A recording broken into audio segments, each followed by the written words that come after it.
Shi Ning regained consciousness only to find herself in a disoriented state. As her senses returned, she beheld Qin Heye standing at the bedside, his fingers deftly fastening his belt, a sight that evoked a flurry of thoughts. Exposed were his chiseled abdominal muscles, adorned with crimson scratches, an image both suggestive and tantalizing, rendering her weak at the knees. It was evident that Qin Heye had been rough, disregarding Shi Ning's pleas as she had desperately attempted to escape his grasp. A blush crept onto her cheeks, prompting her to turn her gaze away in embarrassment. Upon noticing Shi Ning's awakening, Qin Heye turned his head with a look of disdain, his eyes darkening as he extended a hand to retrieve an A4 sheet from the nightstand, presenting it to her. "Sign here," he instructed. Shi Ning accepted the document, her eyes scanning the title, raising an eyebrow at him. "A divorce agreement?" she queried, incredulous at the notion of parting ways immediately after their recent encounter. The cold expression on Qin Heye's face remained unchanged as he handed her a pen, stating, "You brought it up last night. Our 3-year marriage contract has reached its conclusion." As memories of the previous night flooded back, Shi Ning's eyes narrowed. It was indeed the day she had chosen to terminate their contractual marriage. She had arrived armed with a printed divorce agreement, ready to celebrate her newfound freedom with friends over drinks and karaoke. However, after imbibing, she soon felt an unsettling warmth permeate her body, realizing she had been drugged. In desperation, she had called upon her childhood friend, Shen Xizhou, for help. Yet, it was Qin Heye who arrived, forcibly carrying her back home, disregarding her resistance, and subjecting her to a night of relentless intimacy. The entire night had been a whirlwind, her voice hoarse from the cries of protest, yet he had shown no mercy until she succumbed to unconsciousness. Before blacking out, she had made a defiant proclamation: "If we don't divorce, one of us shall perish." The thought of losing her purity to Qin Heye filled her with despair, especially as she considered Shen Xizhou, who might reject her upon learning of her defilement. A surge of hatred welled within her, directed at Qin Heye. "You coerce me, you must compensate me. Beyond the division of marital assets, you owe me an additional 10 billion for emotional damages." Her childhood friend, Qin Heye, merely gave a faint acknowledgement, his expression unreadable as he picked up the divorce agreement and tore it to shreds with remarkable speed, leaving without uttering a single word. The swiftness with which he shredded the document rivaled that of a paper shredder, as if he feared Shi Ning would have a change of heart. Internally, he mused about the urgency of his actions, his resolve unwavering. In an instant, his stoic demeanor transformed, and he turned, his expression betraying a hint of affection that he could scarcely contain. Shi Ning watched Qin Heye's retreating figure, her confusion evident. His countenance was as frigid as ice, and he departed with a speed surpassing that of a hare. It was hard to reconcile this with the notion that he had secretly harbored feelings for her for a decade and was reluctant to end their marriage. However, the barrage of comments visible only to her suggested otherwise, leaving her perplexed. Exhausted and burdened by her thoughts, she decided to cocoon herself in her blankets, closing her eyes in peaceful slumber. When she awoke, it was already 4 in the afternoon. Seated in the garden, sipping afternoon tea while watching the colorful comments unfold, she began to piece together the narrative. She realized she was cast as the malevolent supporting character in this tale, destined to be imprisoned after the divorce, harboring resentment towards Qin Heye, leading her to various nefarious acts, including stealing his business secrets for Shen Xizhou. In just 3 short years, he would transform from a mere illegitimate child of the Shen family to a billionaire. Jealous of Shi Ning, who would marry Shen Xizhou, she would exploit her status as Mrs. Qin, using the Qin family's power to orchestrate schemes against Shi Ning, only to be exposed and face dire consequences. Ultimately, after killing Qin Heye, she would find herself unprotected, sent to northern Myanmar by Shen Xizhou and Shi Ning, subjected to unspeakable horrors, while the latter too live a life of sweet bliss. Before Shi Ning became the venomous femme fatale, she had genuinely been pure-hearted, defending Shen Xizhou from bullying, and they had shared a childhood romance that blossomed into a relationship when he confessed his feelings. Just after turning 18, Shen Xizhou had even proposed to her with a ring made from a dogtail grass, which she had accepted with joy, believing it to be romantic. Now, however, she felt utterly foolish. Awakened by the ridicule from the comments, she sprang to her feet, rushing to her room to retrieve the preserved dogtail grass ring from her safe. The viewers were quick to mock her for clinging to something so worthless. She glanced at the enormous diamond ring adorning her finger, worth a staggering 100 million, then at the desiccated dogtail grass ring, now utterly devoid of value. In her heart, she reflected on how, back then, she had thought Shen Xizhou's proposal was akin to a scene from a romantic drama. Now, all she could feel was self-reproach. As she reminisced, Shen Xizhou appeared at the door, observing her with a furrowed brow as she held the dogtail grass ring. Shi Ning, he called softly, his voice low and soothing. Upon hearing him, she looked up at his gentle and handsome face, unable to suppress her joy, instinctively wanting to rush into his arms. Yet, the thought of the comments made her hesitate, an instinctual aversion welling up within her. "What brings you here?" she asked as he approached, standing before her, his gaze falling upon her swollen lips and the marks of affection adorning her neck. His expression shifted to one of fury as he grasped her wrist tightly. "Did Qin Heye lay a hand on you?" Lowering her gaze, she replied with a frown, "Yes." His face hardened into an icy mask, his voice a chilling whisper, "Did he force you?" The fury emanating from him stirred a sense of injustice within her, and she yearned to throw herself into his embrace, pleading for him to take her away. Yet, just as she lifted her foot, a cascade of golden words appeared before her. Is the male lead a bit untrustworthy? Last night, he clearly left Shi Ning to her fate and even called Qin Heye to come and collect her. Is Shi Ning really that oblivious? Doesn't she remember begging Qin Heye to sleep with her last night? Qin Heye was about to take her to the hospital, and despite his pleas, she had taken the initiative, engaging in a car play. Now, she wears a dress and acts like a victim, trying to pin the blame on the male lead. "Please, SVP, share the details of the car play. Thank you." As she read the comments, fragments of lost memories flooded Shi Ning's mind like a tidal wave. In the car, she had kissed Qin Heye, and the corners of his cold, narrow eyes had flushed with color. She had boldly unbuckled his belt, despite his deep pleas for her to stop. Ignoring him completely, she had engaged in an act of audacity right there in the vehicle. Her face flushed crimson as realization dawned. She was the one who had taken the lead. Seeing Shi Ning's face turn bright red, her eyes shimmering with unspoken feelings, Shen Xizhou frowned deeply. "Shi Ning, do not fear. No matter who it is, even if it's Qin Heye, I will not let anyone who harms you go unpunished. For now, I shall take you away from this dreadful place." Wait, isn't the female lead supposed to beg the male lead to take her away? Why has it turned into him taking the initiative? Here it comes. The scene where the female lead elopes with the male lead, only to be caught by the villain. The villain will arrive in 5 seconds. Is the wicked female supporting character prepared to face the wrath of the villain? Because I certainly am. Chapter 3. The Battlefield of Emotions, Shi Ning. The barrage is so witty? Anger is just anger. Why speak of desire? As if she could endure it. That is not the crux of the matter. The crux is that Qin Heye has returned. Shi Ning thought of Qin Heye lurking outside, emanating an aura of coldness, misunderstanding her as unfaithful and intending to imprison her. In a panic, she forcefully swatted away Shen Xizhou's hand, exclaiming, "Do not touch me with your filthy hands. I'm not being bullied by Qin Heye."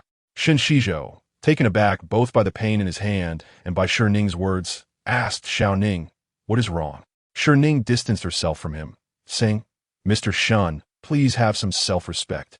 I am now Mrs. Qin. How Qin Heye treats me is merely a couple's playful banter. I do not feel wronged. I feel quite happy, in fact."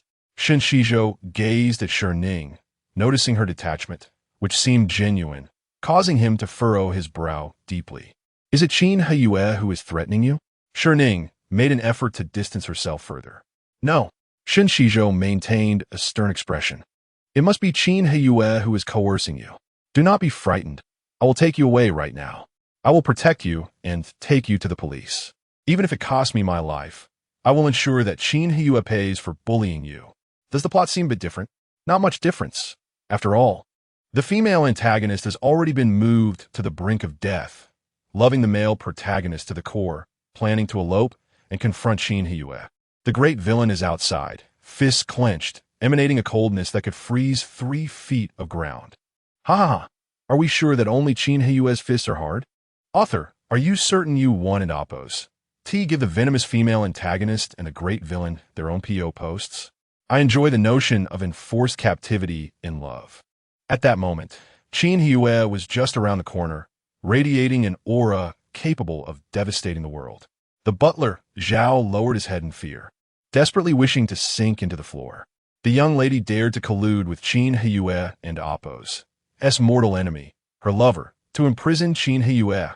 This was akin to a modern-day Pan-Jinlian. Qin Heye must feel utterly humiliated and likely desires to silence her. Shi Ning sensed the chill, but did not perceive it as death approaching. Rather, she felt her cheeks flush with embarrassment from the barrage of comments. The barrage warned her that should she agree to Shen Xizhou, Qin Heye would ensure her demise. Desire. Immortal. Death. Even that is death. With her legs still trembling, Shi Ning coldly glared at Shen Xizhou. Are you incapable of understanding human speech? Shen Xizhou. Shi Ning raised her voice. Qin Heye did not force me. We are married, and we are legally engaged in marital relations. Recalling the barrage and Oppo's comments. Shen Xizhou and Oppo's in action during her peril and his cruel collusion with Shi Ning to harm her. The flicker of affection she had felt for the narrative vanished, leaving only disdain. He threatens you? Shi Ning scornfully gazed at Shen Xizhou. Were you, that I would allow myself to be threatened and humiliated for your sake? Hurry and leave. Go ask the keymaker beneath the overpass if you are worthy. Shen Xizhou stared at Shi Ning, bewildered, as if she had transformed into a different person. His brows knitting together, he observed the dogtail grass ring in her hand and began to comprehend. He was patient. Xiao Ning must be angry that I did not rescue her last night, leading to her coercion by Qin Heye, intentionally speaking to provoke me. However, it was not that I did not save you last night. I was intercepted by Qin Heye's men. You were drugged last night, likely orchestrated by someone with ulterior motives. Xiao Ning, come with me. Let us report Qin Heye for assault. I will do whatever it takes to see him imprisoned. Once this is resolved, we can be together again. I will protect you, cherish you, and spoil you. The barrage once again suggested that Shi Ning would be moved to tears. Qin Heye remained outside, the red, yellow, and green warning lines still in place. Shi Ning, growing impatient, glared at Shen Xizhou, speaking loudly. It is I who enjoy Qin Heye's advances. This is merely our couple's playful banter. If you cannot comprehend human language, then leave at once. Join the dogs at the table, you fool. So enraged was she that she nearly raised her middle finger at him, yet she prided herself on being a polite antagonist. Outside, Butler Zhao discreetly observed the formidable and untouchable presence of Qin Heye. He could attest to this. Last night, the young lady had been wrapped around Qin Heye, kissing and nibbling, almost putting on a show for the servants in the living room. Repeatedly, Shen Xizhou perceived the seriousness in Shi Ning's demeanor and furrowed his brow deeply. Have you developed feelings for Qin Heye? Shi Ning, unwilling to endure his hypocritical display, smiled and nodded. Indeed, she proclaimed loudly, I have fallen for Qin Heye? Why has the female antagonist suddenly stopped being a sycophant? Has she truly been captivated by the great villain? Indeed, read her words carefully. She has feelings for Qin Heye. A verb, thank you. The eavesdropping great villain is about to morph into a Nike swoosh, more material for his salacious dreams. Shi Ning, where did this big yellow girl come from, interpreting things like this? Qin Heye's tall figure suddenly froze, his chill dissipating as if meeting the scorching sun. Shen Xizhou could not believe it. You are the ring I proposed to you with, yet you're longing for me? I refuse to believe that you would betray me for Qin Heye. Outside, Qin Heye's aura grew even colder, capable of freezing 10 feet. Shi Ning gazed at the dogtail grass ring, utterly exasperated. It was not longing, it was revulsion. This worthless trinket could not compare to the billion-yuan diamond ring Qin Heye had given her. This trash is not worthy. With that, Shi Ning stepped forward to Shen Xizhou, who opened his mouth to speak in delight. The next second, Shi Ning forcefully shoved the dogtail grass ring into his mouth, saying, Here, eat your garbage. Swiftly completing her act, she exited the room. Catching sight of Qin Heye, she feigned surprise at his presence. She deliberately asked. You're back? Qin Heye's tone was cold and indifferent. Yes. Shi Ning. Shen Xizhou chased after her, momentarily stunned upon seeing Qin Heye. He then greeted him warmly and politely, Mr. Qin. Qin Heye remained expressionless, still looking at Shi Ning. I returned to collect a document. You two may continue. Shi Ning noted his utter indifference, as if he did not care whether she was unfaithful. Yet the barrage continued unabated. What a battlefield! Can the female antagonist handle it? The great villain is pretending. He is practically seething with jealousy, yet maintains a facade of indifference, urging them to continue. Should the female antagonist dare to continue, the great villain would not hesitate to resort to violence, even imprisoning her in chains, punishing her daily. How long can the great villain endure? 5 seconds or 3? Let me count. 5, 3, 1. Is this how one counts? Shi Ning. Qin Heye, she called out, and Qin Heye stiffened, then turned, coldly regarding Shi Ning. There is. Chapter 4. The villain weeps like a boiling kettle before he could finish his words. A shadow flitted by, and suddenly, a petite woman appeared in Qin Heye and Appo's embrace, stepping on his foot and capturing his lips with a kiss. Qin Heye's body went rigid, his entire being tensed, as he dared not move a muscle, even refraining from blinking. His pupils trembled as he coldly regarded Shi Ning, who was fervently kissing him. Shi Ning, eyes shut, was determinedly pressing her lips against his. Shen Xizhou could hardly believe his eyes, struck as if by lightning. Little Ning, you. The atmosphere was shattered. Qin Heye, with a frosty expression, pushed Shi Ning away, his voice heavy. Enough, I shall not intrude upon you. Shi Ning, clinging to Qin Heye, glared furiously at Shen Xizhou. Are you not leaving? Do you wish to stay and witness how I come to adore Qin Heye? She emphasized the phrase, come to adore, evoking a flurry of tantalizing implications. Shen Xizhou glanced between Shi Ning and the cold-faced Qin Heye, who seemed ready to kill. He smiled gently. If you have matters to attend to, do call me. After exchanging a polite nod with Qin Heye, he turned and departed. Qin Heye watched Shen Xizhou disappear through the entrance below, then cast a deep glance at Shi Ning before turning to leave. Shi Ning, noticing his indifferent demeanor, chose to ignore him, with the danger averted. As long as she did not become Shen Xizhou's sycophant or envy Qin Ning, she would not meet a tragic end. She would not be imprisoned by Qin Heye, allowing her to live contentedly as a little wealthy lady. Descending the stairs, Shi Ning settled onto the genuine leather sofa in the living room, indulging in exquisite strawberry cake while sipping tea crafted by a 5-star chef. One servant massaged her sore shoulders, while another tended to her weary legs. She blissfully watched animated shows. Time passed unmeasured, until the sound of steady footsteps echoed from upstairs. The once quiet barrage of comments sprang back to life. The villain upstairs is nearly shattered into heroic fragments. How can the female supporting character be so leisurely watching cartoons? Go comfort the heartbroken puppy. The infatuated villain needs Shi Ning to console him.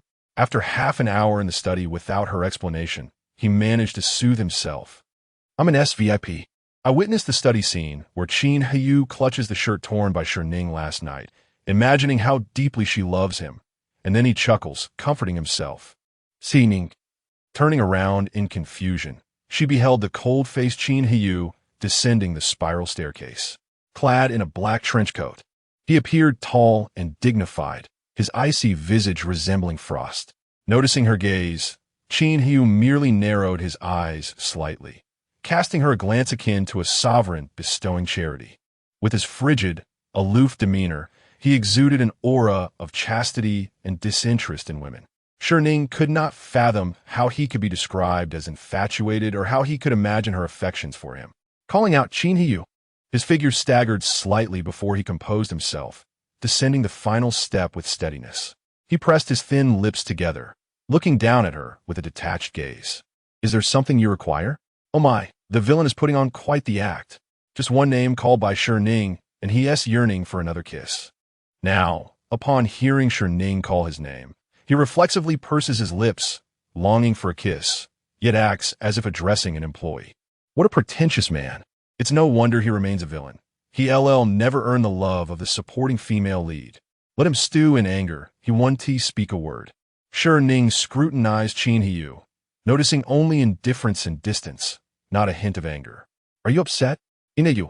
No. Seeing the barrage berating Qin Heye for his pretentiousness, she raised an eyebrow and inquired again. Really? Qin Heye approached her, looking down from his elevated stance. Calmly he asked, Why would I be angry? Shi Ning, perplexed by the barrage and oppose, as comments about his anger, noted that she had neither eloped with Shen Xizhou nor reported him to the authorities. In fact, she had kissed him. With his hands in his pockets, Qin Heye maintained an even more indifferent demeanor as he regarded Shi Ning. The agreement they had made years ago was that after marriage, they would lead separate lives, interfering not with one another's affairs. Otherwise, divorce would ensue. Thus, he paused, then asked her in a placid tone, Why would I be angry? Shi Ning turned her attention away, focusing instead on the captivating cartoon.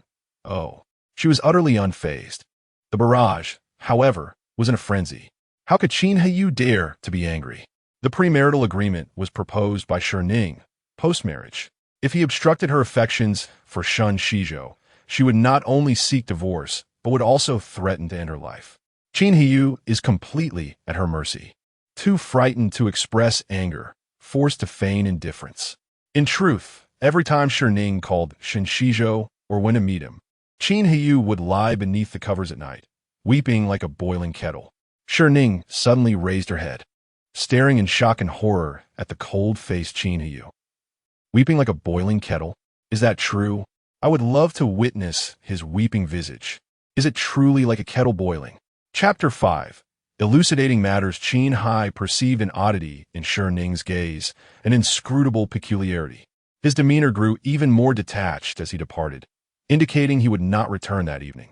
Shi Ning had been contemplating how to tease Qin Heye, envisioning his tearful state. However, before she could formulate a plan, he turned and left, accompanied by a stream of golden comments. Did the main antagonist really come back just to catch her in the act, only to leave so meekly? If the main antagonist departs, what becomes of my desired forbidden romance? Not even a morsel of suggestive content? Are we to starve the readers? This is an outrage. We protest. Amidst the barrage of lascivious remarks, a spoiler finally emerged. Shi Ning and Oppo's act of dismissing Shen Xizhou is solely for Qin Heye and Oppo's benefit. An attempt to ingratiate herself with him and extract company secrets. She is unworthy of his affection. Qin Heye is aware of Shi Ning and Oppo's intentions but refrains from exposing her. He even allows her to pilfer company secrets solely to prevent their divorce. His love is genuine. If circumstances permitted, Qin Heye would stoop to being a subservient simp for love. Shi Ning, continue your self-destructive behavior and accelerate Qin Heye and Oppo's descent into darkness. I am disinterested in the main couple. The forbidden romance between the antagonist and the female supporting character is my motivation for reading.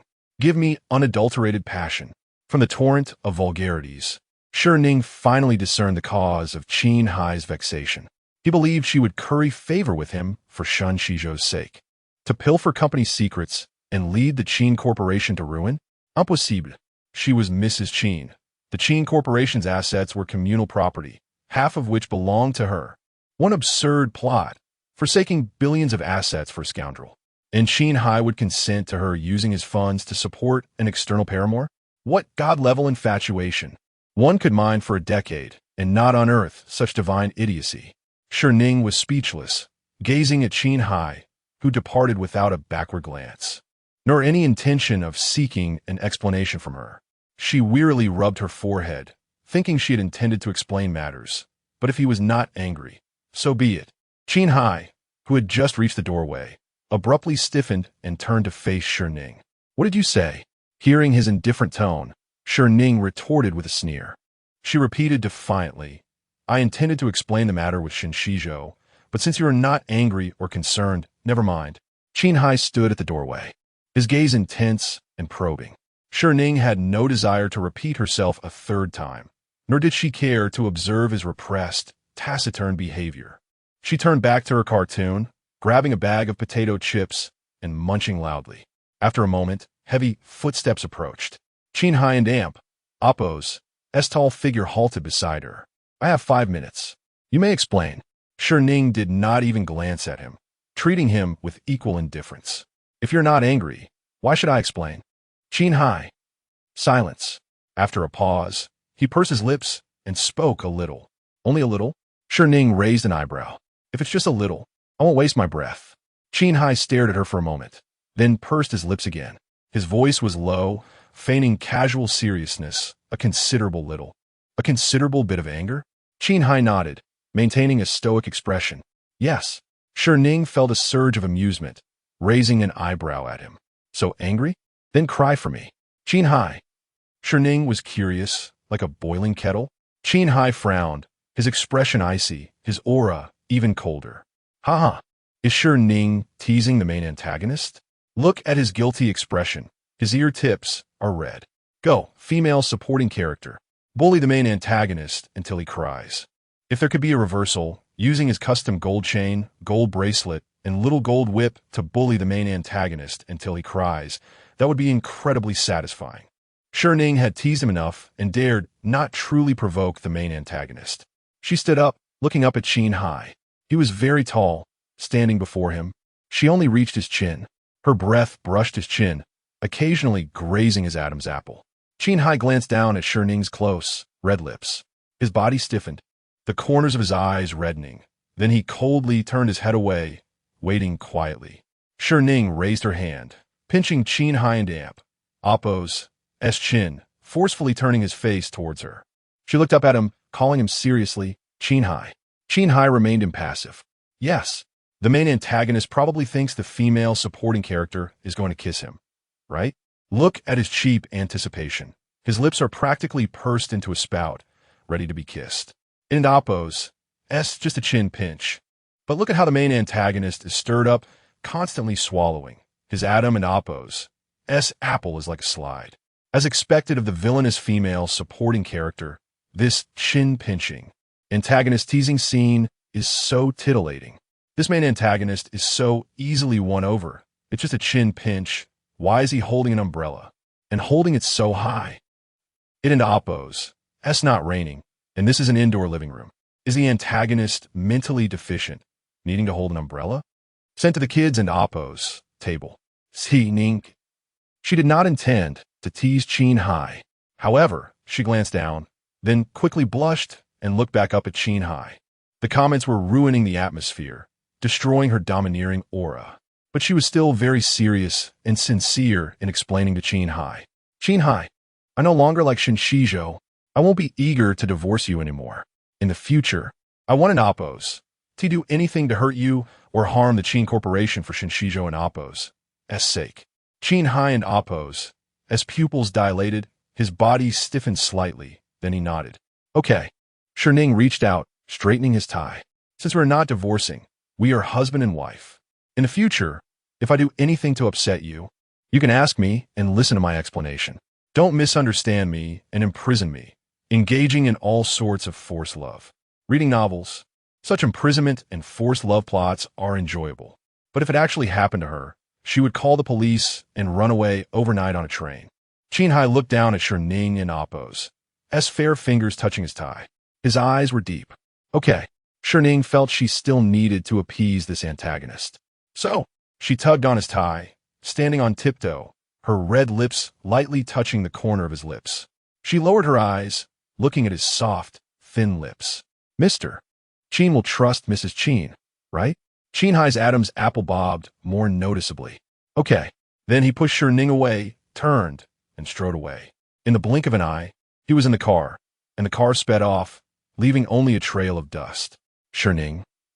Was she a man-eating demon? He ran so fast. Where was the love for her? If Qin Heye doesn't in Oppo's leave quickly, the umbrella will break. When the female supporting character ISN and Oppo's evil, she and Oppo's so innocent, stirring up the antagonist to the point of rebellion without realizing it.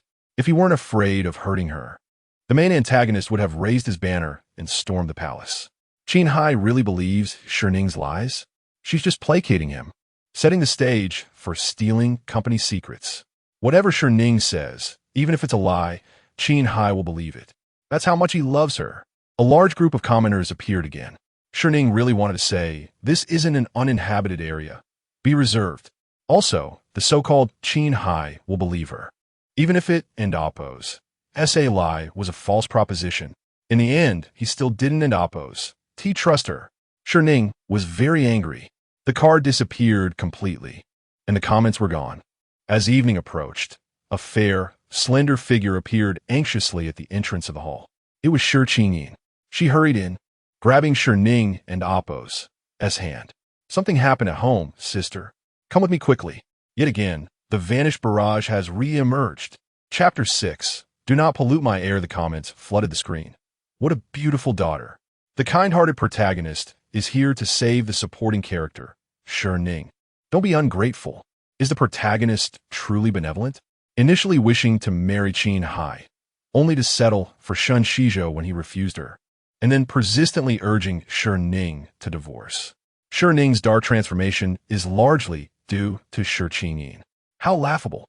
The malicious supporting character's inherent wickedness has nothing to do with our protagonist.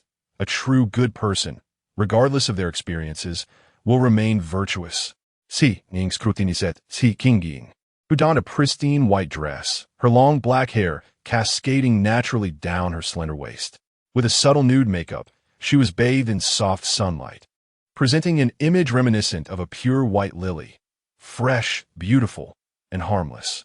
One glance at her inspired trust and affection, devoid of any defenses. Is this the protagonist and oppose? As Halo?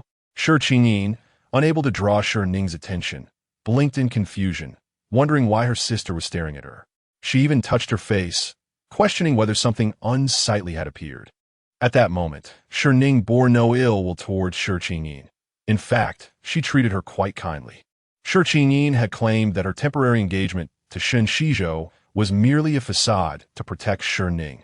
Once Shi Ning divorced Qin Heye, she would find an opportunity to break off her engagement with Shen Xizhou, returning him to Shi Ning. Before viewing the comments, Shi Ning held unwavering trust in Shi Ning, confiding in her without reservation. Little did she anticipate that her tragic fate would be orchestrated by Shi Ning and Shen Xizhou. Now, Shi Ning withdrew her hand with a faint smile, retorting, "It's not that I have flowers on my face, it's that your face has grown." Shi Ning was bewildered. What? Shi Ning smiled. "Your skin has thickened." Suddenly accused of having a thick skin, Shi Ning's face flushed in embarrassment. With an innocent and aggrieved expression, she gazed at Shi Ning, asking, "Sister, what have I done wrong to upset you?" She raised 2 fingers, her eyes glistening with unshed tears. "I swear, there was nothing inappropriate between me and Brother Xizhou. I'm just waiting for you to divorce. Then I will return Brother Xizhou to you." Is Shi Ning out of her mind? My dear Qin Ning merely spoke one sentence, and she is called thick-skinned. The wicked supporting character is indeed wicked. Shi Ning, get offline. Stop bullying my precious daughter, or I'll abandon this book. Shi Ning's lips have been thoroughly kissed by Shen Xizhou. Aside from not going all the way, he has served her well. How can she claim there was nothing inappropriate? If she flirts with Qin Heye, will she return the used Shen Xizhou to Shi Ning, treating her as a garbage dump? Truly a green tea. Our Qin Ning's character is both sweet and cunning. If you don't like it, simply close the tab, having been thoroughly serviced. Yet claiming nothing occurred, Shi Ning reflected on the past 3 years, realizing that Shen Xizhou, who had used his lips on Shi Ning, professed his affection for her, and she had believed him. She felt disgusted. Furthermore, the one enjoying such services, Shi Ning, was brazenly stating she would return the already tainted Shen Xizhou once Shi Ning divorced. It was even more revolting. Shi Ning lifted her gaze, scrutinizing Shi Ning's lips, which were indeed swollen and chapped. She raised an eyebrow. "Your lips are all bruised." Shi Ning touched her lips, wincing in pain, blushing as she hurriedly explained, "Sister, you've misunderstood. I just have a heat rash." Shi Ning responded, "Oh, so you're getting heat from eating garbage?" Shi Ning awkwardly admitted, "Yes." Shi Ning sneered, "Just one night, and you're already suffering from heat rash. It seems you quite enjoy this garbage. From now on, this garbage is yours. But remember to brush your teeth and rinse your mouth after indulging, lest you pollute my air. I fear catching a virus. Chapter 7. Are you a delicate little thing? Shi Ning felt a wave of embarrassment, helplessness, and grievance wash over her as her eyes reddened. Sister, once again, she donned that pitiful visage, seeking others' sympathy. Shi Ning scoffed softly, stop the charade. Qin Heye is not here. If you have something to say, just say it. What is going on at home? Shi Ning was perplexed by Shi Ning's strange demeanor, but thought little of it. She hurriedly replied, Uncle knows about your divorce agreement with Qin Heye. Yesterday was the divorce date, and he was so furious he nearly fainted. He even said that if you dare to divorce, you should no longer recognize him as your father and sever all ties. After much persuasion, Uncle finally calmed down. Shi Ning was the daughter of Shi Ning and Appo's second uncle, a cousin who was the same age as her, just a few months apart. When they were 10, her uncle's family moved into the Shi household. Shi Ning was sweet in appearance, obedient, and had a charming way with words, quickly winning the affection of everyone, including Shi Ning. However, upon reflection, ever since Shi Ning moved in, her relationship with her father had deteriorated. Each encounter was filled with arguments, culminating 3 years ago when her father disregarded her wishes and sold her to the Qin family as a bride with a dowry of 300 million. This severed all ties between them. She blocked all means of communication, and even during festivals or when ill, there was no contact. Any messages were relayed through Shi Ning. It was akin to severing familial bonds entirely. Yet now, Shi Ning harbored deep suspicions. Was her father truly an unworthy parent? She scrutinized Shi Ning, pondering how her father could have suddenly learned about the divorce agreement, which was known only to the four of them: herself, Qin Heye, Shi Ning, and Shen Xizhou. Shi Ning hesitated, then, guilt-ridden, explained, Today, during the house cleaning, a servant accidentally uncovered your divorce agreement, and Uncle found it. Sister, I didn't Appo's. Do it on purpose. I hid it well, it just... Shi Ning interrupted her coolly. Then that means you did it intentionally. There were 3 copies of the divorce agreement. One for her, one for Qin Heye, and one with Shi Ning. It had remained undiscovered for 3 years, and now, with the divorce date looming, she had not divorced Qin Heye but was instead exposed? What a coincidence! Shi Ning followed closely behind Shi Ning, repeatedly apologizing. I'm sorry, I truly didn't mean to. Shi Ning grabbed her handbag and looked up at the incessantly bowing Shi Ning, who appeared sincerely remorseful.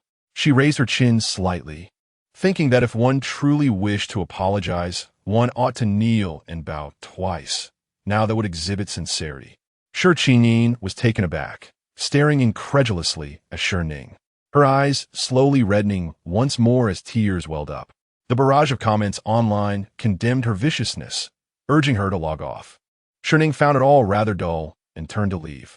Shi Ning hurriedly followed, asking, Where are you going, sister? Home. Shi Ning was momentarily stunned. Uncle was still furious and had nearly fallen ill. It would not be wise for her sister to return now. Shi Ning glanced back at her. You rushed to find me just to bring me back and inform that worthless father of mine about the good news that I haven't divorced to please him, right? No. But Shi Ning could not voice her true thoughts. She could only ask, Sister, are you really not divorcing Qin Heye? Their driver and bodyguard, Lin Han, had already pulled up in a Maybach, donning white gloves as he opened the car door, his hand resting atop the roof. Shi Ning gracefully bent down and entered the vehicle, while Shi Ning followed, still perplexed as to why her sister had suddenly decided against the divorce. The 3-year marriage term had arrived, had it not? Shi Ning turned her head, pointing to the mark on her neck. Then, with a bright smile, she declared, Because I was seduced. The car, just starting up, stalled at her astonishing revelation. Lin Han stammered, Miss Shi, I'm so sorry. Shi Ning had quite the temper, quick to dismiss servants and drivers alike. Lin Han was now her 131st driver in 3 years. Shi Ning merely acknowledged him with a non-committal refraining from uttering the word dismissed, allowing him to breathe a sigh of relief. Shi Ning felt as if struck by lightning, unable to fathom how her sister could utter such shameless words. After 3 years of seeking a divorce, she had decided against it simply because of one encounter? Shi Ning found it intolerable. She gazed at the kiss mark on Shi Ning's neck, which even makeup couldn't conceal, and struggled to imagine the normally aloof and dignified Qin Heye being so vigorous in bed, something she dared not contemplate, nor even dream of. Shi Ning bit her lip. Sister, what are you saying? Shi Ning raised an eyebrow at her, enunciating each word. I said I'm not divorcing because I was seduced by Qin Heye. Do you understand now? Shi Ning was utterly shocked, her voice rising in pitch. Sister, how can you do this? What about Brother Xizhou? Shi Ning lauket. What does it matter? I sleep with my husband. What concern is it of Shen Xizhou and Oppos? Yes. He's your fiancé, my future brother-in-law. If you enjoy wearing the green hat, seek another woman for that. I have no penchant for consuming refuse. Shi Ning stared at Shi Ning, bewildered by her transformation. Sister, don't you like Brother Xizhou anymore? Shi Ning replied blandly. No, I don an amp. Oppos, consider it a gift. Her lofty demeanor, casually discarding what she no longer desired, as if Shi Ning were merely a refused depot, prompted Shi Ning to bite her lip and glance at Lin Han before smiling. Sister must be speaking out of anger. It's all right. Brother Xizhou won't mind that you lost your first time. Shi Ning impatiently interrupted, always talking about Brother Xizhou. Are you a fool? Why does he have to feel disdain? Shi Ning stared blankly at her. Sister.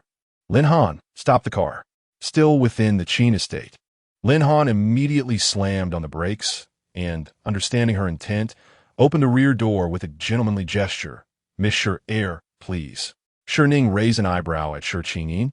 You really talk too much. Get out of the car. Sister. Shi Ning raised her foot and kicked Shi Ning out. Lin Han swiftly shut the car door and returned to the driver's seat, stepping on the gas. The only thing left behind was the exhaust smoke for Shi Ning. Shi Ning was left in shock. What had happened to her sister? Was she truly not planning to divorce? Biting her lip, she took out her phone and dialed. The call connected. Uncle, I couldn't dissuade sister. She said if you don't agree to her divorce from Qin Heye, she'll commit suicide to show you.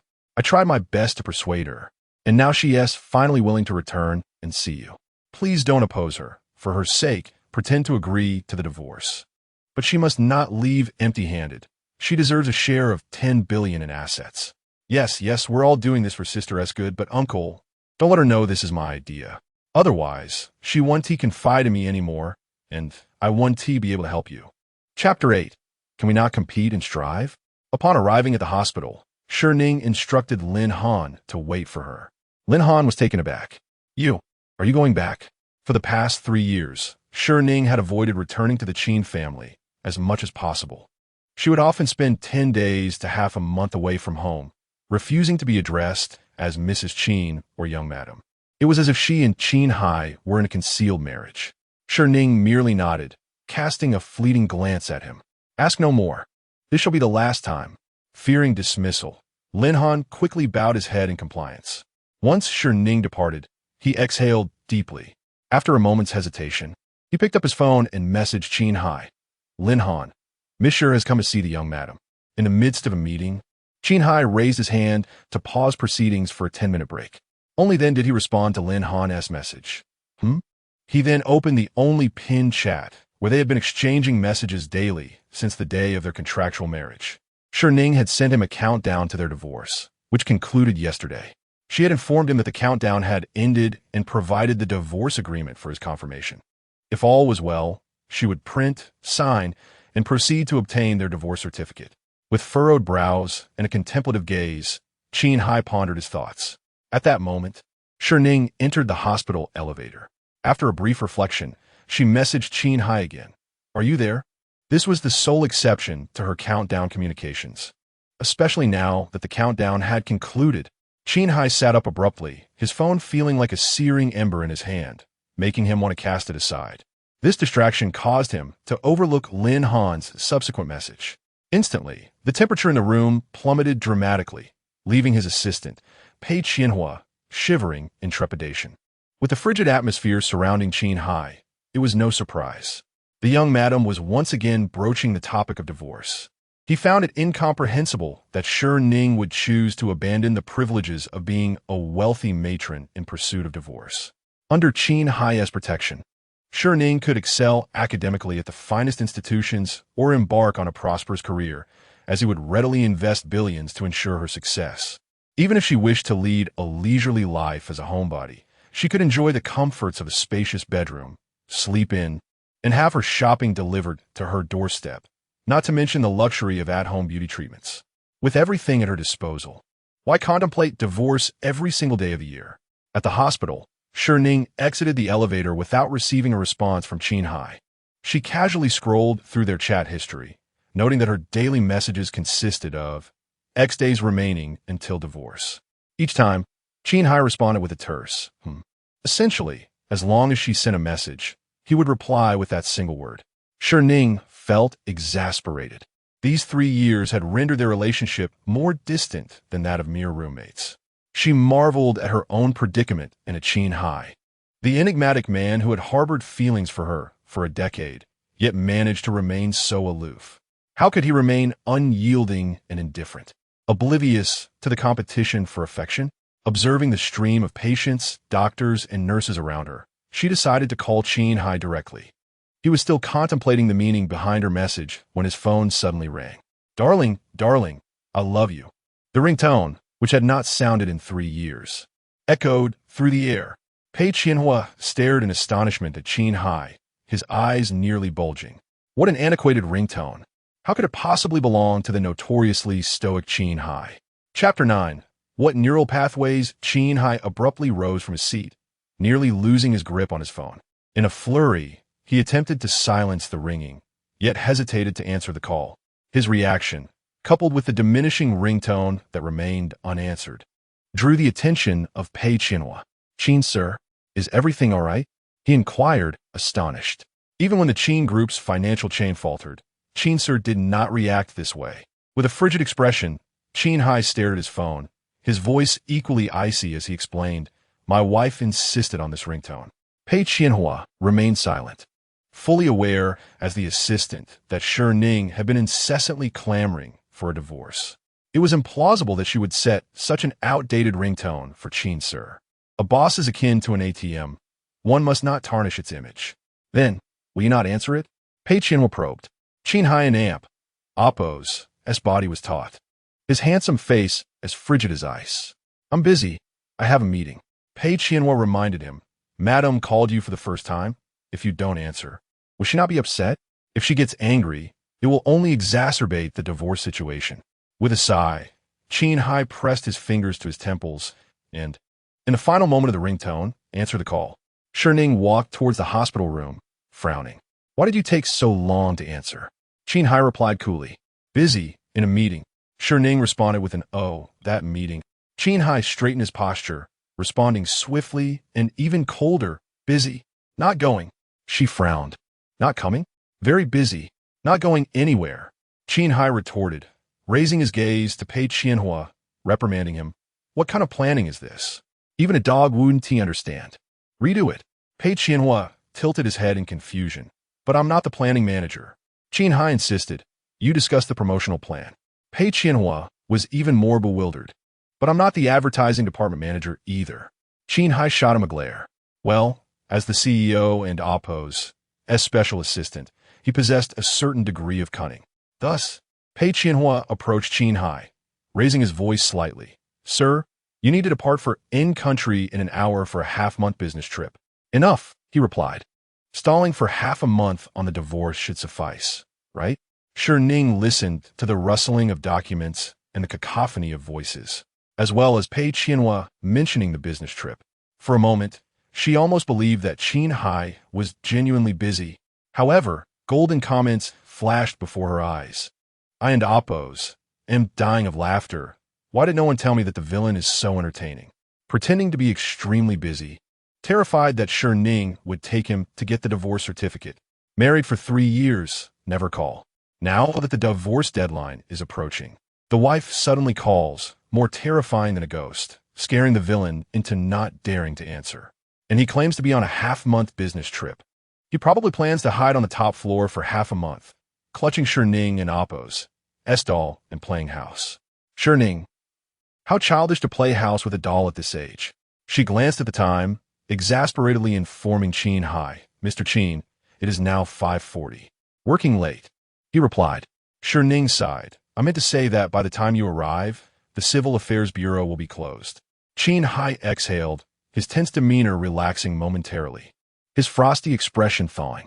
Yet his voice remained indifferent. Is that all? Shi Ning felt irritation rise within her.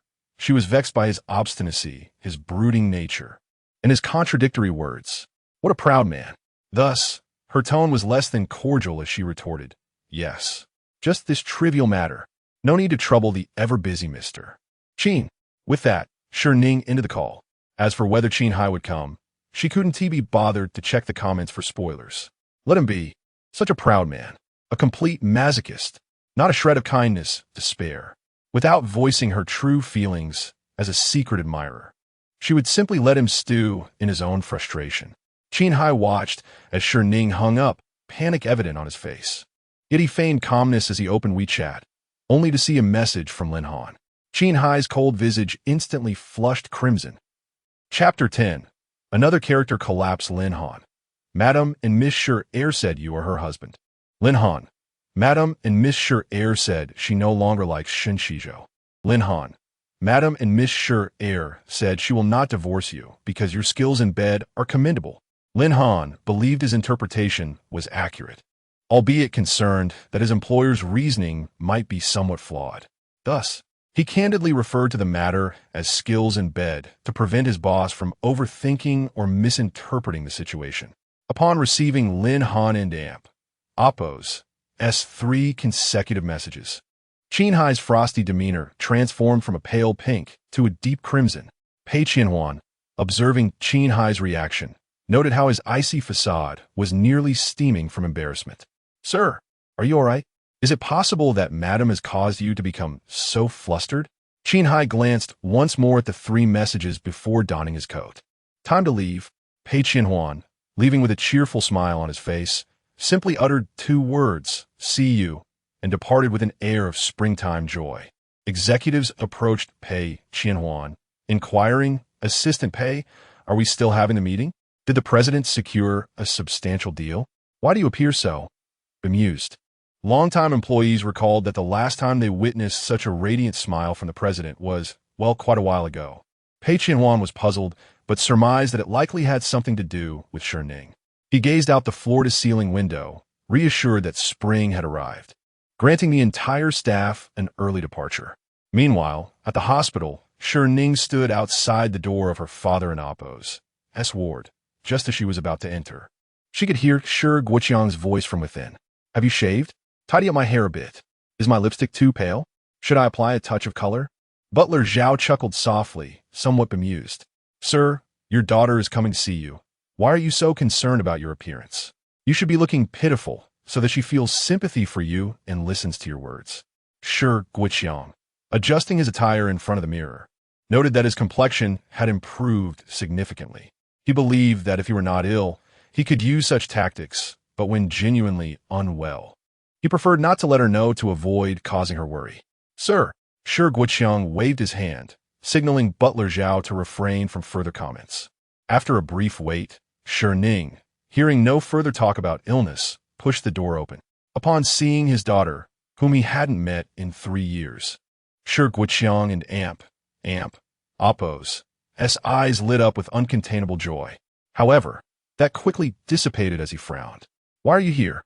Shi Ning had intended to call him Dad, but his sour expression and unwelcoming tone dampened her spirits. After all, in her memories, Shi Guoqiang had never been a good father. 3 years ago, in a desperate attempt to salvage his company's financial troubles, he disregarded her wishes and sold her to the Qin family for 300 million as a lucky bride. That was selling his daughter. A true scoundrel. Seeing her sour face and lack of concern, Shi Guoqiang and Oppo's mood soured further. So, you came to check if I and Oppo's am dead? Hurry up and divorce Qin Heye. Without waiting for Shi Ning to respond, he added harshly, you have a long wait ahead of you. Your father has a long life ahead, at least another 20 years. If you want to divorce Qin Heye, just wait another 20 years. Shi Ning, who had a fiery temperament, immediately bristled at his words.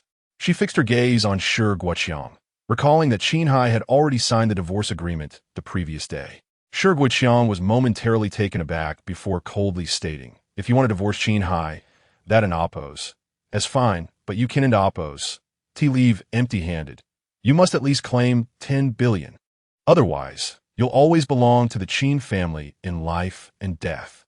Shi Ning's anger flared once more, ready to unleash her fury upon him. Golden comments floated past her eyes. Shi Ning is a good father, raising such a venomous daughter, an unfilial one. He didn't oppose, to even glance at his sick father. Upon arrival, he only caused him to have a stroke. Raising Shi Ning is worse than raising a Char Siu Bao.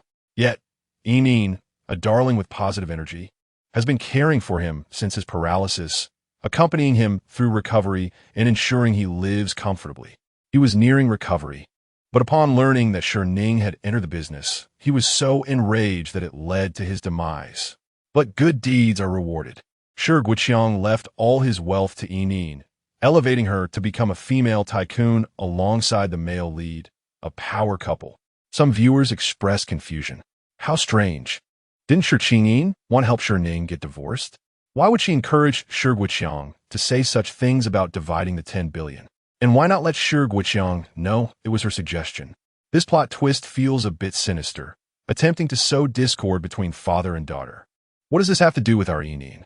Does the malicious supporting character still have fans? Clearly, Shi Ning is the true villain. She is worse than a Char Siu Bao. Does Shi Ning not want to see Shi Ning? Or has Shi Ning never informed her that her father was ill?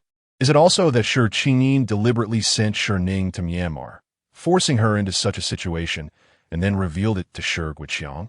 Shi Ning was not angered to death by Shi Ning. Rather, upon hearing of her gruesome fate, he was overwhelmed with grief. Moreover, Shi Ning's will has always been to leave 51% to Shi Ning and 10% to Shi Ning. Not everything. The comments erupted once more. Shi Ning narrowed her eyes. So, Shi Ning fed her scoundrel father those ideas, but forbade him from revealing the source? She couldn't help but feel that her father's fixation on money made him a disgraceful figure, selling his daughter for prestige. Consequently, she grew to despise her father, rebelling against him, and thus their relationship became irreparably strained. In the end, both she and her father met their demise. While Shi Ning enjoyed a life of happiness with the male lead, having acquired the Shi family's fortune. One absurd plot. Furious, Shi Ning clenched her fists and glared at Shi Ning. Was it Shi Ning who suggested you say that? Shi Ning was momentarily stunned, replying, "You know?"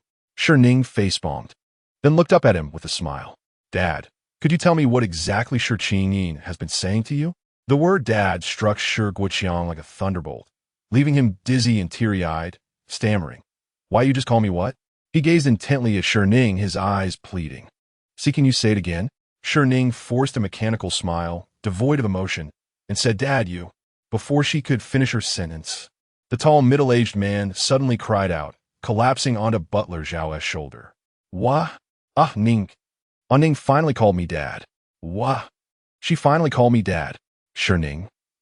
Shi Ning felt an overwhelming sense of embarrassment at her father's display. Chapter 11. Heartbroken, yet resolute. Lao Zhao was moved to tears, filled with profound joy. Indeed, the young lady had finally called him father. Shi Ning wiped his tears, seemingly in a dreamlike state. "Ah, Ning. She called me father. If this is a dream, please don't wake me up, Lao Zhao." Shi Ning observed the two typically stern and rugged men weeping openly, simply because she had uttered the word father. It made her feel akin to an infant who, after months of silence, finally learned to call out for her dad. It was as if she had lived for 21 years only to finally express such a basic sentiment. Shi Ning wished to tell them to calm down, to cease their tears. However, upon reflection, she considered her own behavior as a daughter. 3 years without a visit and no communication whatsoever. It dawned on her that it had indeed been 6 or 7 years since she last called him father. Realizing her shortcomings, Shi Ning patiently settled beside them. She poured a glass of warm water and began peeling an apple, quietly awaiting their composure. In this silence, Shi Ning grew anxious, pushing Lao Zhao aside. He turned to Shi Ning. "Ning, what did you just say?" Noticing the tears still glistening in his eyes and recalling the comments made in the barrage of messages, she felt her heart soften. It seemed that their strained father-daughter relationship over the past decade had been manipulated and fractured. Shi Ning extended the cup of water toward him, offering a sweet, obedient smile. "Father, could you share what Shi Qingyi mentioned to you?" The mere utterance of father made Shi Guoqiang feel as if he were soaring, on the verge of tears once more. Shi Ning shot him a warning look, urging him to contain his emotions or risk losing the privilege of calling her that. Shi Guoqiang widened his eyes, forcing back his tears. "Just over half an hour ago, Ning called me." He recounted every word she had said, almost detailing every punctuation mark. Shi Ning sighed in disbelief. "Is that truly how she spoke to you?" It was roughly the same time she had insisted Shi Qingyi leave the car. Holding the cup of water Shi Ning had poured for him, he nodded, perhaps having found solace in her calling him father. "If you're unhappy with Qin Heye, then if you wish to divorce, so be it. If you want to expedite the divorce and leave with nothing, that's fine. You can return. Your father can provide for you, for a lifetime, as long as you are happy." After years of a tumultuous father-daughter relationship, a thaw had finally occurred. Shi Guoqiang genuinely sought her happiness, no longer desiring to pressure her, as long as she was willing to return and call him father once more. Everything else was inconsequential. Shi Ning was taken aback. After 3 years of relentless refusal from her father regarding the divorce, it seemed that a single utterance of father had changed everything. A smile crept to her lips. "Father, you truly agree to my divorce from Qin Heye?" "Indeed." Shi Guoqiang looked at Shi Ning. "It has been 3 years, and you have yet to fall in love with Qin Heye. Surely, he has not treated you well, so divorce him. Once you are free, seek someone you genuinely love to marry." Shi Guoqiang's thoughts drifted to Shen Xizhou, and he furrowed his brow, tentatively asking Shi Ning, "What about someone like Shen Xizhou?" Suddenly, Shi Ning and Appo's body tensed, instinctively sitting up straight, casting a glance toward the hospital door. "Wait, is Qin Heye eavesdropping again?" Shi Ning furrowed her brow, pondering how Shi Qingyi could possibly be the leading lady in this tale. Meanwhile, the antagonist outside felt his heart shatter into 1,000 pieces.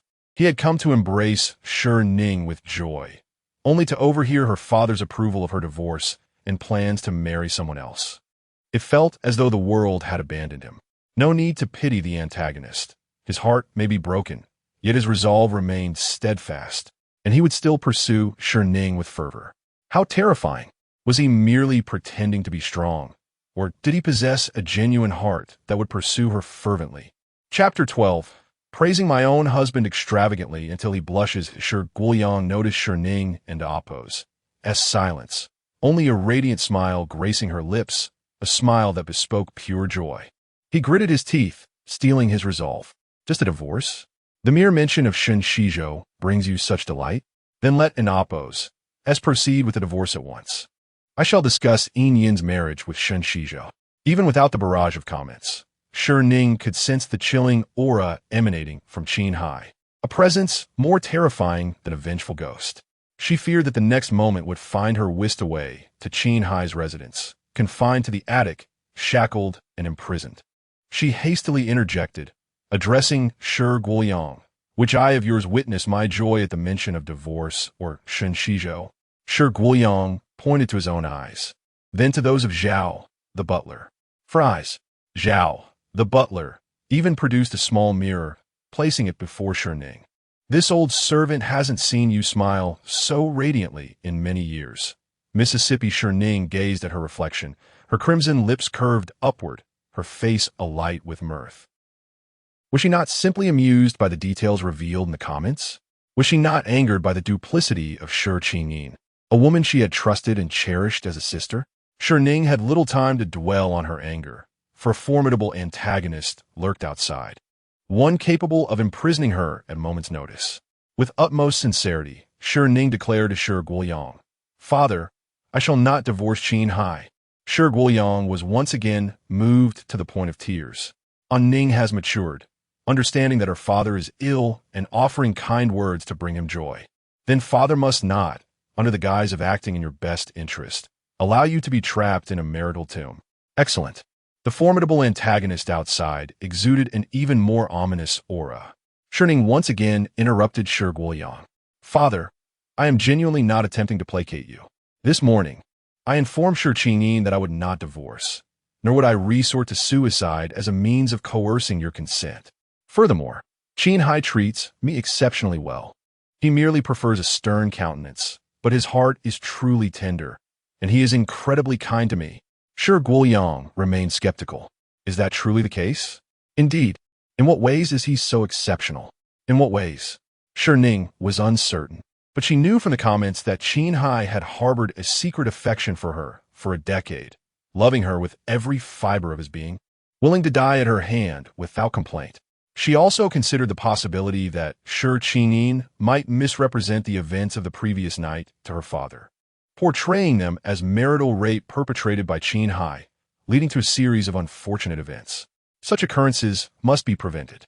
Shi Ning began to enumerate Qin Heye's virtues. Firstly, he is exceedingly handsome, the most handsome man I have ever beheld. Shen Xizhou cannot compare to even a single strand of his hair. No sooner had she uttered these words than Shi Ning sensed the dissipation of the wronged husband's dark aura emanating from Qin Heye. She continued, "Secondly, he is wealthy, a veritable Croesus. I am free to spend his money as I please, to squander it without restraint. Thirdly, he possesses a magnificent physique, immense strength, and he..." As Shi Ning continued, she grew increasingly self-conscious, her face flushed with embarrassment. She recalled the events of the previous night, his physique truly being exceptional, his muscles perfectly sculpted, his strength enabling him to embrace her, while, simultaneously, the more she pondered, the deeper the crimson hue on her face became, as if it were about to burst into flame. Shi Guoyang, hearing Shi Ning's increasingly feeble pronouncements, assumed that she was praising him against her better judgment. However, upon raising his gaze, he observed her face, as red as a ripe apple, and noticed the faint hickeys adorning her neck, marks concealed beneath a layer of powder. As a man of experience, Shi Guoyang instantly understood the situation. Recalling their contractual marriage and Shi Ning's aversion to Qin Heye, he erupted in fury. "On Ning, did he force himself upon you? Unacceptable. He promised me that he would never touch you without your consent, even if you're husband and wife. Coercion against a woman's will is a violation of the law. I shall confront Qin Heye and demand an explanation." Shi Ning, witnessing Shi Guoyang's rake, brazenly removed the foredrip, threw back the covers, and prepared to seek out Qin Heye with murderous intent. Zhao, the butler, was unable to restrain her. Fearing the unfolding of the events foretold in the comments, Shi Ning seized Shi Guoyang and Appo's hand, blurting out, "I was the one who forced him." Shi Guoyang, in his berserk state, froze, utterly bewildered. Is that something one can simply say? His daughter so valiant? At that moment, the voice of a nurse echoed from beyond the door. "Sir, whom are you seeking? Which ward are you attempting to locate? I can guide you." Qin Heye, without altering his expression, replied, "Ward 356. Immediately thereafter, the nurse pushed open the door, wheeling in a medical cart, and turned back, gazing at Qin Heye with undisguised infatuation. "Sir, this is indeed Ward 356. Such a handsome man, more handsome than a celebrity. I wonder whose family member he is. If I were to be more proactive, my chances of success would be greater." Qin Heye, bathed in the light, entered the ward. He raised his head, glancing dispassionately at the petrified Shi Guoyang, and nodded. "Father-in-law." Having spoken, he turned his ardent gaze upon Shi Ning, his ears burning as he pursed his lips and softly uttered two words. "Wife." The infatuated nurse was also petrified. Was this the male protagonist whom she had overheard at the entrance? The one rumored to have been forcibly pressed by his wife within the confines of their marriage. A tale she had intended to share with her colleagues at the nursing station later? Chapter 13. Seizing the opportunity to call her wife, more often Shi Ning smiled politely, albeit awkwardly, and said, "Ah, you're here." She then lowered her gaze to the cracks in the tiled floor, suddenly finding the idea of crawling in and playing there rather appealing. Having just endured a secret crush followed by tumultuous heartbreak, the nurse administering the four to Shi Guoxiang dispensed the medication and left the ward in a state of despondency. The ward fell silent, enveloped in an uncomfortable atmosphere. Shi Guoqiang whispered to Butler Zhao, "Old Zhao, legally, isn't there a crime for disrespecting a woman's will?" Butler Zhao replied, "No, you need not worry." Shi Ning and Qin Heye sat awkwardly on the sofa, a notable distance separating them, even allowing for another person to sit comfortably between them. Butler Zhao poured a glass of water and presented it to Qin Heye, saying, "Son-in-law, no need to be so reserved. You are the first man husband brought home by the young lady." Shi Ning shot a bewildered glance at Butler Zhao. "Uncle Zhao, I have multiple husbands? Should I order the others home as well?" Butler Zhao raised his hand to shield his face, leaning closer to Shi Ning, whispering, "You are not planning to divorce, surely. There will be other husbands in the future." Qin Heye cast a somber glance in their direction, evidently having overheard the exchange. Shi Ning tilted her head, casting a sidelong glance at Butler Zhao. "Is this what you call whispering? You might as well use a loudspeaker." Butler Zhao awkwardly retreated to the side, pouring water and peeling fruit. Qin Heye lifted his gaze to Shi Ning, then inquired with genuine concern, "Is there something wrong with your father?" Shi Guoqiang feigned cheerfulness, downplaying his condition, just a bit anxious and short of breath, perhaps a touch of low blood sugar, nothing serious. Butler Zhao chimed in. The old master was merely upset upon seeing the divorce agreement. Shi Guoqiang shot a glare at Butler Zhao, who innocently hid his hands behind his back. Shi Ning looked up at Qin Heye, who held the glass with fingers long and elegant, the gracefulness of his gesture elevating the ordinary glass to an object of sophistication. This strikingly masculine demeanor compelled Shi Ning to glance at him a moment longer. The antagonist is merely pretending, feeling flustered under his wife's gaze. His grip on the glass tightening, he feigns drinking water, yet his lips do not touch the glass. Is it water he desires? No, it is the essence of his wife that quenches his thirst. What essence? From where? Shi Ning noticed the arrival of her alter ego, feeling her cheeks flush. When she looked up, she saw Qin Heye's lips pressed together, the tips of his ears tinged with red. Yet his expression remained aloof, as if he were an indifferent specter, utterly unperturbed by the comments swirling around them. Never mind, this man is a master of pretense. So stoic, so brooding. Shi Ning decided not to dwell on it and turned to explain the divorce situation to Shi Guoqiang, hoping to avert a tragic outcome. "Father, the divorce agreement is genuine, but I've changed my mind. I truly do not wish to divorce Qin Heye." As she spoke, she shifted to sit beside Qin Heye, linking her arm with his, asserting, "Our marital relationship is quite harmonious, and we have no desire for divorce." The moment Shi Ning nestled against Qin Heye, his body tensed up suddenly. He glanced down at the arm she had wrapped around, feeling the warmth of her closeness pressing against him. Qin Heye took a large gulp of water, suppressing the rising heat within him, then turned to speak gently to Shi Guoqiang. "Rest assured, father-in-law, Ning and I will not be divorcing." He then looked at Shi Ning, "Right, my wife?" Shi Ning glanced up, her heart racing as she caught sight of the glowing comments. The antagonist, with a sly tactic, seizes the moment to call her wife more frequently, causing hearts to flutter. "Father and Butler Zhao, please make way. Leave the ward for our antagonist and the supporting character. A scene of the malicious couple-esque ward play? Please give me a nudge for updates." And a small advertisement to witness the entire saga. It's crucial. Chapter 14. The overbearing sister and the oppressed brother. Shi Ning closed her eyes, wishing she could find a manufacturer to purchase some cleaning powder to cleanse the barrage of thoughts. With a bright smile, she responded to Qin Heye, affirming no divorce. Then she raised two fingers and declared to Shi Guoqiang, "Dad, I swear I will not divorce Qin Heye. If we were to part ways, Shi Ning and Shen Xizhou would meet a terrible fate, with no place to be buried, crushed by tofu on the street, choking on water, dying from air allergies." Such a multitude of deaths seemed rather insincere.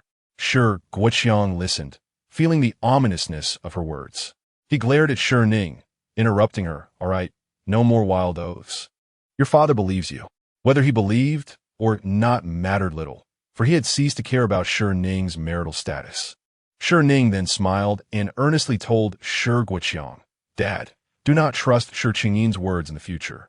Shi Guoqiang harbored no doubts about Shi Qingyin. She was a good child. Surely there was some misunderstanding. I will ask her later, he assured. Shi Ning pursed her lips, considering that Shi Ning, being the protagonist, undoubtedly had her merits. However, discussing too much without evidence would be futile. Her father would surely not believe her, so she refrained from mentioning it.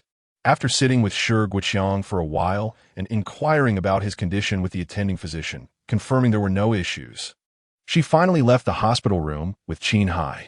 As they passed the nurse's station, the young nurse glanced at them and nudged her colleague, exchanging a knowing look. Shi Ning thought to herself, one need not utter a word to convey intent. A mere glance suffices. Once they were out of sight, the nurse turned to her co-worker, exclaiming, the ones who just walked by are the overbearing sister and the oppressed brother. Before she could finish, Shi Ning returned, halting her speech as she bent down to tidy up the items on the desk. Approaching the young nurse, she caught sight of her name tag, employee ID 035, and declared, lady, the overbearing sister remembers you. With that, she turned and departed, exuding a sense of nonchalance. The young nurse nearly wept, terrified of a potential complaint. She contemplated chasing after Shi Ning, but was deterred by Qin Heye's mere presence, his gaze languidly drifting her way. Instantly, she felt a sense of impending doom and hesitated to approach. In the elevator, Qin Heye observed Shi Ning as she walked beside him, inquiring, are you unhappy? Shi Ning looked up in confusion, responding, get the hospital to dismiss her, he stated bluntly. Shi Ning was at a loss for words. Did he think the hospital was his to command? What if the young nurse had a permanent position, a secure job? Qin Heye simply replied, Shi Ning gazed at him in astonishment. He then added in a low voice, this hospital's largest shareholder is the Qin Group. Shi Ning realized, this is a world of fiction, devoid of logic. Everything is senseless, including myself. She considered herself a malicious supporting character, a villain entrenched in romantic folly. While everyone else set aside, reason to enjoy the narrative. Qin Heye noted Shi Ning's discontented expression and frowned, pulling out his phone. Pei Qian. Shi Ning tilted her head, perplexed by the mention of his assistant's name. Did you really just call him the money loser? Qin Heye maintained a stoic demeanor, his voice icy as he stated, New Kong Hospital, inpatient department, employee ID 035, yes, dismiss her. Don't, Shi Ning exclaimed, rushing to seize Qin Heye's phone. The urgency of her movement, coupled with the aftereffects of their vigorous activities the previous night, rendered her legs weak. Before she could finish her protest, she found herself falling into Qin Heye and Oppo's embrace, her hand inadvertently resting on his wrist. Tilting her head back, her lips brushed against his throat. Ding! The elevator reached the ground floor, and the doors opened. Outside, onlookers gaped in disbelief at the scene unfolding within the elevator. A beautiful woman pinning a handsome man against the wall. Shi Ning turned to see a multitude of curious eyes upon her, her cheeks flushing with embarrassment as she attempted to stand up, only to tumble back into Qin Heye's arms.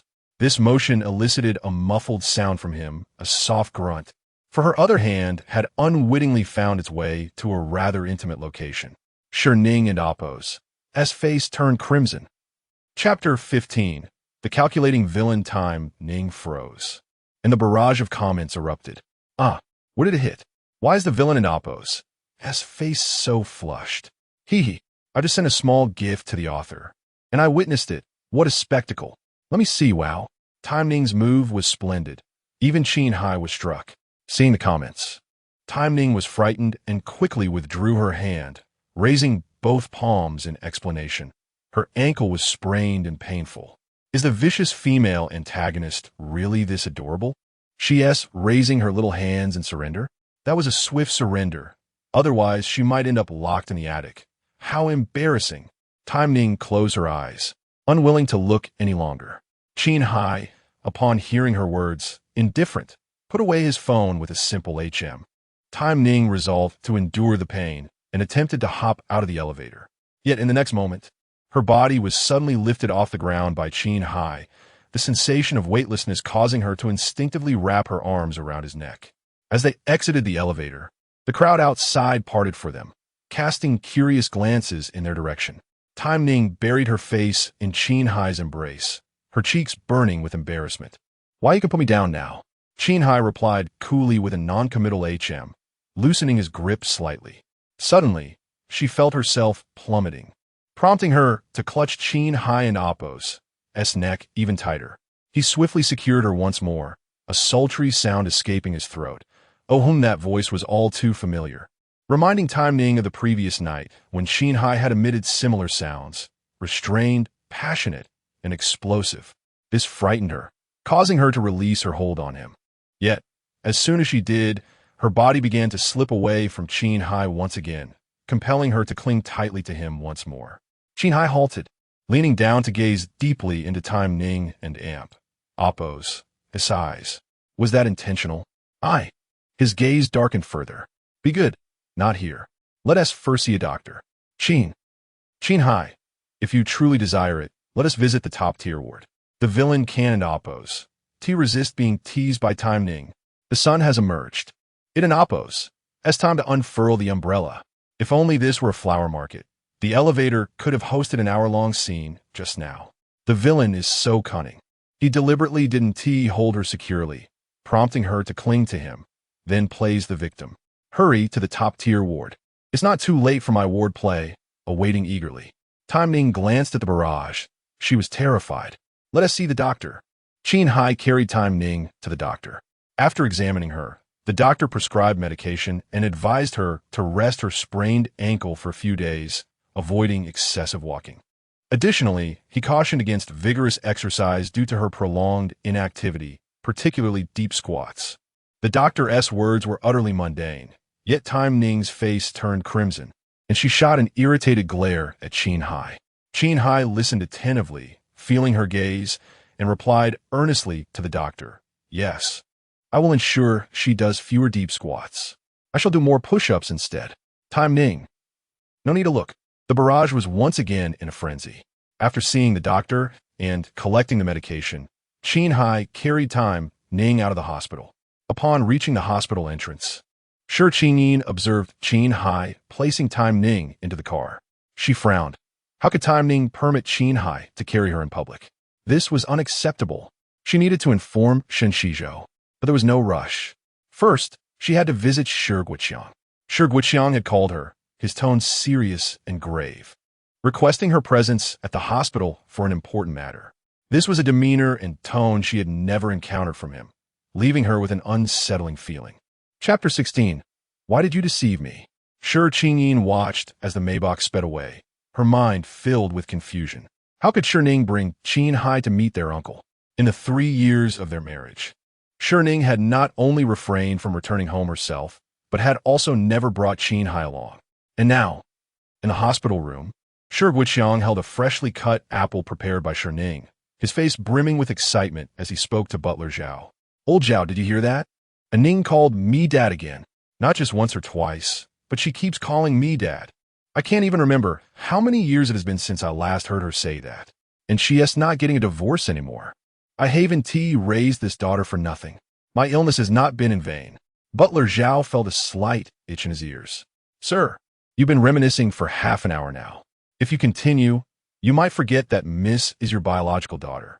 Shi Ning looked at him, surprised that he was already tired of hearing it.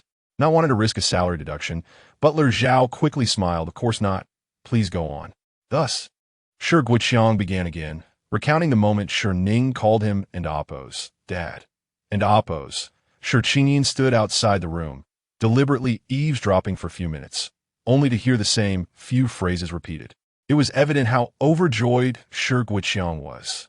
Unable to contain herself any longer, Shi Ning opened the door and entered with a sweet and obedient smile. Uncle, are you feeling better? Shi Ning looked up at her, holding a fruit basket, and his heart warmed at her endearing presence. Ah, Qin has come. Come, sit down. Shi Ning took a seat by the bed, initially intending to visit with her sister, but considering her uncle's illness and lack of appetite, she said, I went to the farm first and picked some fruit. You won't mind my being late, will you? Noticing the freshness of the fruit, some still adorned with tender leaves, Shi Ning responded, with such thoughtfulness, how could I possibly mind? With genuine concern, Shi Ning asked, Is there anywhere else you feel unwell? What did the doctor say? Have you had a full checkup? She inquired about everything in great detail, and Shi Guoqiang answered her one by one, feeling somewhat embarrassed for pressing her with questions. However, when it came to his daughter, he was willing to set aside his pride. After a while, as Shi Ning prepared to wash the fruit, Shi Guoqiang said, "Qi Ning, the reason I asked you to come is that I need to ask you something. Please don't busy yourself." Qi Ning sat back down, her expression obedient. "Uncle, if they're in damp, oppos, has something you need, you can call me directly. As long as it concerns you, I will act immediately upon receiving your call." This made Shi Guoqiang feel a bit awkward, yet he still asked, "Did Ning really tell you that if I opposed her divorce, she would resort to suicide?" Qi Ning was taken aback, not expecting such a question from Shi Guoqiang. What had Shi Ning conveyed to him? Their father-daughter relationship had always been strained, especially over the past 3 years, during which Shi Ning had not contacted him directly, relying on Qi Ning to relay messages. Shi Guoqiang believed that Shi Ning was self-destructive, ungrateful, and oblivious to his heartfelt intentions, a rebellious daughter spoiled by her upbringing. Conversely, Shi Ning viewed Shi Guoqiang as overly controlling, focused solely on wealth, a despicable father willing to sell his daughter for glory. Now, did he not believe it anymore? Not hearing Qi Ning respond, Shi Guoqiang furrowed his brow. "Qi Ning?" Qi Ning's mind raced, and she looked up, her face flushed with embarrassment as she met his gaze. "Uncle, I must confess, I deceived you. My sister did not say those things. Rather, she expressed her intention not to divorce Qin Heye." Shi Guoqiang's previously warm expression instantly darkened. "Then why did you deceive me? Why lead me to believe I needed to offer her 10 billion to agree to the divorce, jeopardizing our father-daughter relationship?" Chapter 17. What are they doing? At this moment, Shi Guoqiang harbored suspicions toward Qi Ning, his gaze sharp and penetrating. Qi Ning, unhurried, began to explain that her sister had been in turmoil over a divorce for 3 years, only to suddenly declare she would not go through with it, a behavior most peculiar. Furthermore, the fact that it involved Qin Heye and oppos, as coercion of her sister, added to her concern. Shi Guoqiang could not help but interject, asserting that it was not coercion. Rather, it was Ning who had pressured Heye. He cleared his throat, his face flushed as he added that it was Ning who had forced Heye and oppos, as hand. Qi Ning paused, taken aback. The notion of a woman compelling a man, was this truly a matter of pride?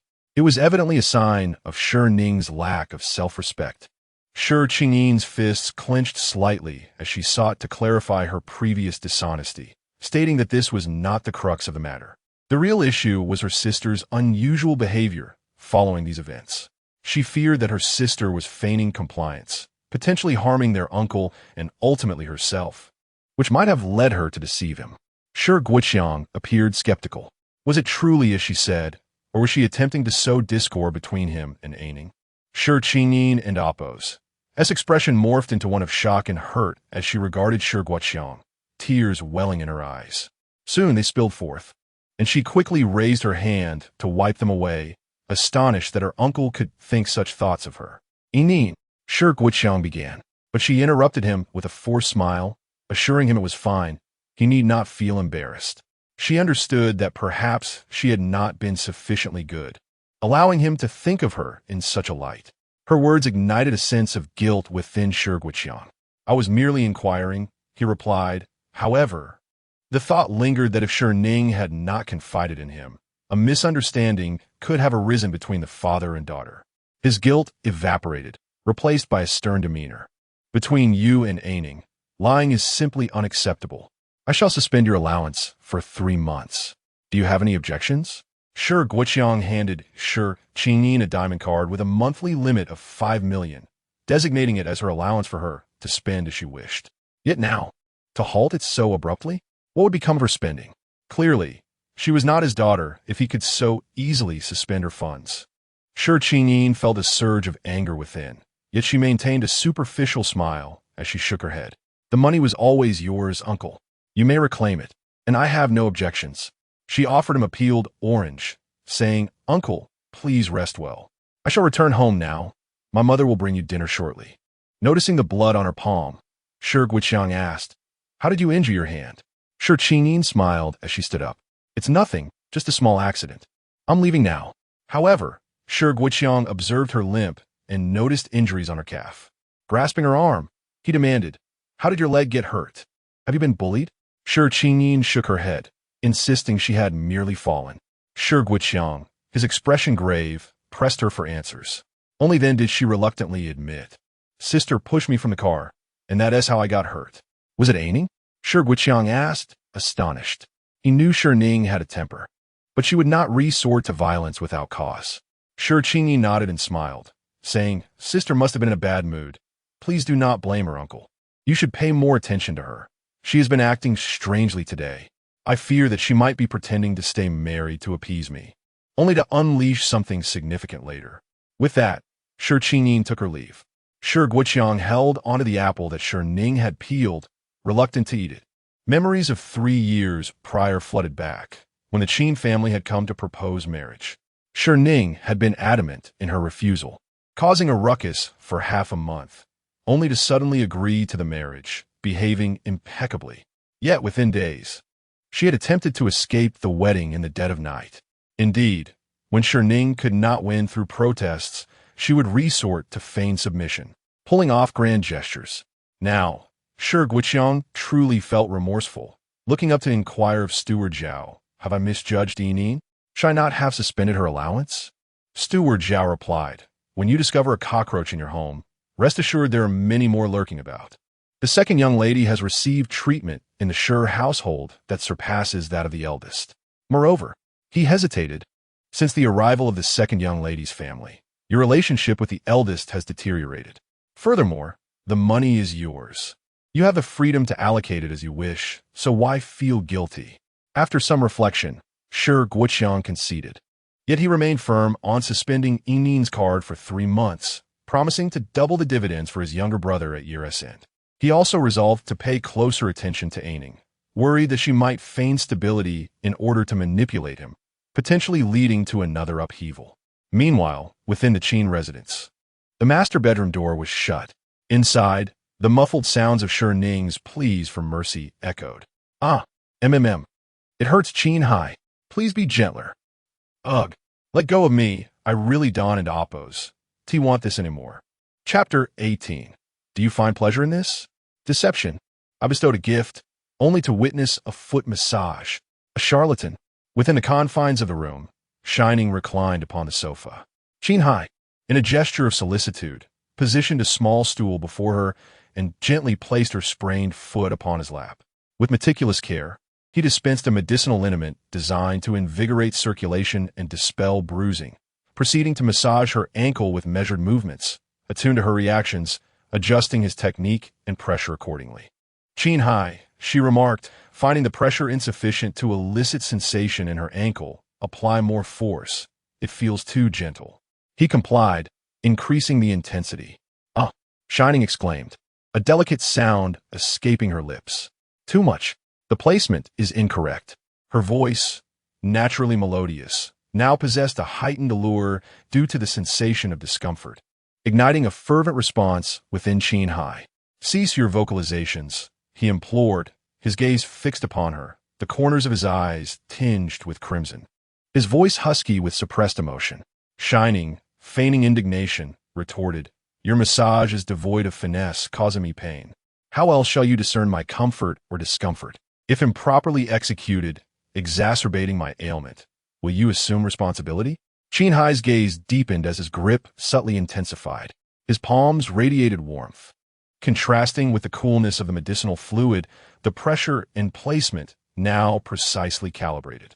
A sensation of profound relief washed over Shi Ning's ankle, eliciting a spontaneous expression of delight. "Yes, precisely there. Apply more force. It is exceedingly pleasurable."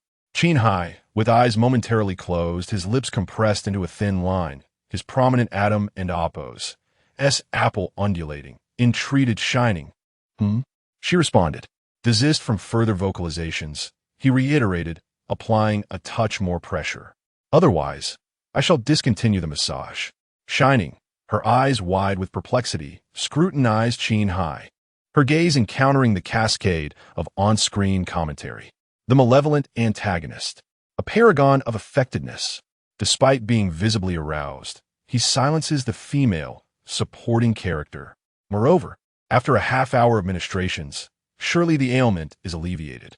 His threats are mere pretense. Observe where he has positioned the female supporting character's delicate appendage. He is virtually prostrate, imploring her to tread upon him like a kitten kneading its mother's belly.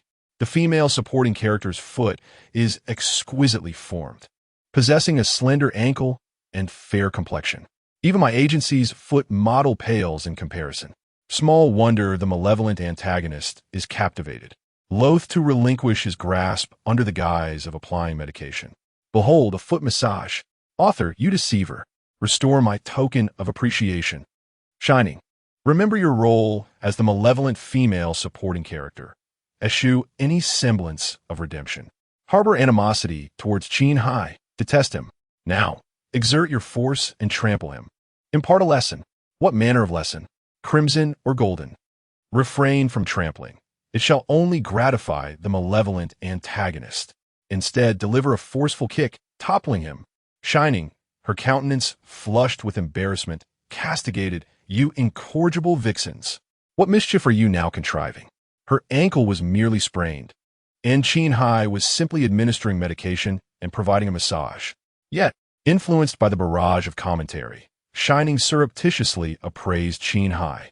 His handsome features remained impassive, his deep, dark eyes devoid of emotion, resembling a masseur in a high-end establishment. Only his ears betrayed his inner state, suffused with a hue akin to that of a boiled crustacean. Her gaze descended, noting the placement of her injured foot upon Qin Heye and Oppo's as thigh. His slender, muscular hands rhythmically massaged her ankle. The positioning of her foot was artfully arranged. A slight adjustment would bring her into contact with Qin Heye's lower abdominal muscles, or, alternatively, his more intimate regions. Deceiver, restore my token of appreciation. Observing the chorus of demands for recompense and the ostensibly indifferent demeanor of Qin Heye, Shi Ning resolved to placate her audience. With her hands framing her face, she mischievously called out, Qin Heye. He responded, his tone detached. Do you find my foot aesthetically pleasing? Qin Heye, his gaze lowered, contemplated the fair appendage resting upon his leg, its toenails adorned with a delicate pink hue. Tolerable, he conceded, his voice devoid of warmth. Shi Ning, emboldened, playfully pressed her foot against Qin Heye's abdominal muscles. Do you find pleasure in this? Chapter 19. Has the forced love plot advanced?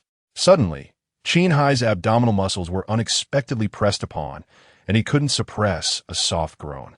His ears turned crimson while his handsome face remained aloof as he grasped Shi Ning's ankle, asserting, do not move. Shi Ning, observing the icy demeanor in Qin Heye's voice and the frown etched upon his brow, appeared utterly indifferent. She furrowed her brow and slightly tilted her head to glance at the barrage of comments. His waist is so high and proud, and his face is almost dripping with blood from embarrassment, yet he coldly claims to dislike it? Is he preventing Shi Ning from moving out of fear that he might lose control and reveal his true nature, worried that she would despise him? His words are so frigid. The villain is as stubborn as a corpse during an autopsy. Only his mouth remains unyielding. No wonder he is without a wife. Be good. We're the wicked female supporting characters. Let's crush him. Shi Ning lightly stepped on Qin Heye's abdominal muscles, ignoring the comments. Through the thin fabric, she could feel the distinct hardness of his abs rising and falling with his breath. The room was silent, seemingly allowing the sound of Qin Heye's heart racing to resonate. Do you truly dislike this?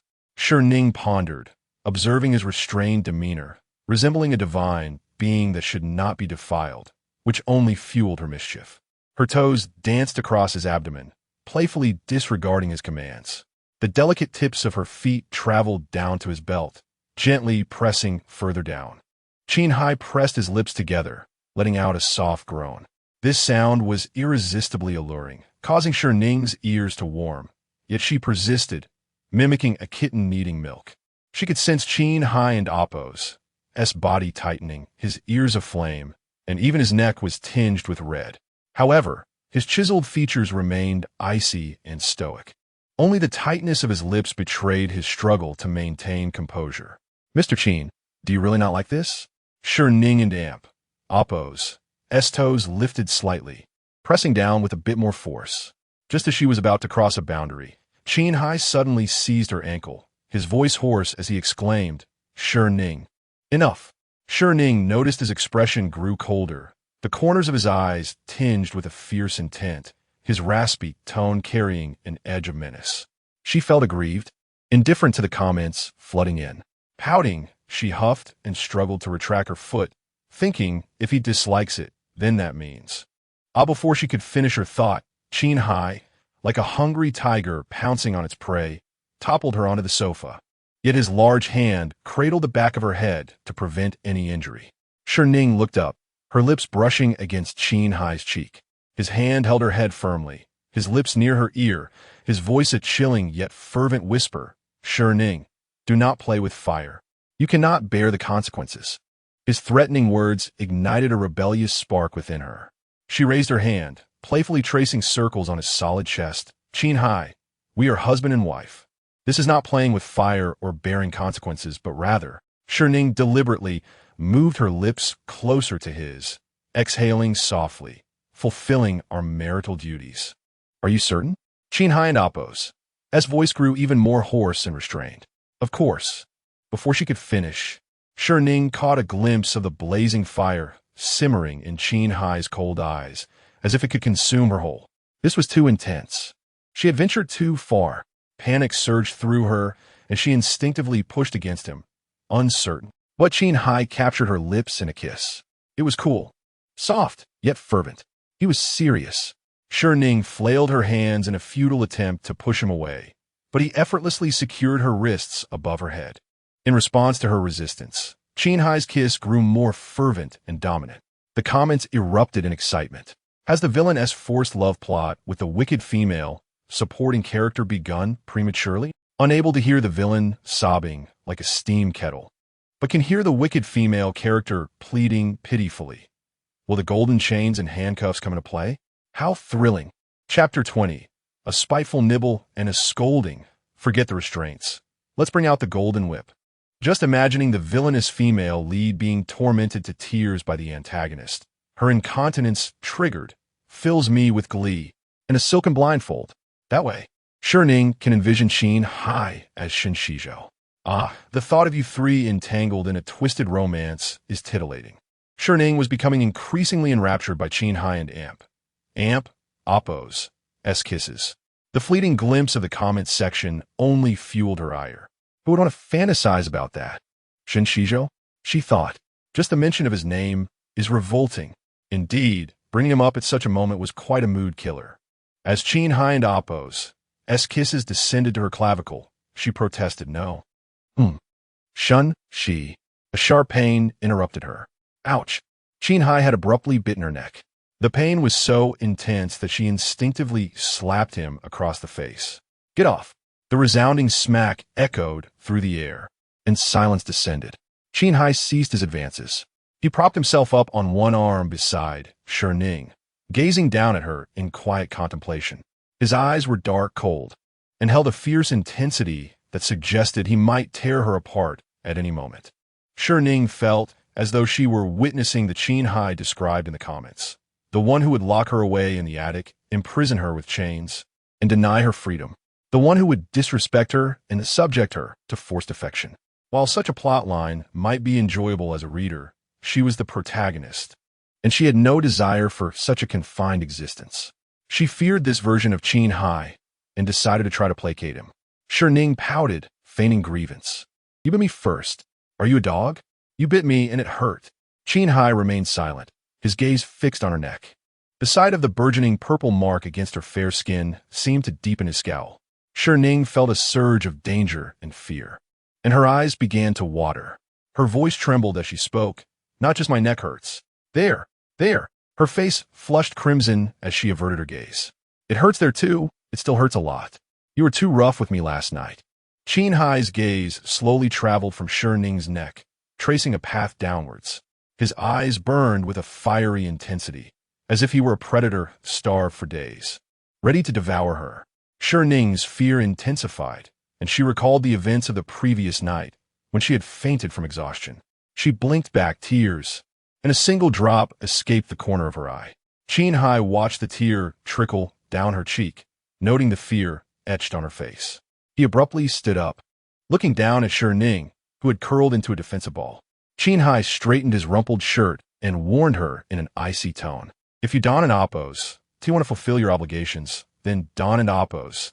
T go around igniting passions. Men are not like women. They don an oppose.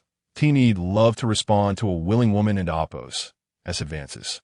They'll still react, and they'll still sleep with her. With that, Qin Heye turned and left. Shi Ning was stunned for a moment, then angrily threw a pillow after him. Qin Heye, you big jerk. Get out. The pillow struck Qin Heye and oppose. S back. He paused briefly, hearing Shi Ning and oppose. S angry words, then lowered his gaze and strode away. Watching him leave only fueled Shi Ning's anger. She grabbed another pillow, tearing at it, punching it with all her might. As she pummeled the pillow, she cursed, Qin Heye, you bastard, you big jerk, you rotten egg. But wasn't amp, oppose, T enough to vent her frustration. Shi Ning touched the spot on her neck where he had bitten her, and angrily bit into the pillow, imagining it was Qin Heye. Dog that bites. Arg. She was furious. Qin Heye had dared to suggest that he could respond to a woman and oppose. S advances even without love, as if she were throwing herself at him. Shi Ning was about to explode. What? Is the forced love plotline I was anticipating ending so abruptly? What do you mean abruptly? All that happened was a kiss. Although Qin Heye might have been able to convince himself that Shi Ning could imagine him as Shen Xizhou, his heart shattered when she actually called out that name. He's in pieces. Yeah, Qin Heye probably lost his erection when Shi Ning called out Shen Xizhou's name. Don't underestimate the villain's prowess. Shi Ning just ignited a fire in him, so he definitely hasn't lost his edge. He's probably gone to the attic to take care of things himself. Shi Ning, go to the attic and give the villain a 10-pull. That and oppose. LL definitely reassemble his shattered heart and reactivate him. Let's make a bet. Did the villain go to the attic to take care of his needs? Or is he hugging his Shi Ning doll and crying like a tea kettle? Qin Heye hiding away, crying like a tea kettle? Now that was intriguing. Shi Ning's anger dissipated, replaced by curiosity. She was going to sneak into the attic and spy on Qin Heye. Chapter 21. The attic. Shi Ning wiped away her tears, set down the cushion, and limped her way to the attic. Along the way, the barrage of comments continued unabated. She chose to ignore the remarks, branding her as foolish for cherishing Qin Heye while still harboring thoughts of Shen Xizhou, refusing to invite discomfort upon herself. I and amp, oppose, am betting the antagonist will resolve his physiological needs on his own. Losers, please shower the author with gifts of love. I wager the antagonist will hold a doll of Shi Ning, weeping like a kettle boiling with steam. How utterly adorable. Shi Ning contemplated the enigma that was Qin Heye. His face perpetually bore an icy demeanor, exuding an aura that was both forbidding and autocratic, a paragon of aloofness akin to a celestial being untouched by earthly affairs. Yet now, the comments revealed that Qin Heye had harbored feelings for her for a decade, and a single utterance from her had shattered his heart into a myriad of heroic fragments. He would even hide under the covers, clutching her doll, sobbing like a kettle. The disparity was staggering. She felt compelled to witness it for herself. Driven by curiosity, she ignored her aching foot to join the spectacle. At last, she reached the attic. Hee, only children choose one, but I desire both. I select the antagonist holding Shi Ning and amp, oppose, doll while simultaneously addressing his needs and weeping. Who knows if the customized Shi Ning doll the antagonist ordered is a cloth doll or an inflatable one? Upon reading this comment, Shi Ning stumbled, nearly losing her balance. Could it truly be so? Surely, Qin Heye couldn't be that peculiar? She stood at the threshold of the attic room. On their wedding day, the first thing Qin Heye had declared was that she was not permitted to enter the attic without his consent. She had never cared much for his affairs. Thus she had refrained from visiting the attic over the past 3 years. Gazing at the tightly shut door, she found it hard to believe the barrage. Was Qin Heye truly inside? Why has the female antagonist come to the attic? She never visited before. Now she suddenly appears. Could she be catching him in the act? Ha! Is she about to catch her husband with his inflatable doll? How amusing. The wicked female antagonist bravely pushes the door open and tells the antagonist, You wouldn't want your wife to know, would you? I love seeing the antagonist bound in chains. Author, come, take the keyboard. You write the rest of the plot. Shi Ning envisioned the scene. The aloof and chaste Qin Heye, bound by chains and confined to the bed, his eyes glistening with a plea for her mercy. Just the thought sent a thrill of excitement coursing through her. Brightening her eyes, she pressed her face against the door, straining to hear any sounds from within the attic. After a prolonged silence, she frowned. Why was it so quiet? Was the soundproofing that effective? Unable to see or hear anything, disappointment washed over her as she glanced at the barrage. Well, what on earth is the antagonist doing? I can't see a thing. I'm generating love, sending little gifts, and, oh, I've seen it all. My face is flushed with unmentionable feelings. Don't hoard your secrets. Please let us see. Please explain. This tantalizing mystery set her heart racing. She longed to transform into a spectator, to see clearly and hear distinctly. Just like the one who want both, sobbing while holding the Shi Ning doll and addressing his own needs. It's just, Shi Ning. The barrage of comments transformed into stars, obscuring her view. The preferential treatment was palpable. Overcome by curiosity, she pressed herself against the door once more, straining to catch any sounds from the room. But silence prevailed. Yet, based on the comments, she couldn't help but mutter to herself about him possibly engaging with her doll in a peculiar manner. Suddenly, the door swung open, and Shi Ning stumbled inside. Chapter 22. The Forbidden Zone. Shi Ning collided into Qin Heye's embrace, her senses enveloped by his post-bath fragrance. A cold voice pierced through the air. What brings you here? His tone turned frosty. Didn't I say you're not allowed in the attic? The chill in his demeanor seeped into her spirit, causing her mood to plummet. She glared up at him, noticing his red-rimmed eyes, as if he had been crying. This unexpected sight momentarily stunned her. In an instant, she retorted fiercely, "This is my home.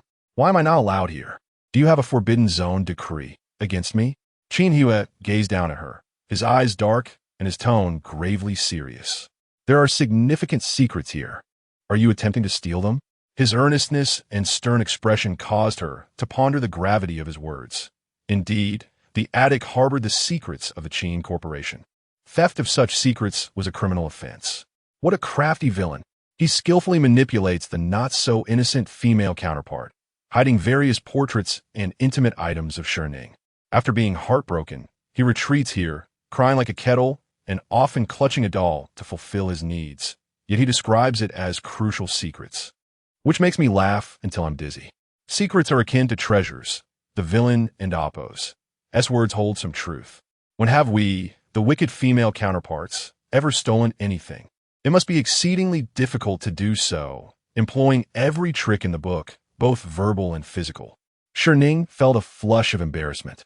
The female counterpart should swiftly push the villain away and explore the hidden realm within. In a fit of rage and humiliation, she should deliver a series of slaps to him, prompting our villain to embrace his dark side, initiating a captivity play scenario. Shi Ning held a particular disdain for such notions. She hastily pushed Qin Heye aside, retreating to the threshold. "If it's such an important secret, then I want to intrude. And what brings you here then?" Qin Heye continued to inquire coldly. Shi Ning refrains from entering, leaving Qin Heye disheartened. Those 10 years of concealed infatuation must remain hidden. Qin Heye likely fears being discovered, worried that Shi Ning might glimpse his other self, dark, terrifying, and deranged. He dreads that she would perceive him as a damp, twisted creature lurking in the shadows, leading her to loathe him further and keep her distance. Shi Ning was indeed curious, but hesitant to pry into the attic.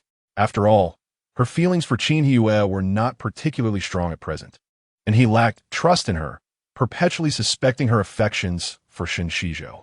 Without sufficient trust, she could not venture into the attic and unearth his secrets, putting her own freedom at risk. She lifted her gaze to Qin Heye. "I merely wished to clarify that when you kissed me earlier," I called out. Qin Heye interrupted nonchalantly. "There's no need for explanations. I'm indifferent. That kiss was merely a physical urge. If you have nothing else, you may leave. Do not return to the attic." What a hard-hearted pretender. My heart is shattered, yet he feigns indifference. A glance from my wife could mean an evening filled with manual pleasures, and he remains so Navi, indeed. Dear counterpart, we are purely malevolent. Ignore him and strike him directly. 100 slaps to bruise that hardened mouth, followed by a condescending declaration of divorce. Let it be rendered speechless. He deserves to be without a wife. Shi Ning felt a flicker of temptation, recognizing the brilliance of that idea. She flexed her wrist, preparing to strike. What an exquisite notion. Unleashing her pin-up love could lead to a feast of desire, picking through the meat to find the greens. Should my wife slap the villainess face? Surely that would not be a reward. A single slap, and he would grasp her hand, stealing a few kisses, ensuring a night of unbroken sleep filled with joy. Chapter 23. A mere glance suffices to become her eldest and most loyal hound. Observing the increasingly depraved remarks in the comments, Shi Ning hastily withdrew her hand, determined to interact with Qin Heye in a more conventional manner. Neither love nor money held more value than freedom. Raising her gaze to Qin Heye, Shi Ning offered a casual explanation. My visit isn't solely for clarification. I'm also famished. Qin Heye furrowed his brow, questioning. Famished? Shi Ning nodded emphatically, indeed quite hungry. Qin Heye found Shi Ning's behavior peculiar. If you're hungry, seek out Aunt Zhang downstairs. Dinner should be prepared in the kitchen. His aloof countenance seemed to convey, if hunger plagues you, why involve me? A surge of indignation coursed through Shi Ning. I desire noodles prepared by your hand. Would the esteemed President deign to grace me with a bowl of noodles? Having delivered her resentful query, she turned and limped away, her vexation palpable.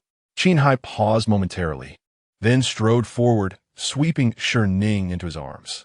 Refrain from such caustic speech. Your foot is not yet healed. Avoid unnecessary movement. Descending the stairs proved arduous for her injured foot. Shi Ning offered token resistance, emitting aggrieved hums. It is you who fails to converse amiably, perpetually wearing a scowl as if I were indebted to you for a fortune. Qin Heye lowered his gaze to Shi Ning and oppose, as pouting lips and her cheeks puffed with ire. Ressembling à petite goldfish. Adorable and charming. This facet of Shi Ning had never before been unveiled before him. The corners of Qin Heye's lips tilted upward ever so slightly, before swiftly reverting to their original position. Indeed, Shi Ning. What did his affirmation imply? Was she truly in debt to him? Shi Ning blinked in further bewilderment. How could she possibly owe Qin Heye such a vast sum? Was it a debt incurred in a past life? Nestled in Qin Heye's embrace, Shi Ning perused the cascading comments. Presently, the meaning of the comments dawned upon her. Her face flushed. She buried herself in Qin Heye's arms, averting her gaze from the comments that threatened to corrupt her. Qin Heye carried Shi Ning to the dining table, seating her comfortably and observing her foot. He solemnly instructed her, remain seated and still. Should you require anything, summon a servant. Shi Ning, genuinely hungry and experiencing foot pain, obediently nodded. Yes. Qin Heye, rarely witnessing her docility, found his mood elevated, his tone softening. Do you desire merely noodles? Upon hearing his gentle timbre, Shi Ning widened her eyes in astonishment. Yes. Was it within his capacity to speak so tenderly, rather than with the frigidity of an ice block? She had assumed his mouth had been frozen in a sub-zero icebox. Qin Heye, what manner of noodles do you desire? Shi Ning was uncertain, having merely mentioned it in passing, and thus deliberated. She lifted her gaze, offering Qin Heye a sweet smile. Any noodles will suffice, so long as they are prepared by your hand. I shall relish them all. He had harbored a decade-long infatuation with her. She ought to offer a modicum of sweetness, to avert future imprisonment born of love. Upon hearing her words, Qin Heye stiffened, the corners of his lips unable to resist a pronounced upward curve. Very well, await my return. Turning, he swiftly strode into the kitchen. Chapter 24. Hooked like a base, Qin Heye ventured into the kitchen. Shi Ning, ensconced in the dining area, was engrossed in a home design simulation game, awaiting her supper. Soon after, Zhang Shu and the other domestic staff emerged, casting furtive glances at Shi Ning while engaging in hushed conjectures. Do you suppose the master can actually cook? He wanted to oppose. To incinerate the kitchen, will he? Is Miss Shi deliberately goading the master into cooking? Is she plotting to dismiss us all with some fabricated excuse? Miss Shi harbors animosity towards the master and seeks to inflict distress upon him. She's always eager to terminate our employment with the most trivial pretexts. Little Fawn was dismissed merely for stepping through the door with her left foot. Their whispers, though intended to be discreet, were easily audible. Shi Ning, having completed a simulation task, glanced up at them. If memory serves, Little Fin was tending to the garden, collecting insects, wasn't she? Surely, she wasn't so callous as to dismiss someone for such a minor infraction. She considered herself rather benevolent. Even when the nurse playfully teased her about being dominated by Qin Heye, she merely issued a light-hearted threat, refraining from having Qin Heye dismiss or reprimand her. Startled, Zhang Xu and the other staff members trembled. Miss Shi is correct. Miss Shi has dismissed so many that we've adopted floral aliases to avoid confusion. For instance, Zhang Xu isn't actually named Zhang, but the preceding cooks who were dismissed were all addressed as Zhang Xu. Shi Ning acknowledged with a hum and then addressed them once more. Henceforth, refer to me as young madam or Mrs. Qin. Zhang Xu and the other staff members stared at Shi Ning as if struck by lightning. They exchanged bewildered glances, questioning whether Shi Ning had lost her senses or if they were experiencing auditory hallucinations. Ultimately, they lowered their heads and muttered an affirmative response before hastily departing from Shi Ning's vicinity. Shi Ning paid no heed to their speculations. She intended to thoroughly convince Qin Heye of her sincerity, and the alteration in the staff's mode of address was merely a preliminary step. The noodles are ready. Shi Ning heard Qin Heye's voice. She looked towards the kitchen and beheld Qin Heye, donning an apron, gracefully pushing a serving cart. She was somewhat taken aback. Was it truly necessary to present a mere bowl of noodles on a cart? Anyone unfamiliar with the situation might mistake it for a fine dining experience at a five-star establishment. Qin Heye wheeled the cart to the table. There was an abundance of ingredients in the kitchen, so I prepared several varieties of noodles. See which one appeals to you. He proceeded to place an assortment of noodle bowls from the cart onto the table. Plain noodles, spare rib noodles, seafood noodles, braised noodles, hot and sour noodles, instant noodles. Shi Ning gazed at the steaming bowls arrayed before her, utterly astonished. Shi Ning. Noticing Shi Ning's silence, Qin Heye stiffened and frowned. You dislike them all? Shi Ning responded, I like them, in an oppose. It's just that it seems a bit extravagant. I merely desired a bowl of noodles.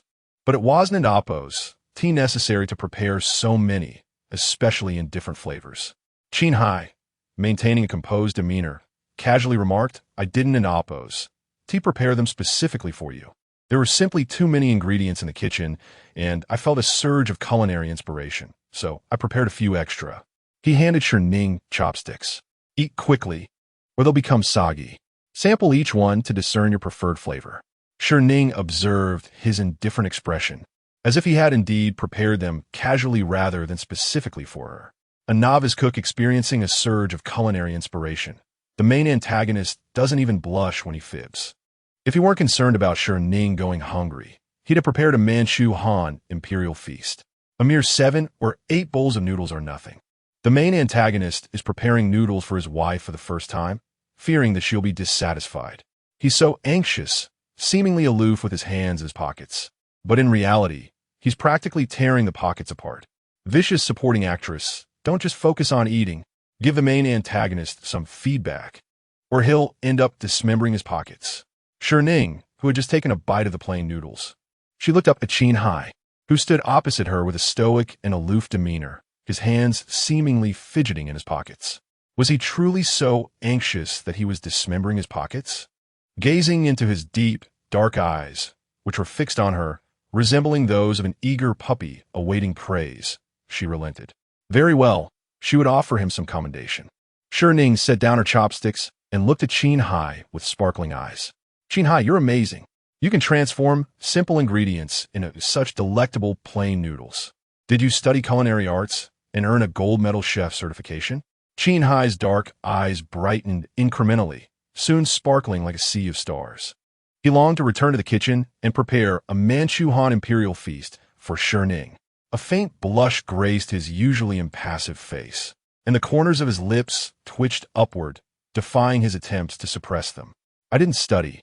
This is my first time cooking. Shi Ning exclaimed in awe. Her gaze upon Qin Heye filled with even greater admiration. "It in Oppos. As your first time? Unbelievable. You in Oppos. Were even more skilled than a gold medal chef." Qin Heye and Oppos. S lips remained upturned, his tone now imbued with delight. "It's not that exaggerated." Shi Ning continued to eat her noodles while showering Qin Heye with praise. "You're truly remarkable. Are you always this proficient? Do you learn everything quickly, executing it swiftly, flawlessly, and impressively the first time?" The supporting actress is so skilled at flattery. She'll turn the main antagonist into an infatuated fool with a plummeting IQ. Haha, look at the main antagonist's cheap grin. Even AK-47's can and Oppos. T suppressed the corners of his mouth. Still smiling. Zhuan is coming to get you. Ah, the sweeter it is now, the more agonizing it will be later. Qin Heye gazed at Shi Ning with veiled eyes. Not always. Huh? Qin Heye and Oppos. S voice was husky. Not everything is better when it and Oppos. S faster and more impressive. Shi Ning was about to dissuade him from being modest when the comments floated before her eyes once more. The main antagonist is alluding to last night's intimate encounter. My face is being run over by a bandwagon, but the supporting actress is still oblivious. Of course, the main antagonist was initially dissatisfied with his first attempt last night, so he employed various slow-motion techniques until the supporting actress was dizzy and he himself was weak-kneed. Only then was he satisfied. Shi Ning and Oppos. S face flushed crimson. No more comments during meals. Having eaten her fill, Shi Ning set down her chopsticks and solemnly called out, "Qin Heye." The gravity and seriousness of her tone were palpable. Qin Heye's upturned lips instantly fell, and a chilling aura emanated from him. He set down his chopsticks and stood up. "I'm full. I have a meeting. I'll be in the study." Why has the sweet atmosphere suddenly turned strange and ominous?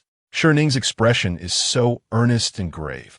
She only wears such an expression when broaching the topic of divorce. Is she going to bring it up again?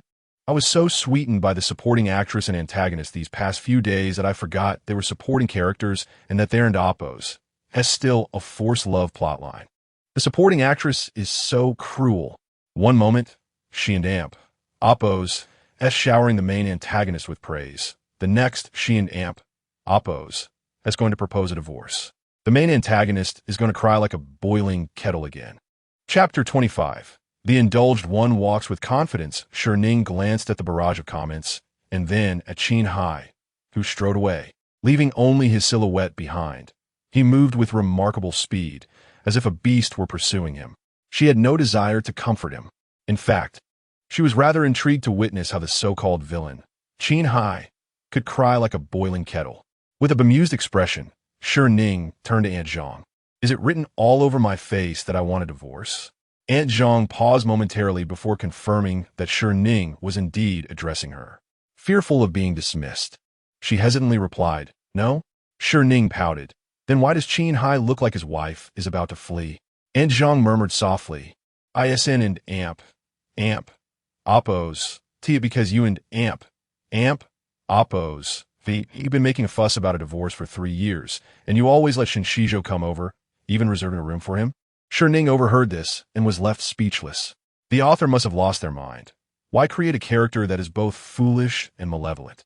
Qin Heye was 100 times better than Shen Xizhou. In terms of wealth, power, looks, physique, and character, he surpassed Shen Xizhou by leaps and bounds. How could she not love such a refined man and instead choose the scoundrel Shen Xizhou? And in her husband's home, reserving a room for Shen Xizhou? This was even more outrageous than those rebirth stories where friends are given rooms to seduce their husbands. The key point was that Qin Heye had actually agreed. Was he hoping for a harmonious life among the three of them? Truly absurd. Shi Ning, exasperated, commanded, "Go clean out Shen Xizhou's room and throw everything away." Aunt Zhang was taken aback for a moment before understanding. Yes. The servants began to clear the dining table. Shi Ning glanced at the barrage again. They were all saying that Qin Heye was in the study, silently shedding tears while reviewing documents, working to earn money for his wife. She questioned the authenticity of the comments. Qin Heye could not possibly be such a crybaby. Shi Ning called Qin Heye. He answered immediately. His low, hoarse voice reached her ears. "Is there something you need?" "I'm heading back to my room." "So?" Shi Ning whined, "My feet hurt." Come carry me down, I'm in a meeting. Have the servants bring a wheelchair. Oh. Qin Heye thought Shi Ning had hung up and rapped his phone against the table. However, Shi Ning did not disconnect the call. They remained on the line. She could hear the sound of Qin Heye flipping through documents, occasionally speaking about work matters, likely from an unfinished meeting earlier that afternoon. After 2 minutes, the call was still active. This made her recall a detail. For the past 3 years, she had always initiated the calls, and he would answer instantly. Yet, when he called her, she would hang up immediately. If he tried again, she would block him. Additionally, she always ended the calls first. Shi Ning stared at her phone's call screen. 2 more minutes passed. She raised an eyebrow. Could it be that if she didn't hang up first, Qin Heye wouldn't either? Intrigued by this hypothesis, she decided not to end the call and switched to a background game, continuing to play. Half an hour later, her energy was depleted, yet the call persisted. Bored of the game, she switched to another and then browsed shore dramas. As her phone neared depletion, she asked a servant for a power bank to continue playing. With the servants off duty, Shi Ning grew tired and set her phone down, opening the call screen to see it had lasted 150 minutes. How could it be that they hadn't hung up yet? Curious, she decided to eavesdrop and see if Qin Heye was indeed sobbing, like a kettle on the verge of boiling. Activating the speaker, Qin Heye's deep, rich, cold, yet melodious voice came through the phone. The core technology is at a bottleneck. We should hire experts at a high price rather than settle for good enough. Through the phone, Shi Ning could sense the tense atmosphere of the meeting, feeling as though the responsible parties on the other side of the computer were sweating under his commanding presence. Qin Heye, focused and diligent, must have looked incredibly handsome at that moment. While she pondered, she suddenly heard Qin Heye and Oppo's as cold, surprised voice, "You haven't hung up?"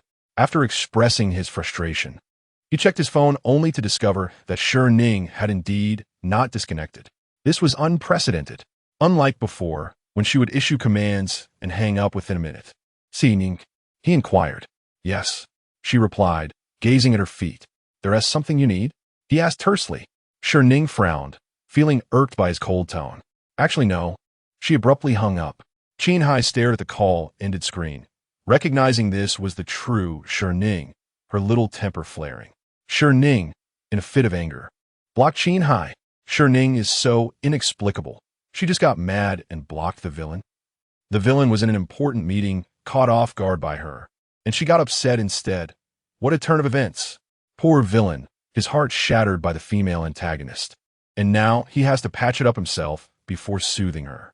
Just now, how sweet it was when the villain told the executives, "My wife is upset. I must go comfort her." Now, the sympathy for the villain is overwhelming. Shi Ning, this malicious female antagonist, is emboldened by the villain's affection. Yet she cannot even comfort him. His heart is broken into pieces. Observing the barrage, Shi Ning pouted, aware that Qin Heye was distressed. But she had no intention of comforting him. He had harbored a secret crush on her for 10 years, remaining silent and cold in their interactions. The more she thought about it, the angrier she became. What nonsense! He is worse than Shen Xizhou. At least Shen Xizhou knew how to sweet-talk me when he needed something. Let us just divorce Qin Heye. I refuse to believe. Suddenly, a chilling shout echoed from the spiral staircase. Shi Ning. Her mind went blank. The barrage erupted in excitement. Oh, the villain has heard her. The loft is about to open. Let the drama unfold. The female antagonist is so shameless. She knows Shen Xizhou is using her, but feels pleased and flattered. Qin Heye appears terrifying, exuding an aura of impending darkness. Shi Ning cannot escape now. Her legs might be permanently crippled. Chapter 26. Husband.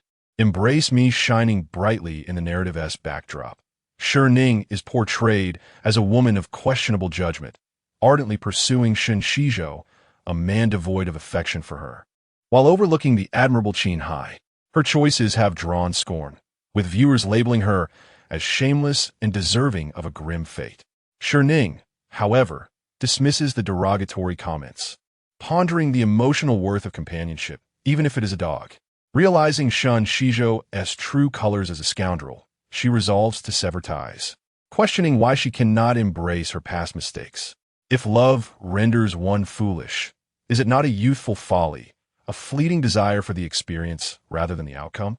The audience's ire is misdirected. Why condemn her while letting the cat escape scot-free? Qin Heye's affection for her does not impose a reciprocal obligation. As she grapples with her emotions, the barrage of vitriol from the viewers stings, her eyes glistening with unshed tears. Yet, her turmoil is eclipsed by the imposing figure of Qin Heye, descending the staircase with an air of chilling authority, reminiscent of death itself.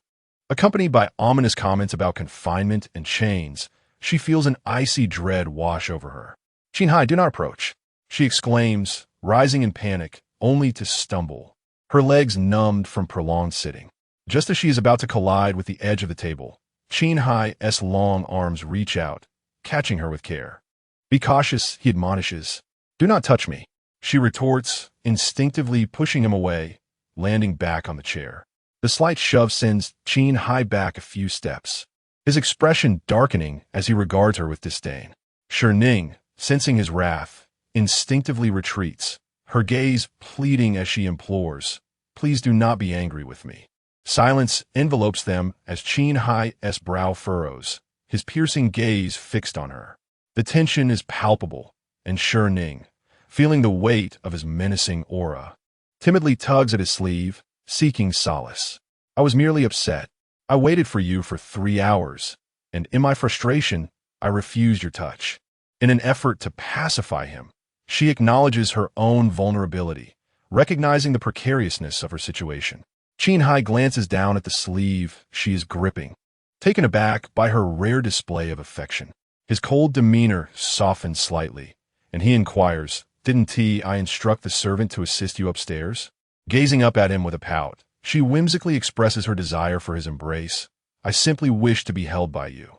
Why marry if not to enjoy the comfort of a husband? It is the first time she has referred to him as her husband in 3 years. Qin Heye freezes, his attention fully on her, the term husband echoing in the air. "MHM," she nods eagerly, opening her arms wide. "Husband, hug me." Her voice, sweet and soft, wraps around him like honey, infusing him with warmth. With a gentle bend, Qin Heye scoops her into his arms, and she nestles against his neck, feeling secure. The audience reacts in surprise, noting the sweetness of the moment as the narrative takes an unexpected turn. Qin Heye, once consumed by anger, finds his lips curving into a smile at her endearment. The viewers remark on the depth of his affection, noting that he has always respected her wishes, never forcing her hand except in matters of divorce. Even when she insisted on leaving a space for Shen Xizhou, he complied without protest. Shi Ning, observing the comments, gazes at Qin Heye's chiseled jawline, a visage of both elegance and intimidation. It is unfathomable to her that such a noble man harbors such humble love for her. As Qin Heye carries her to the bedroom and places her gently on the bed, he stands before her, instructing her to communicate directly in the future. "I made the call," she pouts, feeling slighted by the brevity of their conversation. "I apologize. I thought you had hung up," he replies, having assumed her tone was dismissive, given her previous disdain for him. In the future, issue commands. If one request fails, make it twice. Understood? Who would dare command a titan of industry? Yet, Shi Ning affirms with a nod. He kneels to examine her ankle, ensuring that she is unharmed before glancing at his watch. "It is getting late. Let us retire for the night." As he turns to leave, she gently tugs at his sleeve once more. "Is there something else?" he queries, observing her small hand. "I have yet to bathe," she murmurs, her cheeks aflame as she avoids his gaze, fixating instead on his elegant fingers. With shyness, she makes a request. "No," her command. "Please. Help me wash." Chapter 27.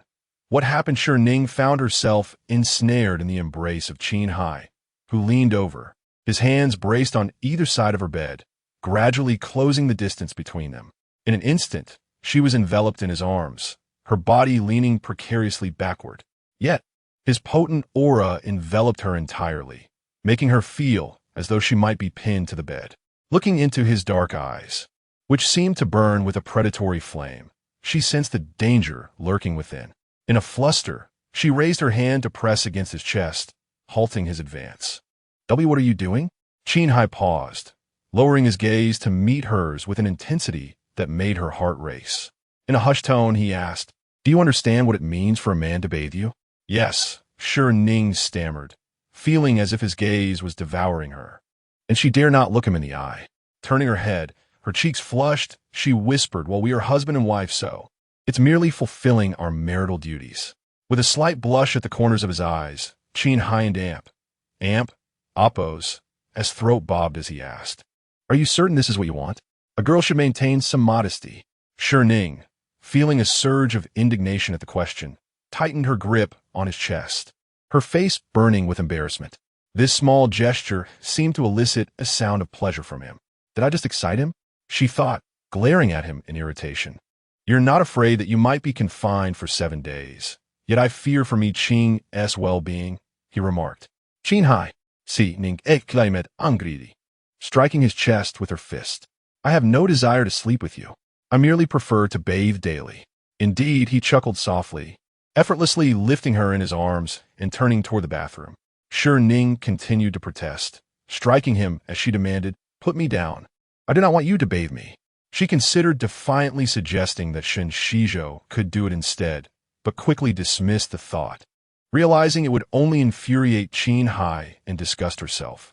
"No, I would rather not let you touch me at all."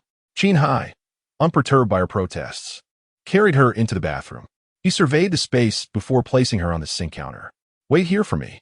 Shi Ning watched him leave, puzzled. What was he up to? Moments later, Qin Heye returned, holding a small pink plastic stool typically used for vegetable preparation. He laid a towel on the floor and positioned the stool atop it before gently setting her down on it. "This way, you want to slip while bathing," he stated as he adjusted the shower head to a suitable temperature. "Thank you for your thoughtfulness," Shi Ning replied, appreciating the innovation that allowed her to sit while bathing. He handed her the shower head, his gaze serious and profound as he said, "You deserve better." With that, he exited the room, leaving her bewildered. Could he be any more confusing? She mused. "Bring me my pajamas," she called after him, her cheeks flushing as she added, "and my underwear from the left drawer." Before long, Qin Heye returned with her pajamas, his fingers teasingly grasping the requested undergarments. "White, adorned with little rabbits. Quite a departure from your style last night," he noted, referring to the black lace ensemble she had worn previously. Though she found the rabbit design somewhat childish, she had reluctantly worn it, fearing the possibility of becoming entangled with Shen Xizhou. Being reminded of this made her feel foolish and irate. "Get out. If you need something, call me. I'll wait outside," she retorted, her embarrassment palpable. Qin Heye regarded her with a penetrating gaze before closing the door behind him. Shi Ning observed his silhouette against the frosted glass, noting that he was on the phone discussing work matters. His presence, both visual and audible, provided her with an unexpected sense of security. As she began to undress and sit in the shower, the steam enveloped her, and the comment from the live stream filled her ears. "Wow, Shi Ning has an incredible figure. Stunning, with a perfect 9-head proportion and porcelain skin. She still looks adorable. Straight girls have it rough. Someone send me some herbal medicine to cure me." Shi Ning felt overwhelmed. Could they please refrain from such comments? Hey, why is there a censor? But it only fuels my imagination. No wonder Qin Heye is utterly captivated by Shi Ning. Her beauty is unparalleled. Shi Ning is actively inviting Qin Heye to bathe her, and he turned her down? That doesn't align with his forced affection persona. Shi Ning frowned at the comments, contemplating Qin Heye's perception of her. Does he truly believe I would betray him for Shen Xizhou? The narrative painted her as a foolish villainess, driven by ulterior motives, and she felt a wave of exasperation. All right, if the story portrays me this way, then I refuse to follow that script. Just as she resigned herself to the confines of her role, she pondered the gap between Qin Heye's respect for her and the eventual descent into captivity. What transpired between us? After dinner, Shi Ning sat in the living room, snacking on chips while watching cartoons. The phone rang, and she answered to the familiar voice of Mu Tian, her childhood friend. "Xiao Ning, it's been 7 days since you last came out to play. Don't you miss your little sweetheart?" Shi Ning glanced at her foot, recalling how her husband had forbidden her to leave the house. Since her ankle sprain, she had been obediently staying indoors. Only after Qin Heye had left for work today did she realize her foot was finally healed. "What?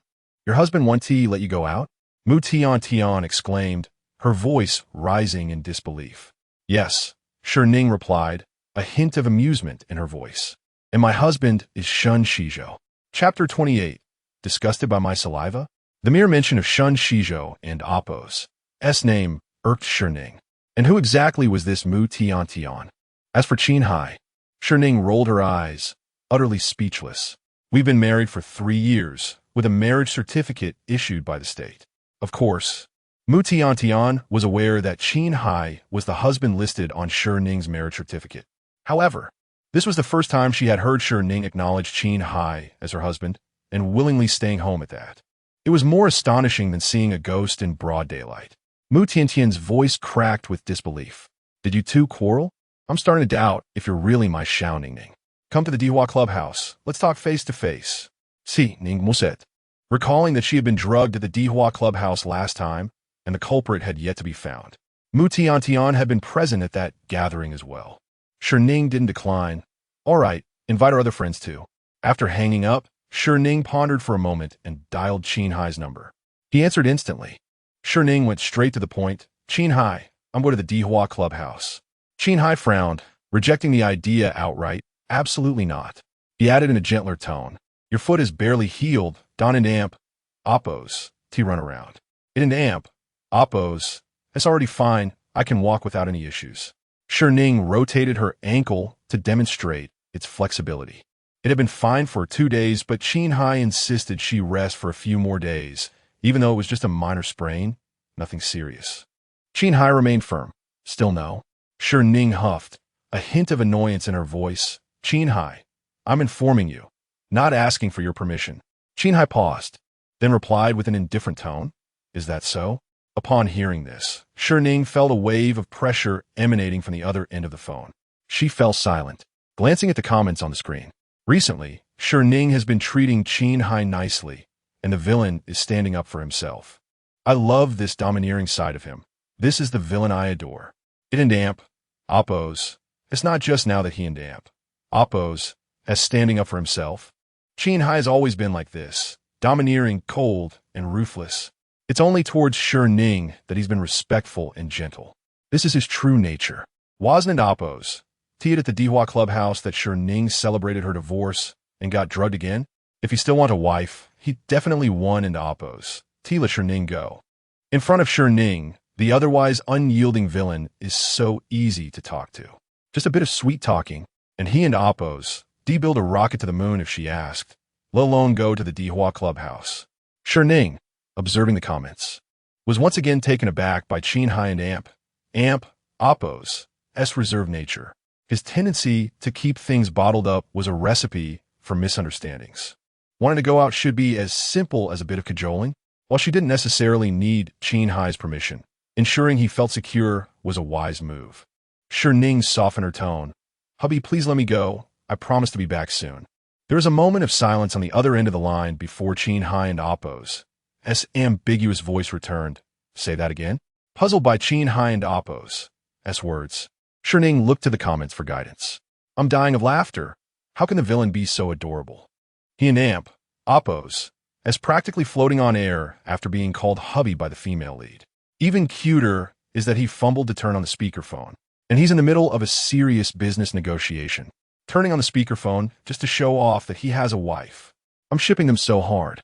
The female lead, who needs intense displays of affection, and Qin Heye are a perfect match. Shi Ning understood. The repressed Qin Heye wanted her to call him hubby again. Why couldn't he just say so directly? His cryptic say that again made her think she had said something wrong, something that had touched a nerve. Thank goodness for the comments, or she would have been completely clueless. Shi Ning's voice became even softer and sweeter. Hubby Qin Heye's tone lifted slightly. Go ahead, come home early. Shi Ning's spirit soared. I'm off then, bye-bye moi. She hung up cheerfully. Qin Heye gazed at his phone, a subtle smile playing on his lips. The project manager across from him was astonished to see Qin Heye, the so-called iceberg CEO, actually smiling, a smile that melted the ice. Mr. Qin and Mrs. Qin and Appo's relationship is truly wonderful, so enviable. Qin Heye gave a low hum of agreement. Let's sign the contract then. Huh? The project manager blinked, then eagerly handed Qin Heye the contract and pen. Yes, yes. Please sign here and here. The contract was signed swiftly. The project manager stared at Qin Heye's departing figure, dazed. The company had been chasing this contract for 3 months without success, and it had been signed so easily. From now on, anyone who said Mr. Qin was difficult to deal with would have to answer to her. Dihua Clubhouse. Shi Ning went directly to their usual private room, number 999. As soon as she sat down, the door swung open. Mu Tian, with her voluminous waves, figure-hugging crop top, and sky-high heels, appeared in the doorway. A vision of sultry allure. Sweet. Shi Ning began to call out to Mu Tian, but she took one look at her and then backed out. Shi Ning. A moment later, Mu Tian pushed the door open again, then checked the room number, confirming it was 999. She stared at Shi Ning. Excuse me, miss. Have you come to the wrong room? Shi Ning grabbed a cherry tomato from the table and tossed it at Mu Tian. Are we even sisters? Are you blind? Ken and Amp, Oppos. Do you recognize me? Mu Tian caught the tomato and pounced on Shi Ning, enveloping her in a hug and giving her a facial wash. Ah, it's my Ning darling. Apologetically, she cupped Shi Ning's face in her hands and planted kisses on her cheeks. Mua. Wow, Mu Tian's name and voice are so sweet, but her personality is so different. I thought she would be a petite, chubby-faced, super cute soft girl, but she and Amp, Oppos, as a mature woman. She and Amp, Oppos, that's so gorgeous. I want a beauty to give me a facial wash too. Let me suffocate in there. Shi Ning was accustomed to Mu Tian and Amp, Oppos, as personality, which was a stark contrast to her name, usually aloof, but incredibly enthusiastic towards her. Her enthusiasm was sometimes overwhelming. Stop kissing me. My face is covered in your saliva. Mu Tian stopped kissing her, cupping Shi Ning and Amp, Oppos' face in her hands, examining it from all angles, and noticing that she was only wearing lipstick with no other makeup. It's rare to see you without makeup. What's wrong with me giving you a few extra kisses? Are you really disgusted by my saliva? She narrowed her eyes playfully. Getting bold, are we? Shi Ning offered her left cheek. No, your majesty should bestow your favor equally. This side wants him too. Mu Tian happily obliged, planting 2 more kisses on her cheek. After their playful antics, Shi Ning was convinced that Mu Tian couldn't have been the one who drugged her. Shi Ning looks like a cold, mature woman, but she's actually a softie who loves kisses, hugs, and being spoiled. She and Mu Tian, who loves kissing soft girls, are a perfect match. Mu Tian was tricked by a scumbag and went to Myanmar alone to save Shi Ning, suffering inhuman torture and returning mentally unstable. It's so heartbreaking. I just want to ship their sisterly love. Let's broaden our horizons. It's a one-husband, one-wife system now. The villain is the husband. Mu Tian is the wife. Perfect. Chapter 29. Uncovering the betrayer. As Shi Ning gazed at the barrage of comments, she instinctively knew that her childhood protector, Mu Tian, would never betray her. Yet, Mu Tian had fallen victim to a scoundrel and was lured to Myanmar under the pretense of rescuing her, only to suffer unimaginable torment. Have you started dating? Shi Ning inquired earnestly. When have I not been dating? Mu Tian replied, brandishing her phone. Soon, you shall as well. I've already selected some suitable candidates for you. They bear a slight resemblance to Shen Xizhou and will assuredly shower you with affection. Mu Tian had a penchant for male models and had never engaged in a serious relationship. Observing the comments, Shi Ning noted that no one had mentioned who Mu Tian was seeing, which likely meant she had yet to encounter a rogue. If you meet someone you like, you must introduce him to me first. I must approve before you proceed, Shi Ning stated with fervor.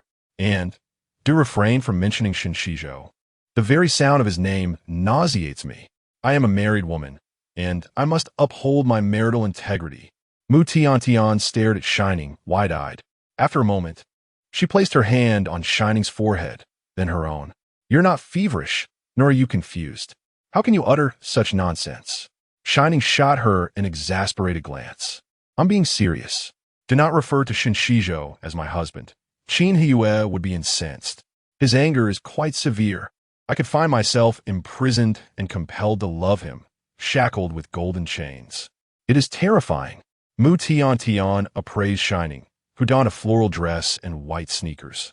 Her long black hair cascading freely, exuding an innocent aura without the adornment of makeup. This was a stark contrast to the sultry goddess she used to be, who always appeared in glamorous attire and immaculate makeup. The transformation was striking, once alluring and seductive, now pure and yearning. It was no wonder she had not recognized Shi Ning earlier. Are you serious? Indeed. Slap. Mu Tian clapped her hands excitedly on her thighs. Finally, you've cleared the fog from your eyes. You no longer indulge in the nonsense of Shen Xizhou. At last, you realize he cannot compare to Qin Heye? Shi Ning interrupted. No, and amp, oppos, at last, and amp, oppos. Knowing that Shen Xizhou is nonsense doesn't absolve the years I wasted on him. She felt a twinge of sympathy for Mu Tian's earlier outburst. Mu Tian chuckled. You are as stubborn as a mule. How could I possibly restrain you? Besides, as long as my darling Ning Ning is happy. If you wish to taste the bitterness of life, I shall gladly provide you with a fresh dose.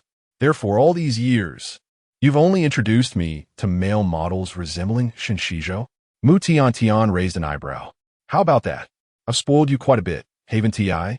Shi Ning felt a mix of affection and exasperation for her supportive, yet exasperating friend. Thank you. Curious, Mu Tian asked. What prompted this sudden clarity? Have you discovered Shen Xizhou's inadequacies in bed? Well, that is one way to put it, Shi Ning admitted, blushing. Did you sleep with him and find him lacking? Mu Tian teased. No, I haven't even kissed him. Shi Ning retorted. It wasn't that she didn't wanna. It was merely that Shen Xizhou was particularly reserved, as they were meant to be the pure, untainted protagonists. Mu Tian was puzzled. Then why the sudden change of heart?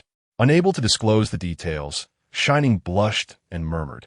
It's because I slept with Qin Heye. Puffed. Mu Tian, who had been sipping her drink, nearly spewed it all over the two women who had just entered. Lin Jingyao, leading the way, frowned. What are you doing, Mu Tian? You nearly drenched me. Yu Yueshi rushed forward, offering tissues to wipe Mu Tian's mouth and hands, cleaning the mess on the table. Are you all right, Sister Tian? Mu Tian, brimming with excitement, ignored Lin Jingyao's comment and turned to Shi Ning. I'm fine. It's our Ning Ning who has encountered a significant issue. Lin Jingyao settled beside Shi Ning, casually munching on imported strawberries. Ning Ning and Shen Xizhou were caught in bed by Master Qin. Shi Ning frowned at her. Yu Yueshi expressed concern. Is something wrong with Ning Ning? Do you need help? Mu Tian amplified her voice through the microphone. Ning Ning and Qin Heye are sleeping together. Ning Ning has taken down the formidable Qin. The entire room echoed with Mu Tian's proclamation, as if she were declaring to the world that Shi Ning had indeed slept with Qin Heye. Shi Ning, flustered, snatched the microphone back. Tian, lower your voice. Lin Jingyao crushed the strawberry in her hand, wiping it off with a tissue. Yes, Sister Tian, please lower your voice. This isn't exactly a proud moment. In her previous state, Shi Ning would have found Lin Jingyao and amp, oppos, as comment reasonable. However, now it felt oddly misplaced. Shi Ning glared at Lin Jingyao. Qin Heye and I are a legally recognized couple. What is shameful about us being intimate? Mu Tian nodded vigorously. Exactly. It's not before marriage, nor is it infidelity. What is shameful about it? Lin Jingyao's face darkened with jealousy. Both Ning Shen Xizhou. Now that she has been with Qin, she's lost her purity. Shen Xizhou will surely look down upon her. The sentiment echoed Shi Ning's earlier thoughts. Frowning, Shi Ning challenged her. Why do you speak as if the first time with one's husband is unclean or unworthy of love? Mu Tian and Yu Yueshi regarded Lin Jingyao with scrutinizing eyes. Feeling the weight of their gazes, Lin Jingyao stammered, I'm merely concerned that Ning Ning might have been coerced by Qin, even within marriage. That could be considered marital rape. Ning Ning has been so devoted to Shen Xizhou, refusing Qin's advances for 3 years. What if she feels despondent now? This was indeed a valid concern. Mu Tian immediately asked Shi Ning, was Qin Heye forceful? Don't be afraid. If he was, I will stand up for you. The topic made Shi Ning uncomfortable. No, it was as Tian said. I willingly slept with Qin Heye. Mu Tiantian gave Shi Ning a thumbs up. You dare to sleep with the formidable Qin Heye. How brave. I'll book 18 male models to celebrate. Shi Ning grimaced. Stop it. I'll live a good life with Qin Heye, not entertain the notion of 18 male models. According to the comments, Qin Heye would imprison me in the attic for 18 days, not allowing me to leave. Mu Tiantian feigned distress, her face filled with mock drama. How is Qin Heye in bed? Did he sweep you off your feet? Is that why you're not divorcing him? Shi Ning blushed, her voice softening. He must be quite skilled. I didn't sleep at all and ended up fainting. Mu Tiantian grinned widely. No wonder you're not divorcing. You've truly been enchanted. Lin Jingyao's expression soured further, anxiety evident. If Ning isn't divorcing, what will become of your Shen Xizhou? Chapter 30. Dying for a cause once again. It was Shen Xizhou. Shi Ning, feeling quite exasperated, grasped the microphone and solemnly declared, I hereby announce that I no longer harbor any affection for Shen Xizhou. From now on, anyone who dares to pair me with him shall find themselves severed from my friendship. Her demeanor made it evident that she was not merely speaking in anger. Mu Tiantian took the lead in applauding, wholeheartedly supporting this stance. It an amp, Oppos, that's about time.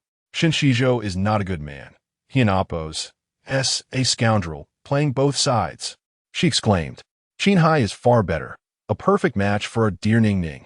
She chuckled softly, choosing not to intrude upon Shi Ning and Oppos, as personal matters. Lin Jingyao, however, wore a tense expression, her concern palpable. Qin Yi is domineering and often wears a cold demeanor. He certainly gives off an intimidating impression. What if Ning suffers domestic abuse? With Qin Ye's power and status, we might be powerless to help her. She raised her voice to Shi Ning, suggesting, marriage should not be based on looks or wealth, but rather on marrying the man you truly love to find happiness. Given the betrayal by Shi Ning was particularly sensitive to this topic. She furrowed her brow at Lin Jingyao, questioning, do you actually wish for me to divorce Qin Heye?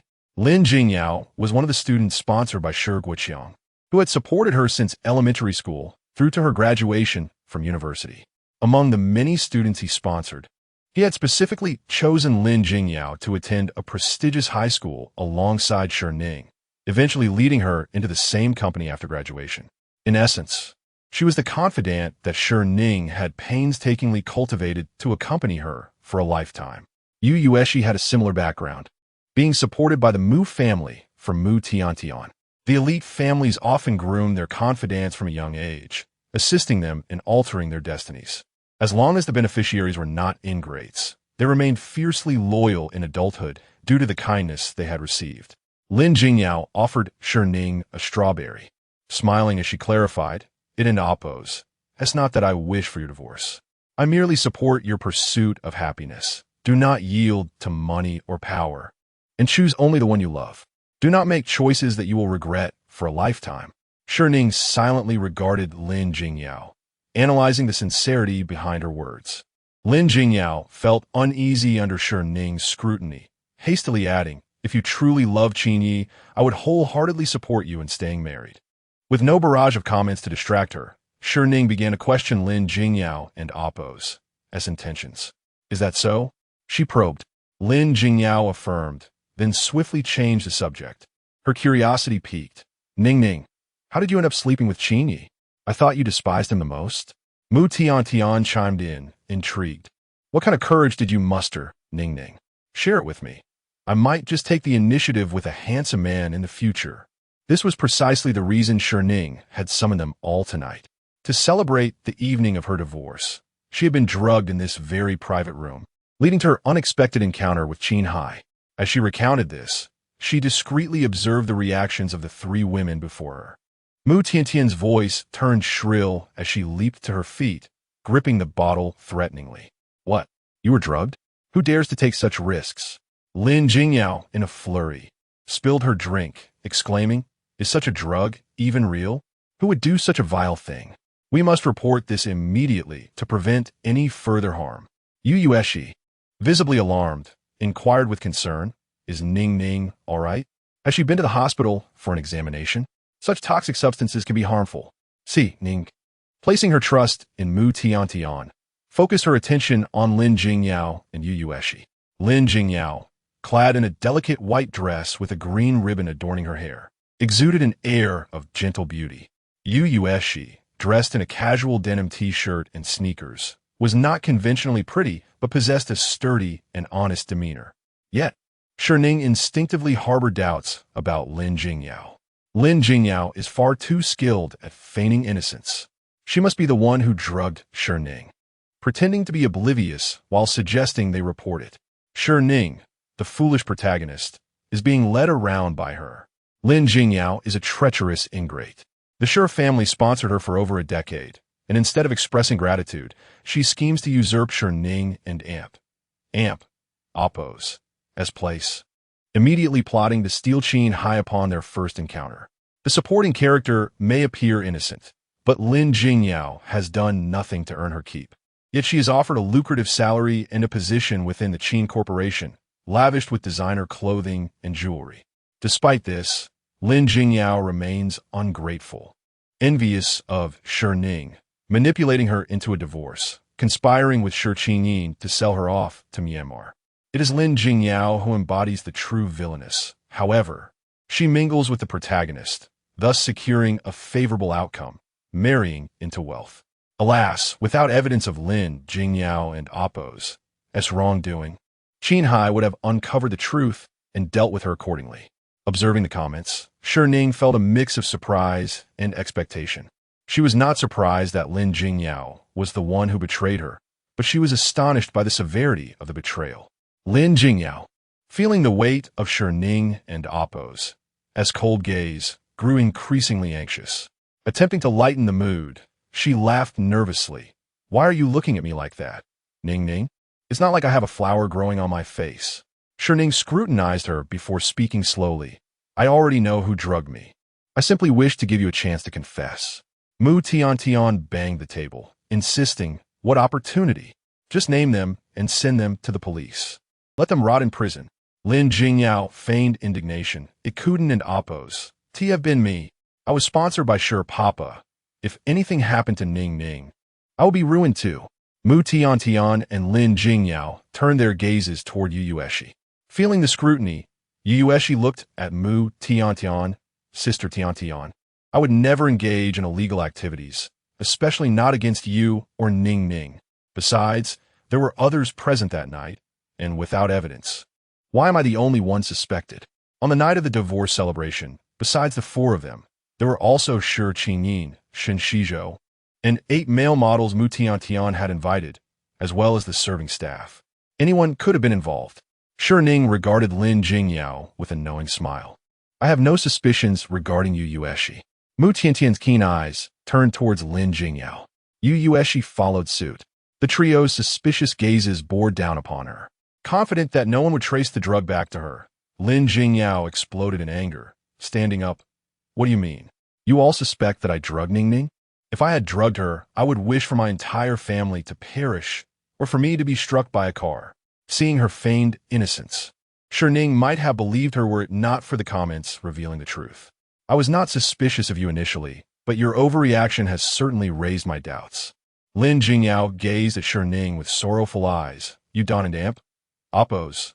Trust me?" Shi Ning nodded without hesitation. "No, I do not." Lin Jingyao's eyes welled with tears as she cried out, "Why don't you believe me?" "Because the comments say you are the one who drugged me." Shi Ning could not be bothered to concoct a more elaborate excuse. "You simply look like a villain. Must I die for you to believe me?" Shi Ning raised an eyebrow. "Oh." With a sudden crash, Lin Jingyao shattered a wine bottle, brandishing a sharp shard against her wrist. "If you don't believe me, then I will prove it with my life." Shi Ning swiftly reached out, seizing the shard from Lin Jingyao and Oppo's grasp. "Don and Oppose, do this."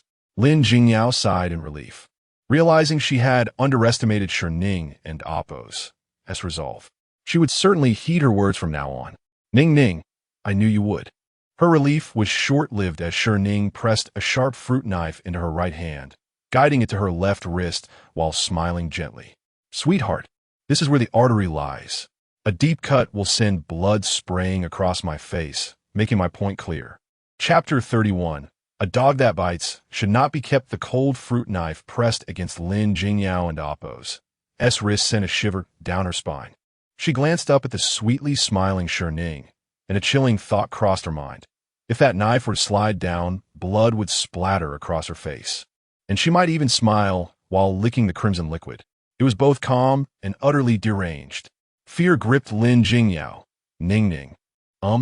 Shi Ning cast a casual glance at the fruit knife. Do you need my assistance? Yueshi, witnessing the scene, felt a wave of unease wash over her. She opened her mouth, intending to plead for Lin Jingyao.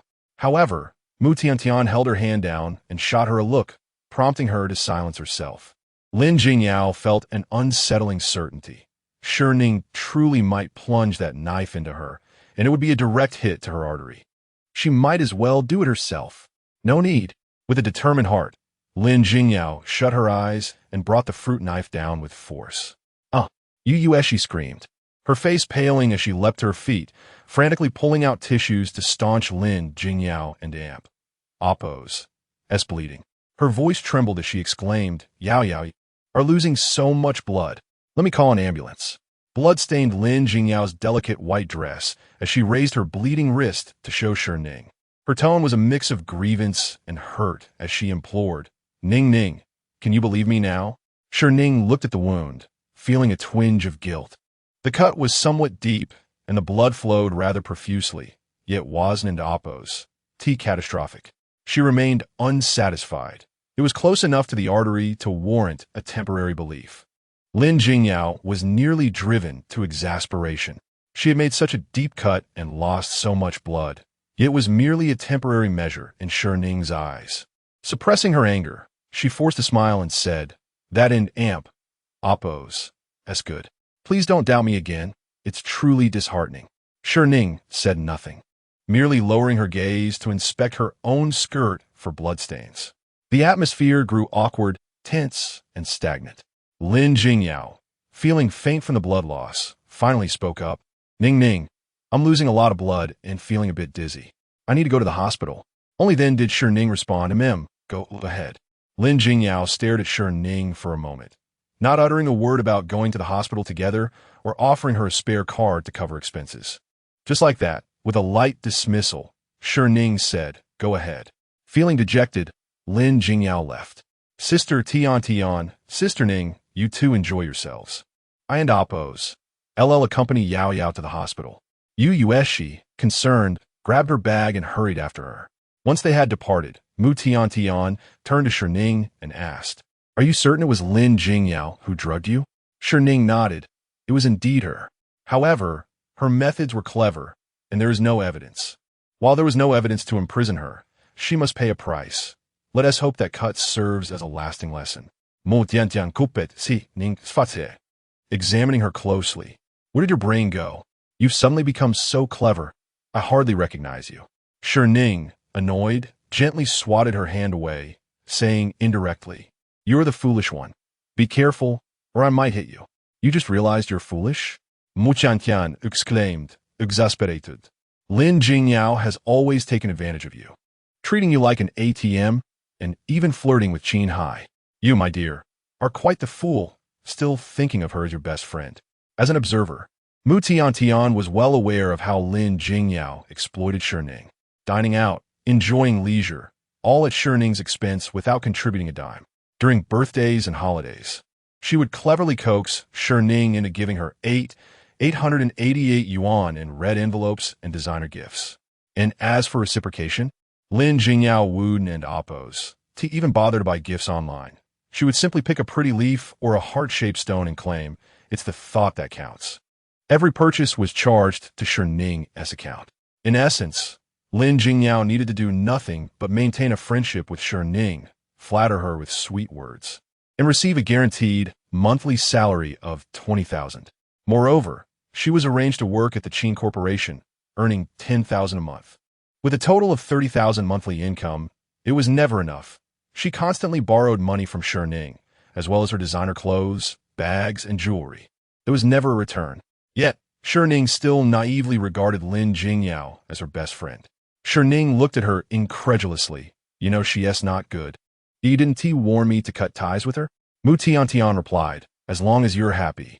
I was thinking that supporting her wound cost much more than keeping a dog. As for the situation with Qin Heye, since you didn't like him anyway, what did it matter if she flirted with him? Shi Ning found Mu Tiantian's words both amusing and infuriating. You truly are blindly supportive of me. Mu Tiantian gave her a knowing look, then said in a serious tone, but a dog that bites should not be kept. A dog may be disobedient, but must not bite. Shi Ning's expression grew colder. Rest assured, Lin Jingyao will pay for everything in due time. Seeing Shi Ning's newfound cleverness brighten Mu Tiantian's mood. You're no longer a fool. I'll send you some male models. You get 8, and I'll take 10. Shi Ning hurriedly replied, No, Qin Heye won't let me off. Then I'll send you some male models that resemble Qin Heye. Mu Tiantian began scrolling through her phone, selecting male models. Are these male models really necessary? Shi Ning. That night, Shi Ning's actions stunned the audience. Did I stumble into a female-oriented fantasy novel? How did Shi Ning become so fierce? That moment when she made Lin Jingyao cut her wrist was utterly exhilarating. Who cares if it's a male or female genre? As long as it has something scandalous, it's a good read. She appears as a cold, aloof goddess, yet is actually a sweet and soft girl with an underlying madness. Is the villainous persona crumbling? Beating up scummy men, kicking out scummy women, torturing a scummy girl. This character arc is collapsing beautifully, making the main character scream and the readers laugh like they're at a family reunion. Shi Ning chuckled upon reading these comments. Indeed, she was the villainess, and if she had fans, she certainly couldn't disappoint them or let them feel frustrated. The villainous persona would be carried through to the end. At the entrance of the Dihua Club, Yu Yueshi followed Lin Jingyao out of the private room, diligently using tissues to apply pressure on her wound. While waiting for a cab by the roadside, she hesitantly asked, Yao Yao, did you really do that to Ning Ning? Lin Jingyao's hand throbbed painfully, and she shot an irritated glare at Yu Yueshi. How could that be? That's illegal, and I don't have that much money to buy such drugs. Yu Yueshi still believed in Lin Jingyao, kindly advising her, Yao Yao, we come from the same village. The girls there marry and have children early, while we can pursue education and careers. These opportunities are thanks to Sister Tian and Sister Ning. We must be grateful and never forget. Lin Jingyao, irritable, interrupted. Stop lecturing me. Are you my mother? Yao Yao. Lin Jingyao was frustrated with Yu Yueshi and lifted her gaze to the vehicles passing by. Spotting a Maybach with a license plate, Jing, a 999S approaching. She quickly positioned herself at the entrance of the parking garage, forcing the Maybach to stop. Pei Qian, recognizing Shi Ning's acquaintances, would certainly provide her with some male models. He rolled down the car window and leaned out to ask Lin Jingyao, Miss Lin, does Missy need something? Yu Yueshi was about to say no, but Lin Jingyao was quicker. She raised her bloodied left hand, her face pale and delicate, and said softly, Brother-in-law, my hand was injured because of Ning Ning, and it's difficult to get a cab. Could you please take me to the hospital? Chapter 32. A token of love for my husband upon hearing the name, Shining. Qin Heye finally rolled down the car window, frowning as he observed Lin Jingyao's wrist. Was it injured because of Shining? Lin Jingyao and Oppo's face was pale as she weakly nodded, confirming, yes, it was Ning Ning who placed the fruit knife on my wrist. Though she worked at the Qin group, her position was that of a leisurely clerk, not even at the front desk due to her insufficient looks. She had no opportunity to meet him, let alone be in close proximity, much less share the same vehicle. Lin Jingyao was aware that she lacked Shining and Oppo's beauty, yet she understood the nature of men. Anything outside, untouched, seemed far more enticing than what was at home. Given the chance, she believed she could ensnare Qin Heye. Qin Heye and Oppo's brows furrowed as he glanced at Yu Yueshi, who maintained a respectful distance and wore an honest expression. He inquired, is she telling the truth?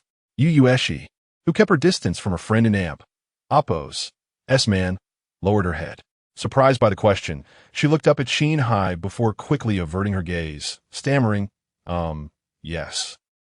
Before she could finish, Lin Jingyao interjected, brother-in-law, could you take me to the hospital? She leaned weakly against the car door, stretching her hand inside. Qin Heye observed the blood dripping onto his car from Lin Jingyao's hand. Frowning, he exited the vehicle, his tall and elegant figure exuding an aura so powerful that even the luxurious Maybach appeared diminutive beside him. With a polite yet detached demeanor, Qin Heye addressed Yu Yueshi. "Miss Yu, please return. My assistant will take Miss Lin to the hospital." Yu Yueshi nodded, softly advising Lin Jingyao to call her if needed, kindly reminding her that he was Ningning's husband and that it was best to maintain a distance. Lin Jingyao pretended not to hear. Yu Yueshi could only smile faintly before turning to leave for the bus station. Pei Qianhua also exited the car and noticed the bloodstains on Lin Jingyao and Appo's white dress and her bleeding arm as she leaned weakly against the door. He hurried over. "Miss Lin, please get in the car. I and Appo's LL take you to the hospital." After seeing Qin Heye step out, Lin Jingyao, not receiving so much as a glance from him, resolutely turned to enter the Dihua Club. With a determined heart, she pinched her wound with her long nails, causing more blood to flow. She rushed forward, positioning herself in front of Qin Heye, brother-in-law. "Could you accompany me?" With a frown, Qin Heye stepped back, coldly rejecting her no. Lin Jingyao and Appo's face turned pale. Yet she smiled graciously. "Brother-in-law, please Don and Appo's. T blame Ningning. It wasn't and Appo's. T intentional and I and Appo's am not seriously hurt." Qin Heye and Appo's brows were tightly knit as he stared at Lin Jingyao. Aware that he had no patience for nonsense, she appeared conflicted, yet chose to get straight to the point. "I don't genuinely want you to take me to the hospital. It's just that Ningning mentioned her divorce from you and hinted at a male model like Shen Xizhou. I'm afraid you two might argue." Qin Heye's brows furrowed deeply, an aura of coldness radiating from him. "She mentioned divorce?" Lin Jingyao nodded vigorously, her face flushed as she looked at him. "Ningning said that what happened that night with you was forced." Oh my, Lin Jingyao and Appo's words are so cunning, each one designed to sow discord. It appears she speaks for Shi Ning and Appo's sake, but only mentions the divorce and coercion, leading Qin Heye to misunderstand Shi Ning and Appo's temperament as bad, unkind, and wishing to leave him, while also harboring disdain for their intimacy. Oh dear, the sweet moments I've relished may turn into a misunderstanding, leading towards forced love. Beware of friends. Lin Jingyao is a quintessential example. The antagonist is quite adorable, only hearing his wife wants a divorce, not that she is interested in a male model. As long as she doesn't leave, her affection for the male model is inconsequential. He might even consider pursuing a side career as a model himself. Observing Qin Heye and Appo's current aura, one might expect him to become the villain, taking Shi Ning home, locking her in the attic, and initiating a forced romance. Shi Ning, upon seeing the barrage of comments, hurried downstairs. Arriving at the entrance, she looked up to find Qin Heye illuminated by the streetlight, his shadowy figure barely brightened by the scattered light. It seemed he was truly on the brink of darkness, ready to imprison her. "Weak in knees," she called out. Husband hearing her voice, Qin Heye looked up and smiled as Shi Ning rushed towards him. Lin Jingyao, upon seeing Shi Ning, turned pale with panic. "Ningning." Disregarding Lin Jingyao as an obstruction, Shi Ning pushed her aside and joyfully leaped into Qin Heye and Appo's embrace, wrapping her arms around his strong waist. She looked up at him with twinkling eyes. "Husband, did you come to take me home? I missed you so much today." Standing on tiptoe, she gently kissed his chin, then pouted, asking, "Did you miss me?" Qin Heye gazed down at Shi Ning, her warmth illuminating the cold shadows of his heart. Unable to resist, he smiled slightly. Shi Ning, dissatisfied, cupped his face and commanded, "Speak the whole sentence. Who do you miss?" Qin Heye's cheeks flushed slightly. "Husband, Mrs. Wife." His voice was slow and soft, filled with bashfulness, his usually stern face now tinged with crimson. To Shi Ning, he appeared charming rather than fearsome. "Husband is so obedient. Let me reward you with a kiss, Mua." Shi Ning stood on her toes and planted a kiss on Qin Heye and Appo's lips. Lin Jingyao fell to the ground, staring blankly at the effortless way Shi Ning had managed to transform the aloof and formidable Qin Heye into a docile figure. Was Qin Heye truly so easy to placate? A mere embrace could elicit such a radiant smile from him? A simple kiss could render him as dazed as someone who had just won a 500 billion prize? How could Shi Ning, a woman blessed with beauty yet lacking in intellect, and with aspirations of infidelity, command such affection from Qin Heye? Lin Jingyao, feeling indignant, staggered her feet. How did Ning Ning come down? Shi Ning, linking arms with Qin Heye, looked at her defiantly. If I hadn't an oppose, T come down. Who knows how you would have schemed to drive a wedge between my husband and me? Drive a wedge? Qin Heye listened intently to Shi Ning's words, looking deeply into her eyes. Lin Jingyao, previously flustered, quickly regained her composure, realizing that Shi Ning had not overheard. She tactfully stated, "It's late. Ning Ning should return with brother-in-law. The male models at the club are not clean. Be careful not to get sick. I must head to the hospital." She couldn't resist the urge to throw shade, insinuating that Shi Ning was involved with male models at the club. Shi Ning's demeanor turned cold. "Stop right there." Pei Qianhua immediately interjected, blocking Lin Jingyao's path. "Miss Lin, please stay."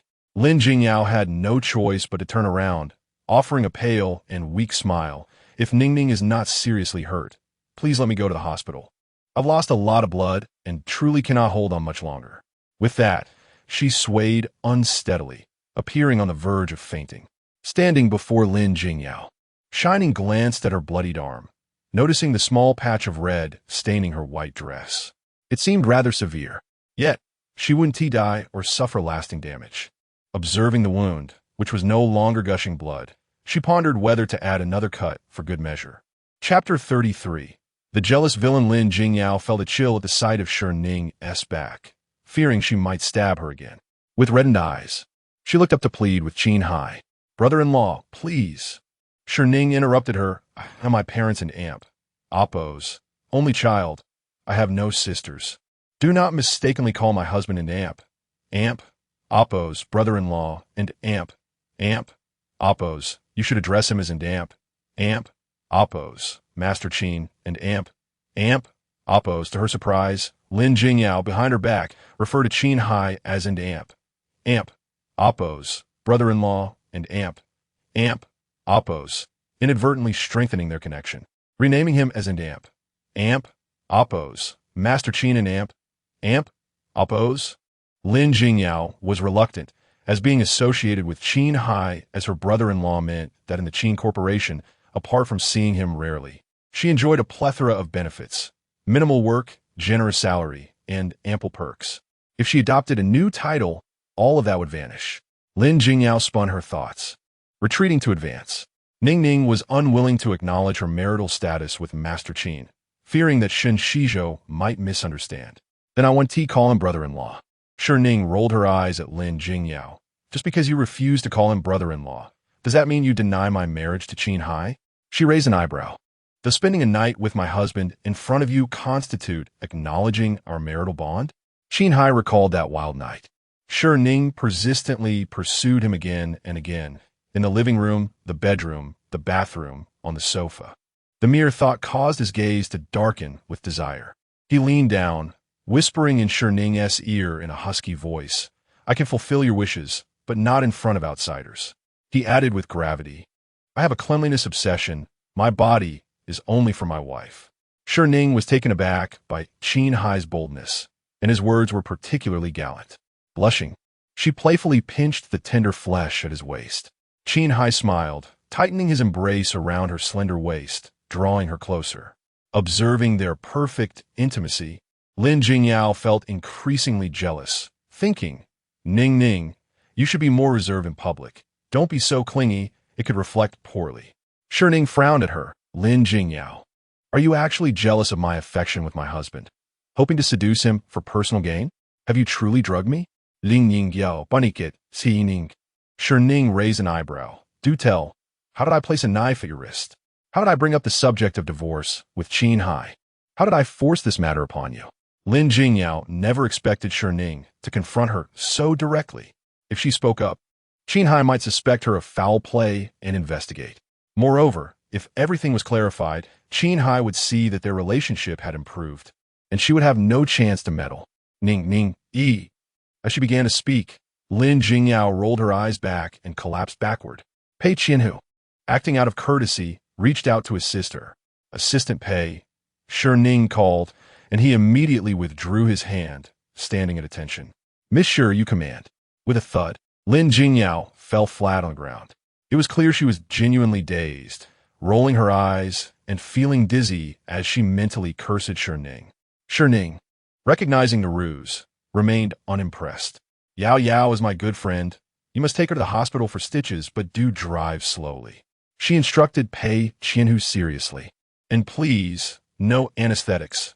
Yao Yao is already foolish, and anesthesia would turn her into a complete fool. With so much blood loss and such a fall, shouldn't we hurry to the hospital? Wasn't it supposed to be a swift ride, not a slow one? It felt as if she was even implying something derogatory. Assistant Pei. Yes, he replied. And make sure Yao Yao receives the most expensive medical examination, especially for her head. We can't afford for her to become brain damaged. Lin Jingyao, pretending to be unconscious, was infuriated. She had hoped to seize the opportunity to extract a hefty sum from medical expenses from Shi Ning. Now, she was expected to cover the costs herself. Moreover, could someone please help her up from the cold ground? The onlookers were making her feel embarrassed and humiliated. Yao Yao is very kind. Please don't let her cut in at the hospital. Shi Ning continued to earnestly instruct Pei Qianhu, ensuring that Lin Jingyao wouldn't leave. Time dragged on, feeling like a century had passed.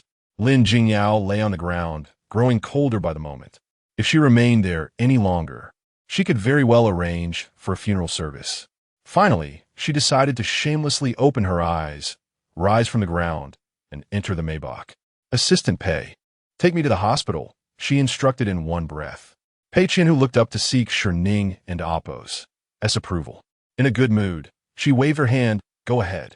Qin Heye commanded Pei Qianhu, once you're done, take the car for maintenance, replace the interior, and clean and disinfect it. It was clear he disdained Lin Jingyao for having occupied his vehicle.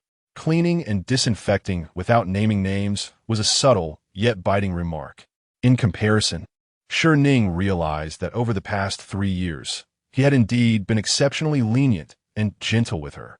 Had he harbored a secret affection for her for a decade? Why had he chosen to like her? Shi Ning gazed at Qin Heye, puzzled. Qin Heye felt her scrutiny, straightening his posture, chin raised as he looked down at her. Do you enjoy staring at me so? Shi Ning nodded vigorously. You're truly handsome. Is that so? Qin Heye stiffened, standing at attention but casually asking, am I more attractive than Shen Xizhou? Shi Ning was momentarily speechless. Could he really compare himself to Shen Xizhou? The villain's jealousy is utterly adorable. That wretched supporting character should step aside. Let me dive into the story and play for a couple of episodes.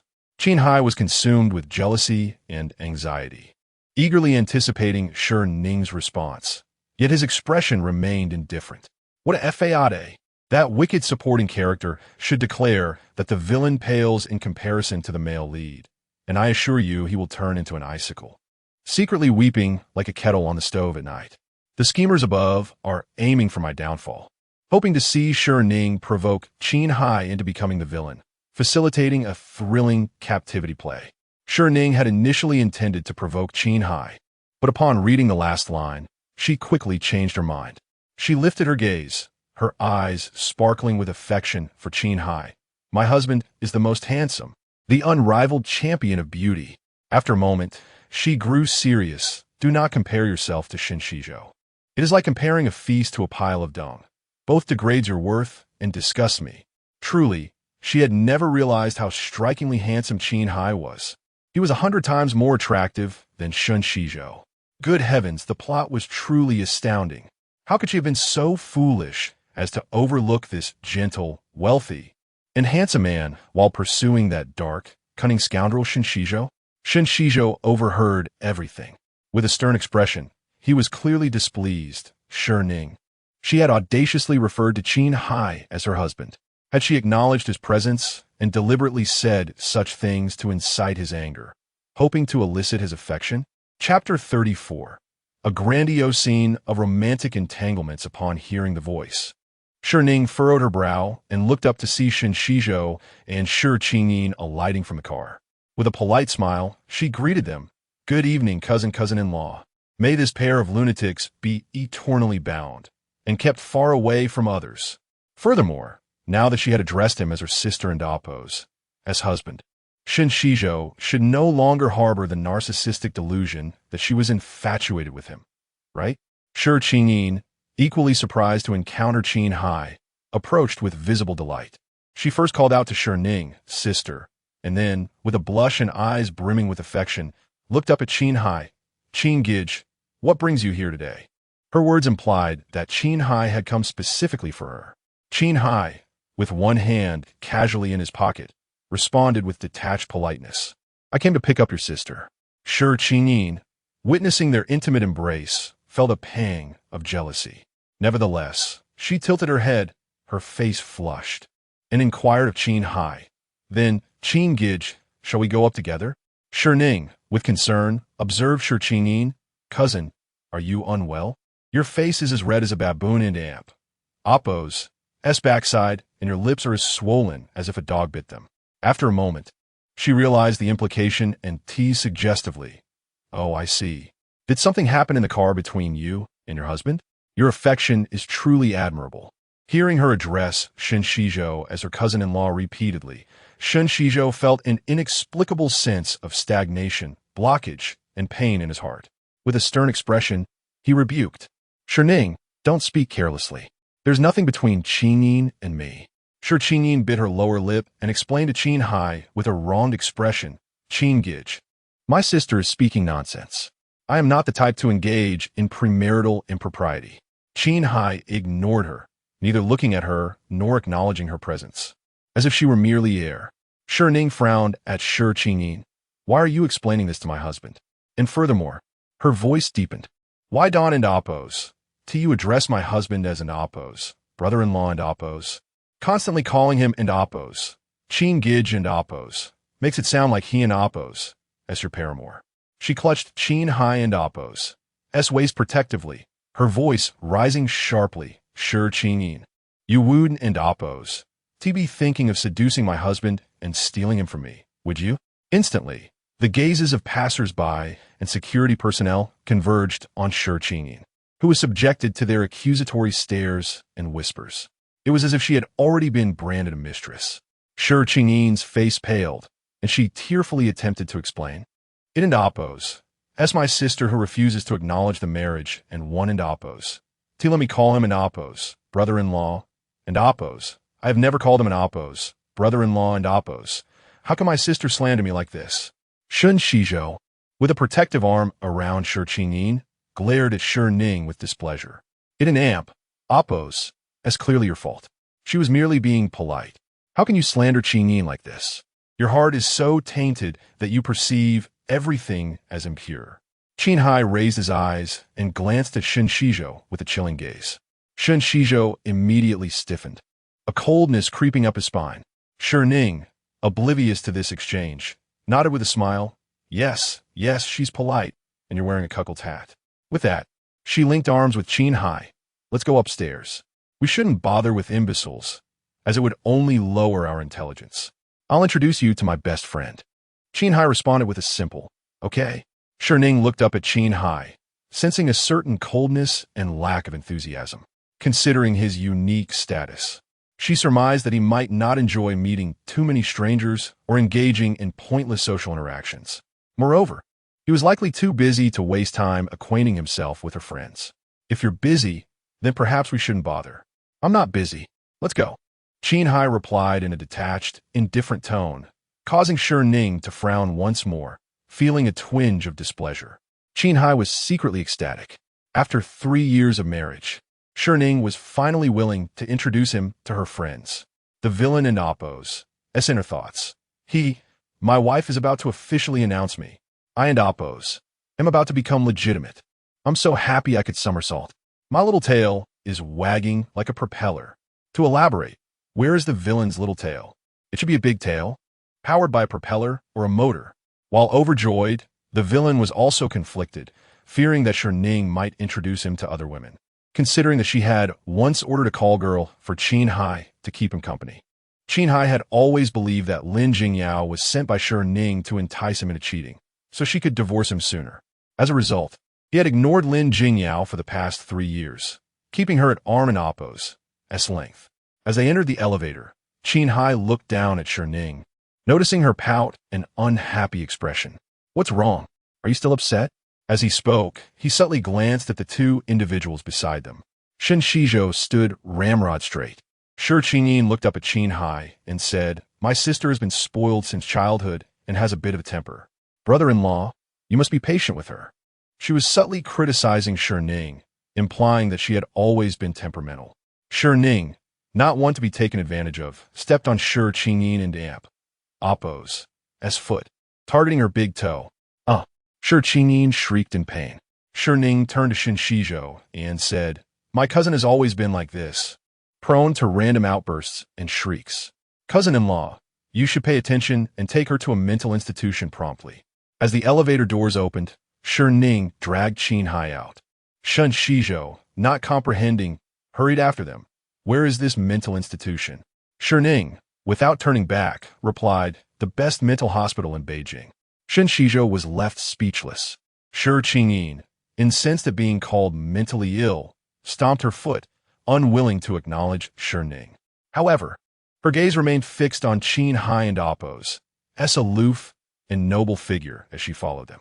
Shi Ning headed towards VIP room 9999, explaining to Qin Heye, "It and Oppo's just Tian tonight.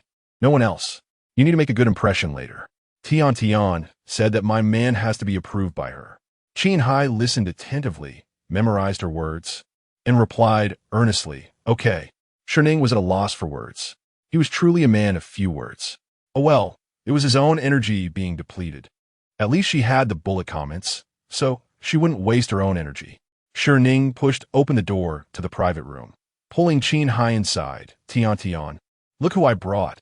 Upon seeing the situation inside the room, Shi Ning was dumbfounded. Her mind froze. "Ning, I ordered 18 male escorts for you." Mu Tian, upon seeing Qin Heye, jumped up in shock, exclaiming, "Holy crap! Holy crap! Holy crap! Why is this big boss here?"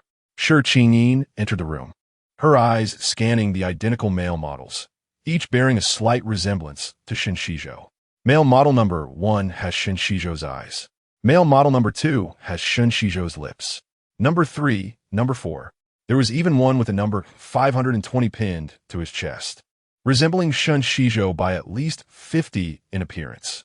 Number 520 stood at the front, holding a bouquet of blue roses, and offered the flowers to Shi Ning with a passionate gaze. "Baby, you and Amp, Oppo's, finally here." Shen Xizhou, observing the number 520 male model and the other models who resembled him to varying degrees, felt a comfortable and sweet sensation in his heart that had been aching with a dull pain. He even curled his lips into a smile as he gazed at Shi Ning and Oppo's exquisite profile. She still loved him after all. She was just angry with him these past few days and was deliberately acting affectionate with Qin Heye to make him jealous. As long as she still loved him, that was good. He could win her back. Shi Ning was completely stunned, her mind reeling, trying to figure out how to salvage the situation, even seeking help from the bullet comments. What a grand scene of romantic entanglements. The current husband, the former boyfriend, and 18 male models resembling the former. Tonight, Shi Ning is going to have a blast. The jealous villain will definitely carry her off to the attic. You guys are terrible. The villain's heart has been shattered into hero fragments, and he's crying like a boiling kettle, even contemplating getting plastic surgery to look like Shen Xizhou. How pathetic. He wants to win her back. Chapter 35. Playing like a dog, Qin Heye cast a cursory glance at the male models in the room before his gaze settled on Shi Ning. "Is this the male model you chose?" His eyes, devoid of warmth, and his tone, as light as a feather, exuded an overwhelming, suffocating aura. The model, holding a bouquet, dared not even breathe, wishing instead to burrow into the ground like an earthworm. The other male models bowed their heads, striving to blend into the shadows. Shen Xizhou felt a secret delight, sweetened by the unfolding drama. Shi Ning chuckled softly, relishing the impending quarrel and divorce. Meanwhile, Shi Ning was engrossed in the barrage of comments, her face flushed with anxiety.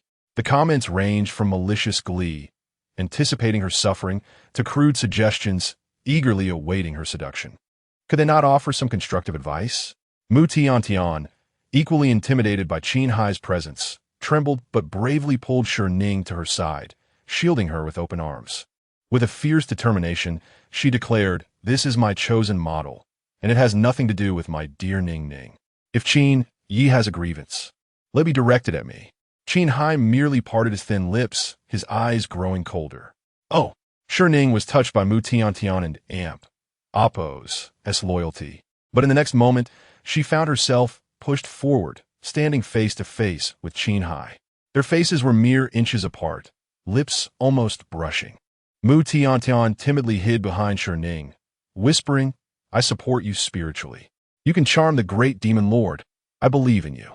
After all, Mu Tiantian was convinced that Qin Heye doted on Shi Ning, having tolerated her antics for 3 years without resorting to divorce or even raising his voice in anger. Shi Qingyi mused, 3 seconds of loyalty, perhaps? Qin Heye took a step back, calmly observing Shi Ning. "You brought me here to meet 18 male models?" He then turned his gaze to the trembling model, "Baby," and finally to Mu Tiantian behind Shi Ning, "Darling?" Shi Ning looked at Qin Heye retreating, perplexed. They are practically touching lips. Why is the villain retreating? Is he no longer interested in his wife? I wish I could step in and teach the villain how to woo his wife. For those observing, use a telescope, and you might discern his feelings.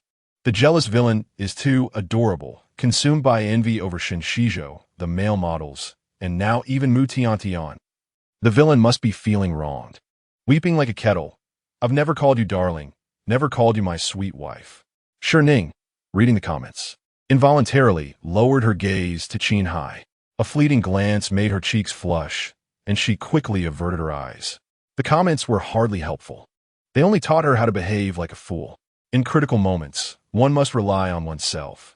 She looked up at Qin Heye, candidly admitting, "Yes, I'll let Tiantian choose the male models, specifically for you to see."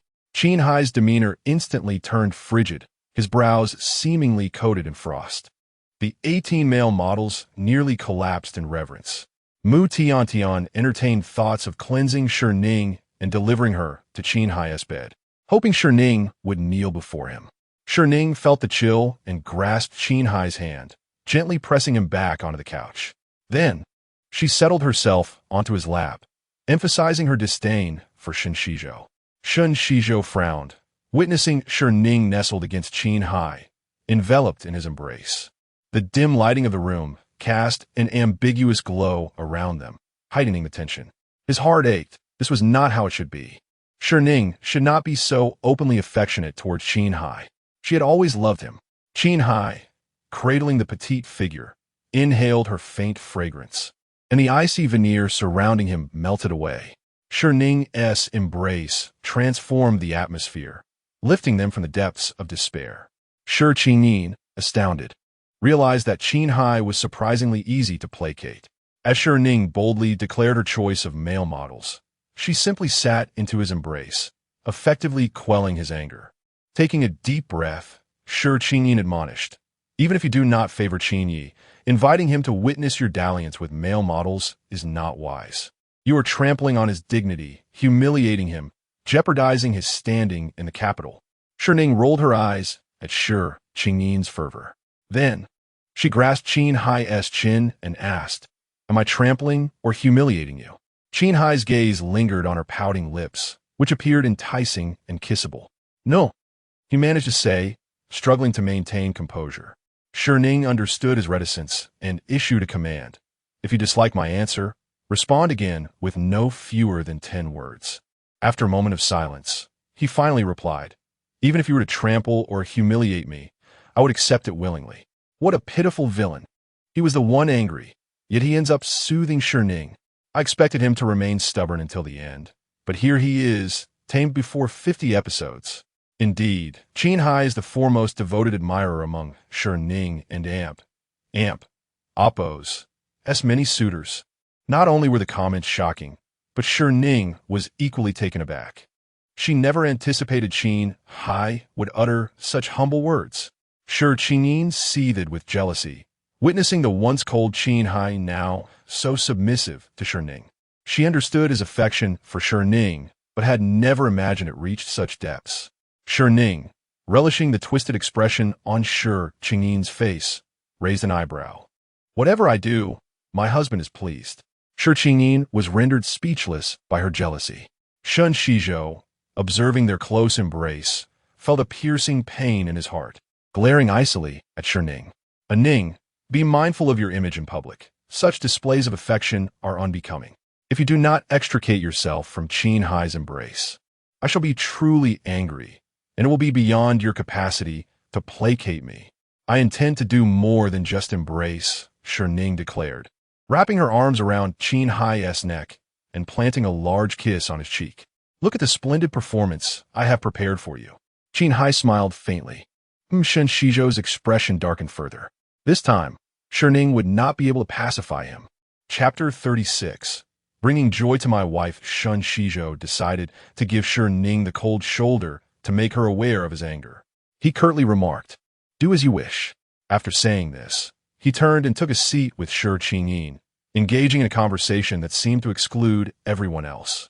Shi Ning rested her chin on her hand, her gaze fixed on 18 male models, pondering how to utilize them to appease Qin Heye and convince him that she truly had no feelings for Shen Xizhou. Although Shen Xizhou and Shi Qingyin were conversing, his peripheral vision remained subtly attuned to Shi Ning and Qin Heye. However, the latter pair did not cast a single glance their way, instead appearing as a harmonious newlywed couple, basking in their affection. Shi Qingyin, feeling displeased, took a certain delight in the situation. She smiled at Shi Ning, observing her sister's unwavering interest in the male models. "You seem to fancy this type," she teased. Shi Ning rolled her eyes in response. "Sister, if you like them so much, I shall cover the expenses for tonight's private room," Shi Qingyin declared generously to the male models. "As long as you can make my sister happy, each of you will receive a handsome tip of 100,000, not counting the drinks." With 18 male models, that equated to a staggering 1,800,000. Furthermore, they wouldn't have to share with the club. Pure profit. The male models all turned to Shi Ning with eager eyes, as if they were gazing upon a deity of wealth, their expressions brimming with avarice. But then again, was it truly worth risking their lives for a mere 100,000 tip? Nearby, Qin Heye observed them with an expression akin to that of a coroner examining the deceased. Shi Ning, beaming, asked Shi Qingyin, "Are you truly footing the bill for tonight?" Shi Qingyin, glancing at Qin Heye and Appo's frigid visage, nodded generously, of course. Shi Ning furrowed her brow. "But your supplementary card belongs to my father.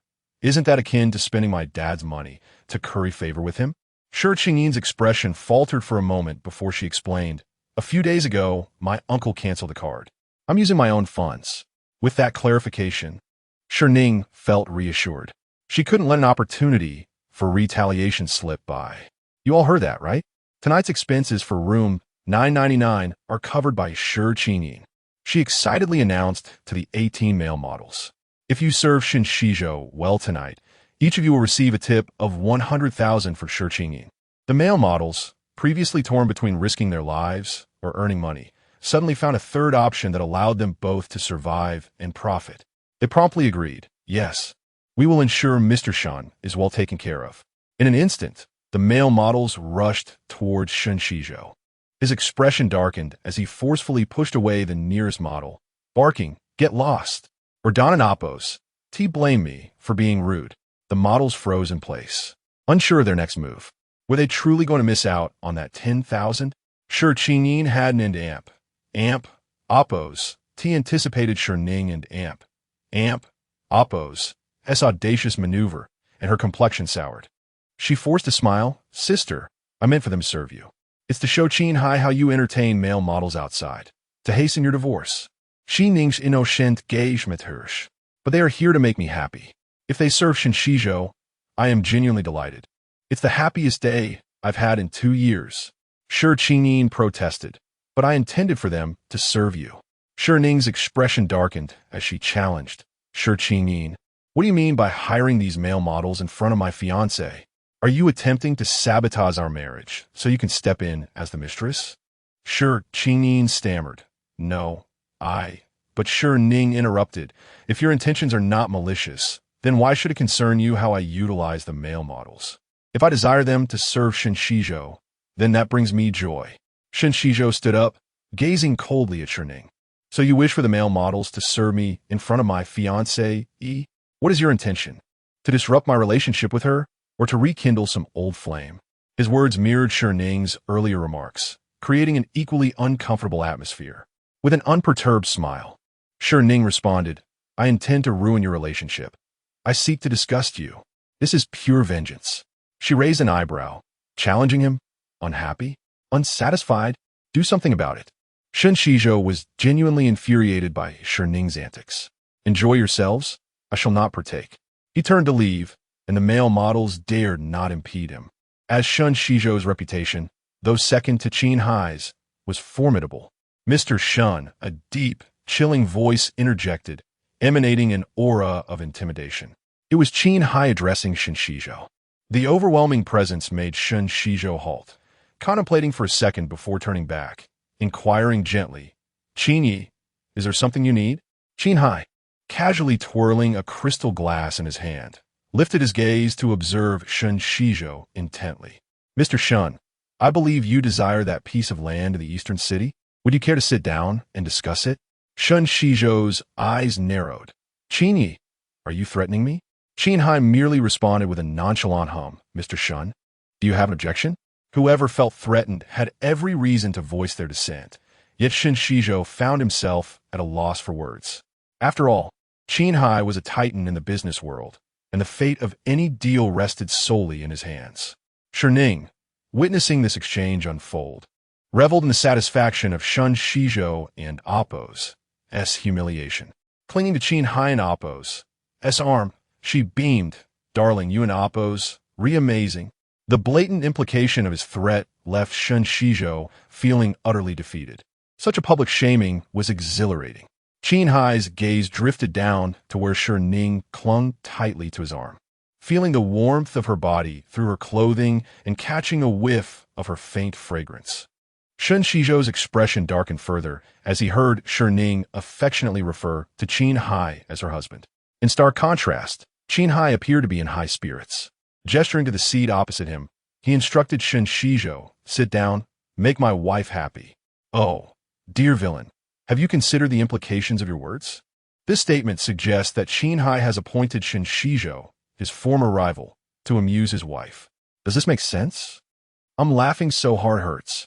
It feels as though I've been metaphorically cuckolded. The villain is truly smitten with the spiteful female lead. Shi Ning, observing the barrage of comments, felt that Qin Heye's affection for her was boundless. Thus, she felt compelled to reciprocate his adoration. Male models, she commanded, use every means at your disposal to serve Shen Xizhou well. To ensure clarity, she issued direct orders. Model 1, pour the wine. Model 2, sing love songs. Model 3, give him a leg massage. And Model 520, the one who resembles Shen Xizhou the most, sit in his lap. Chapter 37. My wife hasn't had her fill. The male models, heeding Shi Ning's commands, exerted every ounce of their energy to attend to Shen Xizhou.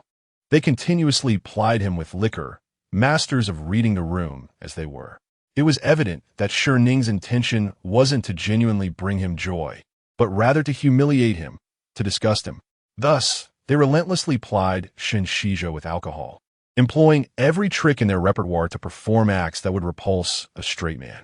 Shared drinks, sentimental songs, intimate dances, shoulder massages, and brazen flirtations were all part of their arsenal.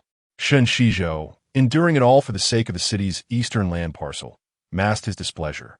However, upon hearing the suggestion that Model 520 should sit on his lap, he erupted, rising to his feet and glaring down at Shi Ning. Shi Ning, Don and Appo's, T push it too far. I and Appo's am not without my limits, he exclaimed. His anger was palpable, threatening a 3-month silent treatment. Shi Ning, however, remained unfazed, clinging to Qin Heye's arm. Looking up at him, she feigned distress. Darling, he's so fierce. I'm scared. Sure. Qin Ning's face contorted with displeasure. Mu Tiantian, on the other hand, secretly gave Shi Ning a thumbs up. Daring to act coquettishly with the great demon King Qin Heye was unprecedented. Moreover, Qin Heye didn't and Appo's. He seemed displeased, appearing to relish the attention. Qin Heye lowered his gaze to Shi Ning's delicate face, a subtle smile playing on his lips. He cast a chilling glance at Shen Xizhou. My assistant is already en route with the city and amp. Oppo's Eastern District contract. If my wife has an amp, Oppo's had her fill, Mr. Shen is welcome to withdraw.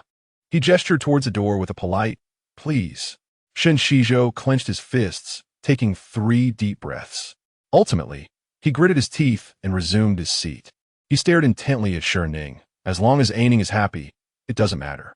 He hoped she understood that he was enduring this humiliation for her, not for the sake of the land. Shi Ning didn't spare Shen Xizhou a single glance. She simply instructed Model 520 to continue. With that, she tightly embraced Qin Heye's arm, resting her head on his shoulder, her large eyes eagerly anticipating the spectacle. A blend of innocence and mischief. Qin Heye could only fix his gaze upon her, utterly captivated, unable to look away. Model 520 promptly settled onto Shen Xizhou's lap, wrapping an arm around his neck. Brother Shen Xizhou was utterly disgusted. Brother, have some candy. Model 520 held a lollipop in his mouth, the stick protruding. He brought the other end of the candy close to Shen Xizhou's lips. Shen Xizhou, repulsed, turned his head away, his face contorted with humiliation. As he turned, he caught sight of Shi Ning's delighted expression as she watched the scene with Qin Heye, anticipating and excited. There was no concern, no jealousy, and he was no longer the focus of her attention. His heart sank with a heavy, suffocating pain, a lump lodged in his throat. Suddenly, a coolness touched his lips. The candy had been placed at his mouth, and Model 520 and amp, Oppo's lips, separated only by the candy, were almost touching his. In that instant, because Model 520 bore an uncanny resemblance to him, he experienced the sensation of kissing himself, especially since the model, whether to disgust him or to please Shi Ning, reached for an inappropriate area and attempted to remove his shirt. Get out! Shen Xizhou roared, pushing him away with force before swiftly heading to the restroom. The sounds of Shen Xizhou retching echoed from the bathroom. Even the sound was enough to make Shi Ning feel nauseous. However, her mood had improved. Shi Ning nodded in satisfaction. You all have attended to Shen Xizhou admirably. I am very pleased. Then, she turned to Shi Ning with a smile. Cousin, the tip of 100,000 per person is for you to settle. Shi Ning's expression soured. I pay? She was expected to pay for the male models to humiliate her fiancé? She would have gladly paid if the models were attending to Shi Ning. To sow discord between Shi Ning and Qin Heye, that would have made the 1.8 million worthwhile. But now, they had attended to her fiancé. Paying now would make her a fool. Shi Ning nodded with a smile. Yes, you said earlier that you would cover the expenses for box 999 tonight. What's wrong? Are you unwilling to keep up appearances? Or, her voice turned cold, do you truly wish to undermine my marriage with your brother-in-law? Qin Heye's gaze fell upon Shi Ning like icy blades. Shi Ning trembled under the chilling stare. She forced a smile. As long as sister is happy, I'll pay. 1,800,000 in exchange for a piece of land in the city's Eastern District wasn't a bad deal. Shi Ning took out her bank card and swiped 1.8 million, giving it to the 18 male models as a tip. It wasn't Oppo's. T swiped from Shi Guoqiang and Oppo's supplementary card. This money truly felt like a piece of her flesh was being torn away. It didn't end Oppo's matter. She would get even more money back from Shi Guoqiang sooner or later. Shortly after, Chapter 38, the land issue. The barrage of comments flooded in. How has Shen Xizhou turned into a green tea? Everyone's collapsing their personas so joyously. It only makes me want to watch more. Shi Ning actually thought of having a male model resembling Shen Xizhou serve him. How disgusting. That scoundrel. Ha ha ha. Even Shi Ning finds it nauseating and frustrating.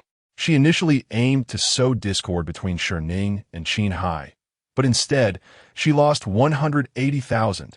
Shi Ning truly embodies the role of a vicious female antagonist. A perfect double whammy to torment the scum. It disgusted the male and female leads and brought me, the reader, immense satisfaction. I don't find it that disgusting. The male model is handsome and provides excellent service. Just endure it. And I could have a land in the Eastern District worth 20 billion. If you give me a piece of land worth 20 billion, I'd be willing to live in a villa for life, drive luxury cars, and sleep with a male model worth 188. Shi Ning, enjoying her peeled grapes, felt elated as she read the comments. Suddenly, her eyes widened.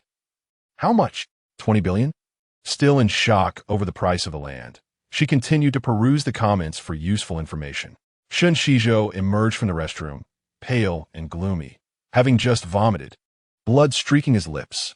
His cold, dark gaze fell upon Shi Ning, who was blissfully consuming grapes while watching the screen, completely ignoring him, not even sparing him a glance of concern. Suppressing the pain in his chest, Shen Xizhou asked in a low voice, "Ning, are you happy?" Shi Ning diverted her gaze from the comments, casting him a disdainful look. "You disgust me, so I'm happy. But keep your distance, your breath stinks." Having said that, Shi Ning returned to the barrage, sifting through the chaotic comments for valuable insights. The open disdain in her expression only deepened Shen Xizhou's gloom. He took a deep breath and turned to Qin Heye. "Mr. Qin, can we sign the contract for the Eastern District now?" At that moment, Pei Qianhua entered, heading straight for Qin Heye. He presented a document. "President, here's the contract you requested." His demeanor towards Qin Heye was respectful, yet he cast a furious and contemptuous glance at Shi Ning. He knew Shi Ning and Oppo's unusual behavior these days, flattering Qin Heye, was all to secure benefits for Shen Xizhou. Shi Ning. She was still trying to decipher the meaning behind Pei Qianhua and Oppo's gaze. Qin Heye had already signed the contract and turned it towards Shen Xizhou, offering him the pen. "Mr. Shen, please review the contract. If everything is in order, kindly sign." Shen Xizhou, ever cautious, scrutinized the contract carefully to avoid falling into a trap. Despite Qin Heye's reputation for being steadfast in business dealings, he remained vigilant and suspicious. At last, Shi Ning comprehended Pei Qianhua and Oppo's earlier disdain. It was contempt. It was a belief that she was ingratiating herself with Qin Heye to benefit Shen Xizhou. She looked up at Qin Heye. "Are you really giving the Eastern land to Shen Xizhou?" "Yes," Qin Heye replied, observing her frown, and asked, "What's wrong?" Shi Ning noticed Shen Xizhou picking up the pen, ready to sign. She reached out and snatched the contract away from him, exclaiming, "Not a chance. I want to let you have it." Suppressing his fury, Shen Xizhou glared at Shi Ning, his voice heavy with tension. "You promised that if you were happy, the Eastern land would be mine. Are you backing out now? Ning, are you playing with me?" Shi Ning smiled sweetly and nodded yes. "I'm doing it because I find you displeasing. Do you have a problem with that? Just because it's worth 20 billion. Do you think I'd just give it away? Not even a penny. I don't want to give anything to that scoundrel Shen Xizhou." Shen Xizhou was infuriated by Shi Ning's frankness, but a cold glance from Qin Heye silenced him. Shen Xizhou swallowed his words and turned to Qin Heye. "Mr. Qin and Oppo's reputation in the business world is built on trust. It would and Oppo's to be wise to break that trust now." Qin Heye gave him a fleeting glance before turning back to Shi Ning. "Are you truly not giving it?" A piece of land meant little to him. Business credibility? A single breach of trust would not tarnish his standing. While it may be satisfying, the Eastern land is prime real estate. Once developed, it will thrive, generating billions in revenue. This will undoubtedly elevate Shen Xizhou's status, propelling him into the upper echelons of wealth.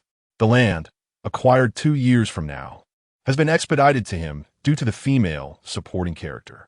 He should soon be able to stand shoulder to shoulder with Qin Heye as dual emperors of the business realm.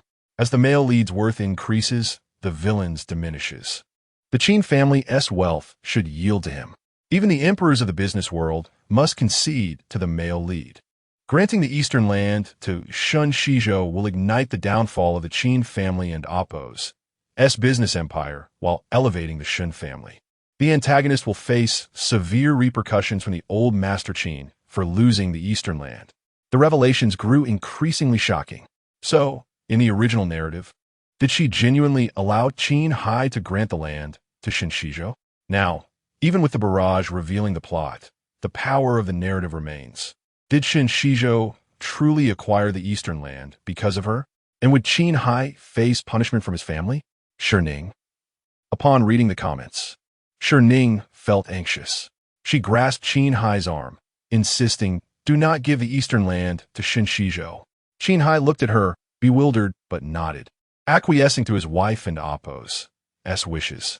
Shen Xizhou's expression darkened, his heart aching once more. Did she truly no longer love him? She had been the one to inform him about the Eastern land and Appo's availability through Qin Heye. Now, she was asking Qin Heye not to give it to him. Frustration and sorrow brewed within Shen Xizhou, and with a darkened expression, he remarked, "It seems that Shi Ning and Mr. Qin share a strong bond. I can now feel secure in pursuing my engagement with Shi Ning." This served as a warning to Shi Ning that he was displeased. His engagement with Shi Ning was becoming a reality unless she pacified him. Yet this time, it would be challenging to appease him. The difference between the Eastern and Western lands is like heaven and earth. The Western land is fraught with issues. Whoever takes it on will suffer losses that could lead to bankruptcy. The Qin family's commercial empire ultimately met its demise through the Western land. Shi Ning, her eyes sparkling with determination, focused solely on outsmarting the scoundrel. She said to Qin Heye, "Give the Western land to Shen Xizhou." Afterward, she added earnestly, "Only the Western land. No other locations will suffice." Qin Heye's gaze deepened as he fixed his eyes on Shi Ning. Upon hearing her suggestion to give him the Western land, Shen Xizhou and Appo's gloomy heart brightened. He smiled gently at Shi Ning. "Thank you, Shi Ning. I want to let you down. I will ensure the Western land is well developed." Grateful for Shi Ning's gesture of providing him with better land, he decided not to be angry with her this time. He understood that her recent indifference was a calculated move to provoke jealousy and make him feel possessive. She still loved him. She couldn't bear to be without him. Otherwise, why would she want Qin Heye to grant him the Western land, which was superior to the Eastern land and had an auction price of 100 billion? Chapter 39. Jealousy. Envy. Shi Ning, with a singular focus on deceiving Shen Xizhou, wholeheartedly endorsed his sentiments, her heart brimming with joy. As she tore apart the contract for the Eastern District, she resolutely declared her intent to invest substantial resources and effort into its development. "I have unwavering faith in your abilities. You will cultivate a new commercial empire," she proclaimed, her flattery designed to disorient him, urging him to invest more, which would inevitably lead to greater losses. Shi Ning observed Qin Heye and Appo's demeanor closely, delighting in the increasing chill of his expression. She was convinced that Shi Ning still harbored feelings for Shen Xizhou, essentially courting disaster. Shen Xizhou and Appo's previously gloomy disposition was suddenly illuminated by the sun. He had assumed that Shi Ning was merely toying with him by withholding the Eastern land. However, upon learning of his impending engagement to Shi Ning, she promptly offered him the more advantageous land in the Western District. Shi Ning, as always, was hopelessly enamored with him. Shen Xizhou reveled in this realization. Suddenly, he felt an icy, bone-chilling gaze directed at him. Qin Heye was watching him, his eyes radiating an intensity that suggested murder, tinged with an unmistakable aroma of jealousy. It was jealousy. Being envied by Qin Heye filled him with a mixture of fear, excitement, and pride. What if Qin Heye was a titan of industry? His wife preferred him. Thus he felt no inferiority in comparison. Shen Xizhou treated Shi Ning with newfound tenderness. Confident in her discerning taste, he poured a glass of wine and presented it to Qin Heye, his face aglow with triumph. "I propose a toast to you both. I hope you will look favorably upon the development of the Western land, considering Shi Ning and Appo's influence." In his words, he boasted of Shi Ning and Appo's favoritism towards him. Yet, Qin Heye did not even glance at the wine glass, instead fixing Shen Xizhou with a piercing gaze. "Did I ever say that the Western land was to be given to you?" Shen Xizhou and Appo's smile faltered, panic rising within him. Qin Heye and Appo's formidable presence unnerved him, and he glanced sideways at Shi Ning, who also wore a look of disbelief. Was it not Shi Ning who had suggested this? Shi Ning was now dumbfounded. The Western land was no longer available to Shen Xizhou. How could this be? She felt a sense of impending doom looming over him. With a playful tug on Qin Heye and Appo's arm, she began to plead, "You should give the Western land to Shen Xizhou. It truly suits him perfectly." Not receiving a response, Shi Ning resorted to her most persuasive tactics, her voice sweet and coaxing. Darling, just this once consider my request. Grant the western land to Shen Xizhou. Her melodious pleas caused Shen Xizhou to frown, discomfort washing over him. Shi Ning had never spoken to him in such a manner. Mu Tiantian, observing the scene, was taken aback. Recognizing Shi Ning's sweetness was at an unprecedented level. It was astonishing to witness her so naturally charm the formidable Qin Heye. However, the more she coaxed, the colder Qin Heye's demeanor became, as if the verdancy of jealousy enveloped him. Shi Ning couldn't help but feel a sense of delight, quickly positioning herself as the peacemaker to curry favor with Qin Heye. The western land was far more valuable than the eastern, and the Qin group had already successfully bid, investing a staggering 100 billion. She turned to Shi Ning, her voice laced with insinuation. Sister, is it fair to ask your husband to relinquish the western land for Shen Xizhou? Is he truly less significant to you than your brother-in-law? Shi Ning dismissed her remarks, continuing her pleas to Qin Heye. Please, just this once, indulge me. Yet, Qin Heye remained unmoved. He coldly pushed her hand away, stating, I can acquiesce to your other requests, but the western land is non-negotiable. Shi Ning persisted, darling. But Qin Heye stood abruptly. I have matters to attend to. Enjoy yourself. As he departed, Shi Ning stomped her foot in frustration. Qin Heye, can you not grant me this one wish? His form paused momentarily, casting a glance back at her before striding away. That single look filled the room with an oppressive chill, rendering the others breathless, as several male models bowed their heads, keen to avoid invoking Qin Heye's wrath. Once he left, a collective sigh of relief was released. Shi Ning savored the couple's discord, smirking to herself before exiting. Mu Tiantian felt similarly relieved, hastening to Shi Ning and Amp. Appo's side. I told you, you Kudin and Amp. Appo's possibly have a moment of clarity without a romantic entanglement. You truly dared to ask Qin Heye to bestow the western land upon Shen Xizhou. In front of so many witnesses, it was akin to publicly adorning him with an immense green hat. No, it was like opening a vast pasture for him. You have publicly humiliated him. Yet he still retained his composure, refraining from displaying his displeasure. Just moments ago, I feared for his wrath. She initially thought Qin Heye might resort to violence. Yet he simply left with a remark, enjoy yourself. Shen Xizhou lingered. Shi Ning, unable to clarify the misunderstandings, realized Mu Tiantian had a point. Qin Heye had misconstrued her intentions. I shall speak with him to clear the air. Misunderstandings between spouses should not linger. With that, Shi Ning exited the private room, followed closely by Shen Xizhou. Mu Tiantian observed the male models, who bore a striking resemblance to Shen Xizhou, and disdainfully waved them away. Ning, there. Your vision has been clouded. Shen Xizhou pales in comparison to Qin Heye. As Shi Ning hurried out of the room, she found no trace of Qin Heye. Frustrated, she attempted to call him, but the phone indicated it was turned off, suggesting she try again later. A wave of anxiety washed over her. What if Qin Heye was truly upset and had blocked her? Just as her urgency peaked, she was abruptly pulled into an empty room. Qin Heye, before she could utter another word, she was enveloped in his embrace, her back pressed against the wall, as he leaned down to capture her lips in a fervent kiss. Chapter 40, A Vicious Assault on a Scoundrel. Just as she was about to be kissed, Shi Ning was overwhelmed by the pungent scent of alcohol. It was not Qin Heye. Therefore, she decisively retaliated with a sharp knee strike, aimed at Shen Xizhou's most vulnerable spot. The impact sent him reeling, eliciting a cry reminiscent of a wounded animal. Crouching in pain, Shen Xizhou clutched his midsection. Shi Ning, what madness has taken hold of you? This is not what you desire. Disgusted by his presence, Shi Ning seized the moment while he was incapacitated and delivered another fierce kick, accompanied by a tirade of insults. You're the mad one. Your whole family is mad.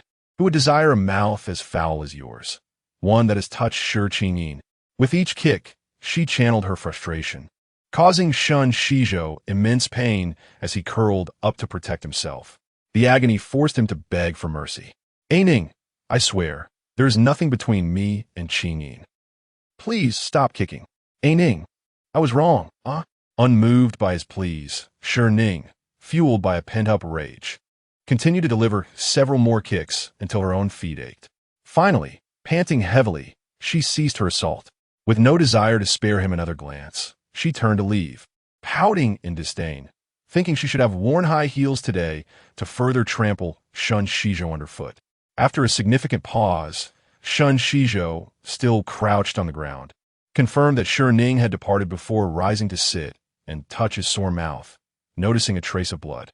Shi Ning's attack on me was certainly a performance for Qin Heye, a means to charm him into granting me the land in the west of the city. Yes, her frenzy today must be to secure that land for me. Meanwhile, Shi Ning pursued them downstairs, where she spotted Qin Heye beneath a tree, enveloped in swirling smoke as he inhaled his cigarette. The streetlight cast a soft glow upon him, accentuating his strikingly handsome features, exuding an air of nobility intertwined with an alluring sadness, a sense of being shattered and forsaken. It must be because of Shi Ning. A wave of jealousy surged through Shi Ning. She adjusted her hair and tugged at her off-shoulder dress, ensuring her porcelain shoulders and delicate collarbone were prominently displayed before stepping closer to Qin Heye, now mere inches apart. She looked up at him with adoration, her voice soft as she called out brother-in-law. Qin Heye frowned and took 2 steps back, creating distance between them. He avoided her gaze, instead focusing on the road across the street. Is there something you need? Standing beside him, Shi Ning pleaded, please don't blame my sister. Her 5-year relationship with Shen Xizhou has always held the utmost importance in her heart, even surpassing her biological father. Qin Heye remained silent, taking a deep drag of his cigarette and exhaling it heavily, the atmosphere around him thick with gloom. Shi Ning sensed his anger directed at Shi Ning and seized the opportunity to voice her indignation. This time, my sister has truly gone too far. She has been married to you for 3 years, yet she continually flirts with male models and even threatens divorce, leveraging your status to benefit Shen Xizhou. Now, she dares to ask you for the vital land in the west of the city for him, all while publicly humiliating you to support her beloved. It's simply outrageous. Qin Heye interrupted her sharply. She is not more excessive than you. What? Shi Ning was taken aback, her eyes widening in innocent disbelief. What do you mean, brother-in-law? Qin Heye cast her a cold glance. Are you here to accuse your sister of wrongdoing? To slander her?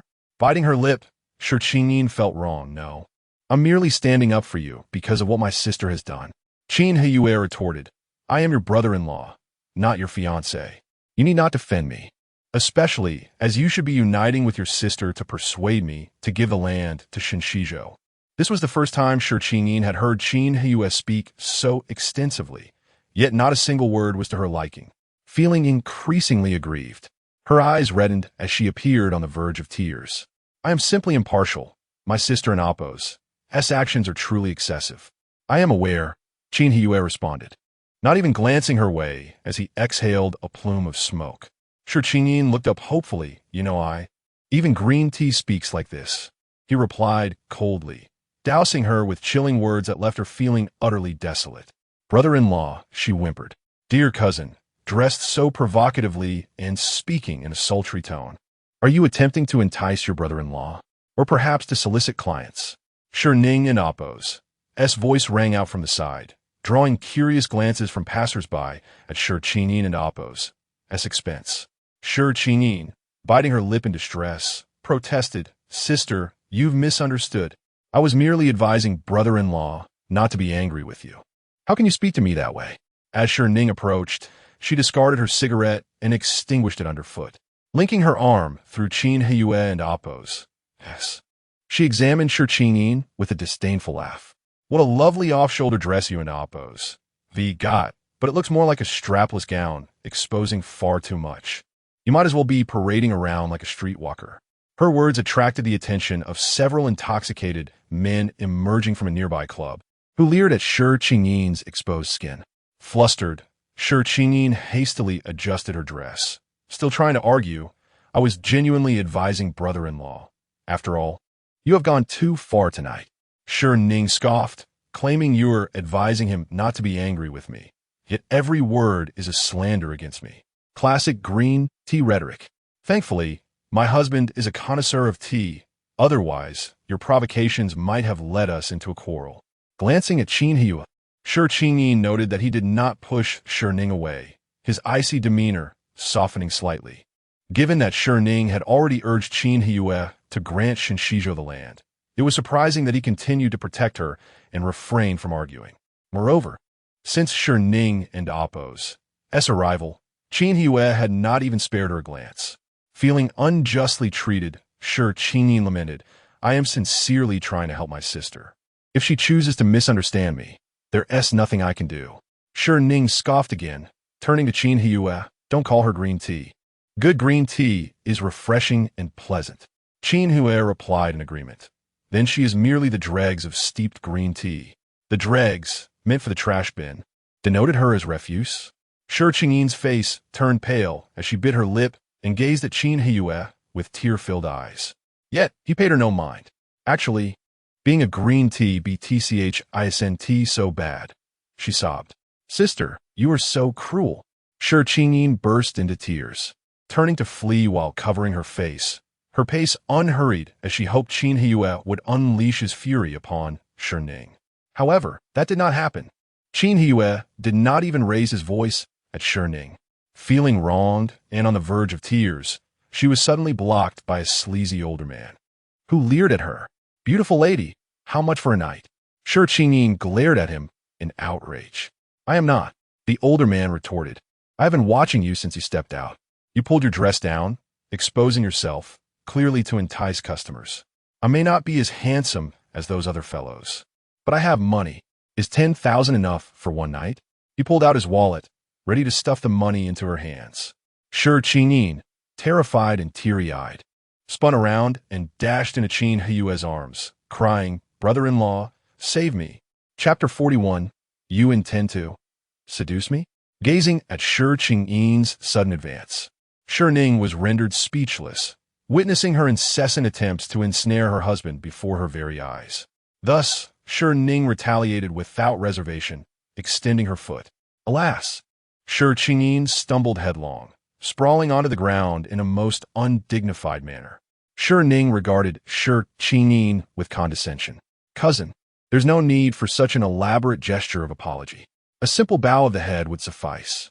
Qin Ning reached towards Qin Heye, beseeching brother-in-law a hand. Ugh!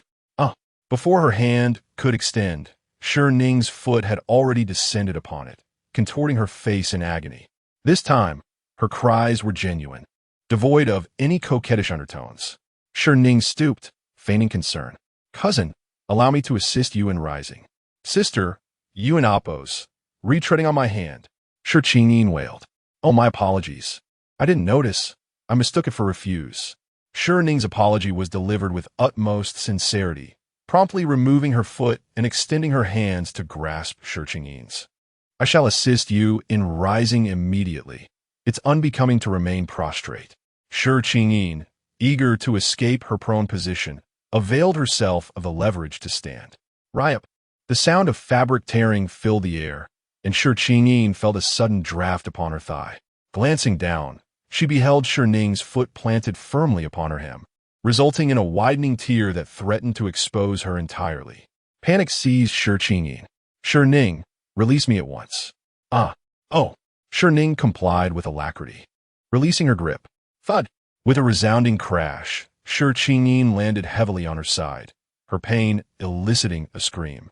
Abandoning all pretense of refinement, she roared, "Shi Ning, you did that on purpose."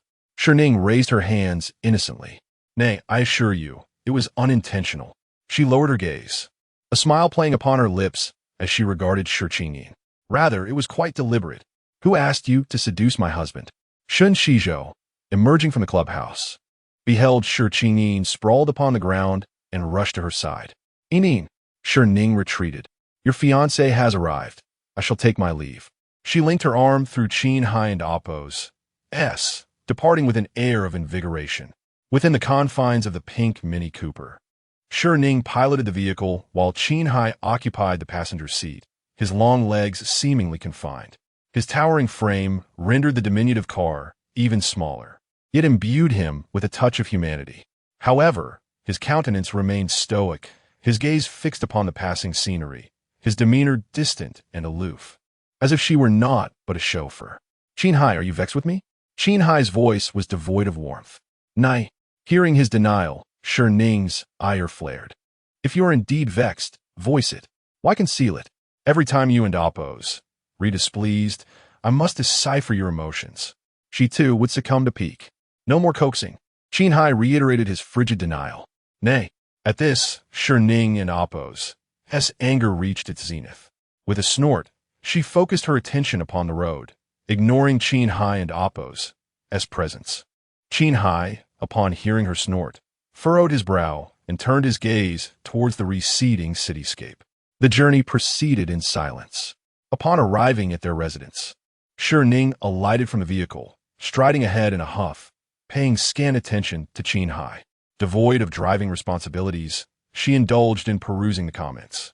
How peculiar that Shi Ning directed Qin Heye to cede the western land parcel to Shen Xizhou, rather than the eastern one. The plot has deviated. What's so peculiar? Shi Ning isn't privy to our omniscient perspective. She's unaware that the western land is more advantageous and desires to bestow it upon Shen Xizhou. The anomalies extend beyond that. Shi Ning has actually assaulted Shen Xizhou, denied him her affections, and made a spectacle of Shi Ning. One is the man she adores, the other her cherished sister. If Shi Ning, the malevolent supporting character, refrains from her machinations, how shall the leads and oppos, saccharine romance progress? Shi Ning. She sought not this, only to ascertain whether Qin Heye harbored resentment and how she might appease him. Qin Heye had yet to enter. Shi Ning sulked upon the sofa, engrossed in the comments. After a considerable delay, the comments finally addressed Qin Heye and Amp. Oppos, as vexation. Qin Heye, ISN and Amp. Oppos, team merely vexed, he and Amp. Oppos, as heartbroken. His wife desires him to relinquish a land parcel worth over 10 billion for Shen Xizhou's sake. Despite his broken heart, he still parked his wife and Amp. Oppos, pink Mini Cooper in the garage, weeping silently within the vehicle, his sobs akin to a boiling kettle. Shi Ning. Nay. Had Qin Heye retreated to weep? Was this voracious? Within the vehicle, his face remained impassive, akin to an eternal glacier. Would he truly weep? His heart lies shattered, yet he indulges in Shi Ning and Oppo's dress-up game, gifting her his rare clothing fragments, such devotion. Shi Ning. He partakes in her game? Shi Ning found it difficult to believe and opened the game. Upon accessing her inbox, she beheld the message. Friend eternally has gifted you XXX clothing fragments, 10 stamina, and Shi Ning. The game provided ample spare clothing fragments, daily stamina, and task items. However, eternally consistently provided the most during new clothing events and dominated the competitions, securing her the top spot. Therefore, this was Qin Heye. Shi Ning struggled to believe that Qin Heye would adopt such a pedestrian moniker as eternally. She could not fathom that Qin Heye would engage in a female-oriented game, much less with such a commonplace name. Had the comments not revealed this, she would never have suspected Qin Heye.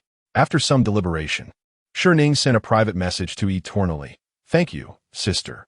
Shortly thereafter, Eternally replied, You and Oppos. Welcome, surplus. Ning, I and Oppos. M20. Are you the elder or younger sister? Eternally. Shi Ning's intention was to await a response. However, Qin Heye did not reply, for he had returned. Entering the living room, he ascended the stairs without acknowledging Shi Ning. Shi Ning rose. Qin Heye. Qin Heye halted, regarding Shi Ning with a detached gaze. Shi Ning met his cold, profound eyes, which lacked warmth and caused her to recoil slightly. However, mindful of the western land parcel, a losing proposition, and her desire to maintain her position as the wealthiest woman in bankrupt Shen Xizhou, she knew that the western land was unacceptable.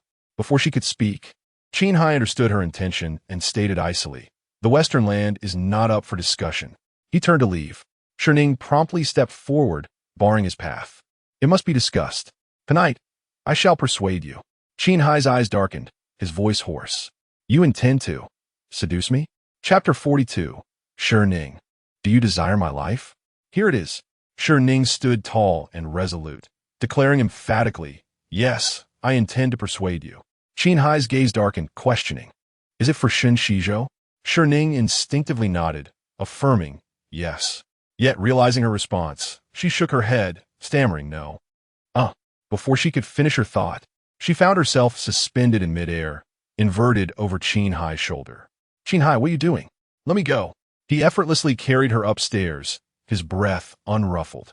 I'm giving you the opportunity to seduce me. Shi Ning, being hoisted, felt her blood rush to her face, dizziness overwhelming her. Qin Heye, who said I wanted to seduce you? I meant talking, not sleeping. Qin Heye, let me down. As she struggled fiercely, her head nearly collided with the railing. Stop squirming. Qin Heye's expression turned cold, raising his hand. With a resounding slap, his large palm struck Shi Ning's pert backside, already flushed from the blood rushing to her face. Shi Ning turned crimson, mortified. She fell silent. Upon reaching the second floor and entering the bedroom, Shi Ning regained her composure, noticing an enticing sight that drew her eyes. Qin Heye, you scoundrel. Arg. She bit down hard. Qin Heye's body tensed instantly. Then, with a sudden motion, he threw Shi Ning onto the plush mattress, covering the spot where she had bitten him. His face flushed, he glared at her. Shi Ning, are you a dog? Why are you biting everywhere? Sitting up, her cheeks flushed, she bared her little fangs at him. You hit me first. I only bit you in return. Throughout her life, her father had never spanked her. Yet here was Qin Heye striking her, at such an age when she was most concerned about her dignity. She refused to be the loser. Observing Shi Ning and Appo's indignant yet slightly aggrieved expression, Qin Heye clicked his tongue in annoyance. Shi Ning cooed and Appo's to shake off the feeling that his low chuckle was filled with danger, instinctively retracting her neck. After all, he was the villain. Though frightened, she defiantly glared at him, baring her teeth. If you hit me, I'll bite you back. I'll bite you to death. Upon hearing this, Qin Heye loosened his cufflinks, unfastened his collar, and gradually leaned closer to her. The air around him thickened with an ominous energy, as if he were about to transform into a beast, ready to devour the woman who dared to bite him. Was this the ominous sign of his impending darkness? The foreboding of being chained and imprisoned in the attic? Shi Ning felt fear creeping in, retracting her neck as she gradually retreated. What? What are you doing? She leaned back ever so slightly. He inched closer, with nowhere left to retreat. She fell back onto the bed, pressing her hands against Qin Heye's chest. Her voice trembled. Qin Heye, what do you truly want? Please, don't scare her. Her courage was small, and couldn't handle fright. Qin Heye ceased his advance, lowering his head, his gaze penetrating. Aren't you the one who wants to bite me to death? Then let's find another place to bite. I will allow you to bite to your heart's content. Shi Ning looked up at him with innocent eyes, genuinely pondering. Bite another place? Where else can I bite? Her pure gaze examined Qin Heye's face intently. Could she bite his lips? They were quite appealing, perfectly shaped, alluringly red, seeming even more delectable than the jelly she had eaten. No, he had harbored a secret affection for her for a decade.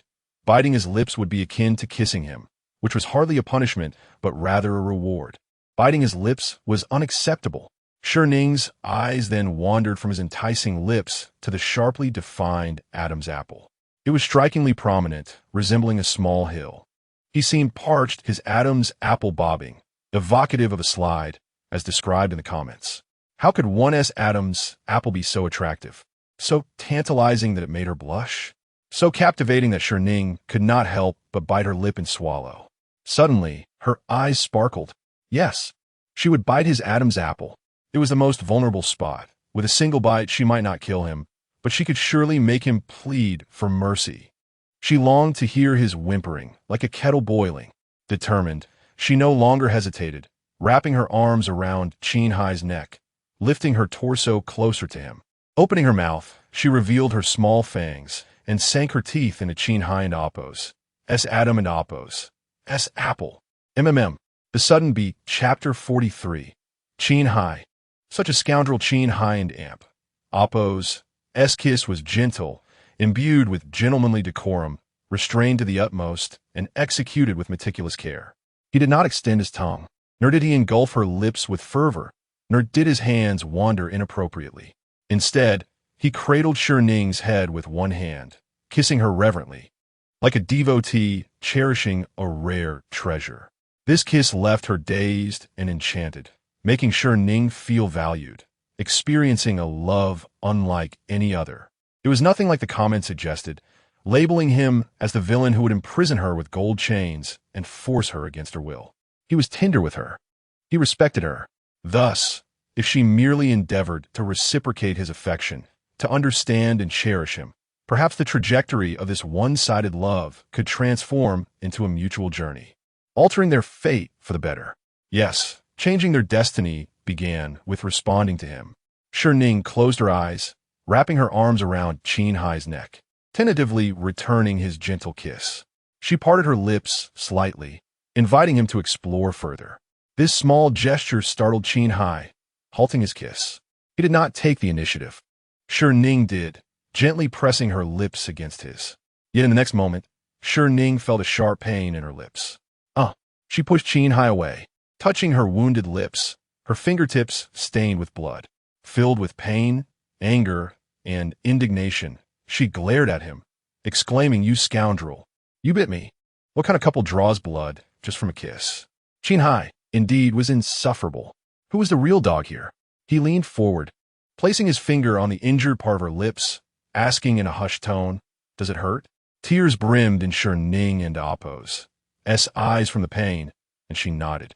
"Yes, it hurts very much." With his fingertip, Qin Heye wiped away the blood from her lips, a flicker of regret crossing his gaze. Yet, he soon pressed down slightly on her wound, asserting it should hurt. "Qin Heye," Shi Ning protested, swatting his hand away. "Let go, it hurts." He relinquished his pressure, but then traced the blood along her lips with his fingertip, as if to imprint the pain in her memory, reminding her that he was unworthy, that she should never submit herself for anyone. Shi Ning, taken aback, asked him, "Including you?" Qin Heye gazed at her crimson lips and replied, "Yes." Shi Ning pursed her lips, contemplating the land in the west of the city. In an instant, Qin Heye's expression darkened. No negotiations. With that, he turned to leave. "Qin Heye." He paused momentarily, glancing back at her. "If you mention the land in the west to Shen Xizhou again, I will have someone commence work immediately." Shi Ning was taken aback, speechless. Qin Heye regarded her injured lips and her dissatisfied expression, sighing internally. "If you insist, the land in the east can be given to Shen Xizhou." Shi Ning hurriedly declined. "Not the east. I want the land in the west." She quickly explained that the land in the west had significant issues that would lead to losses, and that was why she wanted him to give it to Shen Xizhou. Qin Heye merely cast a deep look at her before striding away. Qin Heye, enraged, Shi Ning threw a pillow at him, yelling, "You scoundrel! Bastard! Rotten egg! Moments latte!" She heard the sound of a car engine below. Grabbing another pillow, she rushed to the balcony, peering down at the Rolls-Royce. "Qin Heye!" she shouted angrily. He leaned out the car window, looking up at her, uttering the same 3 words, "No negotiations." In a fit of fury, Shi Ning hurled the soft pillow down, striking his head. She fumed, articulating each word, "I will ignore you." Her displeasure was palpable, severe indeed. Chapter 44. My dearest husband, after alighting from his Rolls-Royce, Qin Heye retrieved the pillow, re-entered the vehicle, and departed. Shi Ning gazed after the receding Rolls-Royce, exasperated. Her initial impulse was to bombard Qin Heye with messages, but she refrained, prioritizing his safety while driving. Instead, she entered Qin Heye and Appo's room, lay on his bed, and clutched his pillow, venting her frustration. "You absolute scoundrel. You don't trust me at all, and you claim to have harbored feelings for me for a decade? It's utterly imperceptible. You infuriate me. I could pummel you." Shi Ning continued to strike the pillow, lamenting Qin Heye's distrust, while observing the barrage of comments. What is the antagonist doing? The amorous ambience was palpable, yet he did nothing and simply left. They were practically devouring each other, and I had my tissues ready, only for it to fizzle out. Can Qin Heye grasp his role? He and Appo's the villain, not the gentle, devoted second lead. He should disregard Shi Ning's consent and resort to coercive measures. Where's the gold chain? The attic wasn't built for him to wallow in self-pity. It's for the forced confinement of the female supporting character. For the first time, I'm disappointed in the antagonist. The female lead, is practically throwing herself at him. Yet he demurs. Why is the antagonist preoccupied with winning her heart? Sooner or later, he'll resort to coercion anyway. If he can't have her heart, obtaining her body is perfectly acceptable. Who needs metaphorical melons? When parched, a forcibly obtained melon is exceedingly sweet and thirst-quenching. I'm going to pen a fan fiction where they engage in a torrid affair. Shi Ning perused the comments for half an hour. These audacious women lamented that she and Qin Heye had only kissed, failing to progress further. Some even began scripting the sequel in the comments, which was far too explicit. Shi Ning blushed, her anger toward Qin Heye dissipating considerably. She was particularly moved by some of the more insightful comments. This villain, who only desires to be affectionate with his wife, is more virtuous than all of you wanton women. It's not that he doesn't desire her. He's overwhelmed by it, but he's also heartbroken. Qin Heye believes that Shi Ning's advances are solely to secure the West City land for Shen Xizhou. Elated by her initiative, yet saddened that she doesn't love him, resorting to self-abasement for another man. Shi Ning explicitly stated that the West City land has issues and would result in losses for Shen Xizhou, but Qin Heye refuses to believe her, even biting her lip, showing no indication of his supposed decade-long affection. He doesn't amp, oppose. T seemed particularly besotted. He and amp, oppose, as simply dense and deserves to go bankrupt, lose his wife, and be murdered by her. Upon reading this, Shi Ning pouted, forbidding such remarks about Qin Heye. He and amp, oppose, as different from me. She could criticize Qin Heye for not trusting her, but others couldn't. Shi Ning was fiercely protective. Moreover, Qin Heye differed from her, having access to spoiler-filled comments that revealed the issues with the West City land. After all, the government was actively supporting the West City land, intending to develop it into the city center and relocate the government there. The Qin group had secured the West City land after extensive research and data analysis. Therefore, Qin Heye couldn't and oppose, to be blamed for disbelieving her regarding the West City land. Qin Heye and oppose, as persona, is that of a yandere, a madman. Merely biting Shi Ning's lip is already a significant restraint. Qin Heye even compromised for Shi Ning, willing to give the East City land to Shen Xizhou to alleviate her unhappiness. How is that not being love-struck? Hold on. How does Shi Ning know about the issues with the West City land? She shouldn't know, unless she's been reborn. Shi Ning, I haven't been reborn. I simply saw the spoilers in the comments. If I had truly been reborn and experienced the ending described, I would have strapped on a bomb and perished alongside Shen Xizhou and Shi Ning. Shi Ning is likely claiming that West City has issues to persuade Qin Heye to give the land to Shen Xizhou, inadvertently stumbling upon the truth. Exactly. She used the same tactic regarding the East City land, allowing Shen Xizhou to profit. With Shi Ning's limited intellect and love-struck nature, even rebirth would be futile. The ending would remain the same. Shi Ning. That and oppose. As far too personal. I refuse to read negative comments. My heart is fragile. I want to retaliate. Next comment. Qin Heye has arrived at the office, cradling the pillow Shi Ning used to hit him, looking adorable as he sits in a daze. Qin Heye. My wife and amp, oppose, as pillow has her scent, in an amp, oppose. That's like she and amp, oppose. S here with me, pure bliss. The villain was aroused by Shi Ning all evening. Will he spend the night with Shi Ning's intimate apparel, thinking of his beloved wife and pleasuring himself? The villain is showering. It's censored, unfortunately, but it's okay. I know his measurements. That foolish and wicked female supporting character is living the high life. I wish I could transmigrate and play her for a couple of episodes. I'm not afraid of the wealthy and attractive villain's coercive love.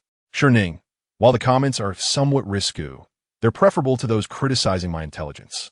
Indeed, I'm sensitive, and I dislike comments that disparage me. After watching the comments for a while, Qin Heye finished showering and began working in the office. Finding it uninteresting, the comments dwindled, and Shi Ning ceased watching, opting for a shower instead. Restless and unable to sleep, she was determined to prevent Qin Heye from investing in the West City land development. Ultimately, she resolved to appease Qin Heye. However, she lacked experience in placating men. She sent a message to Mu Tian. Sweetie, how does one appease a man? Sweet queen, who are you trying to appease? Shen Xizhou? Have you fallen in love again? I knew it. I shouldn't have spoken ill of him earlier. It's affecting our friendship. Shi Ning, it seems that's how it is between friends. One day, they declare they're no longer in love and have moved on. And the next day, they're gleeful and still deeply in love. But this time, I'm serious. Ning, I'm trying to appease Qin Heye, my dearest husband. Sweet queen, just go for it. Seduce him. Ning. Sweet queen, watch these 128 terabytes videos and learn. Shi Ning opened the video Mu Tian sent. Her face flushed, transforming into a little deviant. You and Oppos, recalled Mu Tian, not Mu Huang. Sweet queen sent another message. Shi Ning opened it, her face changing color once more. Chapter 45. Qin, the Great Devil. Harboring masochistic tendencies, Mu Tian inundated Shi Ning with a plethora of risque lingerie options, dispatching links directly to her. Sweet queen, buy. Where? It. Mu Tian curated an array of undergarments for Shi Ning, encompassing a spectrum of hues, from delicate lace to daringly revealing designs. This unveiled a novel dimension for Shi Ning, leaving her utterly astonished and reshaping her perception of Mu Tian. Mu Tian brazenly dispatched the items, while Shi Ning, blushing profusely, found herself almost too embarrassed to even gaze upon them. Ning, you should just rename yourself Mu Yellow. Shi Ning shuddered at the thought of donning such attire for Qin Heye. What manner of torment would she endure? Furthermore, her attempts at deploying feminine wiles had proven futile. Qin Heye remained impervious. Sweet queen, to solicit something from a man, the quickest method is through intimacy. Sweet queen, to truly capture a man in damp, Oppos, heart, one must seize not only his stomach but also his nether regions. Mu Tian, assuming the mantle of a relationship guru, commenced instructing Shi Ning on how to appease her husband. However, her teachings were decidedly unsuitable for broadcast. Shi Ning, I'm serious. To placate him, to mend our marital discord. It's not solely about matters in the boudoir. Impatient with the pace of text messaging, Mu Tian initiated a video call. Shi Ning ansvaret. Mu Tian's backdrop remained the Emperor's Splendor Clubhouse. Your efforts to please Qin Heye, are they aimed at securing the West City land for Shen Xizhou? She queried, cutting straight to the heart of the matter. Shi Ning, slightly abashed, nodded in affirmation. Yes. She hastily added, the West City land is unfavorable. My intention is to give it to him as a trap. Mu Tian scoffed. Can you honestly say that with a clear conscience? Do you truly believe that rationale? Shi Ning fell silent. Had it not been for the narrative spoilers, she, too, would have been incredulous. After all, the West City land was universally coveted and valued at a staggering 100 million. Clutching a pillow, Shi Ning lamented, I know none of you believe me, but this time it's genuine. Observing Shi Ning is earnest de manor. Mu Tian's expression mirrored her seriousness as she analyzed the situation. It's not that we distrust you, but rather that your actions over the past 3 years have eroded our faith in you. Before your marriage to Qin Heye, you attempted suicide and eloped. All for Shen Xizhou.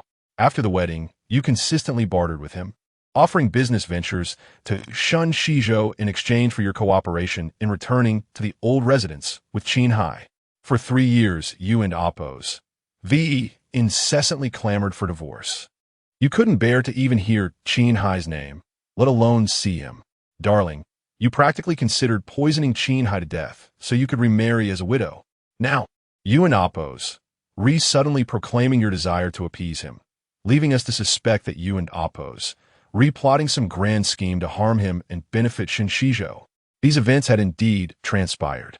As the plot unfolded, she had unwittingly engaged in so many senseless acts.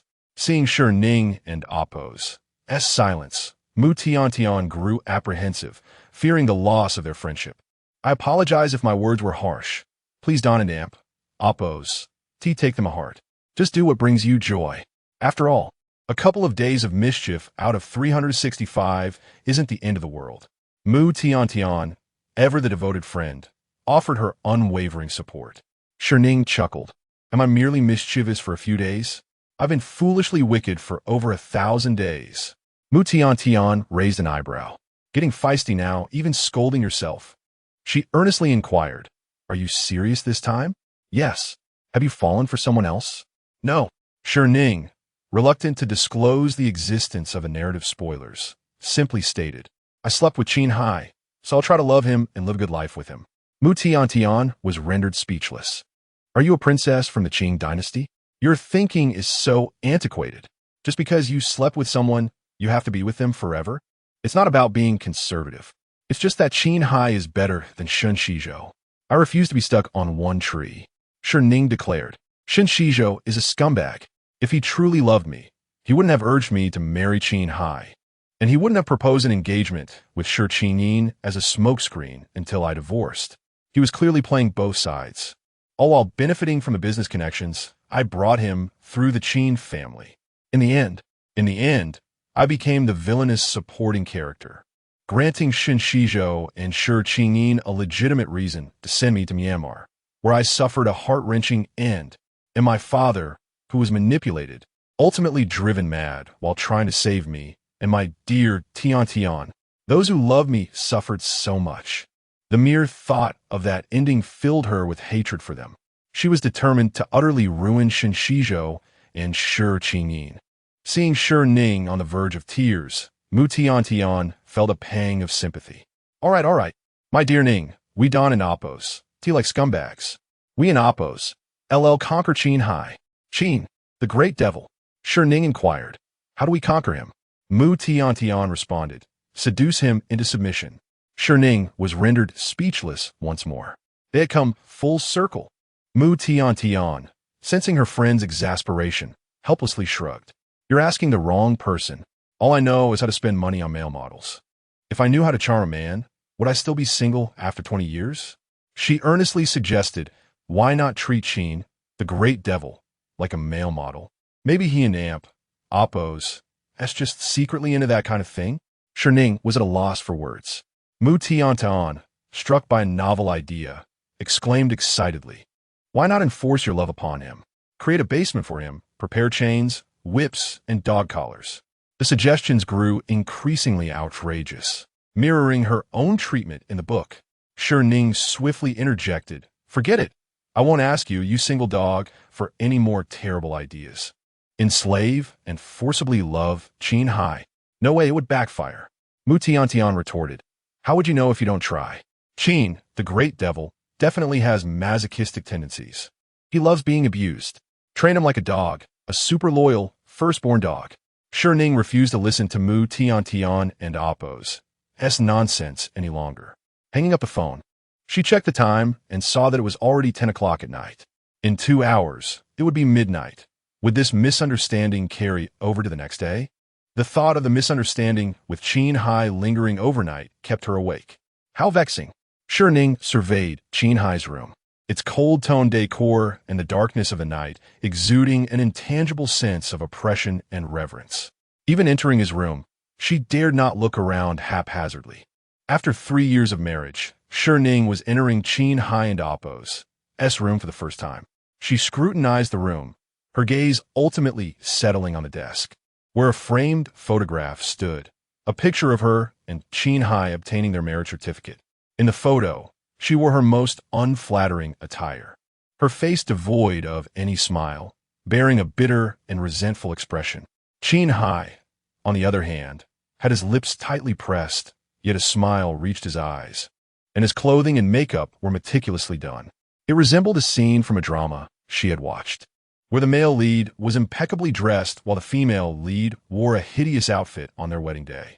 It turned out that Qin Heye's affection for her had always been present in his life, evident in every detail. No, the misunderstanding must not persist overnight. Unable to sit still, Shi Ning grabbed her phone to send Qin Heye a message. Meanwhile, at the company, Qin Heye, his face stern, was meticulously reviewing the research, data, and news regarding the West City land. His phone vibrated and chimed, a message from his wife. "Wife, Qin Heye, your wife is angry. Very angry. If you don't coax me, you're going to lose your darling wife." Chapter 46. Immediately send me a photo of your 8-pack abs. Upon receiving the message from Shi Ning, Qin Heye was utterly stunned and incredulous. For 3 years, this was the first instance of Shi Ning initiating contact about something other than divorce. Moreover, she addressed herself as his wife. Pei Qianhu entered with new documents and noticed Qin Heye gazing intently at his phone, his eyes profound and his expression inscrutable. This stirred a sense of unease within him, a premonition of impending trouble. "President, is that a message from Miss Shi?" Without looking up, Qin Heye, while composing a reply, corrected Pei Qianhu's form of address. "It's Madam President." "Pei Qianhu. Madam President sent you a message." "Yes." Qin Heye wrote and deleted numerous drafts. He then looked up at Pei Qianhu and inquired, "How does one appease a wife?" "Huh?" Pei Qianhu was taken aback. "You and Oppos. Were you trying to appease Madam President? You probably wouldn't and Oppos. Do you know how to appease a woman either, or you and Oppos? Do you be married by now?" Qin Heye returned to composing his message, pondering how to respond to Shi Ning. "Pei Qianhu. President, have you ever met a workaholic who and Oppos is still toiling away at the office at 10:00 and Oppos clock at night and has time to date, appease a woman, and get married?" Meanwhile, Shi Ning noticed the typing indicator appearing and disappearing in the chat window, yet no message was sent. "Shi Ning, your wife, is super. Mel?" Qin Heye, inexperienced in the art of appeasing women, was at a loss. He finally replied to Shi Ning, "Wait, I and Oppos. Am busy in a meeting. Urgent meeting. Give me 30 minutes. Shi Ning. An urgent meeting at 10 o'clock at night? No wonder he's known as the Great Devil Qin. Qin Heye put down his phone and announced to Pei Qianhu, "Call an urgent meeting, everyone in the company." Pei Qianhu. Is the president having a fit of pique? Taking his frustrations out on the employees because he's upset by Shi Ning? What a true devil. I almost want to forego my $1 million salary, resign, and go home to marry a wife. Employees who were already washed, changed, and ready to sleep. Even those who had just finished their fragrant baths and were planning to follow the national 3-child policy with their wives, had to pause their plans and scramble to get up. After all, it was an urgent meeting. Such an ultra-urgent meeting hadn't occurred in 5 years. The last time was when the company faced a major crisis and substantial losses. So, what calamity had befallen the company this time? With heavy hearts, the employees promptly turned on their computers and joined the video conference.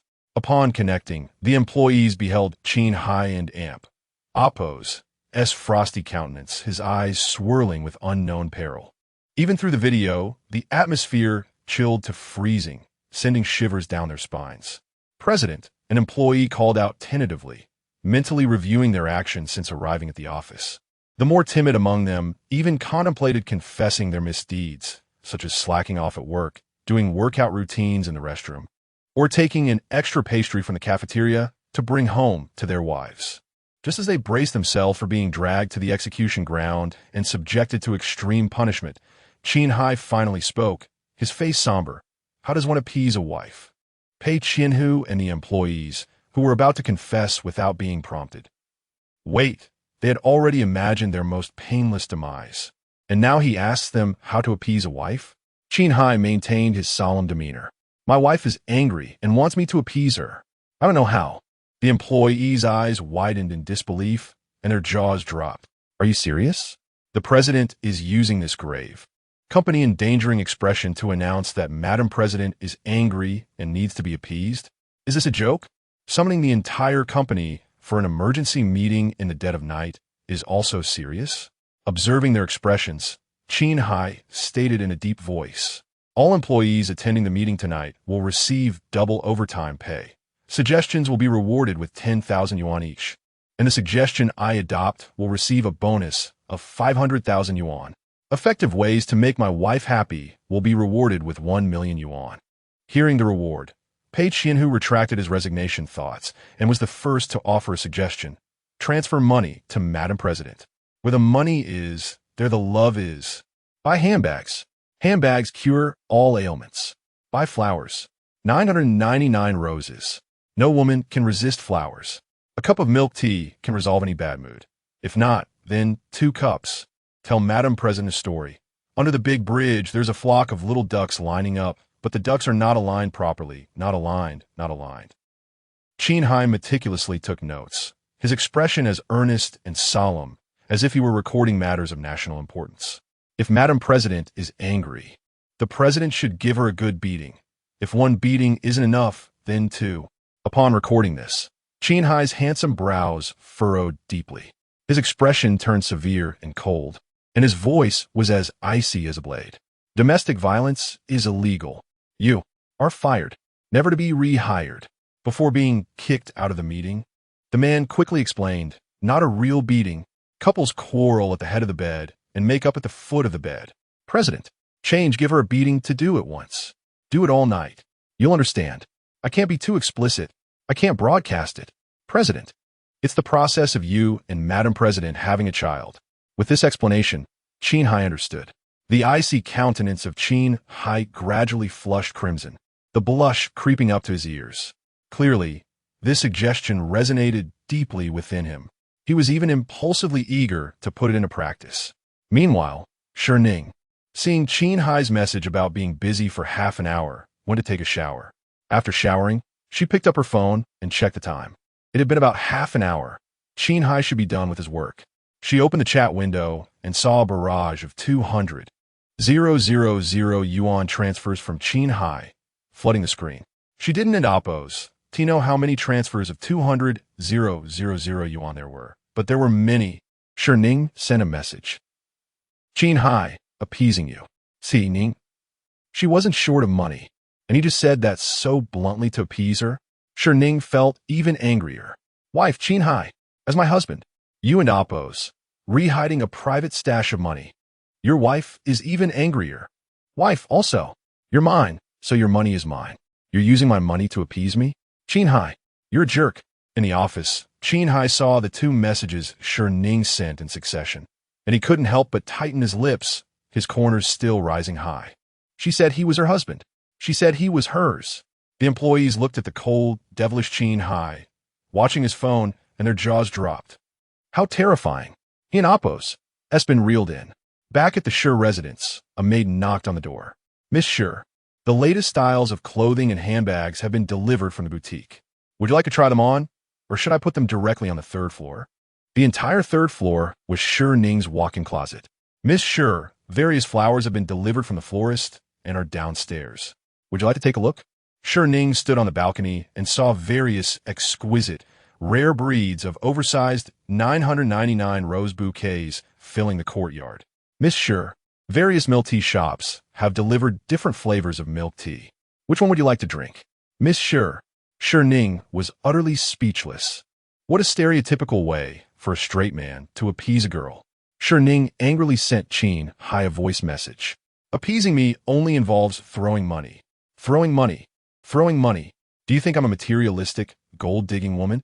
Hearing her voice, still soft and sweet despite her anger, Qin Heye frowned. If she were a gold-digging woman, she wouldn't amp, oppos. T had been so determined to get a divorce for the past 3 years. He wanted to tell her she wasn't amp, oppos, T. API call failed with status code 429. Error. Code 429. Message. Resource has been exhausted, e.g. check quota. Status. Resource exhausted, chapter 47. The villain and oppos. S abdominal muscles, Mr. Qin was still in a meeting, listening via voice call. Upon hearing Miss Shi and oppos, S words, he frantically muted the audio and looked at the video. The employees were all looking down, feigning busyness as if they hadn't heard anything. With flushed ears, Mr. Qin didn't dare to send a voice message, opting for text instead. Now, Miss Shi retorted with a message. Yes. Immediately. Instantly. Mr. Qin pursed his lips, glanced at the employees visible in the meeting room camera, and announced the meeting's adjournment. He rose, left, and entered his private lounge with his phone. Mr. Pei, witnessing Mr. Qin's crimson-faced departure, was dumbfounded. Could Mr. Qin really be going to take a picture of his 8-pack abs? If so, Miss Shi is too audacious. No wonder she has Mr. Qin wrapped around her finger. Mr. Qin should be the one upset, but instead, Miss Shi is angry, and Mr. Qin is trying everything to appease her. Truly, favored ones are fearless. In the guest room, Miss Shi, while blow-drying her hair, received a message from Mr. Qin. She nonchalantly opened it, and a photo of abdominal muscles filled the screen. Ms. Shi was astonished. She immediately put down the hairdryer and sat up straight. No way. Mr. Qin actually sent me a picture of his abs? She clicked on the photo, incredulous. In it, Mr. Qin stood casually without deliberately posing. The warm yellow light illuminated his body, his white shirt open on both sides, revealing well-defined abdominal muscles that seemed to ripple with his breath, exuding raw power. Indeed, Mr. Qin's abdominal muscles, even in a photo, radiated strength and sensuality. It was enough to make one blush and imagine the pleasure of such a vigorous and powerful waist being used on oneself. Moreover, the prominent V-line extending toward his expensive belt further enticed her, tempting her to explore deeper. Not to mention the contrast between Mr. Qin's solemn, aloof face and the abdominal muscles, which was incredibly captivating. It surpassed the appeal of that scumbag Shen, who acted like a gigolo but wanted to maintain an image of chastity.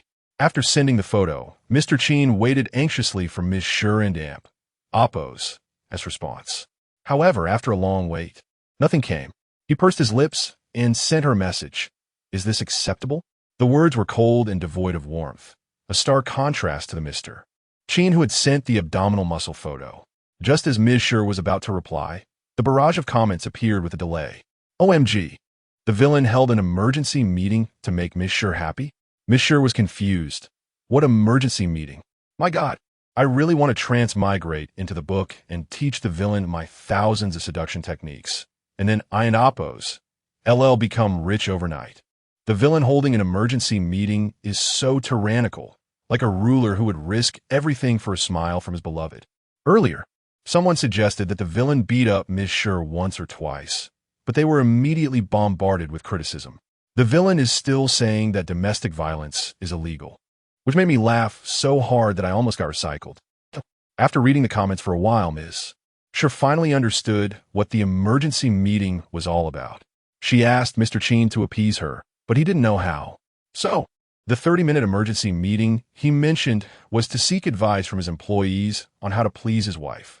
How to appease her. Ms. Shi recalled that she had sent the message to Mr. Qin before half an hour had passed. Could it be that he was still in the meeting when she asked him to send the abdominal muscle photo? The comments confirmed her suspicion and vividly described Mr. Qin's blushing face and the employees pretending to be busy. After reading the comments, Ms. Shi hid under the covers in embarrassment, emitting a squeal. How am I supposed to face him? This makes me look so lecherous. Why did the comments have to be delayed, causing her to see them only now? She was only teasing Mr. Qin. She didn't expect Mr. Qin to actually take an abdominal muscle photo for her immediately. Ms. Shi was incredibly embarrassed, screaming and rolling around under the covers. Finally, she forced herself to calm down and sat up to continue reading the comments. Ms. Shi, stop rolling around. Quickly asked the villain to send more abdominal muscle photos. Have the villain put on a wet white shirt, revealing his honey-colored 8-pack abs. So sexy. Have him take off all his clothes. His hands should be against the wall. His hair should be wet, with water droplets rolling from his cheeks to his Adam's apple, and then to his abs. Have him kneel on the ground and unbuckle half of his belt, vaguely revealing his V-line, which would definitely be super hot. Drooling. You guys are amateurs. Just have the villain take everything off and send it to Ms. Shi. Solby. Please, the Wild Lemon couple really needs this kind of... Looking at the comments, all of them were urging her to ask Mr. Qin to send her more abdominal muscle photos, clamoring for her. They were brazen enough to ask, but Ms. Shi was too embarrassed to ask Mr. Qin. Ms. Shi harumphed, feeling a bit possessive. No way. My man is only for me to see. However, she thought about it and realized that this group of niche CP fans was the one who provided her with spoilers through the comments. Only if they continued to support her and Mr. Qin would she receive more spoilers in the future. Indeed, she needed to provide some small. These were true fans who liked her and Mr. Qin, giving her small gifts. So, Ms. Shi chose one of the suggestions and sent it to Mr. Qin. Ms. Shi, not enough sincerity, still not happy. Take another photo of yourself in a wet white shirt, revealing your honey-colored 8-pack abs. Mr. Qin's face flushed as he read Ms. Shi's request. She was truly pushing her luck, but he loved it. He loved that Ms. Shi liked him, liked his face, liked his body, even if she liked his money, even if it was exploitation, even if it was flattery. As long as Ms. Shi liked him. Anything was acceptable. With a flushed face, Mr. Qin followed Ms. Shi's instructions, diligently wetting himself and striking poses. After taking photos for half an hour, he finally selected one that would satisfy Ms. Shi and sent it. He anxiously held his phone, his fingers turning white, waiting for Ms. Shi and Oppo's reply. However, 2 minutes passed, 10 minutes passed, half an hour passed. Ms. Shi didn't reply. Mr. Qin's expectant, inflated mood immediately turned uneasy. He pursed his lips, looked at his phone, and frowned. Could it be that she wasn't satisfied? Didn't need to send more abdominal muscle photos? Mr. Qin was particularly uneasy, fearing that his relationship with Ms. Shi would return to its previous freezing point. Then he would take more photos. Mr. Pei stood outside the door for a long time, dozing off, wanting to go home. Finally, he knocked on the lounge door. Seeing Mr. Qin, half wet, still holding his phone and striking poses, Mr. Pei was speechless. Mr. Qin glared at Mr. Pei. Get out. Mr. Pei closed the door and left. He really wanted to go home and didn't want to work overtime. The next moment, Mr. Pei fearlessly opened the door again. President, stop taking photos. There's no point in looking at abs that you can't touch. Please, now, immediately, go home and take them off for the president's wife to see. Chapter 48. Where's my wife? Following Pei Qinhua's advice, Qin Heye hastened home after work, eager to see his wife and flaunt his abdominal muscles. His spirits were high as he drove, a smile playing on his lips, fingers drumming a rhythmic beat on the steering wheel. The telephone in Oppo's chime interrupted his reverie. Without glancing at the caller ID, Qin Heye answered with a cheerful, hello. His voice, imbued with his buoyant mood, possessed a deep, resonant quality that was pleasing to the ear. Lin Jingyao's heart skipped a beat upon hearing it.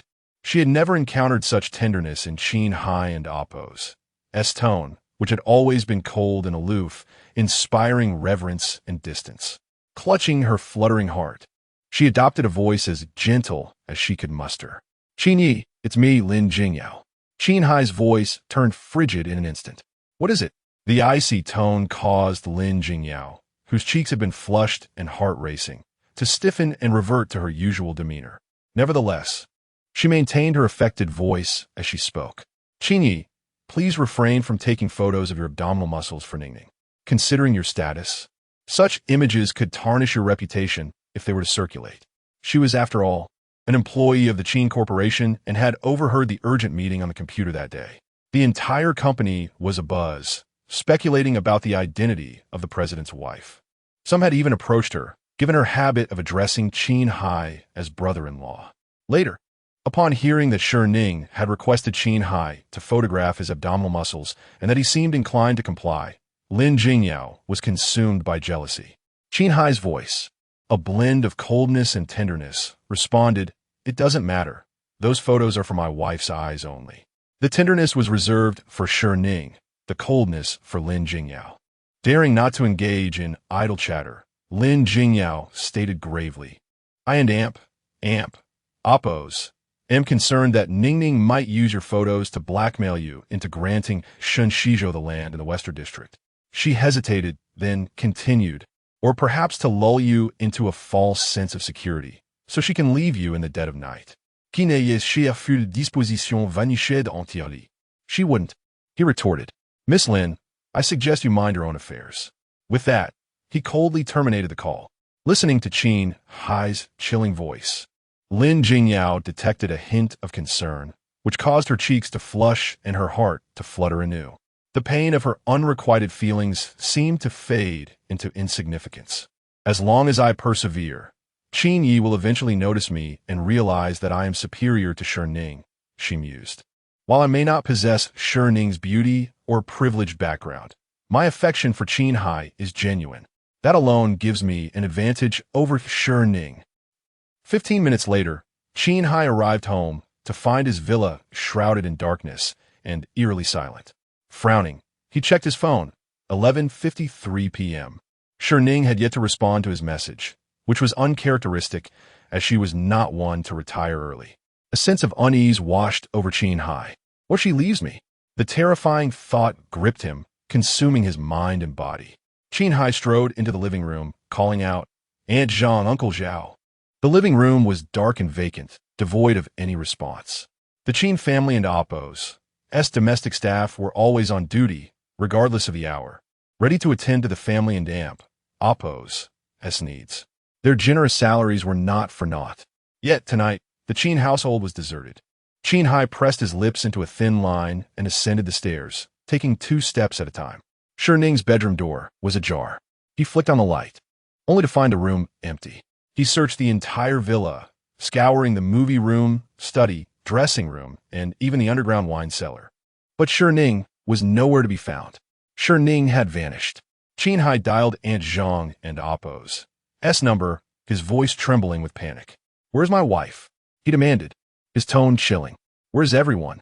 Aunt Zhang was taken aback by Qin Heye and Appo's icy demeanor. The young mistress said there was too much bubble tea and she couldn't finish it, so she sent us out to offer it to passers-by. "The young mistress is at home." Qin Heye and Appo's voice was laced with frost. "My wife is missing. If she leaves the capital, you will all be fired." He hung up abruptly. Qin Heye immediately called Pei Qianhua, then rushed downstairs. Pei Qianhua had just reached his doorstep when Qin Heye's call came through, causing his heart to sink. It seemed he was destined for an unscheduled night shift. Without hesitation, he answered the call. "Qin, seal off all roads leading out of the city. Surround the Shen family." The sheer scale of the operation sent shivers down Pei Qianhua's spine. "Why target the Shen family?" he stammered. "Shen Xizhou has abducted my wife. The Shen family will pay the price." Even through the phone, Pei Qianhua could sense the murderous intent emanating from Qin Heye, filling him with dread. And Qin Heye paused, his grip on reason finally snapping. "Find Shi Ning. Spare no effort in bringing her back, even if it means." "Who are you planning to abduct?" Shi Ning and Appo's voice, laced with indignation and the soft huskiness of sleep, drifted from above. Qin Heye froze, as if in a dream, and slowly raised his head. Shi Ning stood on the balcony, clad in a shirt, her eyes half closed, glaring at him with a pout. A night breeze rustled her shirt, offering him a tantalizing glimpse of her skin beneath. Qin Heye's gaze lingered on her for too long. Shi Ning glanced down, her face instantly flushing crimson as she clutched the edges of her shirt and pressed her legs together. "You scoundrel!" she exclaimed. "I and Appo's am ignoring you." She glared at Qin Heye, huffed, and retreated into the room. "Vigne, Qinyi, Vigne." Qin Heye stared at the balcony of his room. Shi Ning had not left. Relief washed over him, followed by a surge of joy. He rushed inside and bounded up the stairs. "There and Appo's. There's no need to go to the Shen family. And you Don and Appo's. Do you have to come to work tomorrow?" Pei Qianhua was dumbfounded. Was he being given a day off, or was he being fired? Qin Heye entered his room to find Shi Ning emerging from his room, still wearing his shirt, the collar open to reveal a generous expanse of skin. He called out in a husky voice, "Wife." Shi Ning blushed under his gaze and glared at him resentfully. "I mengre. I'm ignoring you." With a loud huff, she brushed past him. In the next instant, Qin Heye seized her arm, his eyes fixed on her, his face filled with the joy of reunion. "You didn't leave." Shi Ning glared at him, her voice laced with anger. "Let go of me. I'm leaving right now." Before she could finish her sentence, Qin Heye pulled her into his embrace and lowered his head to capture her lips in a kiss. Qin Heye led Shi Ning into the room and pinned her against the wall. Grasping her hand, he slipped it beneath the collar of her shirt, his lips grazing hers. "I and Appo's. I'll show you my abs, let you touch them." Chapter 49. He ripped the shirt Qin Heye. "Let go, Shi Ning attempted to push Qin Heye away. She had something to say, yet he tightened his grasp around her slender waist, gently nibbling on her lips, his cool voice laced with a humble plea, "Don't go." Shi Ning truly had something to express, turning her head to evade Qin Heye and Appo's kiss. She dodged, yet he pursued. She found it impossible to escape. Irritated by the kiss, Shi Ning lightly slapped Qin Heye's face in frustration. Breathing heavily, she shouted at him, "I said stop kissing." The force was minimal, but in the silence of the room, the soft sound resonated loudly. Following that, an unusual stillness enveloped the space. It was as if time had halted, the air stagnant, creating an oppressive atmosphere that made it difficult to breathe. Shi Ning could scarcely believe it. holding her breath and cautiously observing Qin Heye. His tall and robust figure stood like a mountain before her, exuding an overwhelming aura that pressed down on her.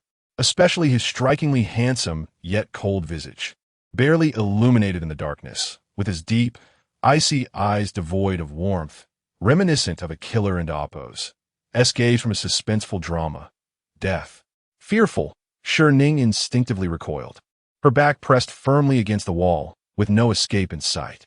She dared not utter a word, fearing it might provoke him further, merely watching the man who seemed capable of ending her life. She also noticed the astonished comments flashing across the screen. Oh my goodness! The wicked female antagonist actually struck the face of the main villain. How dare she hit the most formidable antagonist? She deserves to die. The wicked female antagonist has bullied our heroine, Shi Xizhou's male lead, for far too long. Someone, please eliminate her. Are you new here? Qin Heye would never harm Shi Ning. If his wife slaps him, it's merely a sign of affection. He might even want to kiss her hand to soothe it. Exactly. You clearly don't understand our lovesick villain. He may harm Shi Ning, but only in one particular place, on the bed, till ecstasy or death. I'll give the villain a little gift, watch a small advertisement, support him in buying a gold chain, and then lock him in the attic to deal with Shi Ning. Shi Ning. This group of mischievous girls alleviated her fear of Qin Heye. Yet, the coldness in his eyes and his indifferent expression revealed no sign of being pleased by her slap. Your wild lemon CP is truly peculiar. The way the villain looks at Shi Ning is no different from gazing at a corpse. If he doesn't kill her this time, he will surely beat her to a pulp. Look, Qin Heye is raising his hands, about to strangle Shi Ning. The wicked female antagonist is finally going offline, and I must send a gift to the author to celebrate. Shi Ning and Oppo's eyes widened. Indeed, she saw Qin Heye lift his hands. Beneath his shirt, his muscular arms were a testament to his strength. Just as the comment suggested, he intended to kill her. Terrified, Shi Ning wanted to shut her eyes. But in the next instant, she witnessed Qin Heye grasp the collar of his shirt. Gasp! Shi Ning's pupils dilated in shock as she watched him violently tear his shirt apart. He had ripped it. Buttons flew off, cascading to the ground. His well-defined, muscular abdomen was now on full display before her. You! Shi Ning, who had thought she was about to be throttled, found herself at a loss for words, stammering in confusion at Qin Heye's audacious display. With reddened eyes, Qin Heye gazed at her, his cool voice muffled. You like seeing abs, so I'll show you. Shi Ning. Qin Heye took Shi Ning and Oppo's small hand and placed it on his chest. You like touching abs, so go ahead. Shi Ning, while touching his abdomen. Qin Heye guided her hand down along his defined lines, caressing the left side of his abdomen, then the right. As he let her hand lower, his voice grew faint, his head lowering, avoiding her gaze. You may touch, or do whatever you wish, just on and Oppo's, leave. Qin Heye and Oppo's voice was soft and muffled, imbued with a sense of vulnerability, pleading, and an endearing shyness. This was a side of Qin Heye that Shi Ning had never witnessed before. In such an atmosphere, it was all too easy for them to cross the line. Chapter 50. Don't you fancy it this way? His breathing was rapid and heavy, creating a palpable tension that suggested they were on the cusp of succumbing to the allure of the sheets. Her gaze drifted downwards, briefly noting the sculpted lines of his abdomen. A sudden heat seemed to emanate from that area, prompting her to swiftly retract her hand and conceal it behind her. Control yourself. This isn't the time. We need to. Before she could complete her thought, the flush on his face vanished, replaced by an icy demeanor. He reverted to his usual aloof and detached self.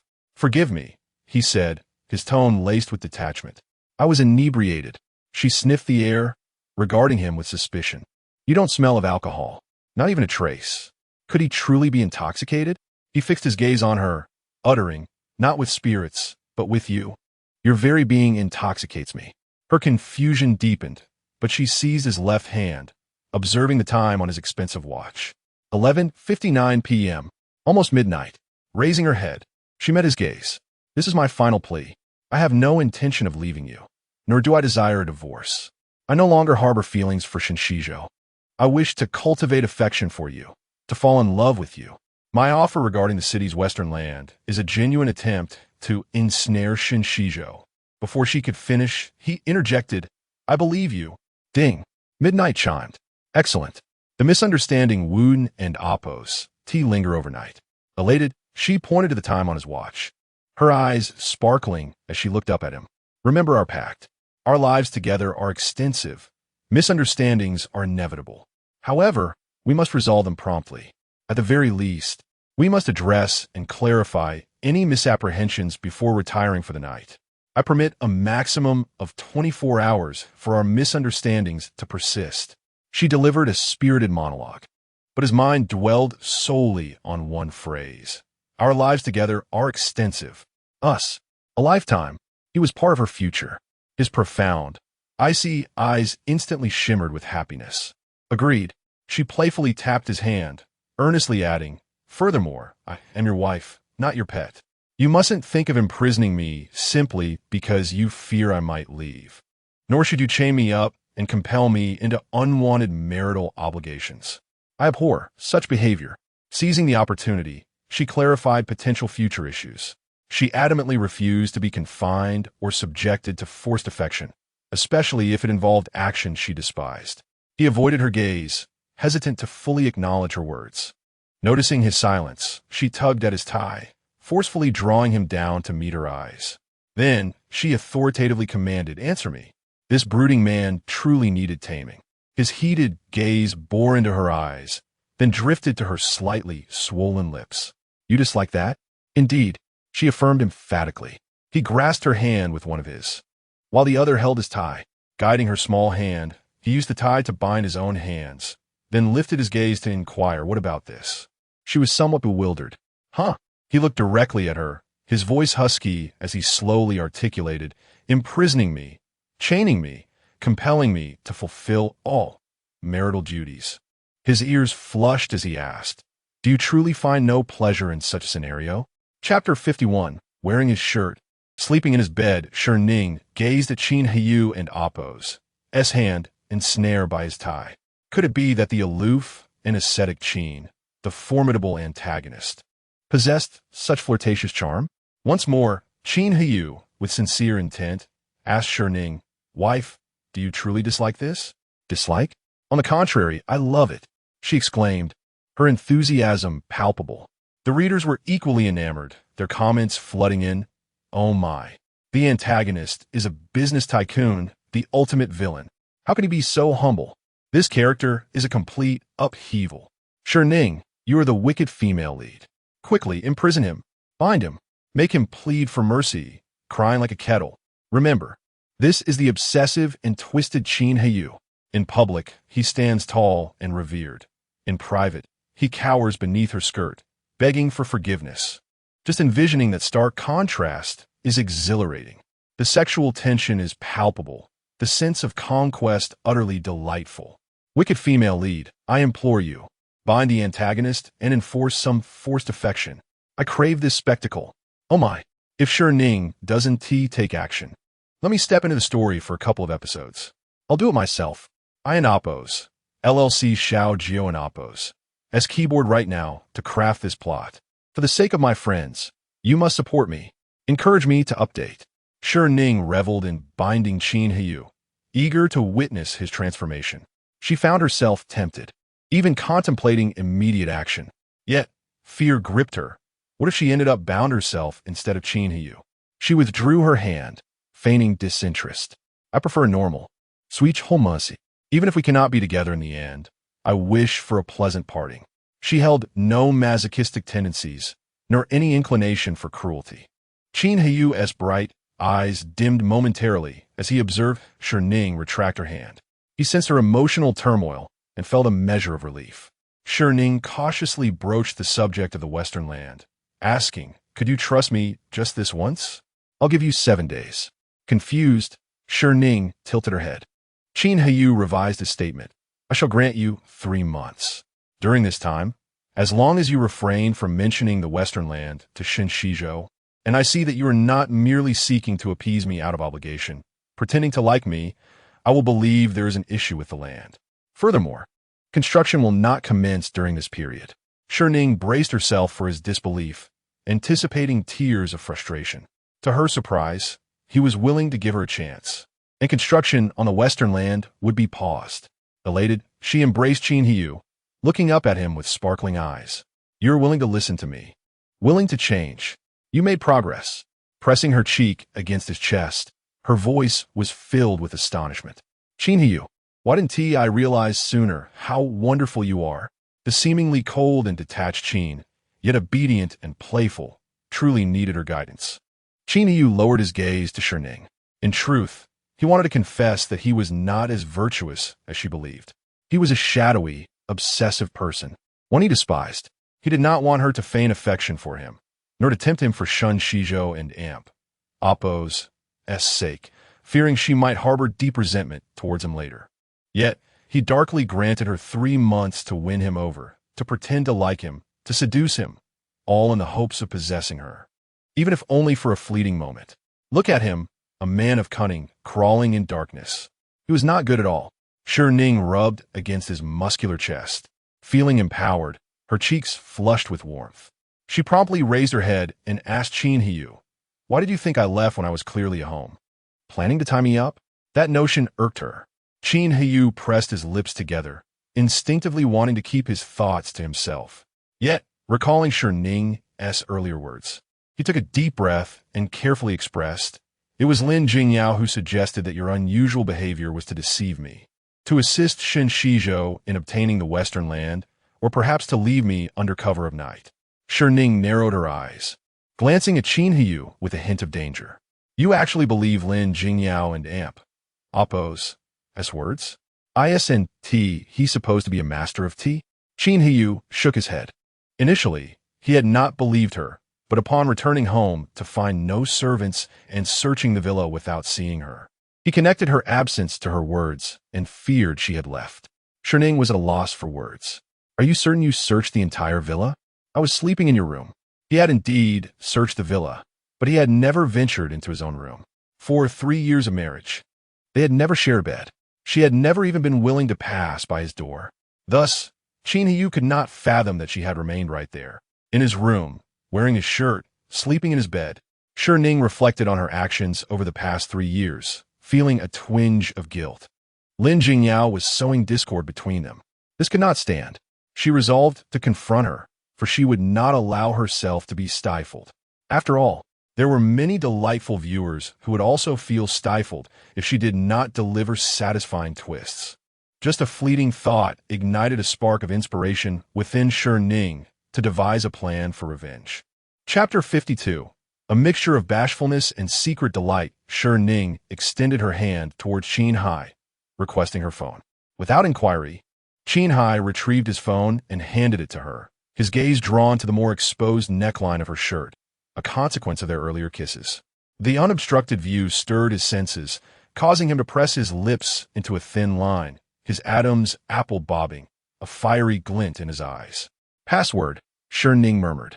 Her gaze lowered, oblivious to the effect she was having. "Your birthday." Shi Ning looked up in surprise, meeting his intense gaze, and her cheeks flushed as she looked down again. She swiftly dialed Lin Jingyao's number, an unfamiliar one, before returning the phone to Qin Heye. "Tell her, thank you, and that we'll visit her at the hospital tomorrow." Qin Heye regarded her with curiosity, but without questioning, he activated the speakerphone.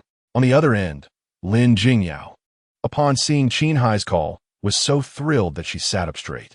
Her voice dripping with sweetness, she inquired with concern, "Qin Yi, are you calling because Ning has left?" Qin Heye remained silent. Lin Jingyao presumed that Shi Ning had indeed eloped with Shen Xizhou. She continued in a saccharine tone, consoling Qin Heye, "Qin Yi, Don and Oppo's, TB2 disheartened. Ning doesn't and Oppo's, T realize your worth. A man of your esteemed status doesn't need a marriage alliance, but rather a gentle woman who loves you sincerely and is willing to dedicate everything to you. And I am that woman." Qin Heye, noting Shi Ning and Oppo's nod, spoke in a cold tone, "Thank you for today. I will visit you at the hospital tomorrow." Hearing this, Lin Jingyao nearly leaped out of bed with elation. "Really? Qin Yi, are you truly coming to see me?" Receiving no response, She glanced down to find that the call had been disconnected.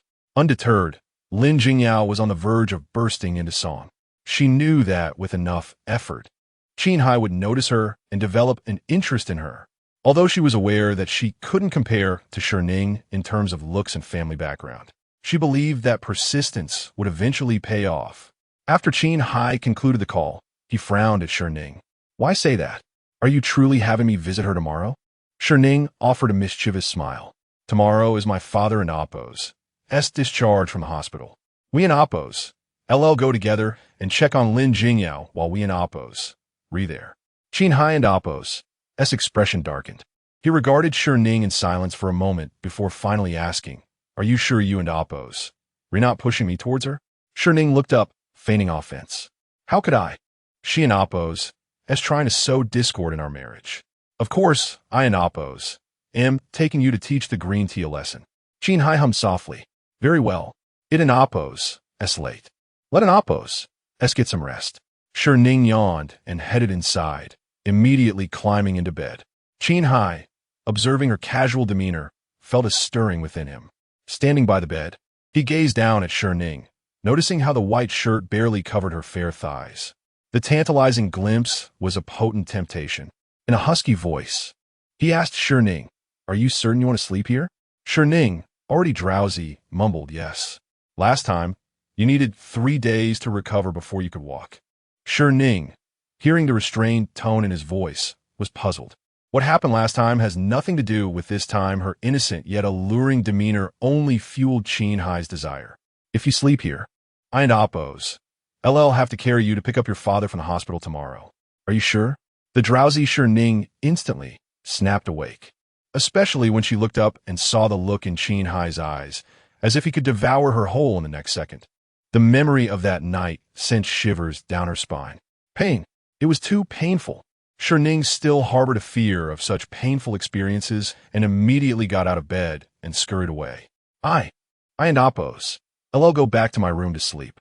She dashed out the door and closed it behind her. Qin Heye gazed at the spot where Shi Ning had been sleeping and sighed softly. He entered the bathroom, intending to take a cold shower to quell his ardor. However, upon entering, he noticed Shi Ning's clothes in the laundry basket, her intimate garments on top. Qin Heye's gaze darkened once more. His lips tightened, and he ultimately picked up Shi Ning's clothes and turned on the shower. The next day, Shi Ning awoke to find the screen filled with enthusiastic reactions. She suddenly recalled that she had taken a shower in Qin Heye's room the previous night and had fallen asleep while waiting for his message, without retrieving her clothes. Her clothes, her intimate garments were all in Qin Heye and Appo's room. Shi Ning felt a surge of embarrassment and hurried to Qin Heye and Appo's room. As she opened the door, Qin Heye also emerged, and they both paused in surprise. "Good morning," he greeted her. "Good morning," Shi Ning replied, her face flushed. I left something in the clothes. I'm here to get it." Qin Heye averted his gaze. The servants took them to be washed. Shi Ning breathed a sigh of relief and looked up at Qin Heye, noticing that his usually stern face was also flushed all the way to his ears. She peered further into the room. On the balcony of Qin Heye and Appo's room, she saw her small undergarments hanging out to dry. The childish floral pattern, with a small bow in the front, fluttered in the breeze. Such a childish style. Shi Ning's face burned with embarrassment, seeing that she had noticed. Qin Heye and Appo's cheeks grew even hotter, and he said in a hoarse voice, "I had them wash for you." I and Appo's LL hand wash my wife and Appo's intimate garments from now on, for cleanliness and hygiene. The dignified CEO of the Qin Group, worth billions, whose hands were capable of creating immense wealth, was going to hand wash her small undergarments. She felt both embarrassed and secretly delighted. After breakfast, Shi Ning and Qin Heye were on their way to the hospital when Shi Ning saw a post Lin Jingyao had made on social media the previous night. It was a screenshot of the last 2 digits of Qin Heye and Appo's phone number, accompanied by the caption, "The man I love most is coming to see me tomorrow, and our relationship will take a big step forward. Blissfully happy." Even Yu Yueshi had and Appo's liked her post, making it clear that it was visible only to her. Shi Ning chuckled softly and turned off her phone. At the hospital, Lin Jingyao had been too excited to sleep the entire night and had woken up early to carefully dress up, wearing a particularly revealing and seductive negligee. Hearing footsteps outside the door, she eagerly went to open it. She deliberately pulled down the strap of her negligee, exposing her ample figure, and called out in a sweet and coquettish voice, "Qin Heye." I seen the person outside the door. Lin Jingyao's expression changed drastically, and she screamed. Chapter 53. Tormenting the scumbag outside the hospital room. As the door swung open, Qin Heye turned, murmuring to Shi Ning, "I and Amp.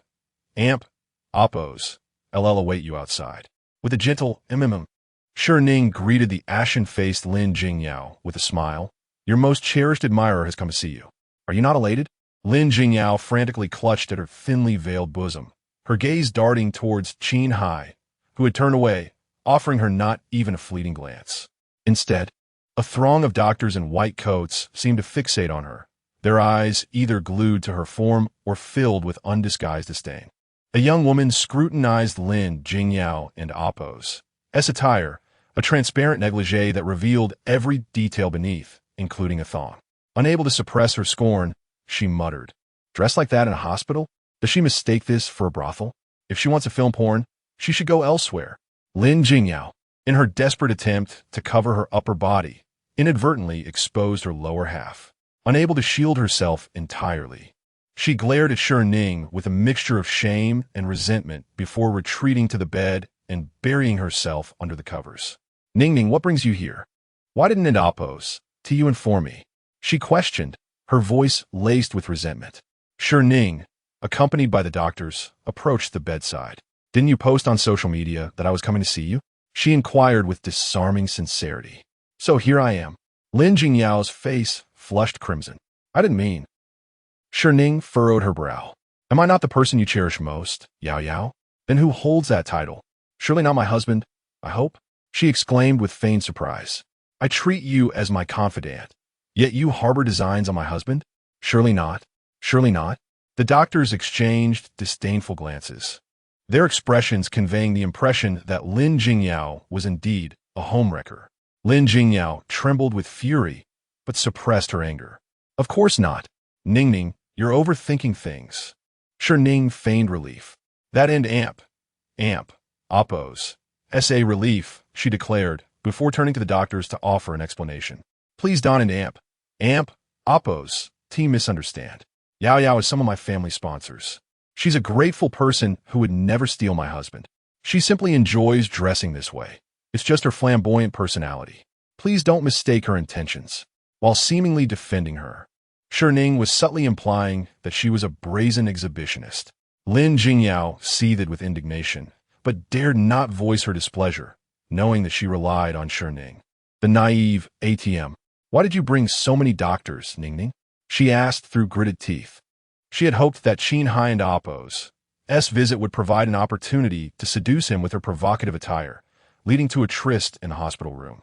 However, Shi Ning had arrived with an entourage, thwarting her plans. If Shi Ning weren't so gullible, she would have suspected that she was acting deliberately. Shi Ning's gaze fell upon Lin Jingyao's wrist, where a black lace ribbon accentuated her wound. "I heard from the doctors that you possess a kind heart and are willing to contribute to medical science by allowing interns to practice suturing on you. So, I brought them all along." Lin Jingyao's face paled at the words. "You mean, you want them to use me for suturing practice?" Yesterday, Pei Qian had brought her to the hospital for wound closure, but without anesthesia. The excruciating pain had caused her to shriek like a slaughtered pig. Moreover, the sutures were poorly done. She had endured the pain, intending to ask Shi Ning for 1,000,000 yuan later to have the scars removed, and had refrained from requesting the doctor to redo the sutures. Now, Shi Ning had brought a horde of interns to use her as a guinea pig for suturing practice. Lin Jingyao was consumed by the urge to kick Shi Ning out. "Shi Ning blinket innocently. Yes, aren't you the most compassionate, kind-hearted person eager to contribute to medical science?" "Aye. If Yao Yao is unwilling, the interns will understand," Shi Ning interjected. "I'll have Qin Heye find other charitable patients." Lin Jingyao glanced up and saw Qin Heye standing in the corridor outside the room. He was on the phone, his profile breathtakingly perfect, his aloof and noble aura captivating. This hospital belonged to Qin Heye. If she allowed the interns to practice suturing on her, he would surely perceive her as compassionate and consider her superior to Shi Ning, perhaps even developing feelings for her. No, Lin Jingyao hastily declared. Of course I'm willing. I'm very compassionate, and it's my honor to contribute to medicine. She extended her injured wrist. Come, don't hesitate. I'm not afraid of pain. Shi Ning stepped aside, raising her chin slightly. A senior physician approached and instructed an intern to remove Lin Jingyao's bandage. The inexperienced intern accidentally touched the wound during the process, causing Lin Jingyao to shriek in pain. With the bandage removed, it was time to remove the stitches, which was equally painful. Lin Jingyao continued to scream. The senior physician began to guide the intern in suturing Lin Jingyao and Appo's wound. Lacking real-world experience, the intern and Appo's movements were clumsy and heavy-handed, causing Lin Jingyao to scream in agony. Despite the pain, she attempted to inject a seductive tone into her cries, glancing at Qin Heye outside, hoping to catch his attention. But to no avail. Qin Heye refused to look at Lin Jingyao, disgusted by her revealing attire. Shi Ning, observing Lin Jingyao's sweat-drenched state and her lascivious cries, clicked her tongue. Yao Yao, Don and Amp, Appo's, T struggle so much. In Amp, Appo's, harder to restrain you than slaughtering a pig during the new year. Lin Jingyao, consumed by pain, wanted to murder Shi Ning. Shi Ning. 5 times. Her wound was sutured, then the stitches were removed, only to be sutured again by another intern. Each time, she experienced excruciating pain, a living hell. And there were still a dozen interns waiting in line. The mere thought made Lin Jingyao want to faint. Shi Ning, reveling in Lin Jingyao and Appo's torment, smiled at her. Yao Yao, you're so compassionate. During your stay in the hospital, you'll surely be willing to let the interns practice injections on you, too, right? No, Lin Jingyao vehemently refused. However, at that moment, Qin Heye turned and looked at her. Lin Jingyao forced a smile. Of course, I'm willing. As a compassionate person, I'm happy to contribute to medicine in any way I can. Qin Heye was looking at her. Surely, he was captivated by her compassion. Qin Heye's gaze shifted to Shi Ning. Wife, are you finished? Sensing his urgency and having exploited the situation to her advantage. Knowing that his presence alone was enough to make Lin Jingyao willingly endure her torment, Shi Ning replied, Yao Yao, rest well. I'll have Qin Heye instruct the doctors to take care of you and compile a report of your contributions to medicine. I have to leave now. With that, Shi Ning turned to Qin Heye. Let's go pick up my father. Qin Heye looked at her apologetically. I can't accompany you to pick up Dad. There and Appo's. An urgent meeting at the company. I have to go now. Please tell Dad for me. Seeing his serious expression, Shi Ning asked with concern. Is something wrong at the company? Qin Heye patted her head. I and Appo's. I'll pick you up later. I have to go. He turned and strode away, indicating the urgency of the matter. Trusting his abilities, Shi Ning turned and headed towards Ward A, passing the nurse's station. She teased the young nurse. Sister Chong is here. Aren't and Appo's. You going to greet her? The young nurse lowered her head in shame. Shi Ning, in high spirits, proceeded to room 356, and upon opening the door, her face instantly turned cold at the sight of the handsome man inside. Chapter 54. Shi Ning's countenance hardened, her aversion palpable. Jiang Huaijing, what are you doing here? Jiang Huaijing, the adopted son, in name only, whom her father had brought into the Shi family under the guise of patronage. This man, with his gold-rimmed spectacles and seemingly refined demeanor, had molested her 7 years prior. She had never divulged this secret, but she harbored an intense loathing for Jiang Huaijing, his mere presence sickening her. Miss, Jiang Huaijing responded, visibly taken aback and flustered. He stammered, I was unaware that you would be visiting Mr. Shi. I shall take my leave immediately. Shi Ning, her expression glacial, gestured towards the door. Leave at once. I have no desire to see you. Shi Guiqiang attempted to intercede on Jiang Huaijing and Appo's behalf. Ning Ning, Shi Ning retorted, her voice sharp, it and Appo's. Him or me, Mr. Shi should consider carefully whom he desires present. Her beloved daughter was so incensed that she eschewed the familiar father and addressed him formally as Mr. Shi. It was evident that his biological daughter held far greater importance than any adopted son. Shi Guoqiang, crestfallen, lowered his head and instructed Jiang Huaijing, "You may leave for now." Jiang Huaijing glanced at Shi Ning, her face contorted with loathing, seemingly wishing him dead. His eyes reflected bewilderment and hurt, devoid of resentment. Without uttering a word to Shi Guoqiang, he departed from the room. As he reached the doorway, he encountered Shi Qingyin and her mother. Tao Bichun greeted Jiang Huaijing effusively. "Little Jiang, you and Appos. Re here. Why are you leaving so soon? Arin and Appos.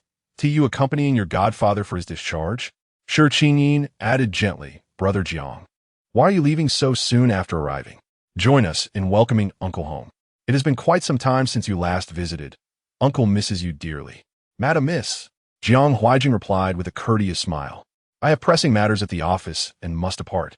Please take good care of Mr. Shi." Tao Bichuan, her gaze fixed on Shi Ning within the room, smiled benevolently. "Don and Appos, rush off. How is your father and Appos' health? Have you reviewed the examination reports?" They continued their conversation outside the room. Shi Guoqiang furtively glanced at Shi Ning, hoping for her to persuade Jiang Huaijing to stay. This only fueled Shi Ning's anger, prompting her to turn away, unwilling to acknowledge Shi Guoqiang. However, the ethereal comments resurfaced before her eyes. "Wow, the male lead, Jiang Huaijing, is so gentle, refined, and charismatic. That venomous female supporting character is truly blind. She spurns the aloof and abstinent Qin Heye and the gentle Jiang Huaijing, instead favoring that illegitimate child, Shen Xizhou." Shi Ning frowned. Did these commoners know about the molestation incident? Were they willing to disregard their principles for Jiang Huaijing's attractive face? Although Shi Guoqiang's initial intention in nurturing Jiang Huaijing was to have him marry into the Shi family as her future husband, the act of molestation was unforgivable. Shi Ning and Appos' animosity towards Jiang Huaijing stems from a misunderstanding that he molested her 7 years ago. 7 years ago, Shi Qingyin inadvertently stumbled upon her parents' and Appos' adult films, sparking a curiosity about sexuality. She removed her own clothing and attempted to undress Shi Ning while she napped, intending to observe and imitate the actions of adults. However, Shi Ning awoke, causing her to flee in panic.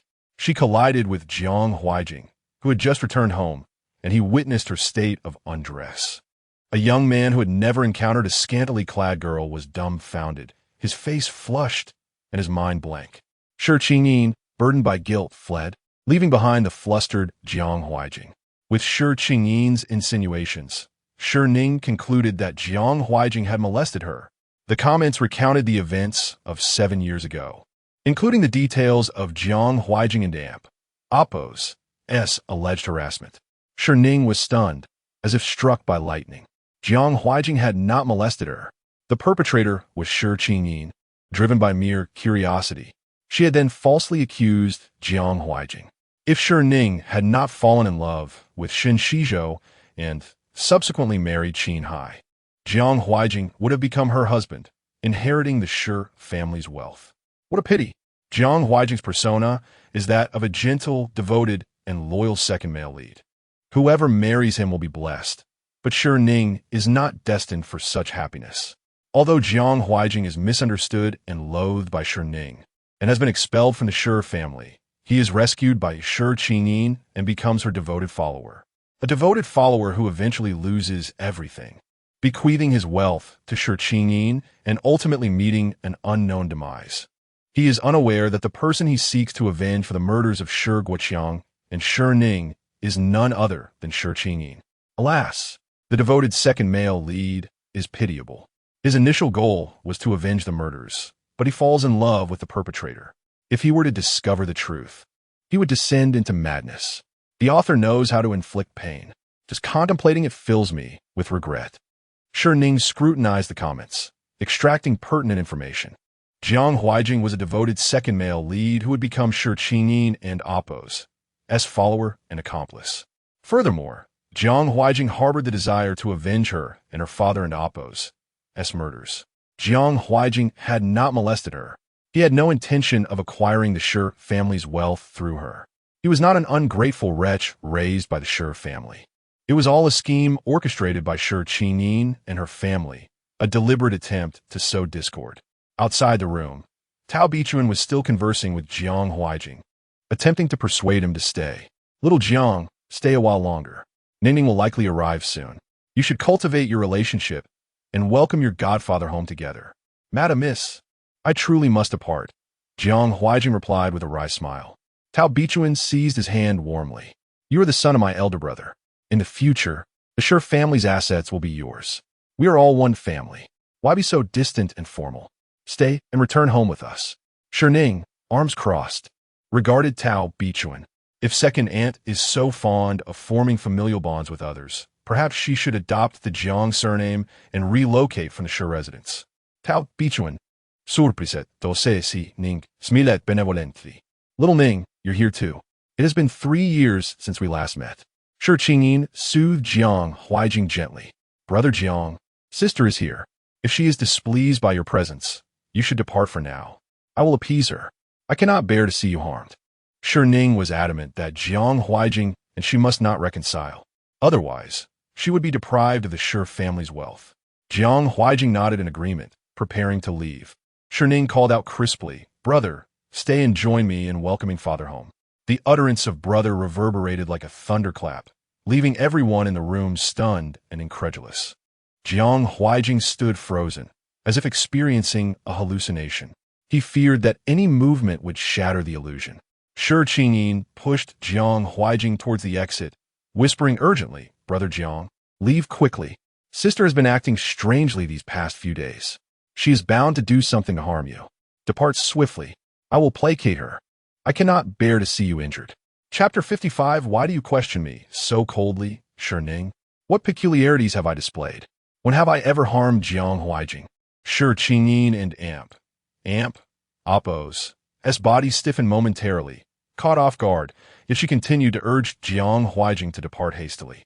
Frustrated by the scene, Shi Ning strode forward, seizing Jiang Huaijing and Oppos' arm and pulling him towards the hospital room. Jiang Huaijing glanced down at his arm, bewildered by Shi Ning and Oppos' actions, exclaiming, Miss, oh my. The female antagonist merely calls him brother, and Jiang Huaijing is already taken aback.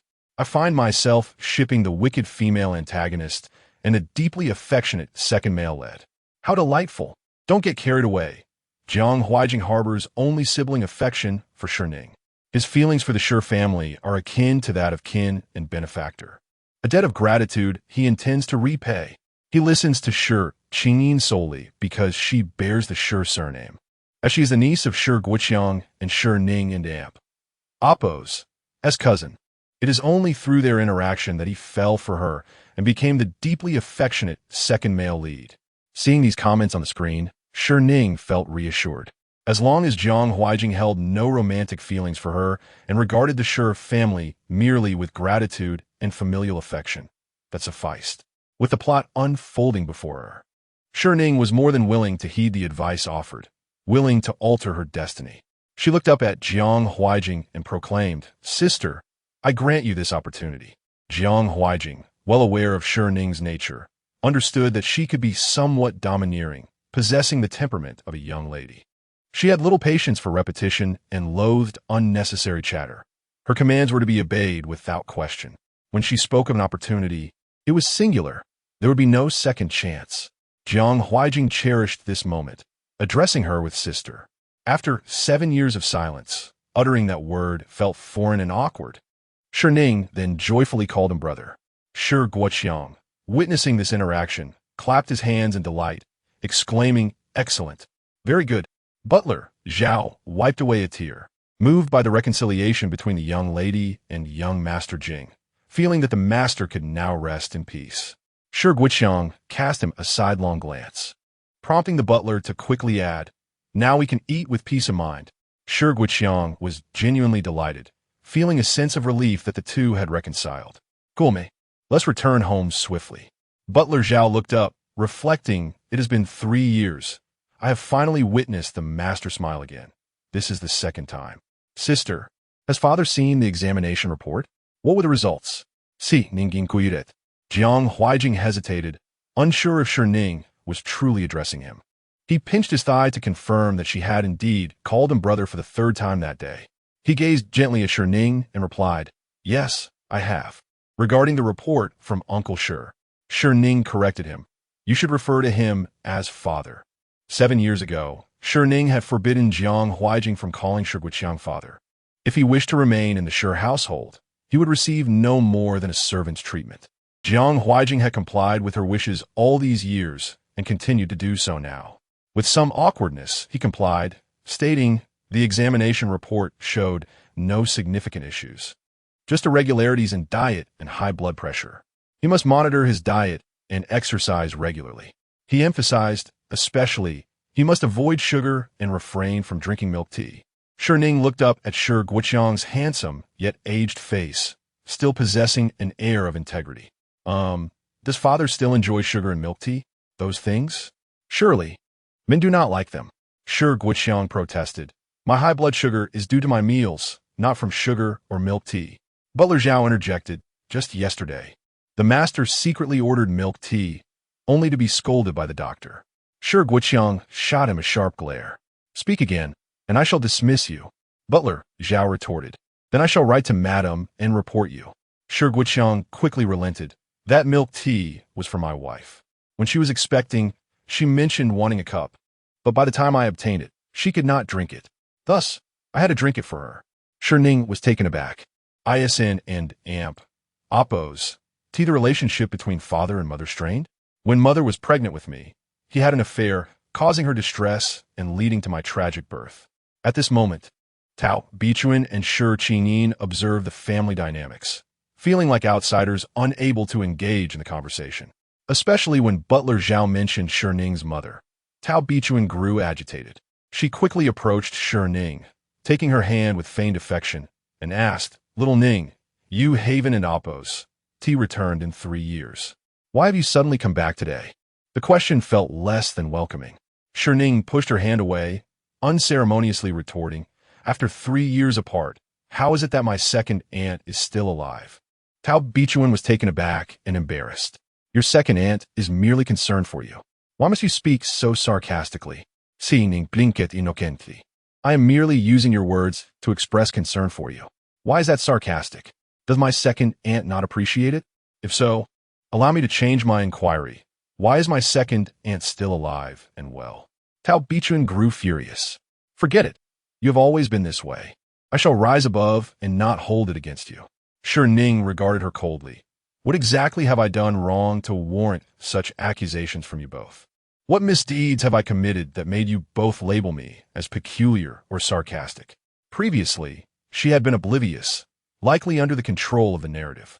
Now, however, Shi Ning recognized that whether it was Shi Qingyin or Tao Bichuan, every remark directed at her was laced with veiled insults, attempting to sow discord between her and her father and to undermine her bond with Jiang Huaijing, her elder brother figure. In essence, she had been foolish in the past. Now, she would not allow them to have their way. Shi Qingyin quickly interjected, Sister, you misunderstand. My mother meant no harm. She was merely concerned about your well-being at the Qin household. I, too, noticed your change in demeanor. You used to react with anger and disgust at the sight of brother Jiang, even wishing him harm. Now, you are so affectionate toward him. It raises concerns about whether you have suffered some injustice. These words reminded Jiang Huaijing of the past 7 years, during which Shi Ning had loathed him to the point of physical revulsion. Once, when he approached her to inquire about her dislike for him, she had slapped him and pushed him into the swimming pool.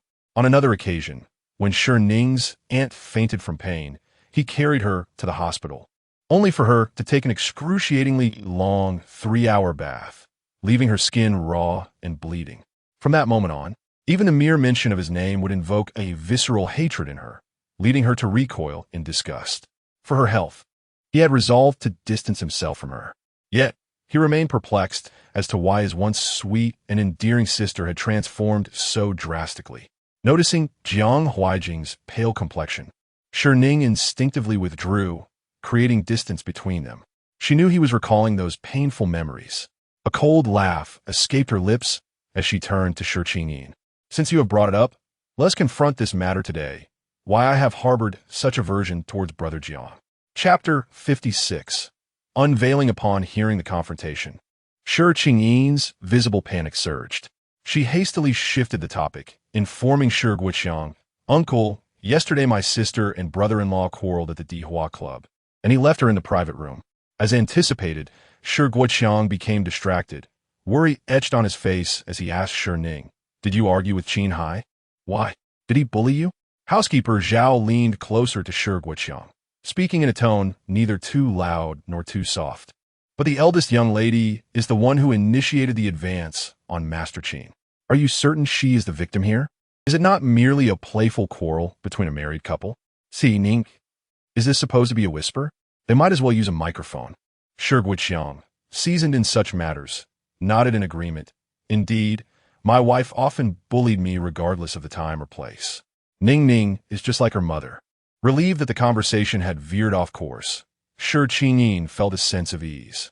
However, Jiang Huajing mustered his courage and asked Shi Ning, "Over the years, why have you disliked me?" Shi Qingyin's heart sank once more. "Uncle, their argument was my sister's fault." Slap! A resounding blow landed on Shi Qingyin's face. Shi Guoqiang, still murmuring about how his wife had bullied him, turned in shock to look at her.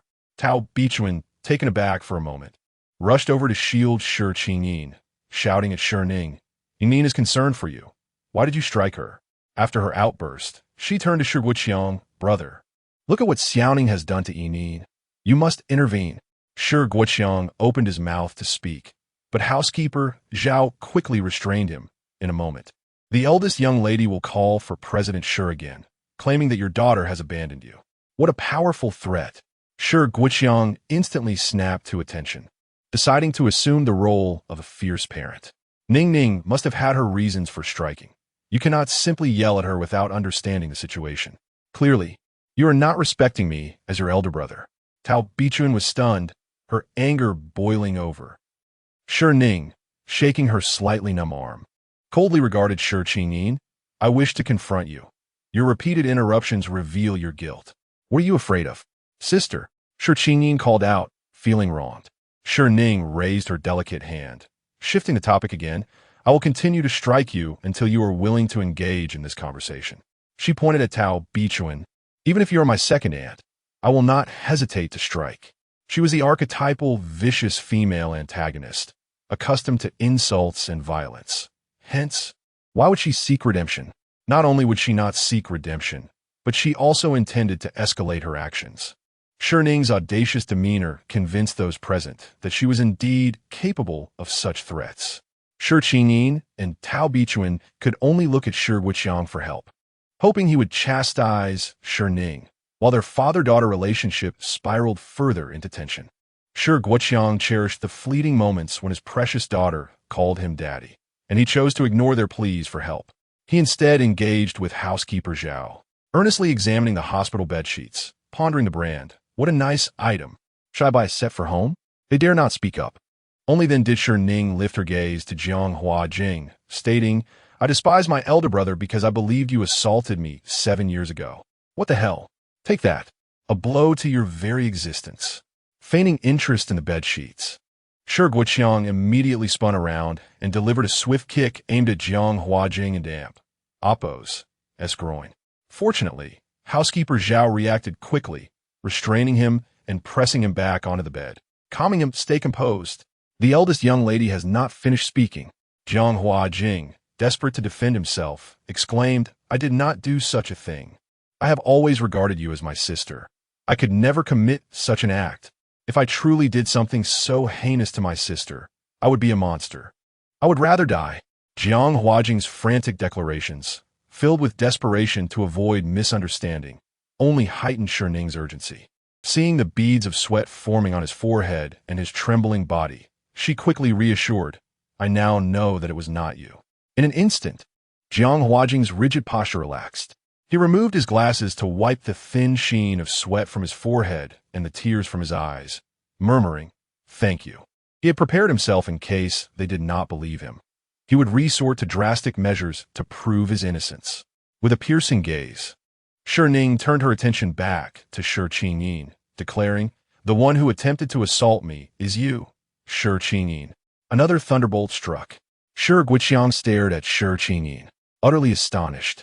Tao Bichuan shouted in response, Shi Ning, do not speak nonsense. Ning is also a girl, and she is attracted to boys. How could she ever do such a thing to you? Shi Ning bit her lip in denial. Sister, why would you slander me like this? We are both girls. Shi Ning, relying on the comments from the crowd, recounted the timeline and details of the incident from 7 years ago. On June 5th in the afternoon, while I was napping, you lifted my nightgown and nearly removed my underwear. When I awoke, you fled, and upon pursuing you, I found a flustered Jiang Huajing, which led me to suspect him. Moreover, you later mentioned seeing him sneak out of my room, which solidified my belief that he had assaulted me. Jiang Huajing hastily interjected. I was blushing because... Shi Ning, her voice choked with tears, interrupted pleadingly. Brother Jiang, please do not. She desperately wished that Jiang Huajing would remain silent about the past, revealing it would destroy her. After all, he had seen her undressed. Her image, her innocence, everything would be ruined. With this, she believed she could bury the past. She trusted that Jiang Huajing, who had always been gentle with her and felt guilty, would undoubtedly comply with her wishes. After all, Jiang Huajing is the devoted second male lead, Shi Ning's #1 admirer, who cannot bear to hurt her and will certainly stand by her side. In these 7 years, Jiang Huajing has compensated for having seen Shi Ning years ago by showering her with affection, becoming utterly devoted to her. He is the quintessential doting brother. As long as Jiang Huajing denies it, this confrontation cannot continue, and her claims would lose validity, ensuring that Ning is safe. Shi Ning, being another girl, feels immense guilt over the incident from 7 years ago, and her repeated acts of forgiveness towards the malicious female antagonist have already been remarkably gracious. What more does she want? The violation of a girl is still a violation, is it not? Moreover, whether 7 years ago or now, Shi Ning has never harmed the protagonist. She remains the wicked female antagonist. Before becoming the devoted second male lead, Jiang Huajing was nurtured by Shi Guiqiang, raised as a son and always prioritized Shi Ning, naturally choosing her. Doesn't and oppose. Anyone understand the essence of a devoted second male lead? Aside from a protagonist, he would forsake everything, let alone Shi Ning, who is merely a wicked female antagonist. The crowd erupted into a flurry of discussions regarding this matter. Shi Ning glanced at Jiang Huajing with a hint of concern. Jiang Huajing, gazing at Shi Ning, whose eyes brimmed with tears, filled with pleading, took a deep breath and began, The reason I blushed back then was that I saw Shi Ning emerge from Ning Ning's room unclothed. My embarrassment stemmed from that. In an instant, Shi Ning's face drained of color, and she burst into tears. Brother Jiang, I cannot live anymore. Woo-woo. Chapter 57. A chilling proposition, a frigid fruit knife sent shivers down Shi Ning and Oppo's spine. Sister? Shi Ning inquired with a saccharine smile. Her gaze fixed on Shi Ning and Oppo's alabaster neck. Shall I assist you? And no. Thank you, Shi Ning stammered. Her cowardice evident as she jettisoned the knife as if it were a flame. She was privy to Lin Jingyao and Oppo's self-inflicted wound, a consequence of Shi Ning and Oppo's machinations, she believed. She was convinced Shi Ning was capable of inflicting a similar injury upon her. Shi Ning cast a disdainful glance at her before turning her attention to Jiang Huajing. Shi Ning later confided in me that she saw you emerge from my chambers. She recounted, cautioning me that such matters should remain unspoken, lest I be deemed sullied. At that time, she was still in the bloom of innocence, unacquainted with the intricacies of love and sexuality. She merely grasped that such an occurrence was shameful, a transgression. Consequently, she refrained from confronting Jiang Huajing. Jiang Huajing claimed. Shi Ning continued, and Oppo's, Qin Heye mentioned you were plagued by nightmares, envisioning me usurping your father and the Shi family, and Oppo's fortune. Hence your animosity towards me. Observing their confrontation, Shi Ning was seized by panic. Sister Jiang. Smack. Before she could complete her sentence, Shi Ning's hand lashed out, delivering another stinging blow. I did not solicit your input, she hissed. Silence.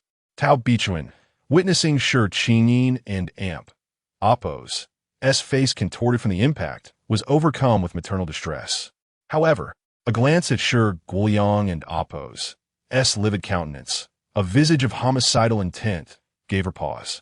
A shrewd calculation flickered in her eyes. What transpired in those days? She demanded, her voice laced with severity. Unravel the truth, or I shall beat you to within an inch of your life. Shi Ning, cradling her throbbing cheek, cast a tearful gaze at Shi Ning, as if awaiting her permission to speak. Shi Ning arched an eyebrow. Speak, then. Shi Ning promptly burst into tears, her words tumbling out amid sobs. I was in the throes of my initial biology lessons, and my curiosity was piqued. I merely wished to observe. Y arburad no ulterior motivas. Sister, I. Smack. Tao Bichuan's hand landed heavily on Shi Ning's face. You degenerate, she roared. How could you perpetrate such a deed? She is your sister. Even if you're both girls, such actions are inexcusable. I shall beat you to a pulp, you wretch. With that, Tao Bichuan unleashed a torrent of blows upon Shi Ning, carefully avoiding her face, instead targeting her shoulders, delivering kicks and pinches.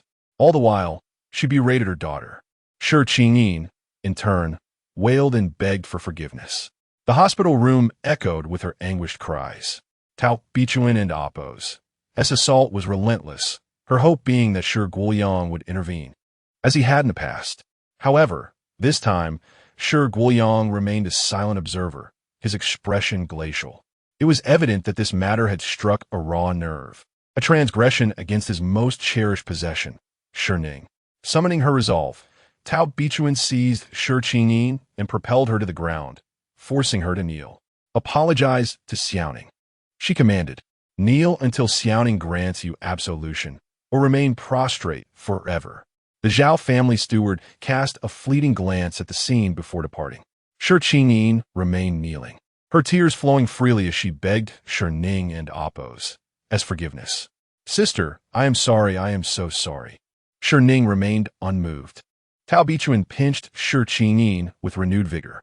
Even if Xiaoning forgives you, I, as your mother, shall beat you to within an inch of your life. Madam, the Zhao family steward announced, his presence materializing before her. Her head snapped up in surprise. With a disingenuous smile, the steward extended a coat hanger towards her. This will prove more effective, he suggested, and demonstrate greater sincerity. Tao Bichuan accepted the wooden hanger, her mind reeling, reluctant to wield it. The pain it would inflict was considerable. Shi Ning took it softly. She had never before recognized the steward's astute perception. Turning to Jiang Huaijing, Shi Ning declared, the time I pushed you into the swimming pool, I had intended to swim myself. Shi Ning claimed you were attempting to spy on me. Jiang Huaijing was visibly shaken. No, she said you were in good spirits and wished to grant me an opportunity to explain myself. That is why I sought you out. Shi Ning continued. The reason I experienced a visceral reaction of revulsion upon seeing you was because Shi Ning informed me that, while I lay unconscious, you took advantage of me as you transported me to the hospital. Even through my garments, you committed such an indecent act upon me. I believe it was because my trousers bore traces of mail. The words tasted foul in her mouth. The thought of Jiang Huaijing, though not of her blood, and intended as her childhood sweetheart by her father, yet whom she had always regarded as an elder brother, harboring such desires and perpetrating such an act, filled her with disgust. Hearing this, Jiang Huaijing trembled with rage. No, Shi Ning and I jointly escorted you to the hospital while you were unconscious. The substance on your trousers was not what you suspect, but rather yogurt that Shi Ning had spilled on you. She suggested that, to improve our relationship, we should claim that I was solely responsible for taking you to the hospital. He glared at Shi Ning. You told me that Shi Ning resented me for coveting her father and her family and Oppo's wealth. You showered me with tenderness and affection. Yet you consistently slandered me before Shi Ning, falsely accusing me of harming her? Shi Ning, your transgressions are unforgivable. Shi Ning cast a disdainful glance at Shi Ning before addressing Shi Guoyang. Father, ever since my uncle's family took up residence, our relationship has soured, and my bond with my elder brother has frayed. It seems they have been sowing discord all along. Shi Guoyang regarded Tao Bichuan and Shi Ning with suspicion. Tao Bichuan, unnerved by his gaze, seized the coat hanger and brought it down upon Shi Ning's body. You degenerate. I raised you better than this. Even if your father provided for your uncle and Appo's education and furnished him with his initial capital, your uncle has been unfailingly generous to us. How could you act in such a manner? Today, I shall beat you to death as atonement to Xiaoning. With that, the thick wooden hanger struck Shi Ning's body with brutal force. The exposed skin on her shoulders instantly flared crimson. Shi Ning shrieked, leaping to her feet. Mother, please stop. I was wrong. Tao Bichuan continued her assault, berating her daughter. Dare to flee? Stand still and let me beat you to death, you ungrateful wretch. Initially, Shi Ning had no intention of escaping, but upon hearing those words, she bolted for the door, wailing, Mother, please stop.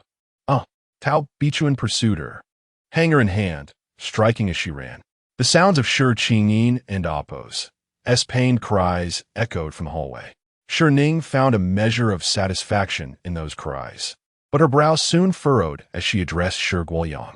Father, Aunt is merely putting on a show for your benefit. Because of Shi Ning, our family has been plunged into chaos, and I foresee no respite in the years to come. The Zhao family steward cast a regretful glance at the discarded fruit knife. I should have presented her with the knife directly. Shi Guoyang sighed, his head throbbing. Your uncle sacrificed his education, working to provide for my university studies and furnishing me with my initial capital. I owe them an immeasurable debt. I'm a man of gratitude, and they're my own kin. Shi Ning recalled the online commentary regarding her father and Appo's fate, orchestrated by Shi Ning. She scoffed softly. Shi Ning harbors ill intentions, and I despise them. They have spent years sowing discord amongst us, and who knows what they might do to harm us in the decades to come. If they continue to reside in the Shi household, I shall never return. Her threat was effective. Shi Guoyang no longer hesitated. If his precious daughter harbored such animosity, then they must vacate their home. Chapter 58.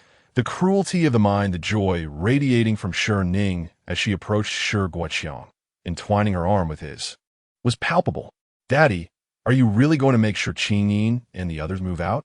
Shi Guoqiang, upon witnessing the glimmering excitement in her eyes and hearing the sweetly uttered daddy, felt a profound impact on his heart. He nodded solemnly, affirming, if Ning is unhappy, then they should indeed leave. Daddy, you are truly wonderful, the best father in the world, Shi Ning exclaimed, playfully shaking his arm, reminiscent of her childhood, indulging in a soft, affectionate manner. The void of paternal love that Shi Guoqiang had felt for over a decade was finally being filled once more. Looking up at Jiang Huaijing, Shi Ning continued, Dad, let my older brother directly adopt our household registration and take your surname, becoming your son and my brother. Jiang Huaijing quickly declined. No need for that. Things are perfectly fine as they are. A faint blush crept across his cheeks as he added, the fact that you don't despise me and still call me brother is more than enough. After years of being scorned by Shi Ning, he had no demands. Her acceptance was his greatest reward. The notion of being a family seemed distant, yet regardless of Shi Ning's feelings towards him, whether as a mere servant or as the young lady of the house, he cherished her as his own sister and held Shi Guoqiang in the regard of a true father. They were his last two familial ties in this world. Choosing not to adopt the Shi family name was also a means to provide Shi Ning with a sense of security. He genuinely sought no gain from the Shi family and Appo's fortune. He was a part of Shi Ning and Appo's legacy. Despite Shi Ning and Appo's persistent persuasion, Jiang Huaijing remained steadfast in his refusal to formalize their relationship through adoption. Ultimately, Shi Ning respected his choice. Upon returning home, Shi Ning and her companions encountered their second uncle, Shi Guigang, alongside Shi Ning, who bore visible injuries, bruises and scars that hinted at a more severe beating than that inflicted by Tao Bichuan. Elder brother, Xiao Ning, Shi Guigang said with a low demeanor. Filled with guilt, I just learned of Qin Heye and Appo's reckless actions. I am truly sorry. Shi Ning observed Shi Guigang, who appeared somewhat honest and simple. his graying hair and numerous wrinkles giving him an air of humility. He looked older than Shi Guoqiang, despite being the younger brother. Shi Guoqiang felt a pang of guilt upon seeing his sibling, stating, "This is Qin Yin's fault, and it has nothing to do with you. Do not let this affect our brotherly bond." With a sincere smile, Shi Guoqiang replied, "No, the actions of the younger generation will not impact us. In oppose, it's just that Qin Yin has gone too far, and I have given her a stern lesson." He nudged Qin Yin, urging her to apologize to Shi Ning. Qin Yin bent her head in earnestness. "Sister, I am sorry. I was wrong. Please forgive me." However, Shi Ning detected no sincerity in her words and retorted, "What difference is there between that statement and a mere token gesture? You expect a single apology to erase the harm done to me? If I were to forgive you, it would be an act of self-degradation." Qin Yin's face flushed with anger, ready to retort, but Shi Guoqiang intervened, stepping in front of her. "Tiao Ning I apologise. As her father, I failed to teach her properly. It is only right for Qin Yin to apologize, and it is equally reasonable for you not to forgive her. I understand." Shi Ning scoffed. "The best form of apology would be for her to endure the same pain I have suffered." If Shi Guoqiang were truly sincere in his apology, perhaps he should find someone to inflict a similar violation upon Qin Yin. For 7 years, she believed herself sullied and unworthy, plagued by insecurities and nightmares. Such scars could not simply be erased by trivial apologies or a few slaps. Qin Yin attempted to speak again, but Shi Guoqiang shielded her. "I am sorry. Qin Yin is my daughter, and I cannot condone such actions. However, if you wish to retaliate against her, I will not object. Shi Ning krimatset. I have no desire to lay a finger on her. Who knows what afflictions I might catch." Throughout this ordeal, Shi Guoqiang remained silent, observing without interjecting. The decision to forgive Qin Yin rested solely with Shi Ning, as she was the one who had been wronged. While Shi Guoqiang felt gratitude towards his brother, he acknowledged that the debt of gratitude belonged to him alone, not to Shi Ning. Shi Guoqiang, feeling increasingly humbled, expressed remorse to Shi Guoqiang. "Elder brother, with Qin Yin's actions, we have lost the right to remain in the Shi family, so we have decided to move out." Shi Ning was taken aback, surprised that they had not yet been expelled. It was Shi Guoqiang himself who proposed it. Shi Guoqiang's expression darkened with guilt, instinctively wanting to dissuade them. But before he could continue, Butler Zhao leaned in, whispering, "Mr. Shi, your daughter seems to be rejecting you." Shi Guoqiang, his face turned serious. "In fact, I share that sentiment. Since you have brought it up, it is even better. When do you plan to move?" Shi Ning raised an eyebrow. "Are you moving today?" Butler Zhao was already on his phone, dialing a number. "Are you moving house?" "Yes. I have someone who needs to relocate immediately. The address is..." He relayed the details, nodding. "About 40 minutes? That works. But I hope it can be done even quicker." His efficiency left everyone in shock, all eyes fixed on him. Shi Ning. The cunning of Butler Zhao surpassed her own. With a smile, Butler Zhao inquired of Shi Guoqiang, "Are you not planning to move now? Do you wish for the master to retain you?" Shi Guoqiang had indeed considered this tactic, retreating to advance. Yet, expressing it openly was not ideal. He could only force a smile. "No, I intend to hire a moving company myself. Please continue your conversation. I must pack." He took Qin Yin by the arm and departed, unable to contain his true feelings any longer. Butler Zhao's actions were astoundingly clever, directly calling the moving company. The two brothers left me in stitches with their antics.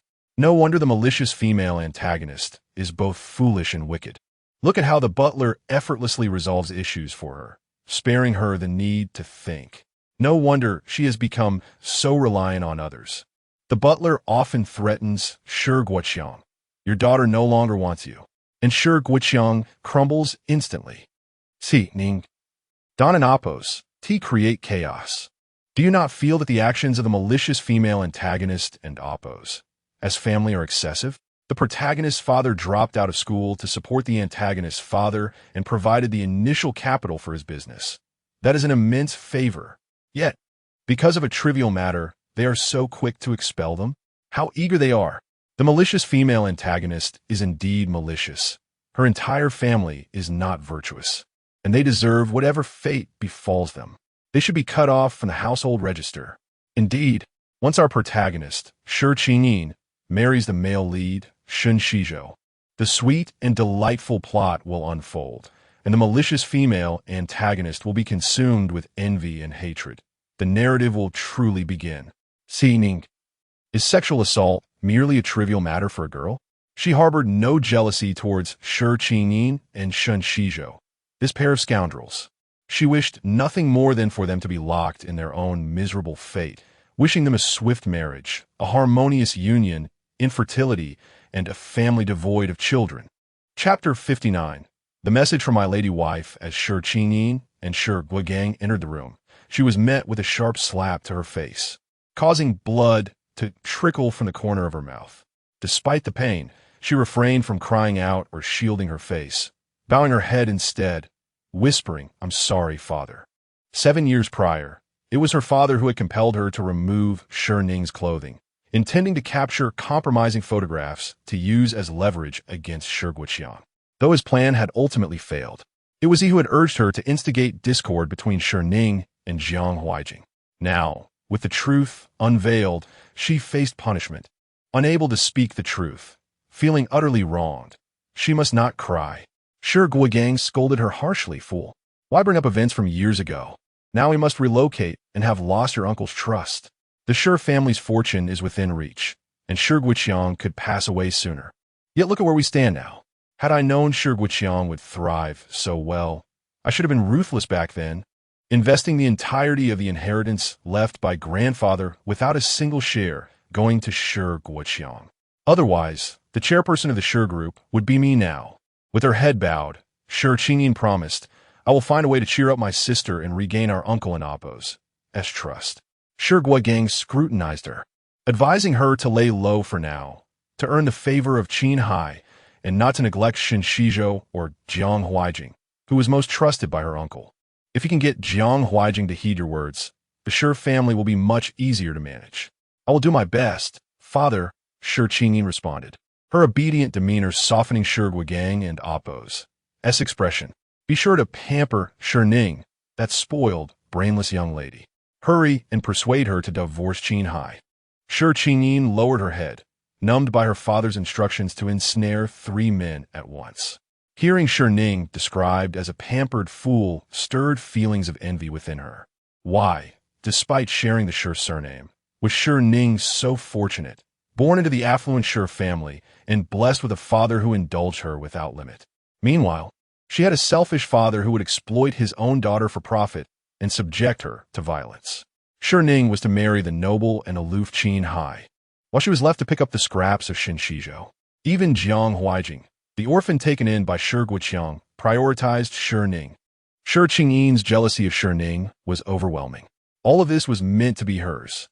Shi Ning lay in bed, observing the barrage of comments on the screen, many expressing sympathy for Shi Ning's plight and condemning her as a wicked supporting character. She couldn't help but marvel at the brutality of the situation. Shi Ning had been struck until she bled. How ruthless! Was she attempting to cultivate the persona of a heartthrob, hoping to entrap 3 men simultaneously without fear of failure? Am I truly a pampered, brainless young lady? Shi Ning pondered. The years of manipulated father-daughter relations, the misguided affection for a scoundrel, and the misunderstanding of her devoted former childhood betrothed, all while foolishly considering divorce from her wealthy husband. She had indeed been spoiled to the point of foolishness, but that was of little concern. With a smile, she gazed at the golden comments floating past. How delightful! She had received a spoiler alert. As long as she heeded the comments, she could alter the original outcome, no matter how foolish she appeared. How can this wicked supporting character be so heartless? Doesn't she care about her villainous husband at all? The antagonist, in an effort to delay the construction on the western city land, engaged in a verbal battle with the board in the office, finally suppressing the issue, exhausted and longing for his wife as comfort. Yet, not a single word from her. The antagonist felt even more drained, his heart shattered like petals of a lotus. One by one, no worries, the antagonist will daydream, retreating to the lounge, preparing for when his wife requests a photo of his abs. Slurp. I wish the wicked supporting character would share some perks with us. I want to see the antagonist in Oppo's abs. Having seen the abs, I'm no longer interested. Can the supporting character request a photo without the abs? Shi Ning. Without the abs, wouldn't that just be? Suddenly, her face flushed. What kind of girls are these fans? I can't look, or I'll be led astray. However, Qin Heye, in order to postpone the start of construction on the western city land, had indeed succeeded after the board meeting. He and T just spoken casually last night. He had genuinely committed to it and executed it exceptionally well. Moreover, he was waiting for a message. If he wanted to chat, wouldn't he take the initiative to message her? Such a shy man. Shi Ning thought, holding her phone, her fingers typing away. This time, I'll take the initiative. From now on, I'll train him to be proactive. She would love someone wholeheartedly, but she also desired a fervent response in return. Since Qin Heye had harbored feelings for her for a decade, she would train him to be bolder, to transform his hidden affection into open love. At the Qin group, Qin Heye sat in his office, holding his phone, alternately checking himself in the mirror and reviewing the abs photo he had taken yesterday. He then opened a browser to search for tips on capturing the most captivating abs photo and how to accidentally send it to his wife. Thus, he pondered and gazed. Ding! A message from my lady wife has arrived. As the notification chimed, Qin Heye instantly straightened his posture, then sat down in his office chair, cradling his phone with both hands, earnestly opening the message as if a schoolboy attending a class. My lady wife, phone, quickly snap a photo of your master. My husband, so I can see what mischievous deeds he is up to. Shi Ning had sent this message based on the comments, suggesting that Qin Heye wanted to send her an abs photo. Yet, 3 minutes later, she had not received an immediate reply. Frowning, she sent another message to Qin Heye. If you don't seek me out, I won't seek you out either. Are we competing to see who is more aloof in this marriage? Oh, Qin Yi, you're more aloof. I reach out to you, and you don't even reply. Ding. A message from Qin Heye arrived. Shi Ning opened it to find a photo of him in the conference room, hard at work.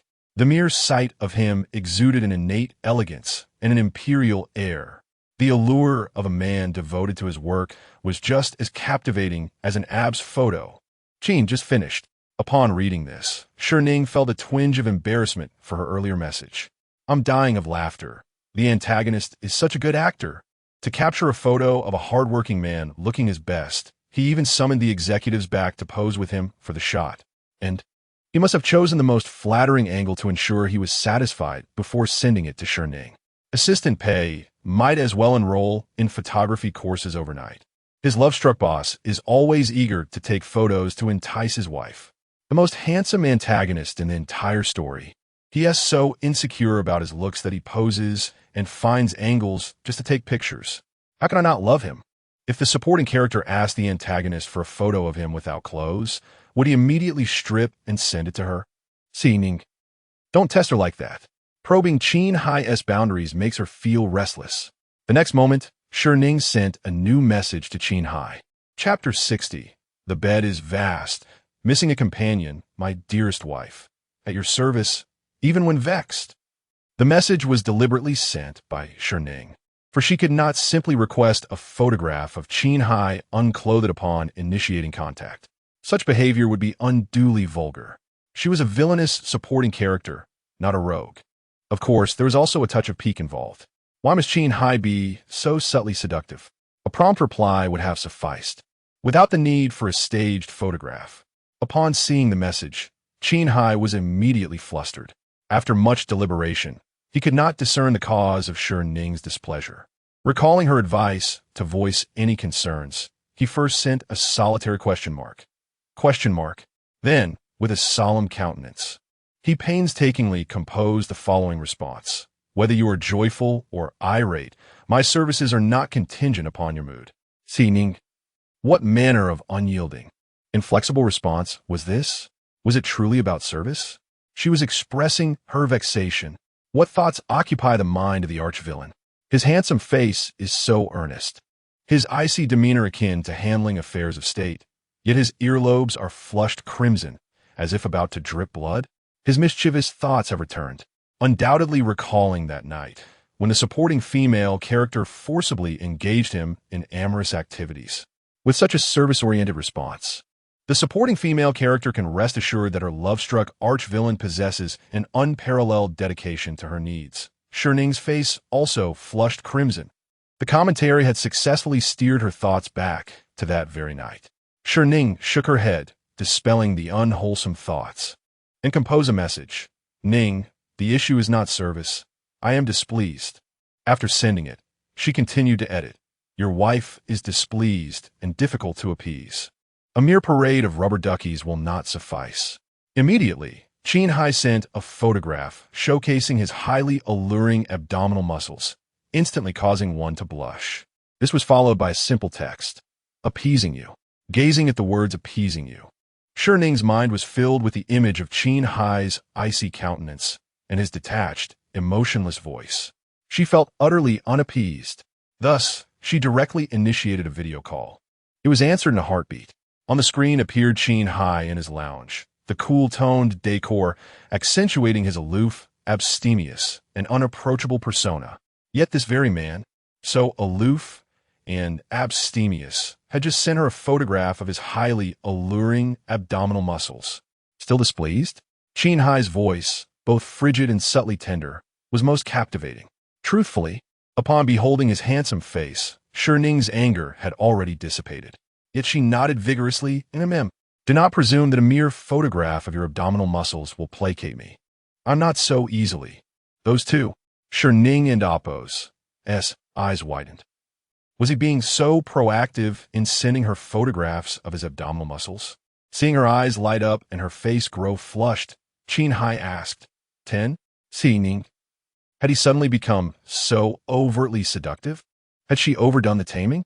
What are you waiting for? Supporting female character. Nod quickly and have the arch-villain send photographs of his abdominal muscles. Since you're already on a video call, why bother with photographs of abdominal muscles? Have him disrobe directly. Make the arch-villain perform a striptease. Become a suggestive male. Do not lead the still innocent and virtuous supporting female character astray. Say nothing. The supporting female character should simply gaze innocently at the arch-villain, then beckon with her finger and end the video call. A cunning scheme. The moment the video call ends, the arch-villain will arrive on her doorstep like a rocket, and we shall feast on meat for our midnight snack. Shi Ning. She had almost followed the advice of the commenter above, beckoning Qin Heye with her finger before ending the video call. However, upon reading the comments below, she realized the true nature of the scheme. Was it merely beckoning? It was seduction. To avoid being led astray by the commentary, Shi Ning adopted a serious demeanor. Just finished a meeting? Qin Heye observed her surroundings, noting the unfamiliar room with its pink, princess-like decor. At the Shi residence? Yes, I plan to take a nap after lunch. Shi Ning glanced at the time, noting that it was already past 1:00 and Appo's clock. She asked him, have you eaten? No. Qin Heye fixed his gaze upon Shi Ning, who was lying on the bed, her phone presumably propped up in front of her. From his vantage point, he could see the unintentional cleavage created by her prone position. Shi Ning frowned upon hearing this and began to scold him. It's almost 2:00. Why haven't you eaten? Don't you feel hungry? Man is iron. Food is steel. One missed meal. Qin Heye and Appo's voice was low, husky, hungry. Hearing him say he was hungry, Shi Ning immediately issued a domineering command. Your wife now commands you to set aside your work and go eat immediately. Eat until you are full. You need energy too. Before she could finish, she noticed the barrage of comments rolling over her face. How can the villainous supporting female character be so kawaii?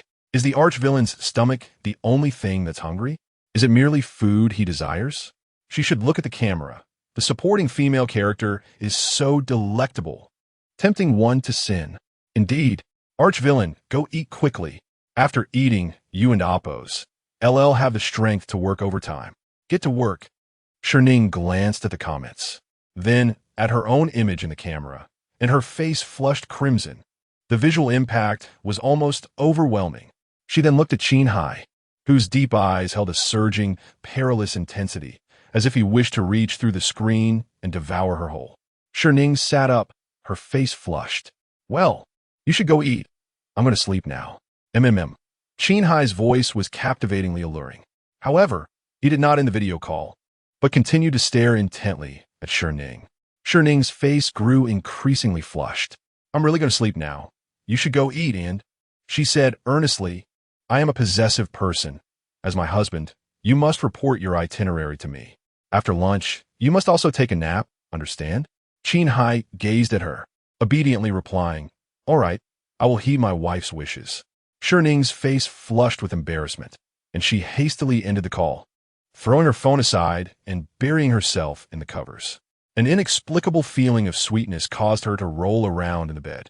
So, the sensation of having every word reciprocated was truly blissful. After rolling around for a while, ding, ding, ding, messages continued to arrive. Shi Ning emerged from the covers, her small face flushed, and located her phone, which was about to fall off the edge of the bed. Qin, taking the elevator to the cafeteria. Qin, eating now. I will be full after eating this. Actually, I have energy even without eating. Qin, full. Did not eat the scallions, nor the cilantro. Have more energy now. Can work. Brush my teeth. No lingering scent. Shi Ning. Was he implying that, with no lingering scent, he could kiss her? Qin. Xingzhou, Xingzhou. Qin Heye's messages arrived one after another, even sending her photographs of an attractive potted plant and a small goldfish he had seen near an employee's desk. Shi Ning. The taciturn, laconic arch-villain is also so loquacious. He almost reported his urination to the supporting female character. The arch-villain in public, taciturn, aloof, and abstemious. The arch-villain in front of his wife, loquacious and passionate. This contrast is so endearing. Rub the screen vigorously. Rub the yellowish-brown update button. For the sake of such a loyal fan, and for the sake of the arch-villain being so obedient, quickly tell the arch-villain that he looks best unclothed. I've been waiting all day. Stop whetting my appetite. Shi Ning. That would not do. It was still too vulgar. However, Qin Heye's reports were too frequent, making it impossible to sleep. Ning, stop sending messages. Qin. A solitary period. Shi Ning suddenly felt that Qin Heye seemed somewhat aggrieved. Was she being too harsh? Perhaps she should coax him. Ning, I am going to sleep. The bed is a bit large, missing a companion. Since Mr. Qin is so free, would you like to come and keep me company? Chapter 61. Following my wife's orders. A thorough cleansing Qin understood. Qin Heye's obedient response, tinged with a hint of bashfulness, amused Shi Ning, prompting her to tease him further. Remember to scrub thoroughly and apply a delightful fragrance. She accompanied the message with an endearing emoji of a mermaid reclining on a bed, wagging its tail, captioned, Darling, come hither. Qin, MHM. A mere MHM? Such a lackluster response to her ardent flirtation. Dissatisfied, Shi Ning clutched her phone, her nimble fingers dancing across the screen. Your devoted wife. I shower you with fervent passion, yet your lips, though warm, utter words of glacial indifference. Your devoted wife. You've refrozen my recently thawed heart.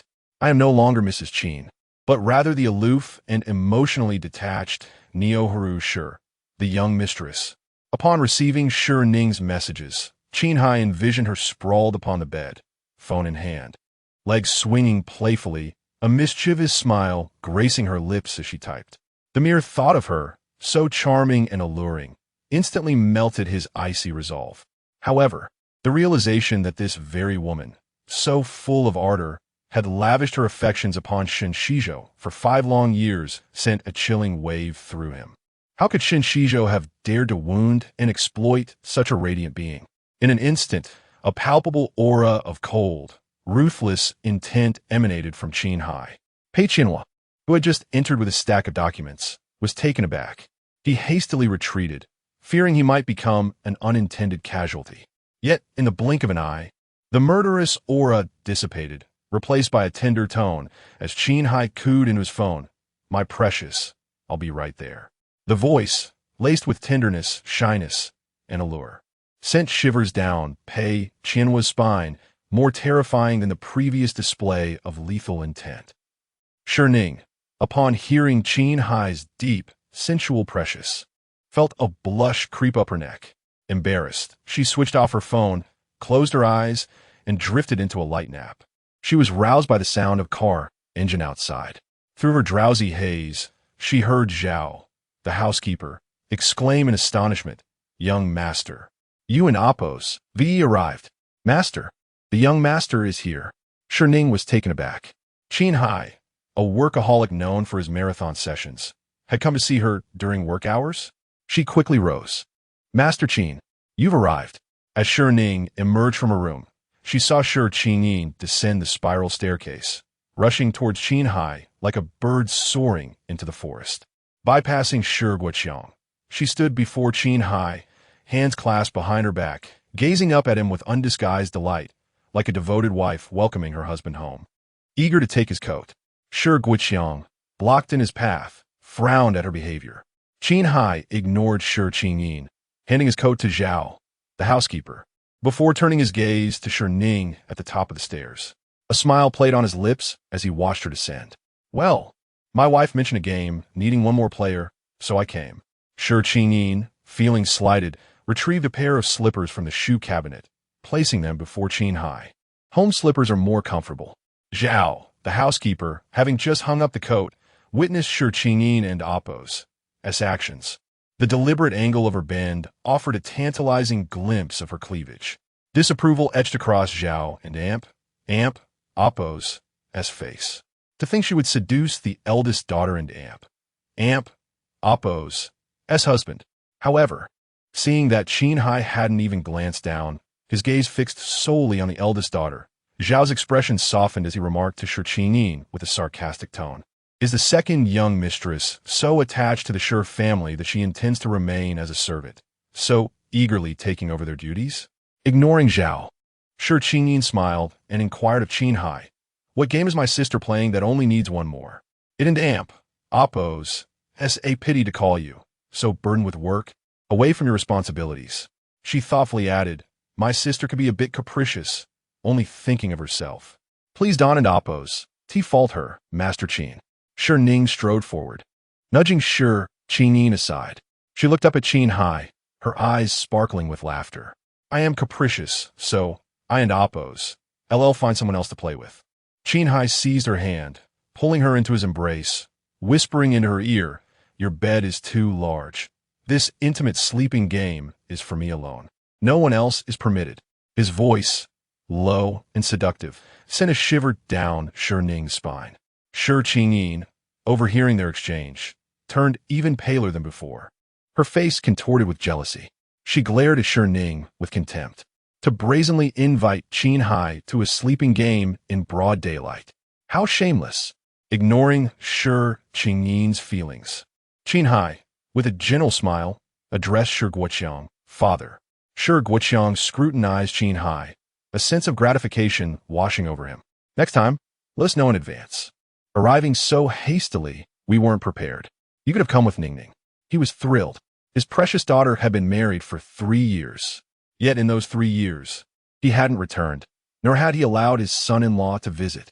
For 3 years, the neighbors had assumed Shi Ning was his biological daughter. Thinking of this, Shi Guoqiang turned to Shi Ning, his face darkening as he noticed the jealousy in her eyes. Shi Ning instantly transformed, responding obediently, "Uncle, I and Appos am here. Do you need anything? I can prepare dinner." Shi Guoqiang extended his hand. "You're grown now, and will be moving out soon. It's time to be independent. Return that card to me." Shi Ning's face paled. She was reluctant to part with it. "Uncle, it was a diamond card with a monthly limit of 5 million. Although suspended for 3 months, it would eventually be reinstated. Without the card, she would be penniless." Shi Ning raised an eyebrow, looking at her. "Sister is reluctant to return it? Such a strong possessive streak over other people and Appos' money? Surely not."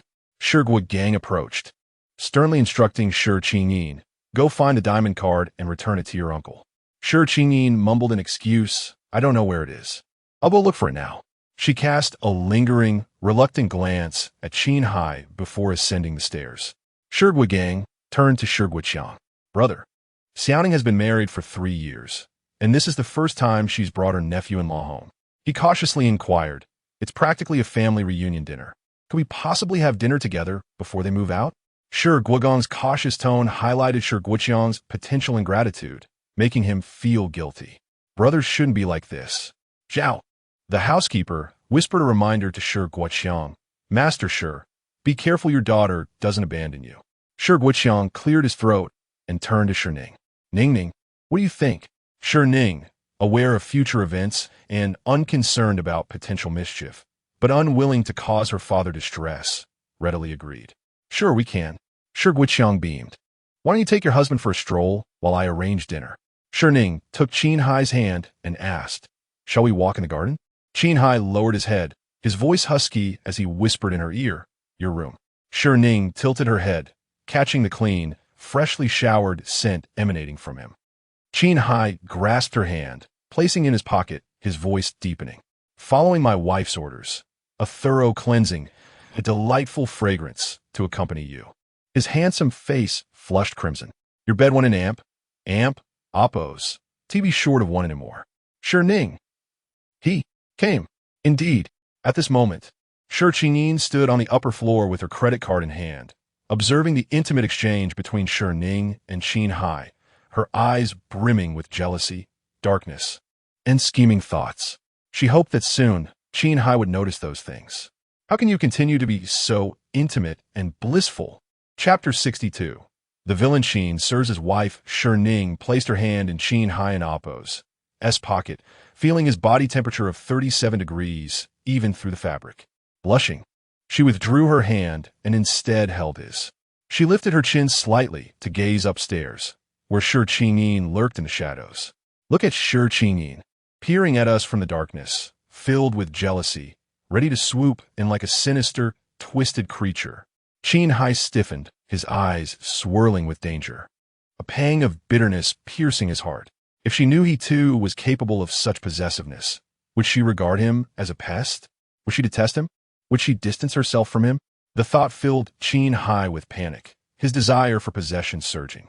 He forcefully intertwined his fingers with Shi Ning's, disregarding her objections. He had to conceal the other side of himself at all costs. As they ascended the stairs, Shi Ning emerged deliberately to encounter them. Sister, she called out sweetly to Shi Ning, her gaze sparkling as she looked at Qin Heye. Brother-in-law, her call for her sister was crisp and obedient, but her tone for Qin Heye was decidedly sultry. However, Qin Heye acted as if he hadn't heard her, not even casting a glance in her direction. Shi Ning chuckled softly, snatching the diamond card from Shi Ning's hand. I have taken this card. She then called down to Shi Guoqiang, Dad. I have taken the diamond card. Shi Guoqiang looked up. All right, I will have it unfrozen immediately and increase the balance by 5 million. Is that enough? Shi Ning's face turned pale, contorted in disbelief. The card she used had a limit of 5 million, and now they were adding another 5 million for Shi Ning? How could Uncle be so biased? Shi Ning turned to Jiang Huaijing, elder brother. Jiang Huaijing was momentarily taken aback before responding. Yes. Then, Shi Ning called out again, tossing the diamond card to him. Jiang Huaijing caught it, astonished, instinctively exclaiming, Young lady. Shi Ning interrupted. This is for you. Remember to call me and Oppos, sister and Oppos. Holding the card, Jiang Huaijing felt it burn in his hands. Sister, I don't need this. I have money to spend. Shi Ning's expression grew even more dreadful. Why should the diamond card go to someone of a different surname, with no blood relation? Clearly, she was Shi Ning and Oppos' biological sister. A cousin was still more significant than a mere acquaintance. Shi Ning clung to Qin Heye's arm, chattering, You may have money, but it pales in comparison to my husband's wealth. His supplementary card has an abundance of funds. Qin Heye looked down at her. I did not provide you with a supplementary card. Evidently, Qin Heye was cautious around Shi Ning, not treating her as generously as she had anticipated, not even granting her a supplementary card. Shi Ning, feeling glum, suddenly burst into laughter, finding solace in Shi Ning's plight. Sister, don't worry about the lack of a supplementary card. You've given the diamond card to Jiang Deji, and I trust you want it back, right? Jiang Huaijing contemplated returning the diamond card to Shi Ning, wishing to give her the savings he had accumulated over the years. Ignoring Shi Ning and Oppos' mockery, Shi Ning tilted her head to Qin Heye. Did you not give me a supplementary card? No. Shi Ning began to question her memory. That black gold card you gave me on our wedding night, what was it? The main card. Shi Ning's eyes widened in shock. The main card? Yes, it is. The main card encompassing your entire fortune? Qin Heye nodded naturally. Yes. Shi Ning. On their wedding night, Qin Heye had gifted her a black gold card from his private bank, representing his thousands of billions in assets. And she, to demonstrate her disdain for money, had nonchalantly tossed it aside, allowing it to collect dust for 3 years. What had she been pretending all this time? Dad, let's head back to our room to rest. Call us for dinner later. With that, she pulled Qin Heye swiftly into their room.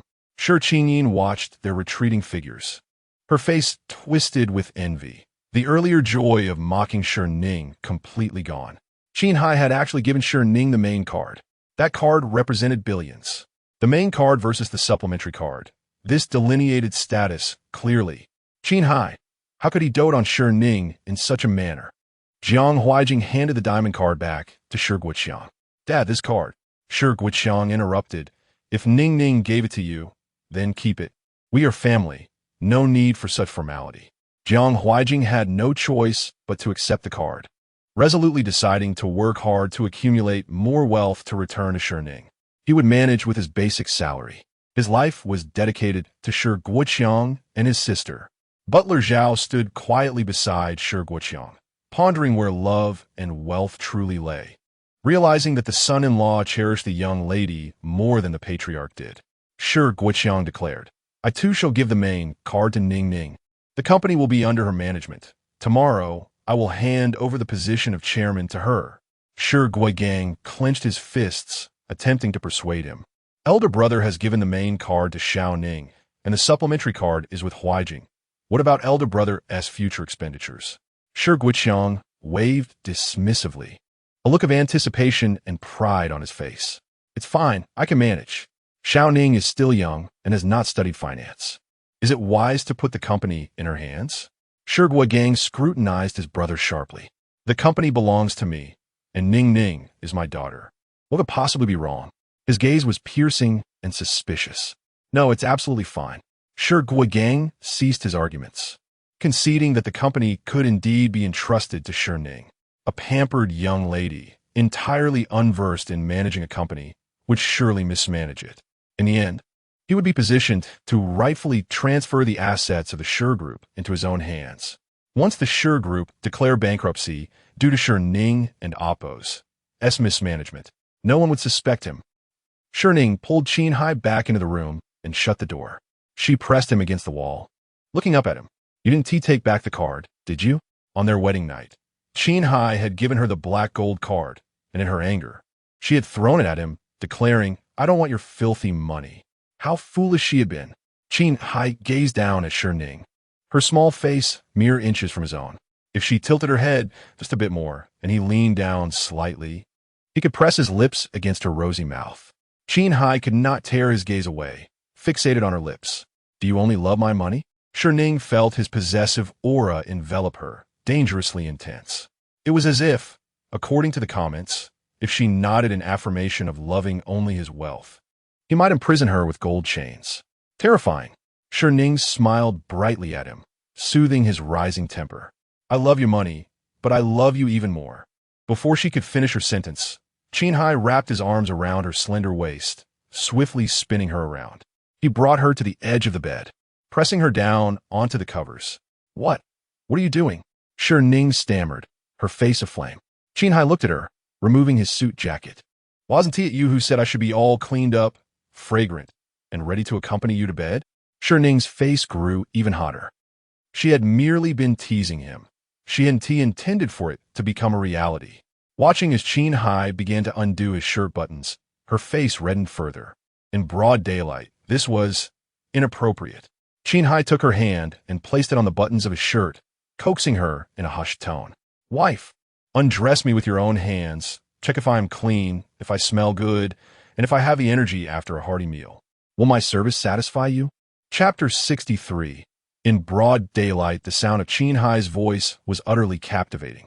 Shi Ning was nearly bewitched, almost succumbing to the urge to thoroughly examine him. However, the poorly drawn curtains allowed a few slivers of sunlight to penetrate, reminding her that it was daytime. She couldn't act rashly. Shi Ning and Oppo's as small hands gently pushed against Qin Heye and Appo's chest. Qin Heye, it and Appo's broad daylight. Qin Heye silenced her protests with a deep, possessive kiss. Initially, Shi Ning resisted, attempting to evade. Yet, his kiss was tender, prioritizing her pleasure, granting her an unprecedented experience. She yielded like a docile kitten, nestled in his embrace. Guided by him as she tentatively reciprocated his kiss. Her small hands, under his direction, unfastened his shirt buttons one by one, casting the garment to the floor. Shi Ning was lost in a haze of passion, seemingly floating among the clouds. Qin Heye and Appo's kisses gently caressed her eyelids as he coaxed in a husky whisper, "Wife, open your eyes and see. Inspect every inch. Have I cleansed myself entirely?" Her cheeks flushed crimson. She stammered, "See clean, very clean." Qin Heye leaned closer, his intoxicating aroma enveloping her. Fragrant, very fragrant and pleasant. Fearful of igniting a conflagration, Shi Ning pressed her hands firmly against his chest, preventing any further advance. Qin Heye gathered her into his arms, lifting her onto his lap, embracing her tightly. His lips brushed against her ear as he murmured, "Is my postprandial vigor satisfactory, my wife?" Their intimate embrace caused Shi Ning to instantly perceive Qin Heye's arousal. Overwhelmed with shyness, her mind reeled. As satisfactory, very satisfactory. In the next instant, the world spun. Shi Ning felt the covers being thrown back, plunging her and Qin Heye into darkness. In the shadows, all her senses focused on Qin Heye, who was now pressing down on her. "Qin Heye," Shi Ning whispered, her voice trembling slightly as she softly uttered his name. Her gentle call only served to inflame Qin Heye's passion. He lowered his head, capturing her lips in a kiss, their mouths intertwining as he murmured in a deep, sensual voice, "It is my pleasure to serve you." With that, Qin Heye's kisses rained down upon her, sparing no inch of her skin. Soon, a scarlet dress was tossed from beneath the covers, mingling with a floral print and the discarded white shirt on the floor. Downstairs, Shi Ning and Appo's voice rang out. Loud and shrill, "Brother Xizhou, you've arrived. Sister is back too. Will Brother Xizhou go upstairs to see her?" Her deliberately amplified voice was clearly intended to disrupt the ambience. Shi Ning was momentarily distracted. Qin Heye intensified his kiss, refusing to allow her attention to stray. Shi Ning's focus was immediately drawn back to his kiss. As for the outside world, she heard nothing, completely immersed in the sensations Qin Heye evoked. Qin Heye, too, refused to be disturbed, redoubling his efforts to leave his mark on Shi Ning, a testament to his ownership. Downstairs, upon seeing Shen Xizhou exit the car, Shi Ning intentionally raised her voice, but heard no response from Shi Ning on the balcony. She looked up at the second-floor balcony and called out even louder, "Sister, Brother Xizhou is here, bearing your favorite roses. Come down quickly." Shen Xizhou also gazed up at the balcony. In the past, Shi Ning wouldn't even need to be called. The mere sound of his car engine would bring her rushing to the balcony like a sprite, sweetly calling out Brother Zhou. Her joy was so palpable that she seemed ready to leap into his arms from the balcony. Just thinking about it filled him with warmth and a sense of homecoming. But now, Shen Xizhou only saw an empty balcony, the curtains not fully drawn, and no sign of Shi Ning. A wave of disappointment washed over him. Shi Ning continued her efforts, shouting even louder, "Sister, Brother Xizhou is here." Shi Guiqiang, hearing the commotion, frowned in displeasure and interrupted her. "Ning, are you not well in the head? Your fiancé is here. Entertain him yourself. Why are you calling for Xiaoning?" The housekeeper, Zhao, standing nearby, smiled and interjected, "Master, the second young lady suffers from the cold uterus, so she is in a hurry to wear a green hat to warm her body." Shi Ning glared at Zhao, a mere servant, a dog slave in ancient times, daring to speak to her in such a manner. But she was helpless. As Zhao had been with Shi Guiqiang for decades and held a position no less important than hers, Shi Ning took a deep breath and explained to Shi Guiqiang, "I was afraid that if Brother Xizhou arrived and didn't and Appo's call for Sister immediately, Sister would be angry and argue with Uncle. So I call for Sister." Shi Guiqiang frowned, recalling Shi Ning and Appo's past temper over such matters. His expression softened slightly as he said, sternly, The past is the past. Now that Ning and Heye are in a good relationship, don't act like that anymore. Stop shouting and disturbing Ning and Heye's rest. Weren't you going to personally prepare dinner? Go and get busy. I and Oppos, LL entertained Xizhou. Fearing that she had gone too far and aroused Shi Guoqiang and Oppos' suspicion, Shi Ning could only offer a forced smile. Give Shen Xizhou a meaningful glance and then head to the kitchen. Shen Xizhou, holding flowers and wine, asked Shi Guoqiang, "Uncle Shi, has Ning returned?" Shi Guoqiang nodded happily, placing a finger to his lips and whispering, "Shi, keep it down. Ning and Heye are sleeping. Let's talk in the study." Shen Xizhou cast a dark glance at the second floor. Had Shi Ning truly accepted Qin Heye and rejected him? It shouldn't be. It couldn't be. He would find her later to get to the bottom of it. He would also make it clear to her that without his permission, she could not transfer her affections. She could only belong to him. Inside the room, it was dimly lit. Why is it dark? I can Oppos. TC anything. Is there something this esteemed SVIP isn't allowed to see? How exactly is the female lead inspecting? Has the villain cleaned himself thoroughly? It must be a head-to-toe, inside-and-out inspection. This esteemed member, a devoted fan of this book, has come to check the homework. You must inspect thoroughly. You must inspect to the end. How exactly is the villain pleased to serve the female lead? I want details. Inside the blanket, Shi Ning was immersed in the moment. But soon, her darkened vision was pierced by the dazzling brightness of the comments. All in large, bold, red letters. More blinding than the sun. Vicious female, supporting character. Don't sleep. Get up and cause trouble. The female lead and male lead are plotting against you. As the vicious female supporting character, get up and cause trouble. Your villainous persona cannot collapse. Shi Ning instantly woke up, pushed Qin Heye away, and sat up abruptly. Were Qin Ning and Shen Xizhou planning something? Chapter 64. Unveiling their schemes through the commentary, Qin Heye embraced Shi Ning from behind. Beloved, Shi Ning brushed away his wandering hands, her head emerging from the covers. Hold on, not so fast. Her gaze was fixed on the commentary, which she wished would illuminate with a radiant glow, highlighted and bolded, essentially slapping her in the face with its revelations. The male and female leads are in the garden, plotting against the villainous female supporting character and the formidable antagonist. When the female supporting character descends, the female lead will invite her to the pool, allowing Shen Xizhou to explain and confess, leading to their reconciliation. This particular comment was rather small and grayed out. Shi Ning squinted, murmuring with uncertainty, "Shen Xizhou is going to confess to me, and then we and Oppos, LL reconcile?" Qin Heye sat behind Shi Ning, silently observing her. Upon hearing her words, the fiery passion in his eyes turned to frost. He rose from the bed, retrieved his discarded trousers from the floor, and glanced at Shi Ning once more. She remained oblivious, still engrossed in the commentary. The female lead intends to seduce the formidable antagonist during dinner. Men, after all, are drawn to women who appear innocent on the surface, but are secretly provocative. In truth, our darling female lead and the formidable antagonist are quite a match. She could completely redeem him. I'm starting to ship them. Upon reading this, Shi Ning Qin Ning was going to seduce Qin Heye under the table, and they thought Qin Ning and Qin Heye were a better match? Shi Ning was genuinely incensed as she voiced these thoughts. How could she seduce him with so many people present at dinner? She couldn't fathom it. And was she not even a consideration? How could Qin Ning be a better match for Qin Heye? Just because Qin Ning was the female lead. Did that mean she could have any man in this fictional world? Qin Heye overheard her muttering. His expression grew colder as he picked up his shirt, making a loud, forceful sound as he did so before slowly putting it on. Shi Ning, lost in the commentary, didn't notice Qin Heye's actions.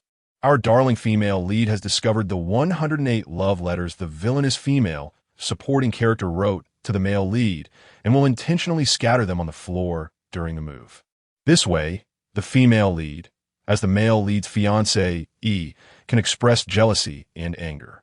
The male lead will tear up the letters and coax her, causing the female supporting character to become jealous and bully the female lead, advancing the plot. Secondly, The formidable antagonist will become fiercely jealous and lose his composure over the 108 love letters the female supporting character wrote to the male lead, resulting in him neglecting his work and allowing the male lead to seize the city and Oppo's eastern land. The villainous female supporting character then writes another 108 love letters to Shen Xizhou, further fueling the formidable antagonist's descent into darkness, leading him to imprison her in the attic once more, engaging in acts of vengeance, and forcing her to write love letters to him in various ways. The author is a genius. A small plot point has sparked so much subsequent drama. The female lead is incredibly clever, achieving so much with one action. Give it a 999. It's absolutely brilliant. As Shi Ning continued to read these comments, her face darkened. I'm going to give Shen Xizhou another 108 love letters? And they call the female lead clever for achieving so much with one action? In her opinion, Qin Heye was both contemptible and foolish. Thwack!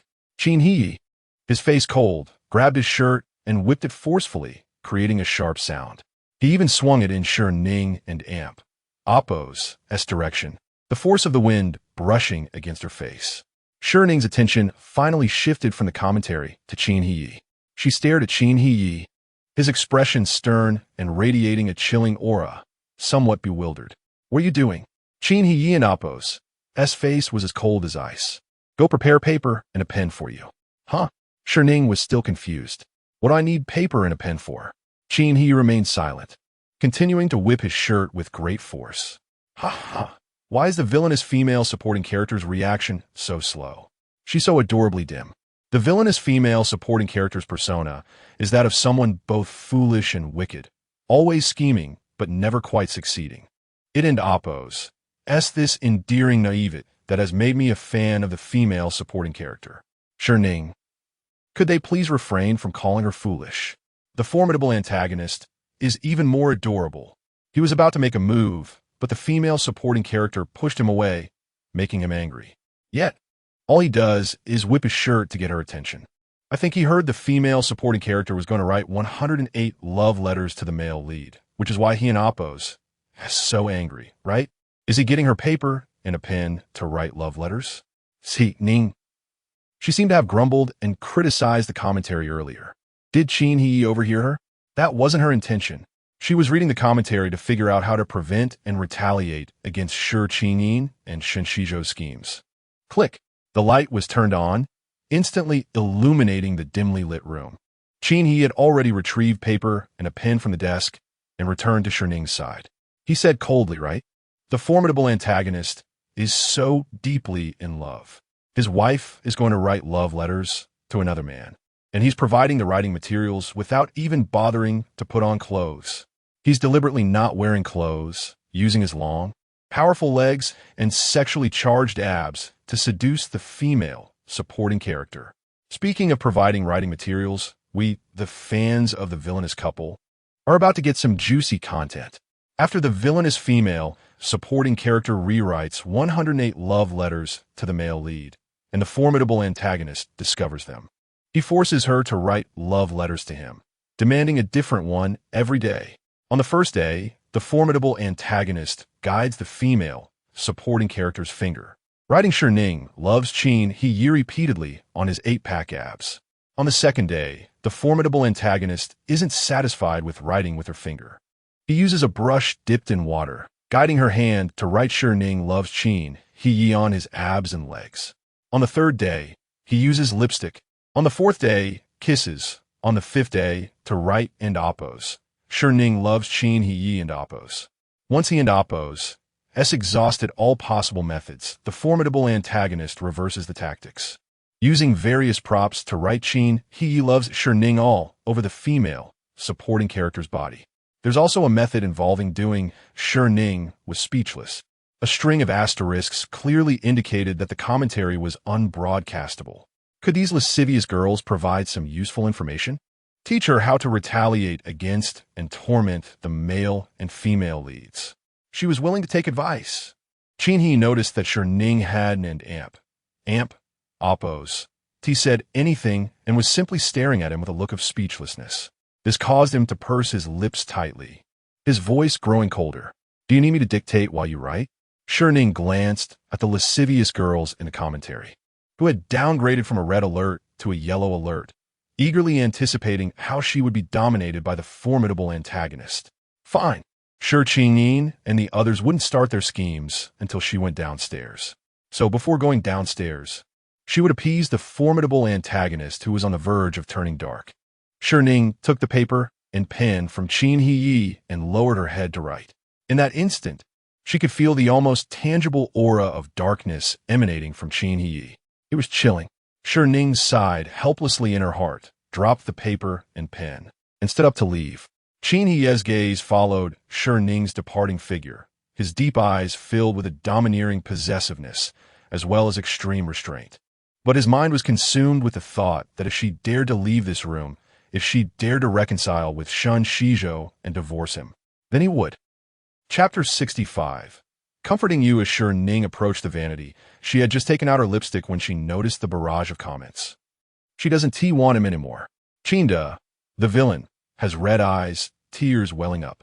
He was so cold earlier. Now he is so pitiful. Like a little puppy abandoned by its owner. This contrast is delightful. A man's best dowry is tears. Wicked female antagonist.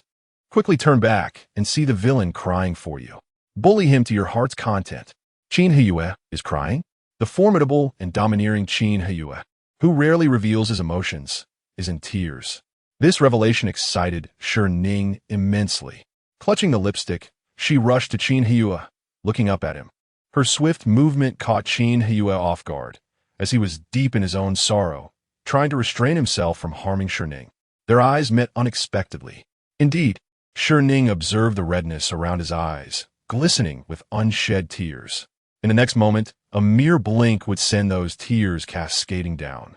Strangely, Shi Ning felt a thrill. There were tears in his eyes. Qin Heye turned his head, avoiding her gaze, his voice hoarse. No, you're mistaken. Shi Ning stood on her tiptoes, cupping his face, forcing him to meet her gaze. How could such soft lips be paired with such a harsh demeanor? Qin Heye's eyes reddened further, his voice becoming more muffled and heavy. Shi Ning. He sounded utterly aggrieved. It was wonderfully satisfying to bully him. Shi Ning smiled at him, her voice soft and soothing. Don't be so fierce. I know you can't be tough in front of others. Looking at the villain who cried for her, she felt an overwhelming sense of accomplishment. Her mood lifted. She playfully rubbed his handsome face, gazing at his lips, thinking to herself, but with me, you're quite the softy. Shi Ning. Qin Heye's voice dropped even lower, his gaze intense, as if he wished to devour her whole. Do you even know what you're saying? The barrage of comments went wild. Shi Ning cleared her throat, adopting a serious expression to change the subject. I need to ask you a few questions. Qin Heye looked down at Shi Ning, her small face earnest, his mind racing. For the first time, Shi Ning inquired, puzzled. What? Qin Heye blushed. Everything with you is my first. Shi Ning still didn't quite grasp it.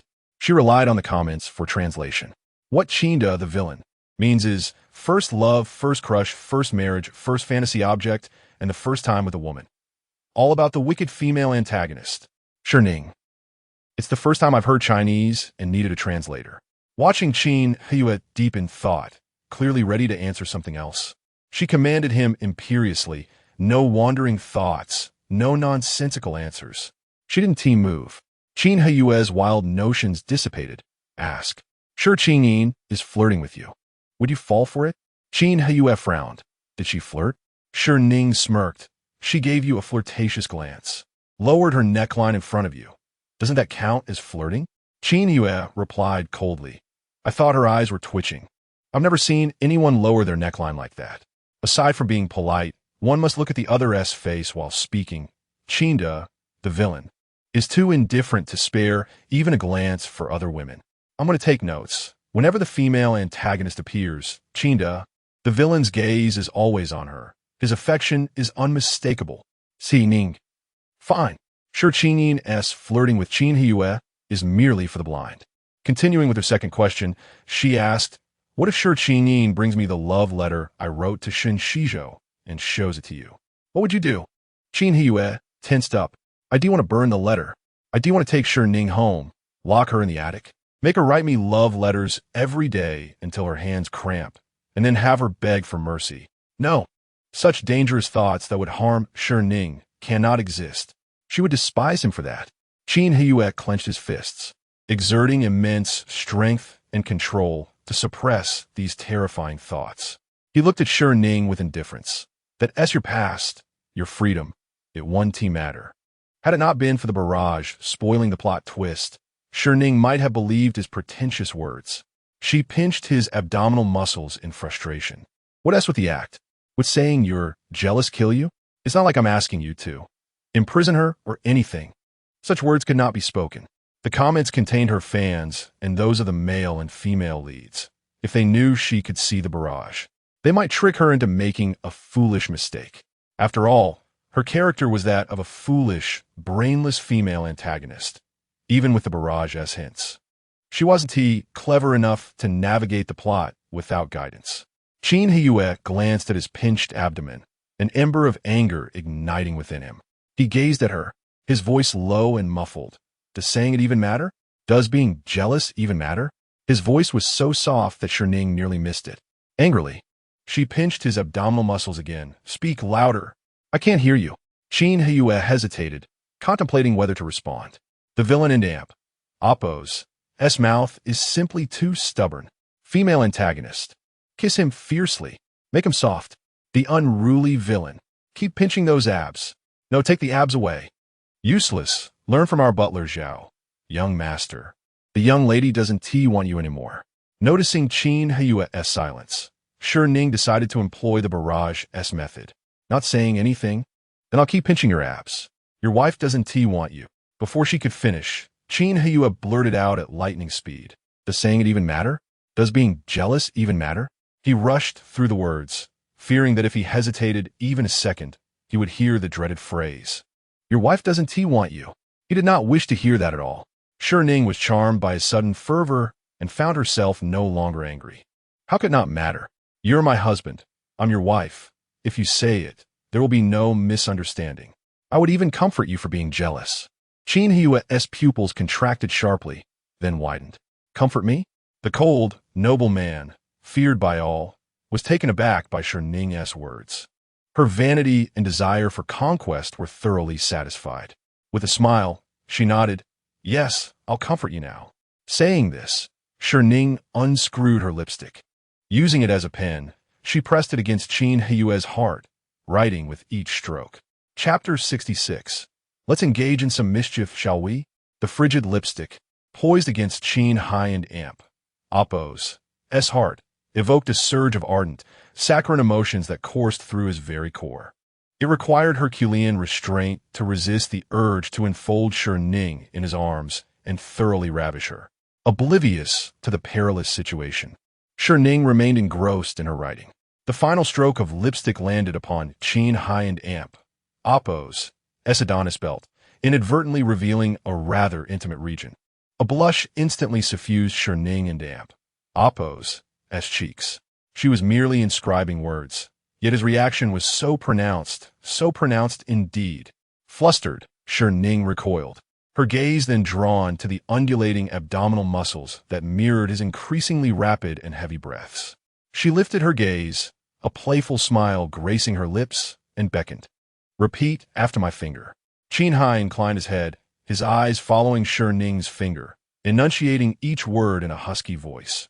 Shi Ning has a slight affection for Qin Heye. Shi Ning inquired. This is my love letter to you. Do you cherish it? Qin Heye and Oppo's tender gaze remained fixated upon Shi Ning and Oppo's countenance, reluctant to deviate. Upon hearing her term it a love letter, his already labored breathing momentarily ceased. I cherish it. Shi Ning declared that it was her love letter to him. At this juncture, Qin Heye's universe consisted solely of Shi Ning. Nothing else could permeate, not even the content of her inscription mattered. In that moment, Qin Heye had resolved that, should Shi Ning request anything, save for a divorce, he would accede. Be it the land in the Western District or his entire fortune, he would willingly relinquish it. Everything he possessed, even his very existence, belonged to her. Shi Ning gently tapped his heart. This is to placate you and reward you. Reward me? Qin Heye's breath hitched once more. He had never imagined that, at his age, he would receive such childlike commendation. Shi Ning nodded with a smile. Indeed. A reward for expressing your jealousy, averting a misunderstanding. She had penned 108 love letters to Shen Xizhou, and the comment section predicted Qin Heye's descent into madness, her impending doom. Thus, before he succumbed to such a state, she would appease him, employing the methods suggested in the comments. Indeed, inscribing a love letter upon his body with lipstick proved remarkably effective, rendering Qin Heye utterly dumbfounded and delighted. Qin Heye was somewhat taken aback. So, rewards could manifest in this manner. No need to achieve perfect scores on examinations, attain first place, or execute everything flawlessly. Simply expressing jealousy sufficed to earn a reward. Qin Heye and Appo's heart was profoundly stirred and redeemed by Shi Ning and Appo's words and actions. This was the object of his decade-long infatuation. Everything was worthwhile. Shi Ning gazed at Qin Heye with a radiant smile. Therefore, henceforth, you must actively voice your thoughts, express jealousy, and clear up misunderstandings. As she spoke, her index finger traced circles around the two words etched upon Qin Heye's abdomen. I aspire to one day transform affection into love, and to evolve a slight into an immense, profound love. Shi Ning loves Qin Heye. Shi Ning loves Qin Heye immensely. Qin Heye silently repeated these phrases, his chest heaving like a turbulent sea. He eagerly anticipated that day. However, the possessiveness within Qin Heye and Appo's heart, like a dark force, surged and enveloped him. She had presented him with an opportunity. From this moment forward, she would never be permitted to leave his side. Even in death, she would belong solely to him. Qin Heye, concealing the emotions swirling within his eyes. Qin Heye responded tenderly, very well. For a fleeting moment, Shi Ning sensed a dangerous aura emanating from Qin Heye. She glanced up, but found no trace of it. Dismissing the notion that Qin Heye would harm her, she disregarded the incident. Shi Ning and Appo's finger trailed from Qin Heye and Appo's Adonis belt, hooking lightly onto his waistband. She lifted her gaze, her eyes sparkling, and inquired, "Let in Amp, Appo's engage in some mischief, shall we?" Qin Heye and Appo's breathing intensified, his voice growing husky. What sort of mischief? He had barely managed to suppress his desires. Shi Ning's words ignited a conflagration that instantly spread. Shi Ning rose onto her tiptoes, intending to whisper her plans into Qin Heye's ear. However, she was not quite tall enough. Qin Heye naturally bent down, offering his ear to Shi Ning's lips. No longer needing to stand on tiptoe, Shi Ning and Appo's lips fluttered as she unveiled her mischievous scheme. As she spoke, the fire in Qin Heye and Appo's eyes gradually diminished. So, this was the nature of her mischief. His thoughts had strayed. Below, in the garden, Shi Ning and Shen Xizhou were engaged in conversation. She presented Shen Xizhou with a love letter. "This is a love letter that my sister wrote to you in the past. I discovered it while tidying up. My sister truly loves you. Even though she is married to Master Qin, her heart still belongs to you." Shen Xizhou accepted the letter, which bore the inscription to Shen Xizhou and was adorned with a large heart and a charming cartoon depiction of a girl. I recalled discarding this letter. He did not remember when Shi Ning had written him love letters. In any case, upon receiving them, he had discarded them without opening them. Sister retrieved it, so Brother Xizhou should hasten to appease her. Shen Xizhou toyed with the letter in his hand, the piercing ache in his heart instantly easing. He declared with unwavering confidence, "I need only appear before her, without uttering a word or offering appeasement, and she will willingly revolve around me." Shi Ning had retrieved a letter he had discarded and treasured it as if it were a precious gem. Once she realized that she had shared intimacy with Qin Heye, that she was no longer pristine, he would graciously accept her, a magnanimous gesture indeed. She would love him even more subserviently than before, dedicating herself to his every whim. Chapter 67, A Wife and Appo's guidance. Brother Xizhou, Shi Ning coaxed, "You should appease my sister. Even a dog deserves a bone now and then. Confess your love to her again. Give her a hug and a kiss, and you'll reconcile." Shen Xizhou remained indifferent, saying, "We'll see." He was confident Shi Ning would take the initiative. Shi Ning cheerfully said. Then, when my sister comes downstairs, I'll create an opportunity for you to be alone. You must do as I say, Brother Xizhou. She planned to bring Qin Heye to witness Shi Ning's betrayal, ensuring a divorce. Unbeknownst to Shi Ning, her machinations were being revealed to Shi Ning through the comments. Zhao, the housekeeper, saw Shi Ning and Shen Xizhou talking in the garden. Recalling the eldest Mrs. Instructions, he called out, "The kitchen is overwhelmed. Mise, are you still helping with dinner? We need onions chopped." Feeling like a servant, Shi Ning resentfully complied. She envisioned a future where her father controlled the Shi group. The eldest uncle's family was bankrupt, and she owned the villa and its servants.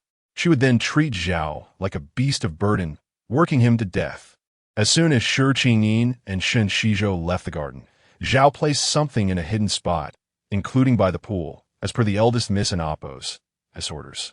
Back in the living room, Shi Ning encountered Pei Qianhua, Qin Heye's assistant. She greeted him warmly. "Assistant Pei, you're here." Pei Qianhua, unimpressed by Shi Ning, replied, "Yes." Delivering something to the president and his wife. Shi Ning eyed the files in his hand and offered, "I can take those to my sister and brother-in-law. You can be on your way." Pei Qianhua hesitated, then said, "I think I'll deliver it myself." The president prefers that no woman other than his wife touches his belongings. With that, he ascended the stairs, feeling invigorated by his subtle jab. Shi Ning was stunned, realizing she had seen the words on the box, for screams, shivers, and tears.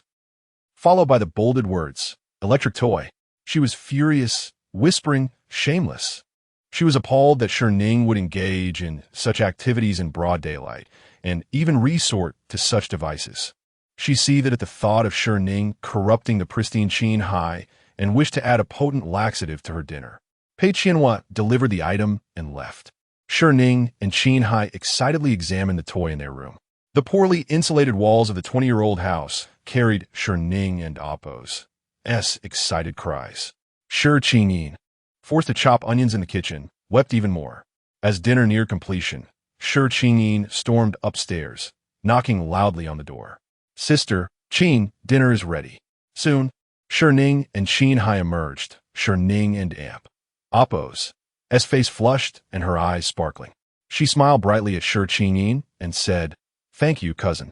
Then, turning to Qin Heye, she whined, "I'm so tired from playing, I can't walk. Carry me downstairs, darling." Qin Heye obliged, lifting Shi Ning into his arms and descending the stairs. Ignoring Shi Ning completely, she felt like a servant, an invisible presence. She noticed a red mark on Qin Heye's chest, possibly a love bite from Shi Ning. Enraged that Shi Ning would leave marks on Qin Heye and order him around, Shi Ning vowed that something good would happen at dinner. Shen Xizhou, hearing the commotion, saw Qin Heye carrying Shi Ning downstairs, her face flushed and eyes sparkling. He recalled their intimate moment from days ago and wondered if they had been intimate again. He felt betrayed. He considered forgiving her, remembering the love letter she had returned. "What an Oppo's? Wrong, Ning Ning? Are you hurt?" he asked caringly. Shi Ning ignored him. Shi Ning, displeased, said, "Sister, you should consider Qin and Oppo's hard work and not order him around." Qin Heye coldly retorted, "It and Oppo's. My honor to be my wife and Oppo's beck and call." Shi Ning was speechless. Shi Ning, blushing, explained to Shi Guoqiang, "Dad, I was tired from playing with Qin Heye, so he carried me down. Don't scold me for being impolite." Shi Guoqiang, ignoring Zhao's warning, replied with a smile, "You're both adults. It's only natural." Turning to Zhao, he whispered, "Prepare a tonic soup for Heye, the most potent and long-lasting one, to aid fertility." He wanted to be a grandfather. Zhao nodded and left. Shi Guoqiang, pleased that everyone was present, announced, "Let's eat." He placed a plate of stir-fried lamb kidneys in front of Qin Heye, saying, "Hi, you rarely come home with Ning Ning. Are you staying overnight? Lamb kidneys are good for the kidneys and lower back." Qin Heye looked at Shi Ning, who nodded, and then said, "Wherever Ning Ning is, I am. A wife's guidance is my command." "A wife's guidance?" Qin Heye had said it so naturally. "Si Ning Bluset." Qin Heye smiled tenderly at her, explaining that his wife had told him to be brave and express his feelings. Shi Guoqiang, surprised by this out of Qin Heye, was delighted. "That's good. Come home more often. Shi Guoqiang, Shi Ning, Qin Heye, and Zhang Huijing chatted like a family, while Shi Ning and her family remained on the periphery, like strangers trying to intrude. As Shi Ning ate the shrimp Qin Heye had peeled for her, the comments appeared again. Here it comes. The female lead is about to commence her seduction of the formidable antagonist, her toe gently tracing his calf, ascending gradually towards more intimate regions. A barrage of emphatic, crimson warnings erupts across the screen. Vile female, supporting character. Cease your repast. It is time to instigate some turmoil. Shi Ning, with a radiant smile, relinquishes her chopsticks. Indeed, she heeds the counsel. Mischief shall be unleashed forthwith, and the dregs shall suffer. Chapter 68 raised an eyebrow, turning to, whispering excitedly, a sound only they could hear. I'm going to spread my legs wide and start playing with my little toy. Qin Heye nodded, seeing the mischievous glint in her eyes, a doting smile playing on his lips. Be good. Her long legs were spread wide. The supporting actress actually put down her chopsticks. Could she really see our comments? Wait, what's the supporting actress doing with her phone? And why are the legs of the villain so wide apart? And that lewd smile. Didn't and oppose. The villain and oppose. His assistant just deliver a vibrator? Could it be that they... Oh my God, the villain is the one being played with. Even more exciting. I've burned incense for 8 lifetimes to witness such a spectacle. A dining table play. Hiss, drooling, need a tissue to wipe. Holding her phone, opened the newly downloaded app, gazing at the comments. A bunch of perverts. Looked across at. Sister, playing with your phone at the table ISN and oppose. Very proper etiquette. Is so beautiful today, even injured, she and oppose. Still so beautiful. Truly the female lead. The male lead is mesmerized, staring at its face, and her legs too. He must be heartbroken. Is so innocent yet alluring, with an innocent face. And under the table, her long legs in black with pointed high heels, gently swaying, capturing my heart. Supporting actress fan. The male lead only feels sorry for the female lead. Unlike our villain, who only feels sexually aroused for the supporting actress. Scrutinized. She used to dress so fresh and innocent, but today she deliberately wore a red bodycon dress. The redness on her face was styled as a wounded look, making her appear pitiful and seductive. No wonder she's the female lead. When she dresses up, she's quite alluring. Legs under the table were already restless. Ready to seduce her husband? Averted her gaze, looking down and operating her phone with both hands, not looking up. It's my own home. My dad and my husband don't mind. So why is my cousin so eager to meddle? Feigned grievance. I'm just worried that your etiquette isn't good, and that it will upset Uncle, since he is very particular about etiquette. As she spoke, she twisted her body, striking a captivating pose. Out of the corner of her eye, she watched her sheer black stockings, her pointed shoe, first swaying casually under the table. She was looking for an opportunity to brush her shoe against leg, and then slowly move upwards to his groin. The thought alone excited her, believing would notice her and be seduced by her. After all, Qin Heye liked, wasn't it because she was a seductress? Still upset from being slapped earlier. Seized the opportunity to badmouth.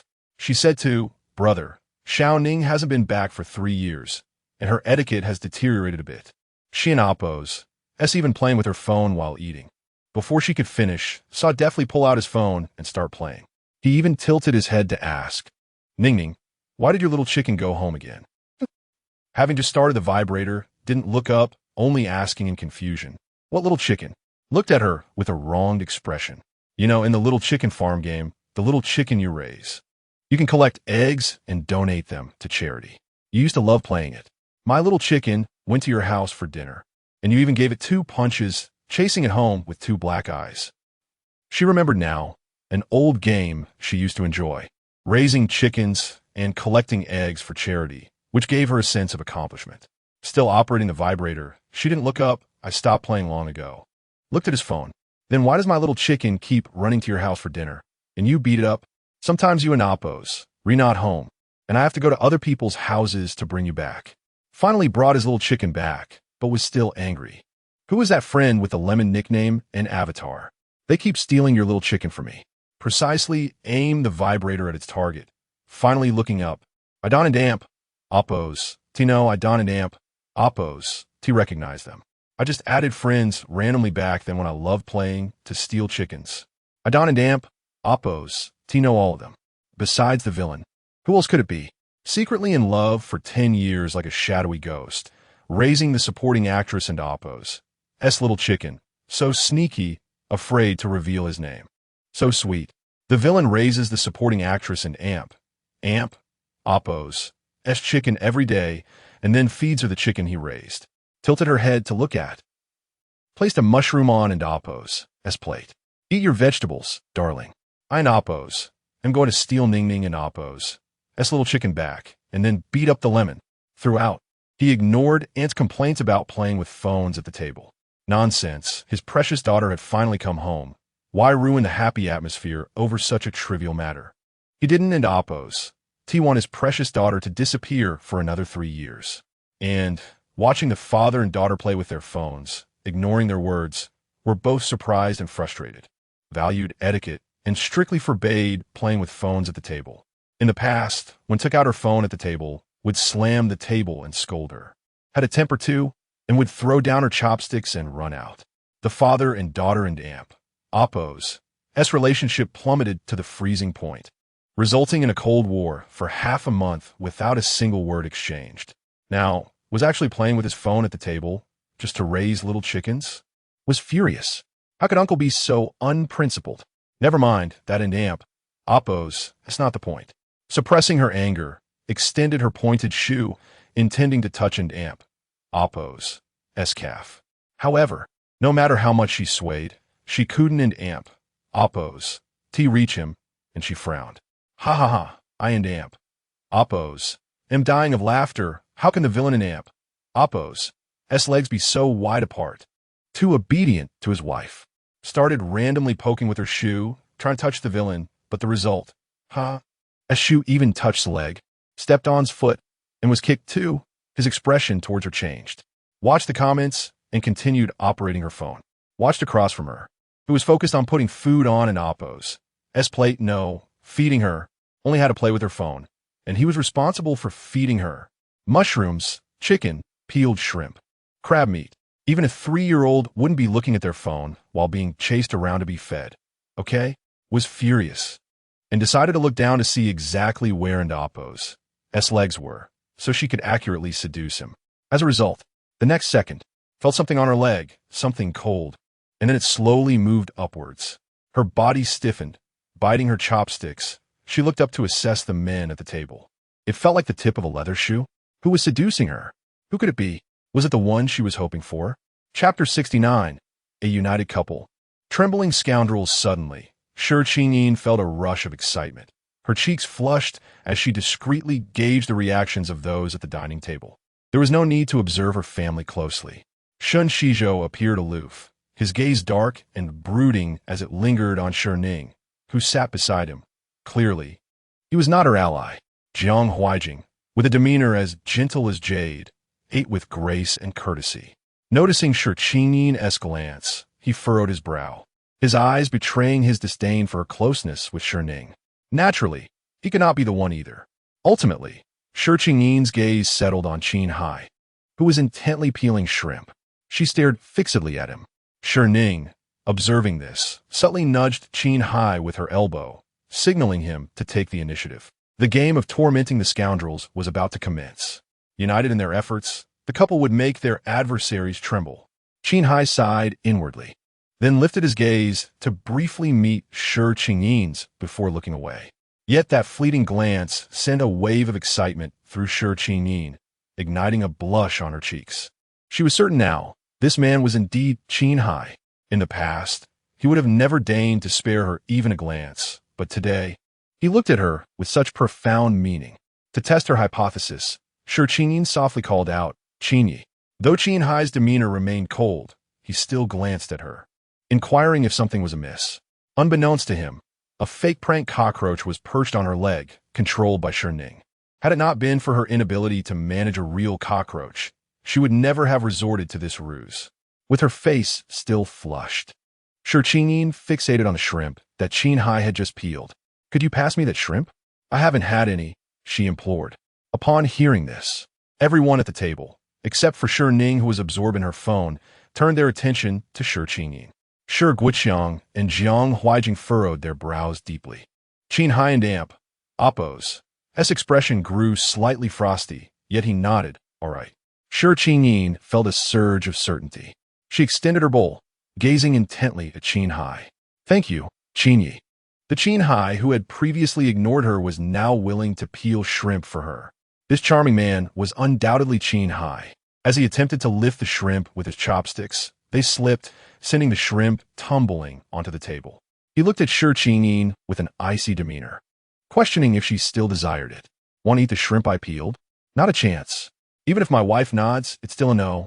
Shi Ning, feeling wronged, bit her lip and shook her head. No, I don't want it.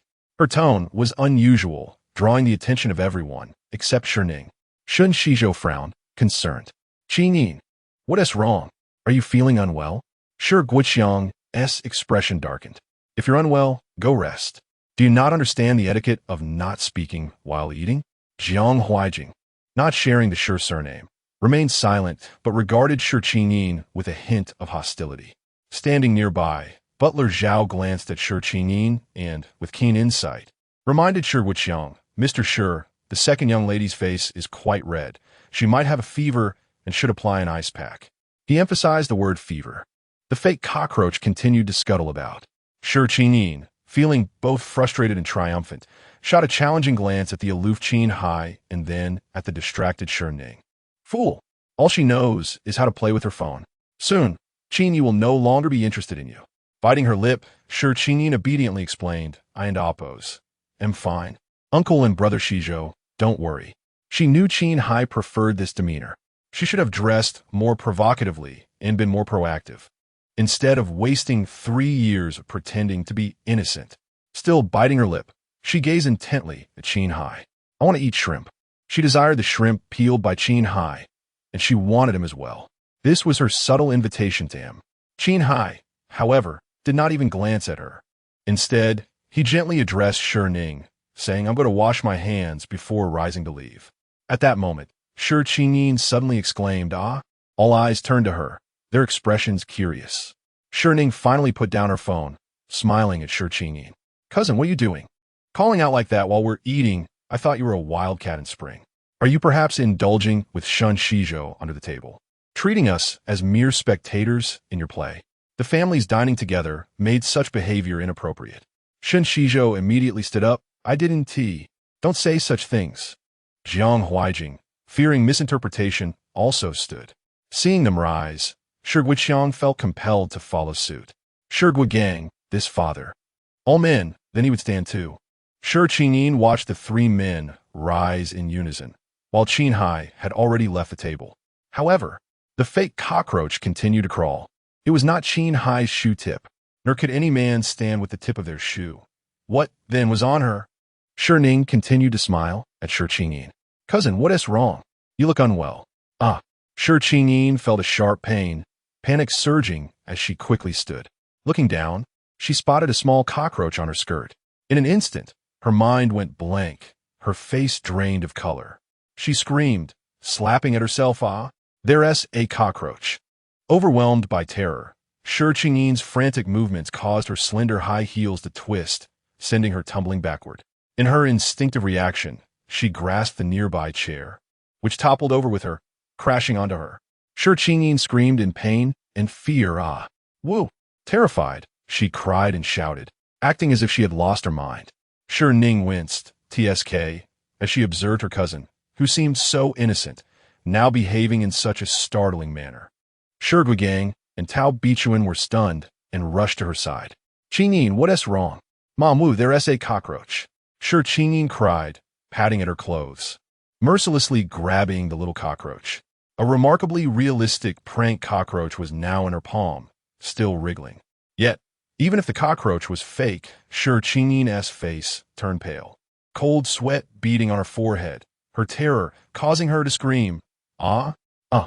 She was on the verge of fainting. Chapter 70, A Gift Shi Ning. Qin Ning furiously hurled a fake cockroach at Shi Ning. Qin Heye, having just washed his hands, swiftly intervened, catching the imitation insect before it could reach her. He fixed a cold gaze upon Qin Ning, questioning her motives for bullying his wife. Shi Guoqiang's expression darkened as he confronted Shi Ning, demanding to know what mischief she was up to, throwing a cockroach at Ning Ning. What did she mean by that? What should have been a pleasant dinner had devolved into chaos. Shi Guoqiang's opinion of Shi Ning had soured. She was no longer the obedient daughter he once knew. He reprimanded her firmly. Stop this nonsense. Apologize to your sister. Shi Ning had grown up in poverty, enduring the indignity of living in filthy conditions, where she had been bitten by cockroaches and even had one crawl in her ear. Her fear of such creatures was profound. The mere mention of their name repulsed her. Now, trembling with indignation and tears welling in her eyes, she pointed an accusatory finger at Shi Ning. I want to apologize. It was Shi Ning who put the fake cockroach on me. She is the one bullying me. Pei Qian had gifted her a small electric toy, but it was not the playful trinket she had imagined. Instead, it was Shi Ning's prank, meant to terrify her with a lifelike cockroach. What girl could behold such a sight without screaming, trembling, and crying out in refusal? Shi Ning's tears flowed freely as she turned to Qin Heye, wailing, Lord Qin, Uncle, my sister is bullying me. Woe is me. Shi Ning had truly crossed the line this time. She was certain that Qin Heye and her uncle would side with her. Tao Bichuan, feeling pity for Shi Ning, wrapped her arms around her and cast a reproachful glance at Shi Ning. Xiao Ning, if you are dissatisfied with our family, we have decided to move out. Why do you continue to bully Qin Ning? Shi Guoqiang felt a wave of discomfort as he admonished both Tao Bichuan and Shi Ning. You should speak less. We've lived at your uncle and Oppo's house for over a decade, and he has treated us well. We should be grateful. If Xiao Ning feels happier this way, then Qin Ning should not take it to heart. It's not a big deal. Tao Bichuan huffed. If it weren't and Oppo's tea for you dropping out of school to support your brother in college and giving him his first bucket of gold, would we be living off others? Shi Guoqiang's face darkened as he barked at Tao Bichuan. Be quiet. Tao Bichuan, feeling stifled, fell silent and held her pale-faced daughter close. The mother and daughter wept softly together. Shen Xizhou, witnessing Shi Ning's tear-streaked face and the fake cockroach, also wore a grim expression as he coldly addressed Shi Ning. What is your intention? Are you unaware of my engagement to Qin Ning? Why resort to jealousy and mistreat them so? It is you who should be grateful. Shi Guoqiang felt morally cornered by these words, for indeed, his brother had shown him kindness, and guilt washed over him. Yet he found it difficult to reprimand his precious daughter, whom he had finally brought home. He opened his mouth to speak. However, Zhao Guanjia, understanding Shi Guoqiang's turmoil, quickly interjected in a hushed tone, Mr. Shi, your daughter seems to be rejecting you. Immediately, Shi Guoqiang hardened his heart, turning to glare at Shen Xizhou. Xizhou, you are not yet married to Qin Ning. You are still an outsider. Do not meddle in our family matters. He then addressed Tao Bichuan, sister-in-law. Do not be so hasty. It could merely be a toy belonging to some servantess child. How can we be sure it's for my Ning Ning? Shi Guoqiang's gaze turned heavy as he scrutinized Shi Ning. And you, Qin Ning, have previously sown discord between Ning Ning and Huai Jing. The words you relay to me from Ning Ning are not trustworthy either. I cannot place my faith in you. Who knows if this is part of your ploy? The fact that her uncle doubted her, siding with Shi Ning instead, stung deeply. Yet this time, she had not instigated anything. She was simply a victim of Shi Ning and Oppo's prank. Qin Ning felt a swell of injustice. No, it was Shi Ning who had Assistant Pei purchase that cockroach. She is the one bullying and scaring me. Tears streamed down her face as she pleaded with her uncle and Lord Qin. Please believe me, it was truly my sister. Shi Ning smiled sweetly at Qin Ning. Cousin, are you so certain it was me? She raised an eyebrow. I believe this cockroach toy has a recording function. Shall we check to see what transpired? Qin Ning, already on the brink of tears, froze at this suggestion. It has a recording function? Shi Ning replied with a smile. Indeed. What if it captured you under the table, your foot fidgeting as you attempted to flirt with Qin Heye? Now, her uncle favored Shi Ning. If he found out she had been attempting to woo Qin Heye, he would surely despise her. Feeling guilty, Qin Ning could only concede, since it has a recording function. If my sister suggests we watch it, then it must not have been her. I misjudged her. Shi Ning raised an eyebrow. after hurling so many accusations at me. Now you wish to dismiss it all with a mere misunderstanding? Shi Guiqiang scolded Shi Ning, hurry and apologized to Shi Ning. With her heart heavy, Shi Ning could only lower her head. Sister, I'm sorry. She then turned to Shi Guiqiang. I apologize, uncle, for misunderstanding my sister. Shi Ning tilted her head, smiling at Tao Bichuan. And what of you, second aunt? Tao Bichuan, feeling equally troubled and awkward, reluctantly apologized. I am sorry. I didn't expect Qi Ning to misunderstand you. Shi Ning did not offer forgiveness. She looked up at Shi Guiqiang, her expression one of grievance. Father, do you see how second aunt and cousin harbor a significant bias against me? Though I did not commit the act, they accused me first and demanded that you reprimand me. Is this the reason our father-daughter relationship has grown so strained over the years?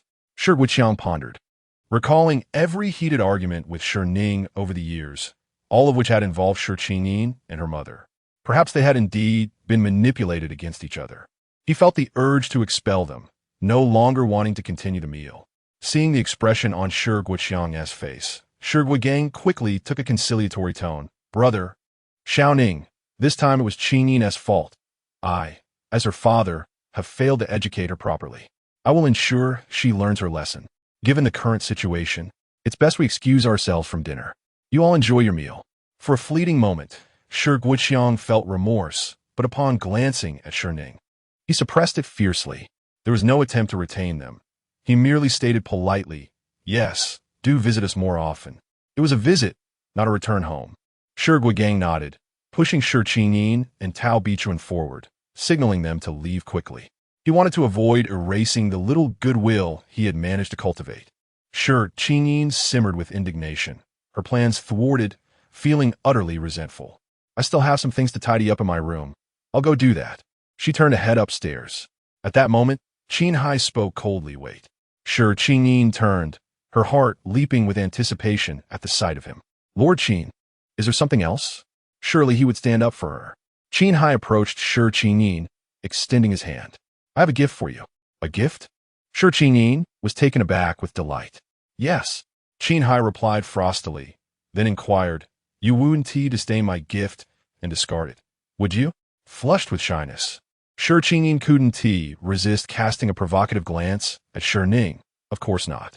As she spoke, she reached out her hand toward Qin Heye. He reciprocated, revealing a piece of paper, which he unfolded, placing the gift in Shi Ning and Oppo's palm. Her heart brimmed with joy, but when she looked down, she found a real, live cockroach wriggling in her hand. Chapter 71. Allow me to assist you in washing. Hold it. Qin Heye's voice rang out with a sharp reprimand. The terrified Shi Ning, on the verge of discarding the cockroach, instinctively tightened her grip. The sensation of the creature scuttling within her palm sent shivers down her spine, leaving her in tears. Qin Heye's icy gaze locked on Shi Ning as he coldly warned her, do not wrong my wife in the future. She possesses a kind heart and does not hold grudges, but I will ensure she is vindicated. He continued, do not even think about seizing what rightfully belongs to her. Shi Ning blushed slightly, interjecting, cough, she's not that kind-hearted at all. Meanwhile, Shi Ning was so petrified by the cockroach in her palm that she wished for nothing more than to vanish on the spot. Whether she registered the frigid warning was uncertain. All she could do was cry out, Mom, save me. Tao Bichuan, filled with concern, stepped forward, casting an angry glare at Qin Heye, ready to reprimand him. However, Qin Heye merely lowered his head, casting a sidelong glance at Tao Bichuan. Any objections? His nonchalant three-word inquiry rendered her speechless, the formidable aura of authority draining her of resolve. And no, she stammered, turning to pry Shi Ning and Oppo's hand open and, with her bare hands, swiftly crushed the cockroach. She then supported the trembling Shi Ning upstairs. Shi Guiqiang witnessed this scene, a flicker of anger igniting in his eyes. Yet he ultimately restrained himself, bowing his head in sincere apology, exuding genuine contrition. Shi Guiqiang felt a pang of guilt, but simultaneously felt a swell of happiness. Qin Heye was fiercely protective of his precious daughter, affirming his choice in son-in-law. Shi Ning eagerly approached Qin Heye, but before she could speak, he took a step back. Do not come any closer. Huh? Shi Ning was momentarily taken aback, her lips pouting in a hint of grievance as she looked at Qin Heye. He extended his hand, explaining, I just caught a cockroach. It an oppose, dirty. Is the villain truly renowned for his double standards? He allows a live cockroach to rest in the female lead and oppose's hand, insisting she must hold it. Yet, when it comes to the supporting female character, he uses a tissue to handle the cockroach, deeming it dirty, fearing it might frighten her. The villain's concern transcends mere fear of scaring the supporting female. He dreads that she may perceive him as unclean, uncovering the darkness within him, leading her to despise and distance herself from him. After all, which gentleman of refinement would present a cockroach as a gift to a woman? The thought alone is laughable. The villain is quite mischievous. In his quest to please the supporting female, the villain suppresses his perverse nature. Otherwise, how could he merely offer one cockroach after she has tormented him and his wife? Surely he would have sent her an entire box of live cockroaches to sequester her for 3 days.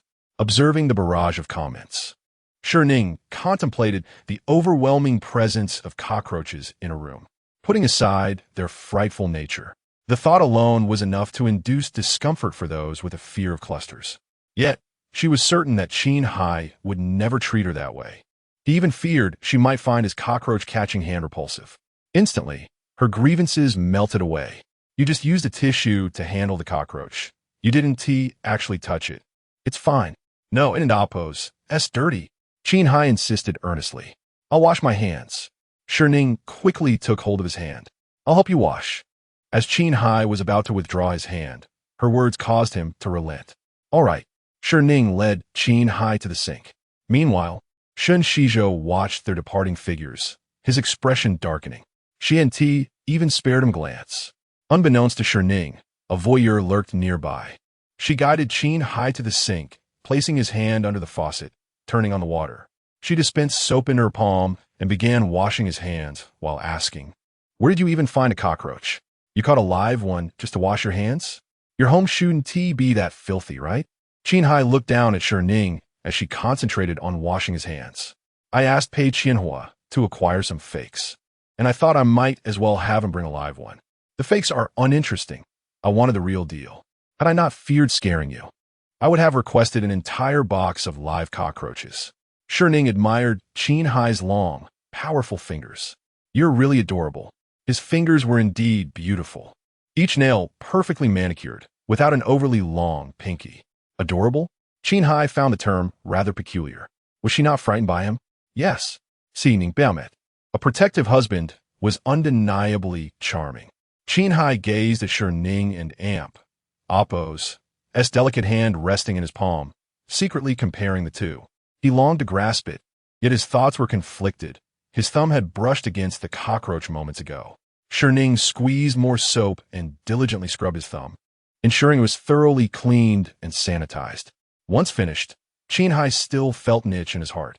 The index finger, too.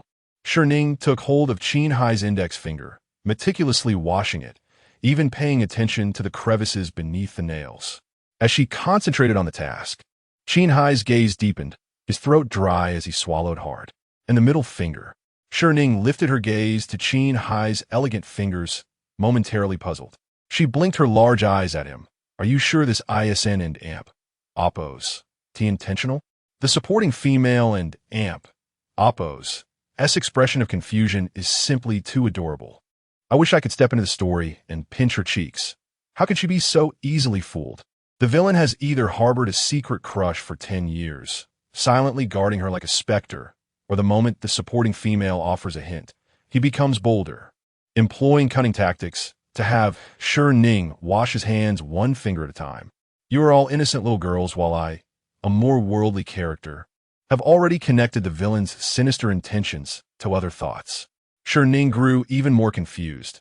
What could one think of while washing hands? The comments section reflected similar inquiries, with some offering answers. Of course it involves the body. Please do guide me. In an instant, Shi Ning and Oppo's face flushed crimson. Thanks to those mischievous commenters, as she washed Qin Heye and Oppo's hands, she couldn't resist observing him closely. His hands were large and slender, with slightly calloused fingertips, exuding strength. Her cheeks grew warmer as she pondered how perfectly her soft flesh fit within his grasp. Qin Heye, noticing her flushed cheeks, felt an overwhelming urge to lean down and kiss her. "Wife," he tenderly called, lowering his head, ready to plant a kiss on Shi Ning. The comments erupted with excitement. "Oh, are we about to witness a delightful Chapter 72? Disregard him. Let us continue our intimacy." Shi Ning was truly exasperated by these impish girls.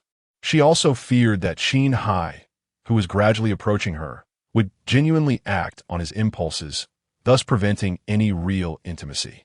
Shi Ning flicked water droplets onto Qin Heye, glaring at him with a coquettish pout. "If you wanted to wash your hands, just say so." Don and Appos, try to be sly. Qin Heye, having failed in his attempt to steal a kiss, gazed at Shi Ning with tender eyes. He was obedient, his lips curving into a gentle smile. Then, "I an amp, Appos. A little trouble my wife to cleanse each of my husband and amp, Appos, fingers meticulously." It was ostensibly an innocent remark. However, as Shi Ning listened to Qin Heye and amp, Appos' husky voice, she inexplicably discerned a different intention. Her face flushed crimson, and the impish girls in the comments section were also excitedly clamoring. Qin Heye's gaze, as if he wanted to devour her, made Shi Ning and Appos' face burn and her heart race. Afraid of igniting a flame, she hurriedly finished washing his hands and released him. "All clean." Qin Heye's gaze never left Shi Ning. He obediently made a request, "Wife, dry them." Shi Ning blushed again as she grabbed a tissue to wipe Qin Heye and Appos' hands. When she looked up, the impish girls in the comment section had resumed their theatrics. Shi Ning ignored the comments and asked Qin Heye, "Are you full?" Qin Heye looked at her. "Not yet." "Then eat a little more, wait." Before Shi Ning could finish speaking, Qin Heye pulled her into his embrace, lowered his head, and kissed her lips. He gently nibbled on her lips. "I'll eat you first." The sudden kiss caused Shi Ning to stiffen slightly. But soon, she wrapped her arms around Qin Heye and Appos' neck, rose on her tiptoes, and gently returned his kiss. This fleeting response drove Qin Heye wild. His kiss deepened, and his embrace tightened. The sink was outside on the balcony, connected to the yard. Standing under the wisteria swing in the yard, Shen Xizhou saw Shi Ning and Qin Heye embracing and passionately kissing in front of the sink. Under the lamplight, Qin Heye held Shi Ning and Appos' waist as if trying to meld her into his body, while she wrapped her arms around his neck, embracing and kissing him. The soft light spilled over them, making them appear so beautiful and romantic. It was as if the world had paused for their romantic kiss. Shen Xizhou suddenly found this scene glaring, heart-wrenching, and unbearable. Recalling his childhood with Shi Ning, their romance confirmed at 18, yet limited to holding hands and chaste embraces. He wondered how the girl he was reluctant to touch was now being so casually embraced and kissed by Qin Heye. Shen Xizhou found the scene jarring and wanted to avert his eyes. He deliberately took out his phone, pretending to make a call, his voice not soft, "President Wang." His voice disturbed Qin Heye and Shi Ning. Qin Heye released Shi Ning and looked down at her. "Someone in Appos' here." Shi Ning was still dazed from the kiss, her beautiful eyes watery and filled with hazy affection. "It's Shen Xizhou." Qin Heye's voice was cold and tinged with jealousy. "He's watching us," deliberately talking loudly on the phone. It seems like he and Appos' jealous. Shi Ning became somewhat sober, her eyes widening as she stared directly at Qin Heye. Qin Heye took a deep breath and looked at Shi Ning with a wronged expression. "I'm jealous too." Shi Ning. She wasn't affected by Shen Xizhou's voice, but he released her and stopped kissing her. Then he told her he was jealous. He was truly obedient, expressing his jealousy. Shi Ning turned her head and looked towards Shen Xizhou. He was standing next to the wisteria swing. Seeing Shi Ning looking over, Shen Xizhou immediately averted his gaze, raised his chin, and struck his most handsome pose, pretending to ignore Shi Ning. Such an act.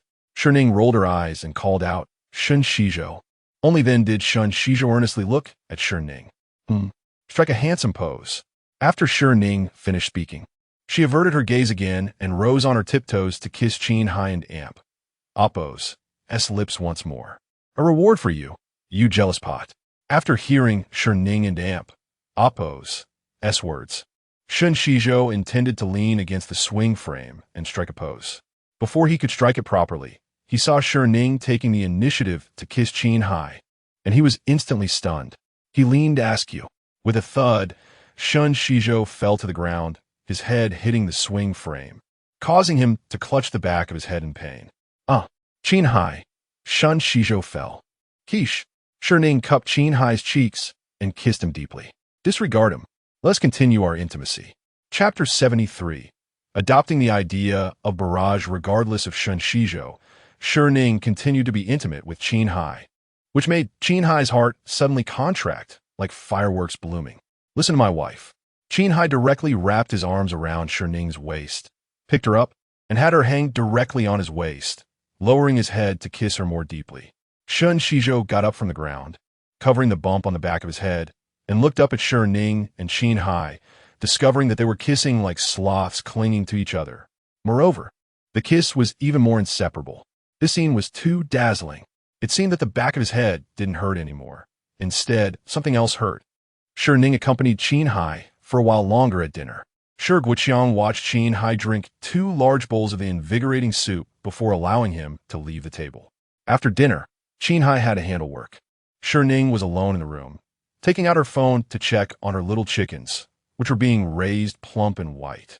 Then, she played her synthesis and dress-up game.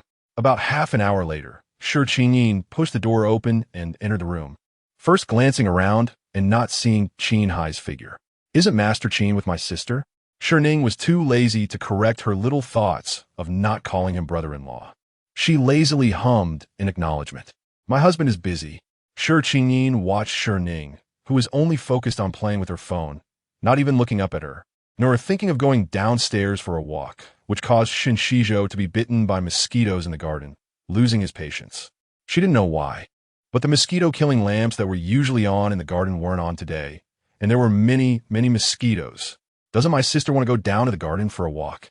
Shi Ning responded, I'll wait for my husband to finish. Shi Ning and Oppo's expression turned unsightly when she heard her say husband repeatedly. She felt she was being very kind when she said, Sister, you seem a bit frivolous when you constantly mention your husband. It makes you seem not quite proper. Only then did Shi Ning look up at her. A husband recognized by the state. I not only want to mention him, but I also want to cling to him, kiss him, hug him, and do things, all of which are legally permissible and legitimate. How was that frivolous? Shi Ning and Oppo's face was very ugly. It was truly too shameless. How could she say such words? Now is not the time to dwell on these things. Sister, Brother Xizhou is waiting for you in the garden. Oh. Shi Ning saw that Shi Ning was indifferent, without a trace of joy, nor did she seem like she was going to get up and go. She couldn't help but feel anxious, worried that the plan would fall through. After moving out of the Shi family today, there would be fewer opportunities like this in the future. Sister, Brother Xizhou wants to explain the events of that night to you. Shi Ning still didn't look up, only playing with her phone. There's no need. That night, my husband and I had a great time. Shi Ning gave several reasons, but Shi Ning remained indifferent, simply refusing to go downstairs to see Shen Xizhou. Shi Ning knew that Shi Ning and Shen Xizhou were plotting against her, so she deliberately didn't go downstairs. Qin Heye was also deliberately separating from her to work. Now, it was a battle of patience. Clearly, Shi Ning was impatient and anxious, and she bit her lip. Doesn't my sister want to know why, when Grandpa Qin was ill, only your birth chart matched, leading you to marry Qin Heye? Planning to wait out Shi Ning a little longer, Shi Ning suddenly looked up when she heard these words, narrowing her eyes at Shi Ning. What do you mean by that? Shi Ning didn't and Oppo's. He dared to look at Shi Ning. The literal meaning. Shi Ning stood up, looking down at Shi Ning, and asked in a deep voice, what exactly do you mean? She had always resented Grandpa Qin and Qin Heye. She hated them for relying on their power and wealth to force her, who still had a fiancé, to marry Qin Heye because they were terminally ill and needed a celebratory occasion to ward off bad luck. This was seizing someone's love for their own benefit. However, since the barrage revealed the plot, she sometimes felt that something was not quite right about this matter. Even if they couldn't find someone in the capital born on the same day, month, and year, there should be someone with the same birth chart among the billion people in the country, right? But the Qin family just happened to find her. Was it because Qin Heye had secretly loved her for 10 years and used tricks to forcefully marry her? Or was it for another reason? Shi Ning only felt that Shi Ning's aura had suddenly become strong and oppressive, making her feel inferior all of a sudden. Go find Brother Xizhou. He will explain it to you. Shi Ning took a deep look at Shi Ning and said, fine. Shi Ning watched Shi Ning leave the room and head directly towards the garden and swimming pool, feeling relieved in her heart. And then she curled her lips into a smile. The garden and swimming pool were together. Under the night sky, hundreds of flowers bloomed, and the water in the swimming pool rippled in waves. It seemed to be a romantic place for a date. Shen Xizhou stood by the pool, his 1.8-meter height, handsome profile, and a bouquet of red roses in his hand. Adding to the atmosphere of the lights, he did look quite handsome. Or else he wouldn't and oppose. To be the male protagonist in the book. However, compared to Qin Heye, there was a world of difference. Hearing footsteps, Shen Xizhou turned around and saw Shi Ning, a gentle smile appearing on his face. Ning. Shi Ning immediately retracted her earlier thought when she saw him reveal a row of teeth in his smile. Shen Xizhou was not worthy of being compared to Qin Heye at all. It was simply an insult to Qin Heye. Shi Ning coldly asked Shen Xizhou, "What do you want from me?" Shen Xizhou handed the bouquet of roses to Shi Ning. "I missed you." "You." Shi Ning was directly nauseated. Shen Xizhou's expression changed immediately. But he still stepped forward with concern, reaching out to Shi Ning. "What an amp!" "Amp oppose is wrong. Are you feeling unwell?" Shi Ning immediately backed away, avoiding his hand. "You and amp oppose, remaking me sick. It would be best if you stayed away from me. I'm a clean person, and I feel disgusted when I see trash." Once again being disliked by Shi Ning, and this time even being called trash, Shen Xizhou and amp oppose S face turned green with anger. He took a deep breath and looked at Shi Ning affectionately. "I know you're still angry with me, angry that I didn't save you in time that day, but instead cause you to be forced by Qin Heye and lose your virginity, feeling unworthy of me, so..." Shen Xizhou hadn't finished speaking when Shi Ning started to gag again. Shen Xizhou. After Shi Ning gagged, she looked up at Shen Xizhou. "Continue speaking. Let me see how shameless you can be. Is your face thicker than a mountain, thicker than the earth?" Being mocked so coldly by Shi Ning, Shen Xizhou couldn't and oppose to say the rest of his words. It didn't oppose to matter. The verbal abuse he had endured as a child was even more terrible than this. Shen Xizhou looked at Shi Ning gently. "I know you feel wronged. You're saying these words to provoke me, to test my feelings for you. You must also be in pain, in conflict, feeling that you've lost your virginity, are letting me down, and are unworthy of me, wanting to use verbal abuse to force me to give up on you. At the same time, you're hoping that I won't dislike you, won't give up on you, and are saying these words to force me to love you, to take you away from Qin." Shi Ning was shocked by these words, disgusted and unable to listen any longer. Are your brain and intestines connected? Are your butthole and mouth connected? You open your mouth and spew dung, so disgusting? Was this the plan that Shi Ning and Shen Xizhou had come up with? To confess to her and beg for reconciliation? Oh my God, too terrible, too disgusting. She couldn't listen anymore. Shen Xizhou. Such vulgar words really ruined the atmosphere. Ignore them. Shen Xizhou hugged the roses and approached Shi Ning again. Shi Ning quickly retreated, then stepped aside, standing by the swimming pool. "Don and amp oppose, T come over, or you and amp oppose. LL disgusts me so much that I and amp oppose. LL want to jump in, wash my eyes, wash my ears, and disinfect my whole body." Shen Xizhou didn't approach, still looking at Shi Ning affectionately. "Ning," he called out affectionately. Then, with a bang, kneeling on bended knee before Shi Ning, Shen Xizhou presented the roses. "Whether you've been with Qin Heye or not, whether it's your first time or not, I don't care," he declared, gazing at her with profound emotion. "I adore you, and I yearn to be with you. Just say the word, and I'll forsake everything, braving Qin Heye's retribution, relinquishing my status as the young master of the Shen family, to elope with you. Just say you're willing. I would gladly live and die for you." Shen Xizhou possessed a pair of captivating peach blossom eyes, the kind that could exude deep affection even when directed at a canine, if he so chose. Shi Ning had once been beguiled by those very eyes. But now, Shi Ning surreptitiously glanced at certain concealed spots. Zhao's butler had previously photographed them for her. The items to be placed had already been deposited. She then cast a sidelong glance at the second-floor balcony in the distance, where Shi Ning had been standing, but had since departed. Shi Ning was undoubtedly on her way to summon Qin Heye to catch them in the act. Shi Ning lowered her gaze to Shen Xizhou and remarked, "Trusting a man's words is as futile as believing a pig can climb a tree. Mere words are insufficient. How am I to believe you? Just believe in me, and I'll do anything," Shen Xizhou exclaimed, noticing her smile and assuming she was relenting. He was convinced that Shi Ning harbored affection for him, and that a few sweet words would suffice to soften her heart and secure her favor. Shi Ning regarded him intently and mused, "Let me ponder it." She was, after all, the foolish and wicked supporting actress, not particularly adept at scheming. But the comment section should be. Thus, Shi Ning wasn't focused on Shen Xizhou, but rather on the comment section, which was even more enthusiastic than she was. How can Shen Xizhou, the male lead, be so repulsive? He and the female lead are supposed to be a couple. Why is he confessing to our villainous supporting actress? This is a saccharine romance. The male lead sees everyone but the female lead as stepping stones and tools to be exploited. So disgusting. Villainous supporting actress. Take your character to the extreme. Didn't he say he'd do anything as long as the supporting actress believed him? Villainous supporting actress. Make him oink like a pig. Didn't he vow to live and die for the supporting actress? Make the male lead jump into the swimming pool and drown.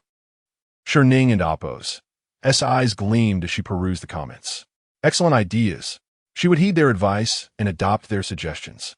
Chapter 74. Worse than pigs and dogs, Shi Ning gazed at Shen Xizhou, who was kneeling on the ground, and did not hasten him to rise.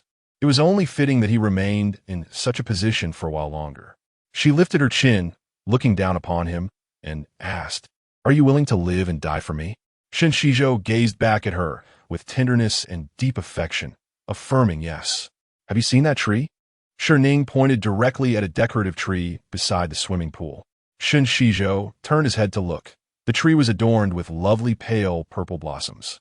He asked her, "Do you wish to have the flowers atop that tree? I will climb it immediately and fetch them for you." Shi Ning shook her head, stating, "They say a man's words can be trusted, but even a boar can climb a tree. Therefore, if you want me to believe you, then you must learn to grunt like a pig and climb that tree." Upon hearing her demand, Shen Xizhou did not hesitate to refuse, exclaiming, "No way." His answer was entirely predictable. Shi Ning retorted, "You promised me. If you wrong me, you are but a little dog. Therefore, you must bark like a dog and climb that tree." First a pig, now a dog? Shen Xizhou frowned, refusing once more no. Shi Ning's small face fell, her expression filled with disdain. "You cannot be a pig, nor a dog, and certainly not a man. You are utterly useless, worse than pigs and dogs. There is nothing more to discuss." Insulted as less than a pig or dog, and as a man, Shen Xizhou and Appo's face turned pale with anger. Yet, he noticed Shi Ning was about to leave, and he had no time to waste. He hastily stood up, reached out to stop her, and pleaded, "Give me one more chance. I swear I can meet your demands, but please, do not make me grunt like a pig or bark like a dog. Climbing the tree is fine." Shi Ning pursued him closely, her demeanor suddenly cold, making him feel uncomfortable. It was unacceptable for her to reject him. It must be he who did not want her. Furthermore, the land in the west of the city had yet to be secured, so he needed to appease Shi Ning to persuade her to charm Qin Heye. Shi Ning appeared soft-hearted and replied, "Very well, I will grant you one last opportunity. I will not require you to grunt or bark, as pigs and dogs are indeed unworthy of imitation." Ignoring the verbal violence, Shen Xizhou felt elated at her apparent concession. "This time, I will surely succeed." Shi Ning indicated the tree once more, saying, "Climb to the very top." Shen Xizhou, filled with joy, was about to agree when Shi Ning added, "And then jump into the pool." He glanced at the tree towering 3 to 4 meters high, then at the pool some distance away. He was not a professional diver, Jumping from such a height could result in a grave injury, perhaps even death. Thus, he firmly declined, no. Shi Ning almost lost her temper, nearly kicking Shen Xizhou into the pool. But she held her composure for the moment, planning to strike later. Shen Xizhou. Shi Ning glared at him coldly. Do you truly lack sincerity? What is it about you that deserves my affection? Honestly, falling for a useless scoundrel like you feels like a dark chapter in my life, a stain I shall bear forever. Shen Xizhou is truly despicable. His words are mere deceit, empty promises, and every request is met with refusal. Is the vicious female antagonist really that incompetent? I wish I could step into the story, help her out for a couple of episodes, and swiftly eliminate the male protagonist. If he cannot do it, then let him learn from me how to be a scheming seductress. First shed tears. Shi Ning observed the comments, noting their resonance. Unable to produce real tears. She pinched her thigh, feigning sorrow as she looked at Shen Xizhou with watery eyes. Shen Xizhou's heart ached fiercely. Ning, I genuinely apologize. Shi Ning interrupted him, her voice tinged with a sob. I had already managed to persuade Qin Heye to pause the development in the west of the city, just waiting to cheer him up a bit more before securing the land for you. Yet now, you refuse to comfort me, unwilling to do anything, merely offering empty promises. In that case, I shall no longer appease Qin Heye. I will live well with him and allow him to proceed. Upon hearing that she would no longer appease Qin Heye, Shen Xizhou became frantic. Ning, please, just give me one last chance. He raised his hand in a vow. This time, I will do whatever you ask. I will even grunt like a pig or bark like a dog. However, he reiterated that jumping from the tree into the pool was genuinely life-threatening. Shi Ning ignored him, lifting her foot to leave. Shen Xizhou, desperate, blocked her path and immediately grunted, oink oink. Shi Ning remained silent, merely observing him with a detached gaze. Shen Xizhou, driven by desperation for the land, threw caution to the wind and barked, woof woof. Only then did Shi Ning's expression soften slightly, and she hesitated to leave. She looked at the concealed area behind the bushes, her heart wavering. This truly was the final opportunity. I will ask, and you shall answer. If you dare tell a single lie, there shall be no more chances. If Shen Xizhou dared to refuse again, she would certainly kick him into the pool. No longer an unreasonable demand. Shen Xizhou breathed a sigh of relief. All right, you may ask. I will answer truthfully. Shi Ning directly inquired on the day I was drugged. What were you doing? Why did you not save me? I explicitly informed you that I had been drugged. Why did you call Qin Heye to pick me up? The earlier humiliating and unreasonable requests were merely a prelude to these critical questions. Otherwise, had she posed these inquiries from the outset, Shen Xizhou would undoubtedly have refused to respond. Hearing Shi Ning recount that day, Shen Xizhou's eyes darted away, guilt washing over him as he contemplated lying. Ning. Shi Ning coldly interrupted him. Shen Xizhou, this is your last chance. Shi Qingyin has already informed me that on that day, you were with her, not only engaged in intimacy, but it was you who orchestrated my being drugged, plotting against me and Qin Heye. Shen Xizhou, his face flushed with anger, interrupted. Did you say Qingyin told you this? Shi Ning, without a hint of shame, boldly fabricated. Otherwise, how would I know something only the two of you knew? It was not from me. Shen Xizhou, infuriated, retorted, I did not know you would be drugged. But that day, it was Qingyin who clung to me, kissing me and hanging up your call. It was her idea to call Qin Heye to pick you up, to orchestrate your entanglement with him, ensuring you would betray me, thereby solidifying your devotion to me. Shen Xizhou was furious. He had not anticipated that Shi Qingyin would present one face to him while showing another behind his back. Clearly, Shi Qingyin had also contributed to the plan. Why should she betray him? Thus, he resolved to shift the blame entirely onto Shi Qingyin.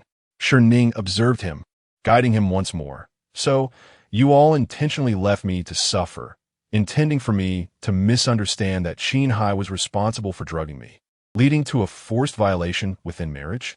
You sought to incite my hatred towards him, as well as my father's, hoping to provoke my father into a fit? Shen Xizhou, oblivious to such intricate thoughts, merely deflected blame. Everything was Shi Qingyin's idea.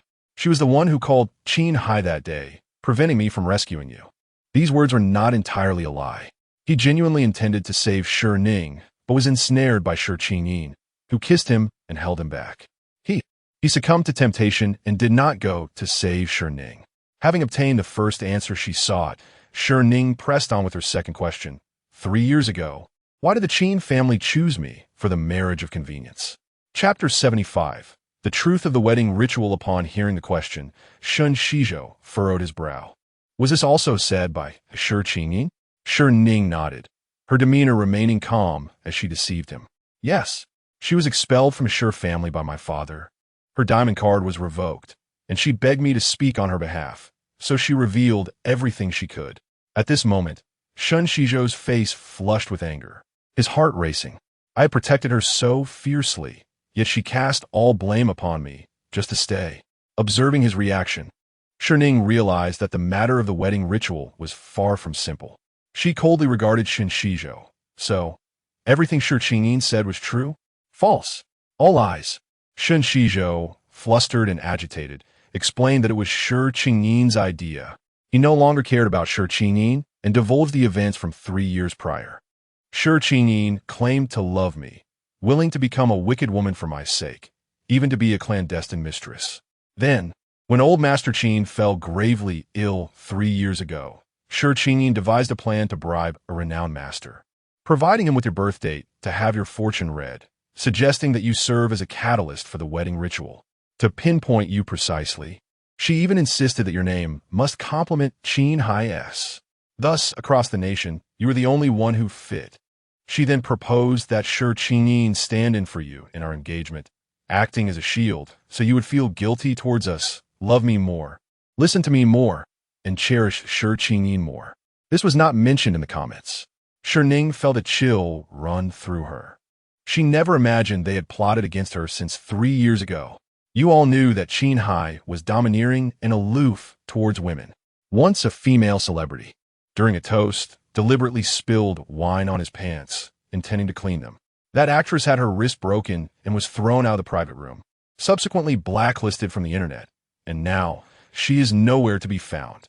A man as terrifying as Qin Heye, and you, as my fiancé, conspire to marry me off to him? Before I was engaged to Qin Heye, I had never encountered him. I only knew he was fearsome, everyone dreaded him, and he was hideously unattractive. Everyone referred to him as Master Qin, assuming he was a middle-aged man in his 40s or 50s. Yet, they paid no heed to Qin Heye's reputation. They merely plotted against me, urging me to serve as a catalyst. They truly possessed no heart.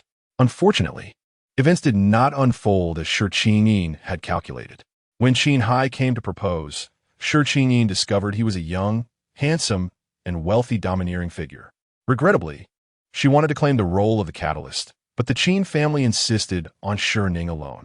Over the past 3 years, Qin Heye has continuously stirred discord between Shi Ning and Qin Heye, aiming to elevate her own status. How heartless she is! Shen Xizhou anxiously defended himself, insisting it was all Qin Heye's idea. It had nothing to do with him. Shi Ning felt a surge of fury boiling inside her, her voice icy. So, you were involved with her long before? When did it begin? We were not involved. Initially, I felt indifferent towards Qin Heye. We merely went on dates.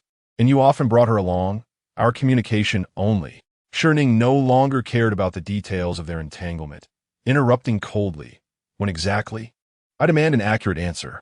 Her voice was chillingly stern, and a formidable aura emanating from her, combined with Shen Xizhou's anxiety and the fury of betrayal by Qin Heye, compelled him to respond swiftly.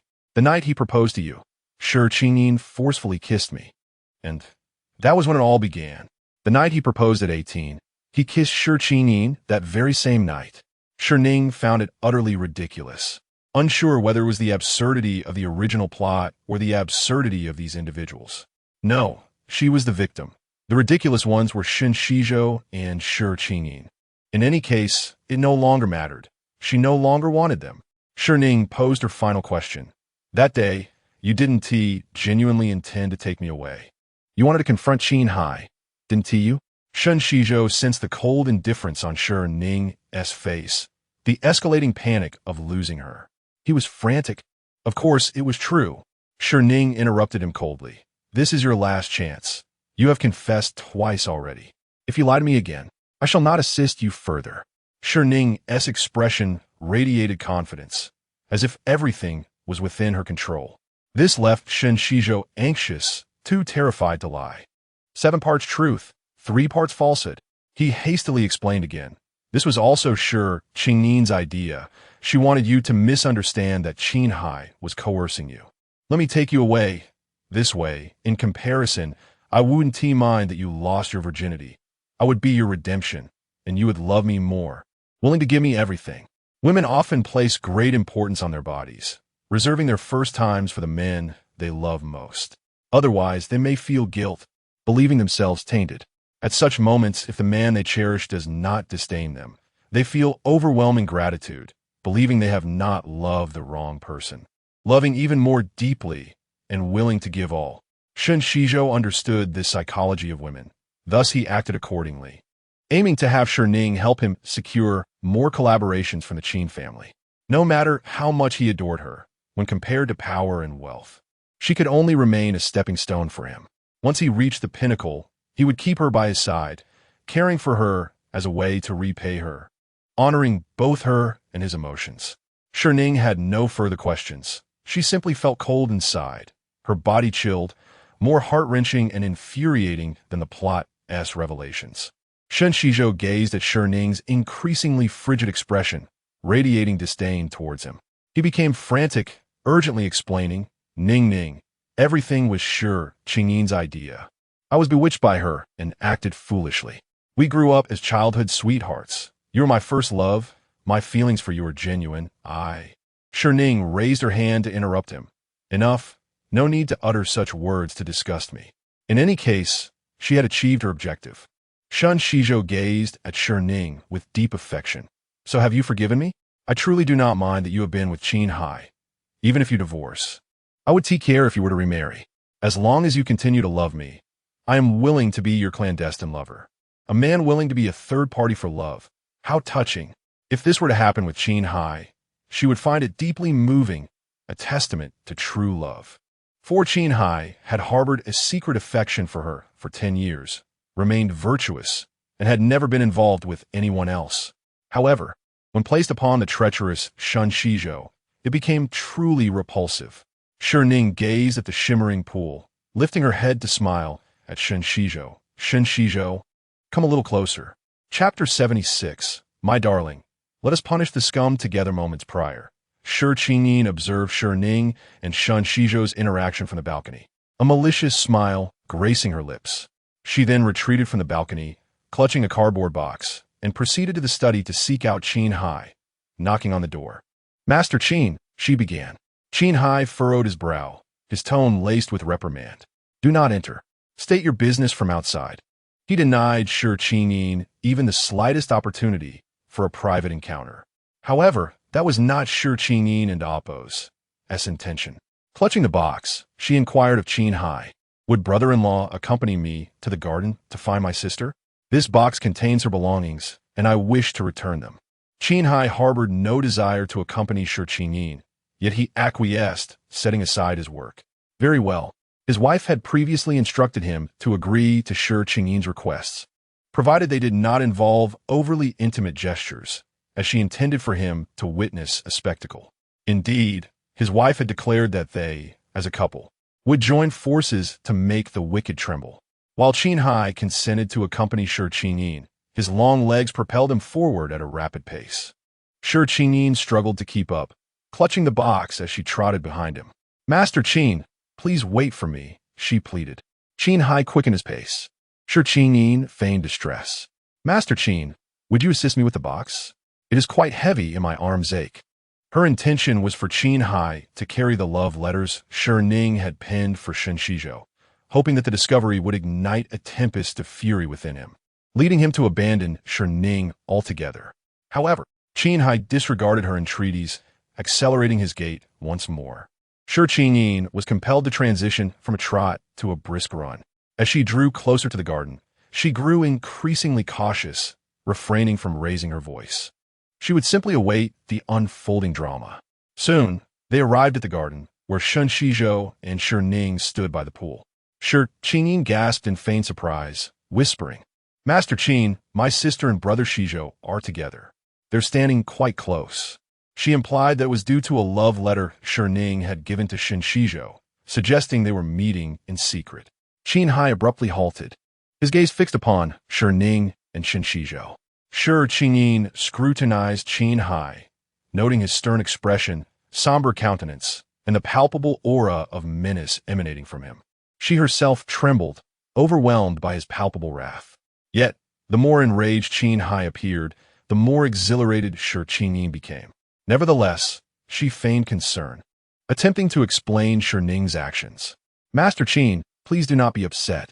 Although my sister has harbored feelings for brother Xizhou for many years, she would never betray you by meeting him here." Qin Heye responded icily, "I trust my wife. Your duplicitous attempts to imply that they are engaged in a tryst are unnecessary." Shi Ning was taken aback. Despite witnessing the scene firsthand, he still maintained his trust. Furthermore, he had accused her of being duplicitous. Shi Ning protested, feigning offense, "I was not implying anything.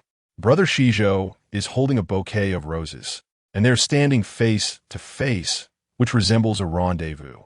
Incensed by her disparaging remarks about his wife, Qin Heye's gaze turned frigid, his aura growing increasingly cold and ominous. He silently urged himself to remain composed, recalling his wife's instructions to allow Shi Ning to speak freely without interruption. He must exercise restraint. At that moment, Shi Ning spoke to Shen Xizhou by the pool. Shen Xizhou then approached Shi Ning, offering her the bouquet of roses. Shi Ning watched with barely suppressed excitement as Shi Ning reached out to accept the flowers. She was overcome with indignation on Qin Heye and Appo's behalf. How could her sister accept flowers from brother Xizhou when she had such a wonderful man as Master Qin? "My sister is reaching out to embrace brother Xizhou. Are they about to kiss? My sister is betraying you. She is being unfaithful." Suddenly, Shen Xizhou's agonized scream cut through the air, abruptly silencing Shi Ning's tirade. She stared in stunned disbelief at the scene unfolding by the pool. Shi Ning accepted the bouquet of roses from Shen Xizhou. The next instant, she raised the bouquet and mercilessly struck Shen Xizhou across the face with it, all the while berating him. "Descend into the depths of hell, where you belong, you despicable scoundrel." While the roses were beautiful, they were also adorned with thorns, which pierced and scratched Shen Xizhou's face, igniting his fury. "Shi Ning, what madness has possessed you?" Before he could finish, Shi Ning delivered a powerful kick to Shen Xizhou. With a resounding splash, Shen Xizhou was propelled into the pool, swallowing mouthfuls of water as he struggled to resurface. As Shen Xizhou emerged, gasping for air, Shi Ning hurled the mangled bouquet at his head. "You are not even worthy to touch a single hair on Qin Heye's head, you pathetic excuse for a man. I have no affection for you whatsoever. Qin Heye is the only man I desire in this lifetime. As for you, you filthy, repulsive wretch, you deserve to perish in this pool." Having unleashed her tirade, Shi Ning called out Steward Zhao. Steward Zhao, who had been lying in wait nearby, promptly emerged with the servants. "At your command, miss." With a swift gesture, the servants, armed with clubs, encircled the pool. Without awaiting further instructions from Shi Ning, Steward Zhao, comprehending the situation perfectly, sternly commanded the servants, "If Shen Xizhou attempts to approach the edge of the pool, strike him. He is not to be allowed to emerge without Miss and Appo's express order." He had overheard Shen Xizhou's confession in its entirety and was consumed by rage. Although merely a steward, he had played a paternal role in Shi Ning and Appo's upbringing alongside Master Shi, nurturing her with utmost care and affection. Yet, Shen Xizhou and Shi Ning had dared to scheme against her in such a manner. Steward Zhao was overwhelmed with a desire to kill. Shi Ning had intended to witness Shi Ning and Shen Xizhou reconcile, embrace, and kiss, only to be caught in the act by Qin Heye. Instead, she had witnessed Shi Ning brutally assaulting Shen Xizhou, tossing him into the pool, and ordering the servants to prevent his escape, all while professing her love for Qin Heye. The events had unfolded in a manner completely contrary to her expectations. Shi Ning turned to observe Qin Heye, noticing that the icy demeanor had dissipated, replaced by a captivating smile playing upon his lips. The glacial facade had melted away under the warmth of Shi Ning's radiant presence, consumed by resentment. Shi Ning watched as Qin Heye began to approach Shi Ning. She hastily grabbed the box and hurried toward the pool.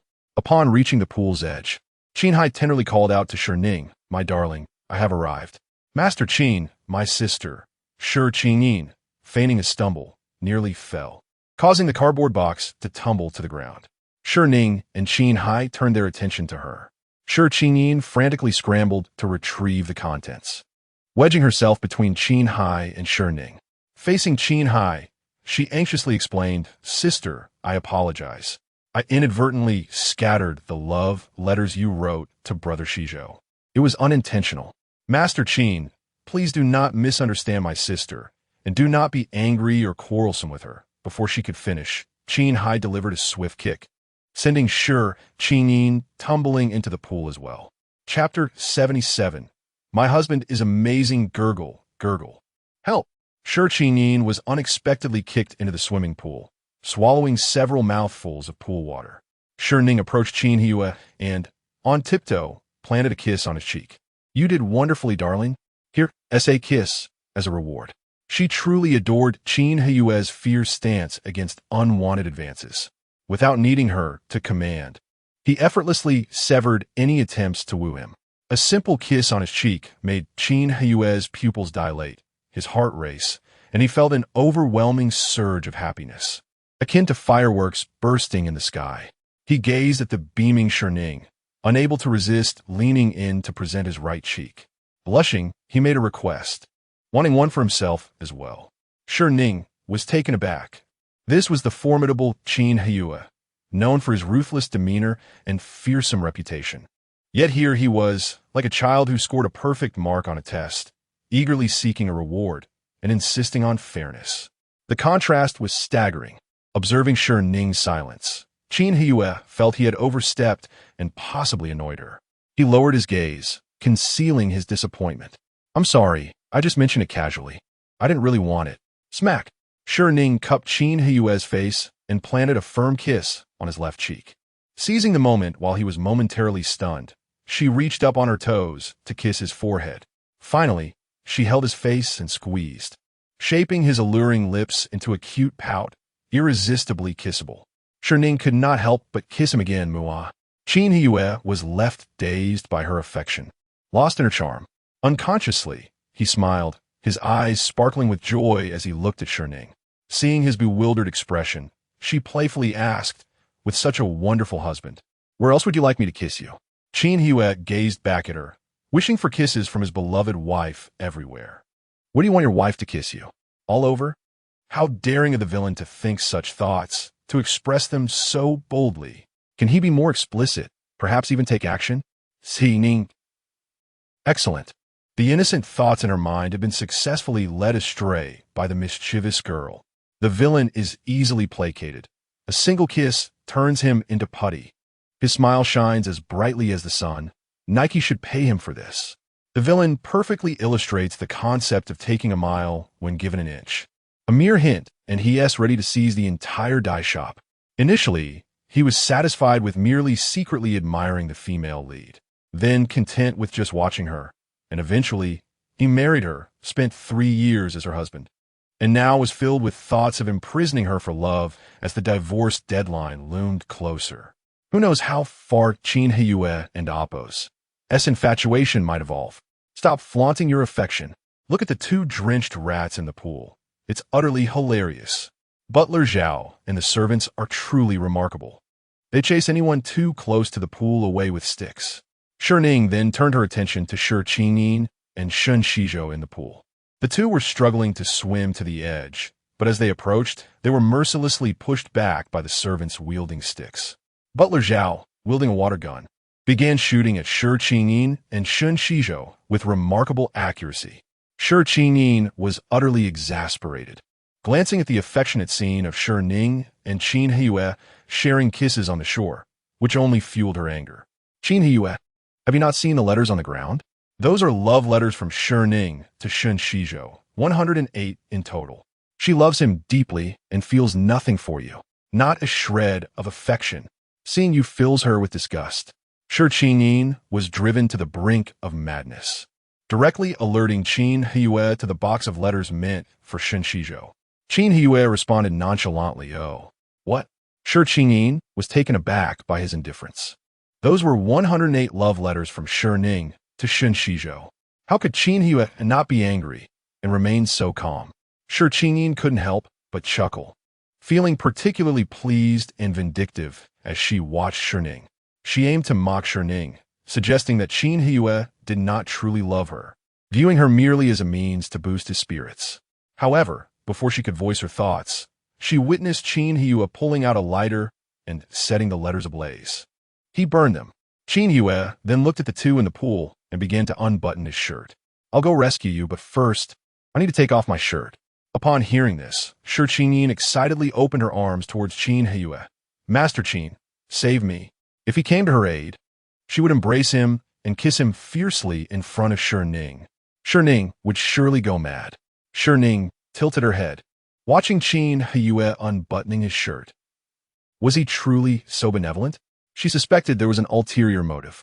As expected, once he unbuttoned his shirt, he revealed words written in lipstick underneath. He looked pleased. "My wife wrote me love letters too." Hearing Qin Heye's boastful tone, Shi Ning couldn't bear to look.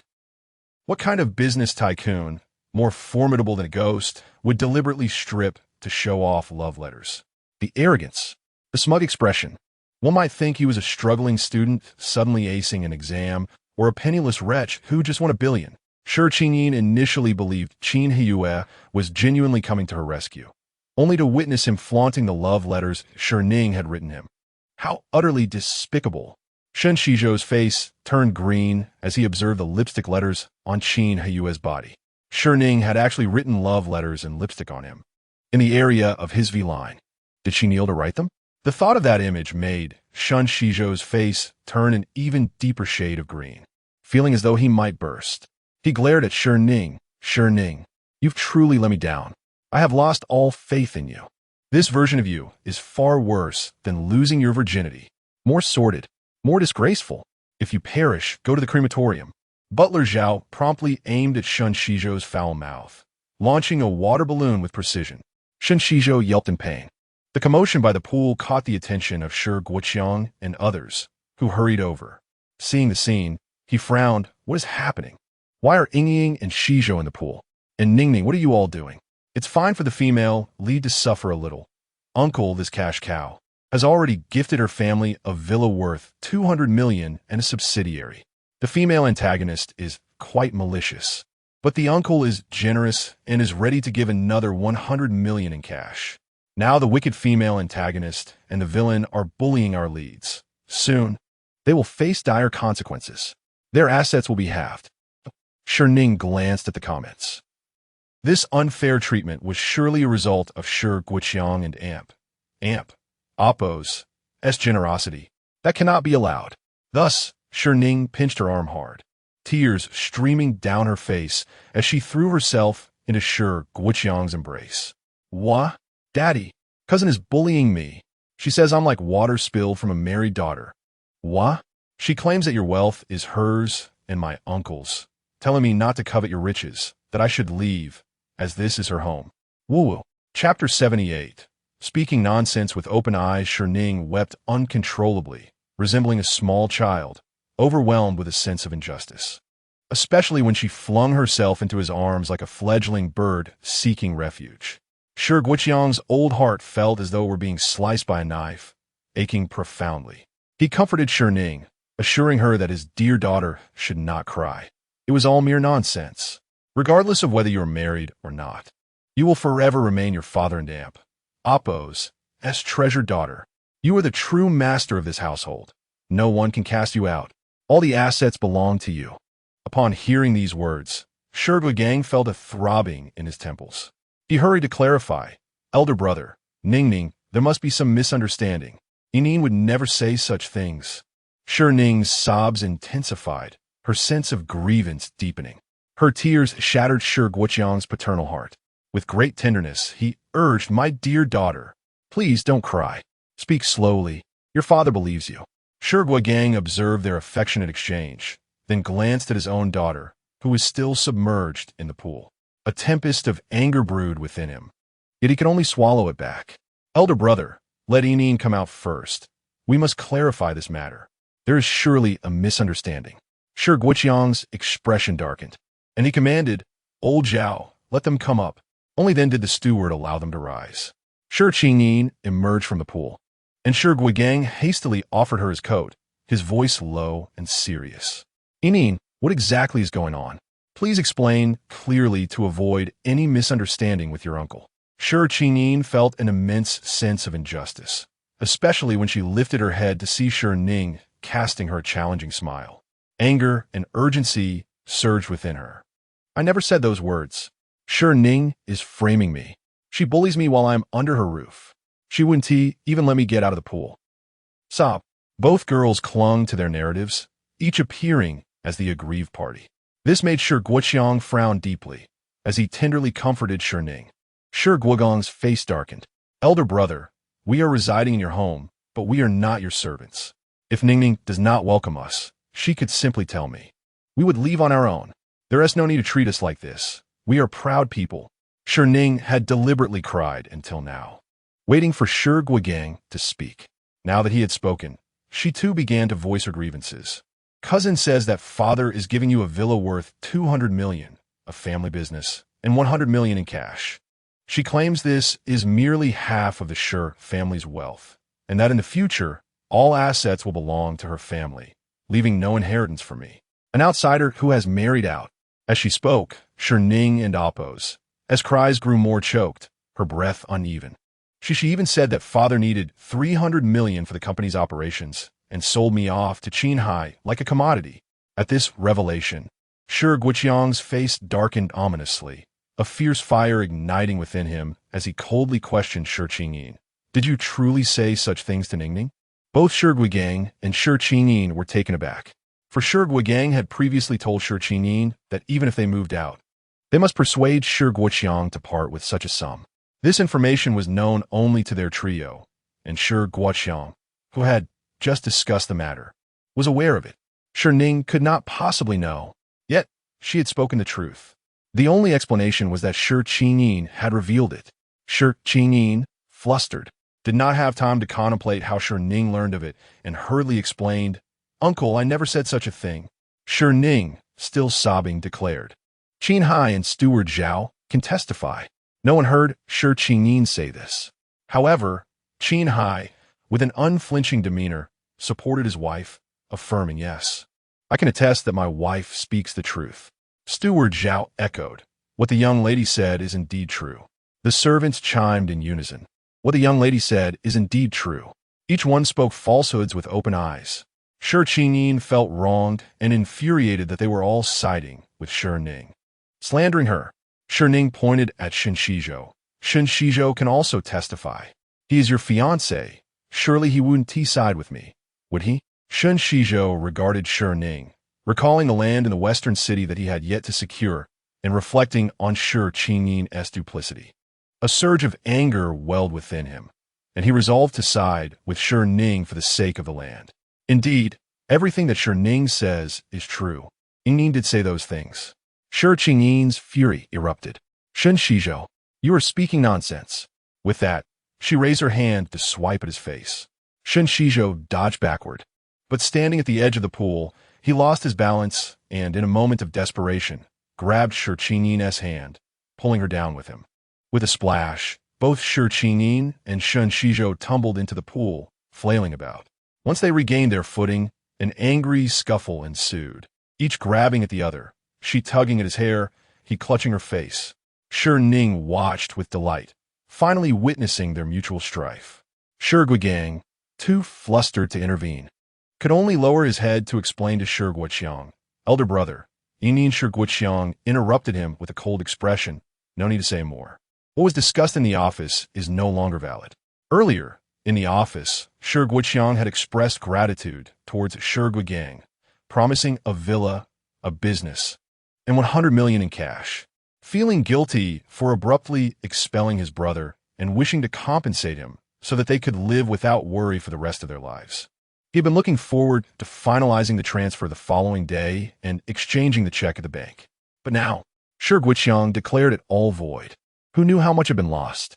Shi Guogang and Appo's face flushed with urgency. Elder brother Shi Guoqiang interrupted him again. Ning is my only daughter. I will not allow anyone to bully her. Shi Guogang pleaded. Elder brother Shi Guoqiang maintained a stern demeanor, suppressing his fury. Over the years, I have repaid your kindness sufficiently. One can certainly repay a favor, but it cannot lead to insatiable greed. It is intolerable for you to harm my daughter's interests while bullying her. Chapter 79. A heart-to-heart between father and daughter. Shi Guogang still wished to explain himself, but Shi Guoqiang pointed directly towards the door. It's late, and your younger brother has much to attend to with his move. I cannot keep you any longer. Ning felt disheartened. I have no time to assist you with your move. After saying this, Shi Guoqiang took Shi Ning by the hand and left, not sparing them another glance. This was indeed an expulsion, a true ejection from the Shi household.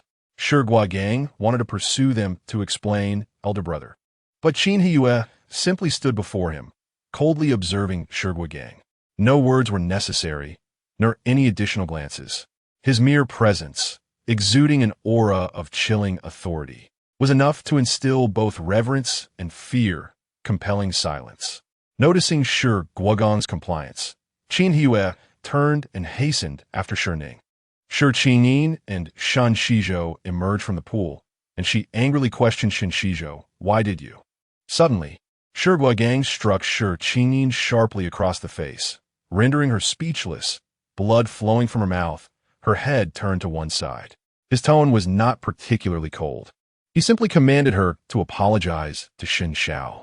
Yet, despite this, Shi Ning trembled with fear, too intimidated to retort or resist. Lowering her head, she apologized to Shen Xizhou. "I'm sorry, Xizhou brother. I was too impulsive just now."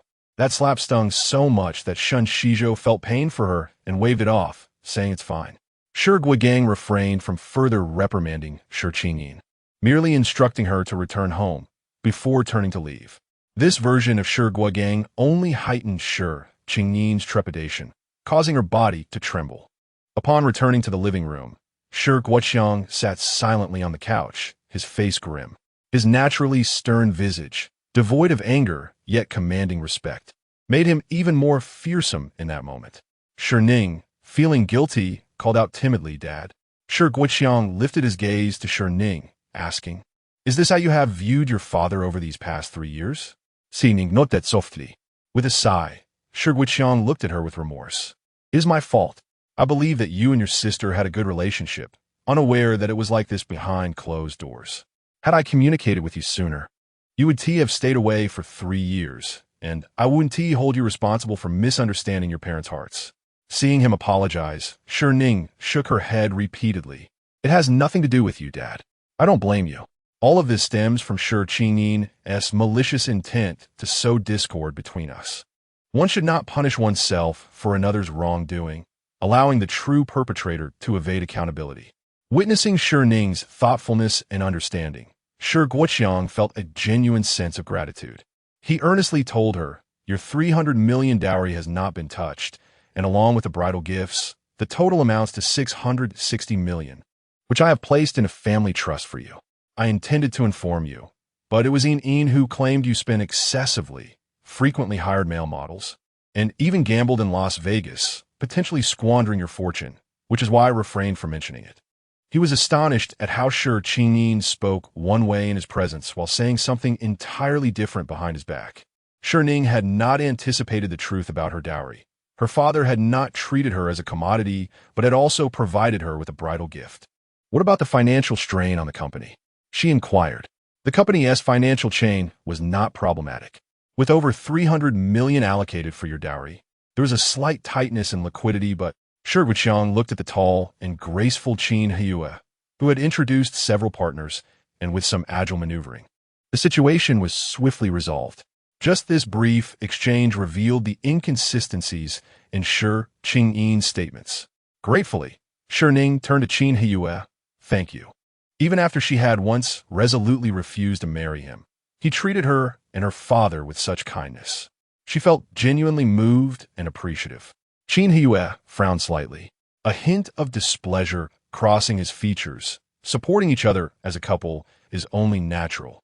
You need not be so polite with me, as it may imply a certain distance between us.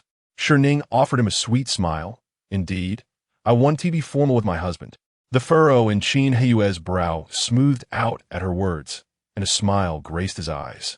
Observing the interaction between his daughter and son-in-law, Shi Guoqiang felt a sense of joy at their evident affection. Shi Ning turned to her father, her expression serious. Dad, let us have a thorough discussion about the two-faced words Shi Ning has spoken over the years. Shi Guoqiang did not decline, responding, all right. Qin Heye, sensing their need for a father-daughter heart-to-heart, was about to excuse himself. However, Shi Ning, with her big, bright eyes, interrupted, you should join us. Since Shi Ning has frequently entered our home over the past 3 years, she must have stirred up trouble between us. Qin Heye replied steadily, she has not instigated me. Oh, Shi Ning retorted. Qin Heye, you have never spent time alone with her. You don't wish to hear her speak, nor learn about her from others. After all, no one understands her better than you do. Over the past 3 years, he had scarcely allowed Shi Ning to be alone with him for more than 2 minutes or to engage in more than 3 sentences of conversation. Shi Ning was taken aback, then smiled sweetly at Qin Heye. I trust you, but you must also listen. This way, we can understand how significant timely communication is to avoid misunderstandings. I do not wish for such miscommunication to arise between us in the future. This time, Qin Heye did not refuse, recognizing that Shi Ning was speaking of their future together, a future that would last a lifetime. Thus began the heart-to-heart between Shi Guoqiang and Shi Ning, a confrontation of sorts. When I first ran away from home that night, Shi Ning recounted. Shi Ning claimed that you never searched for me, only wishing for my demise, while bringing women home. Shi Guoqiang retorted vehemently, nonsense. I searched for you all night and was on the verge of calling the police when Shi Ning said she had found you. She insisted that if I found you and didn't let you calm down, you would disown me as your father. Shi Ning and Shi Guoqiang exchanged speechless glances. Dad, why do you never remember my birthday? You have never given me a birthday gift. Shi Guoqiang's expression darkened further, his face a mask of grievance. I send you birthday gifts every year. Why do you throw them in the trash? Shi Ning replied.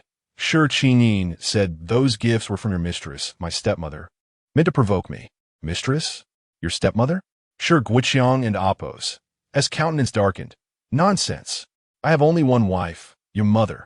You have only one mother. If there were to be a stepmother, it would undoubtedly be your mother reincarnated. This was another misunderstanding instigated by Shi Ning. I dislike you, Dad, because Shi Ning said that you cheated on Mom during her pregnancy, causing her to suffer complications, leading to her tragic death. That's when I began to detest you, believing you were the one responsible for my mother's demise, while keeping a mistress. Upon hearing this, Shi Guoqiang's fury erupted, his hands gripping the armrest of the sofa tightly to suppress the urge to interrupt Shi Ning. Once she finished, his anger surged, wishing he could obliterate the slander against his love for his wife. If his wife misunderstood him, denying him entry into her dreams at night, it would be an injustice. Nonsense. Your mother and I were deeply in love. I never cheated. After your mother's death, I have not taken any other woman. Shi Guoqiang exclaimed. Do you have any idea how I've endured these past 20 years? He raised his hands in exasperation, turning to Qin Heye.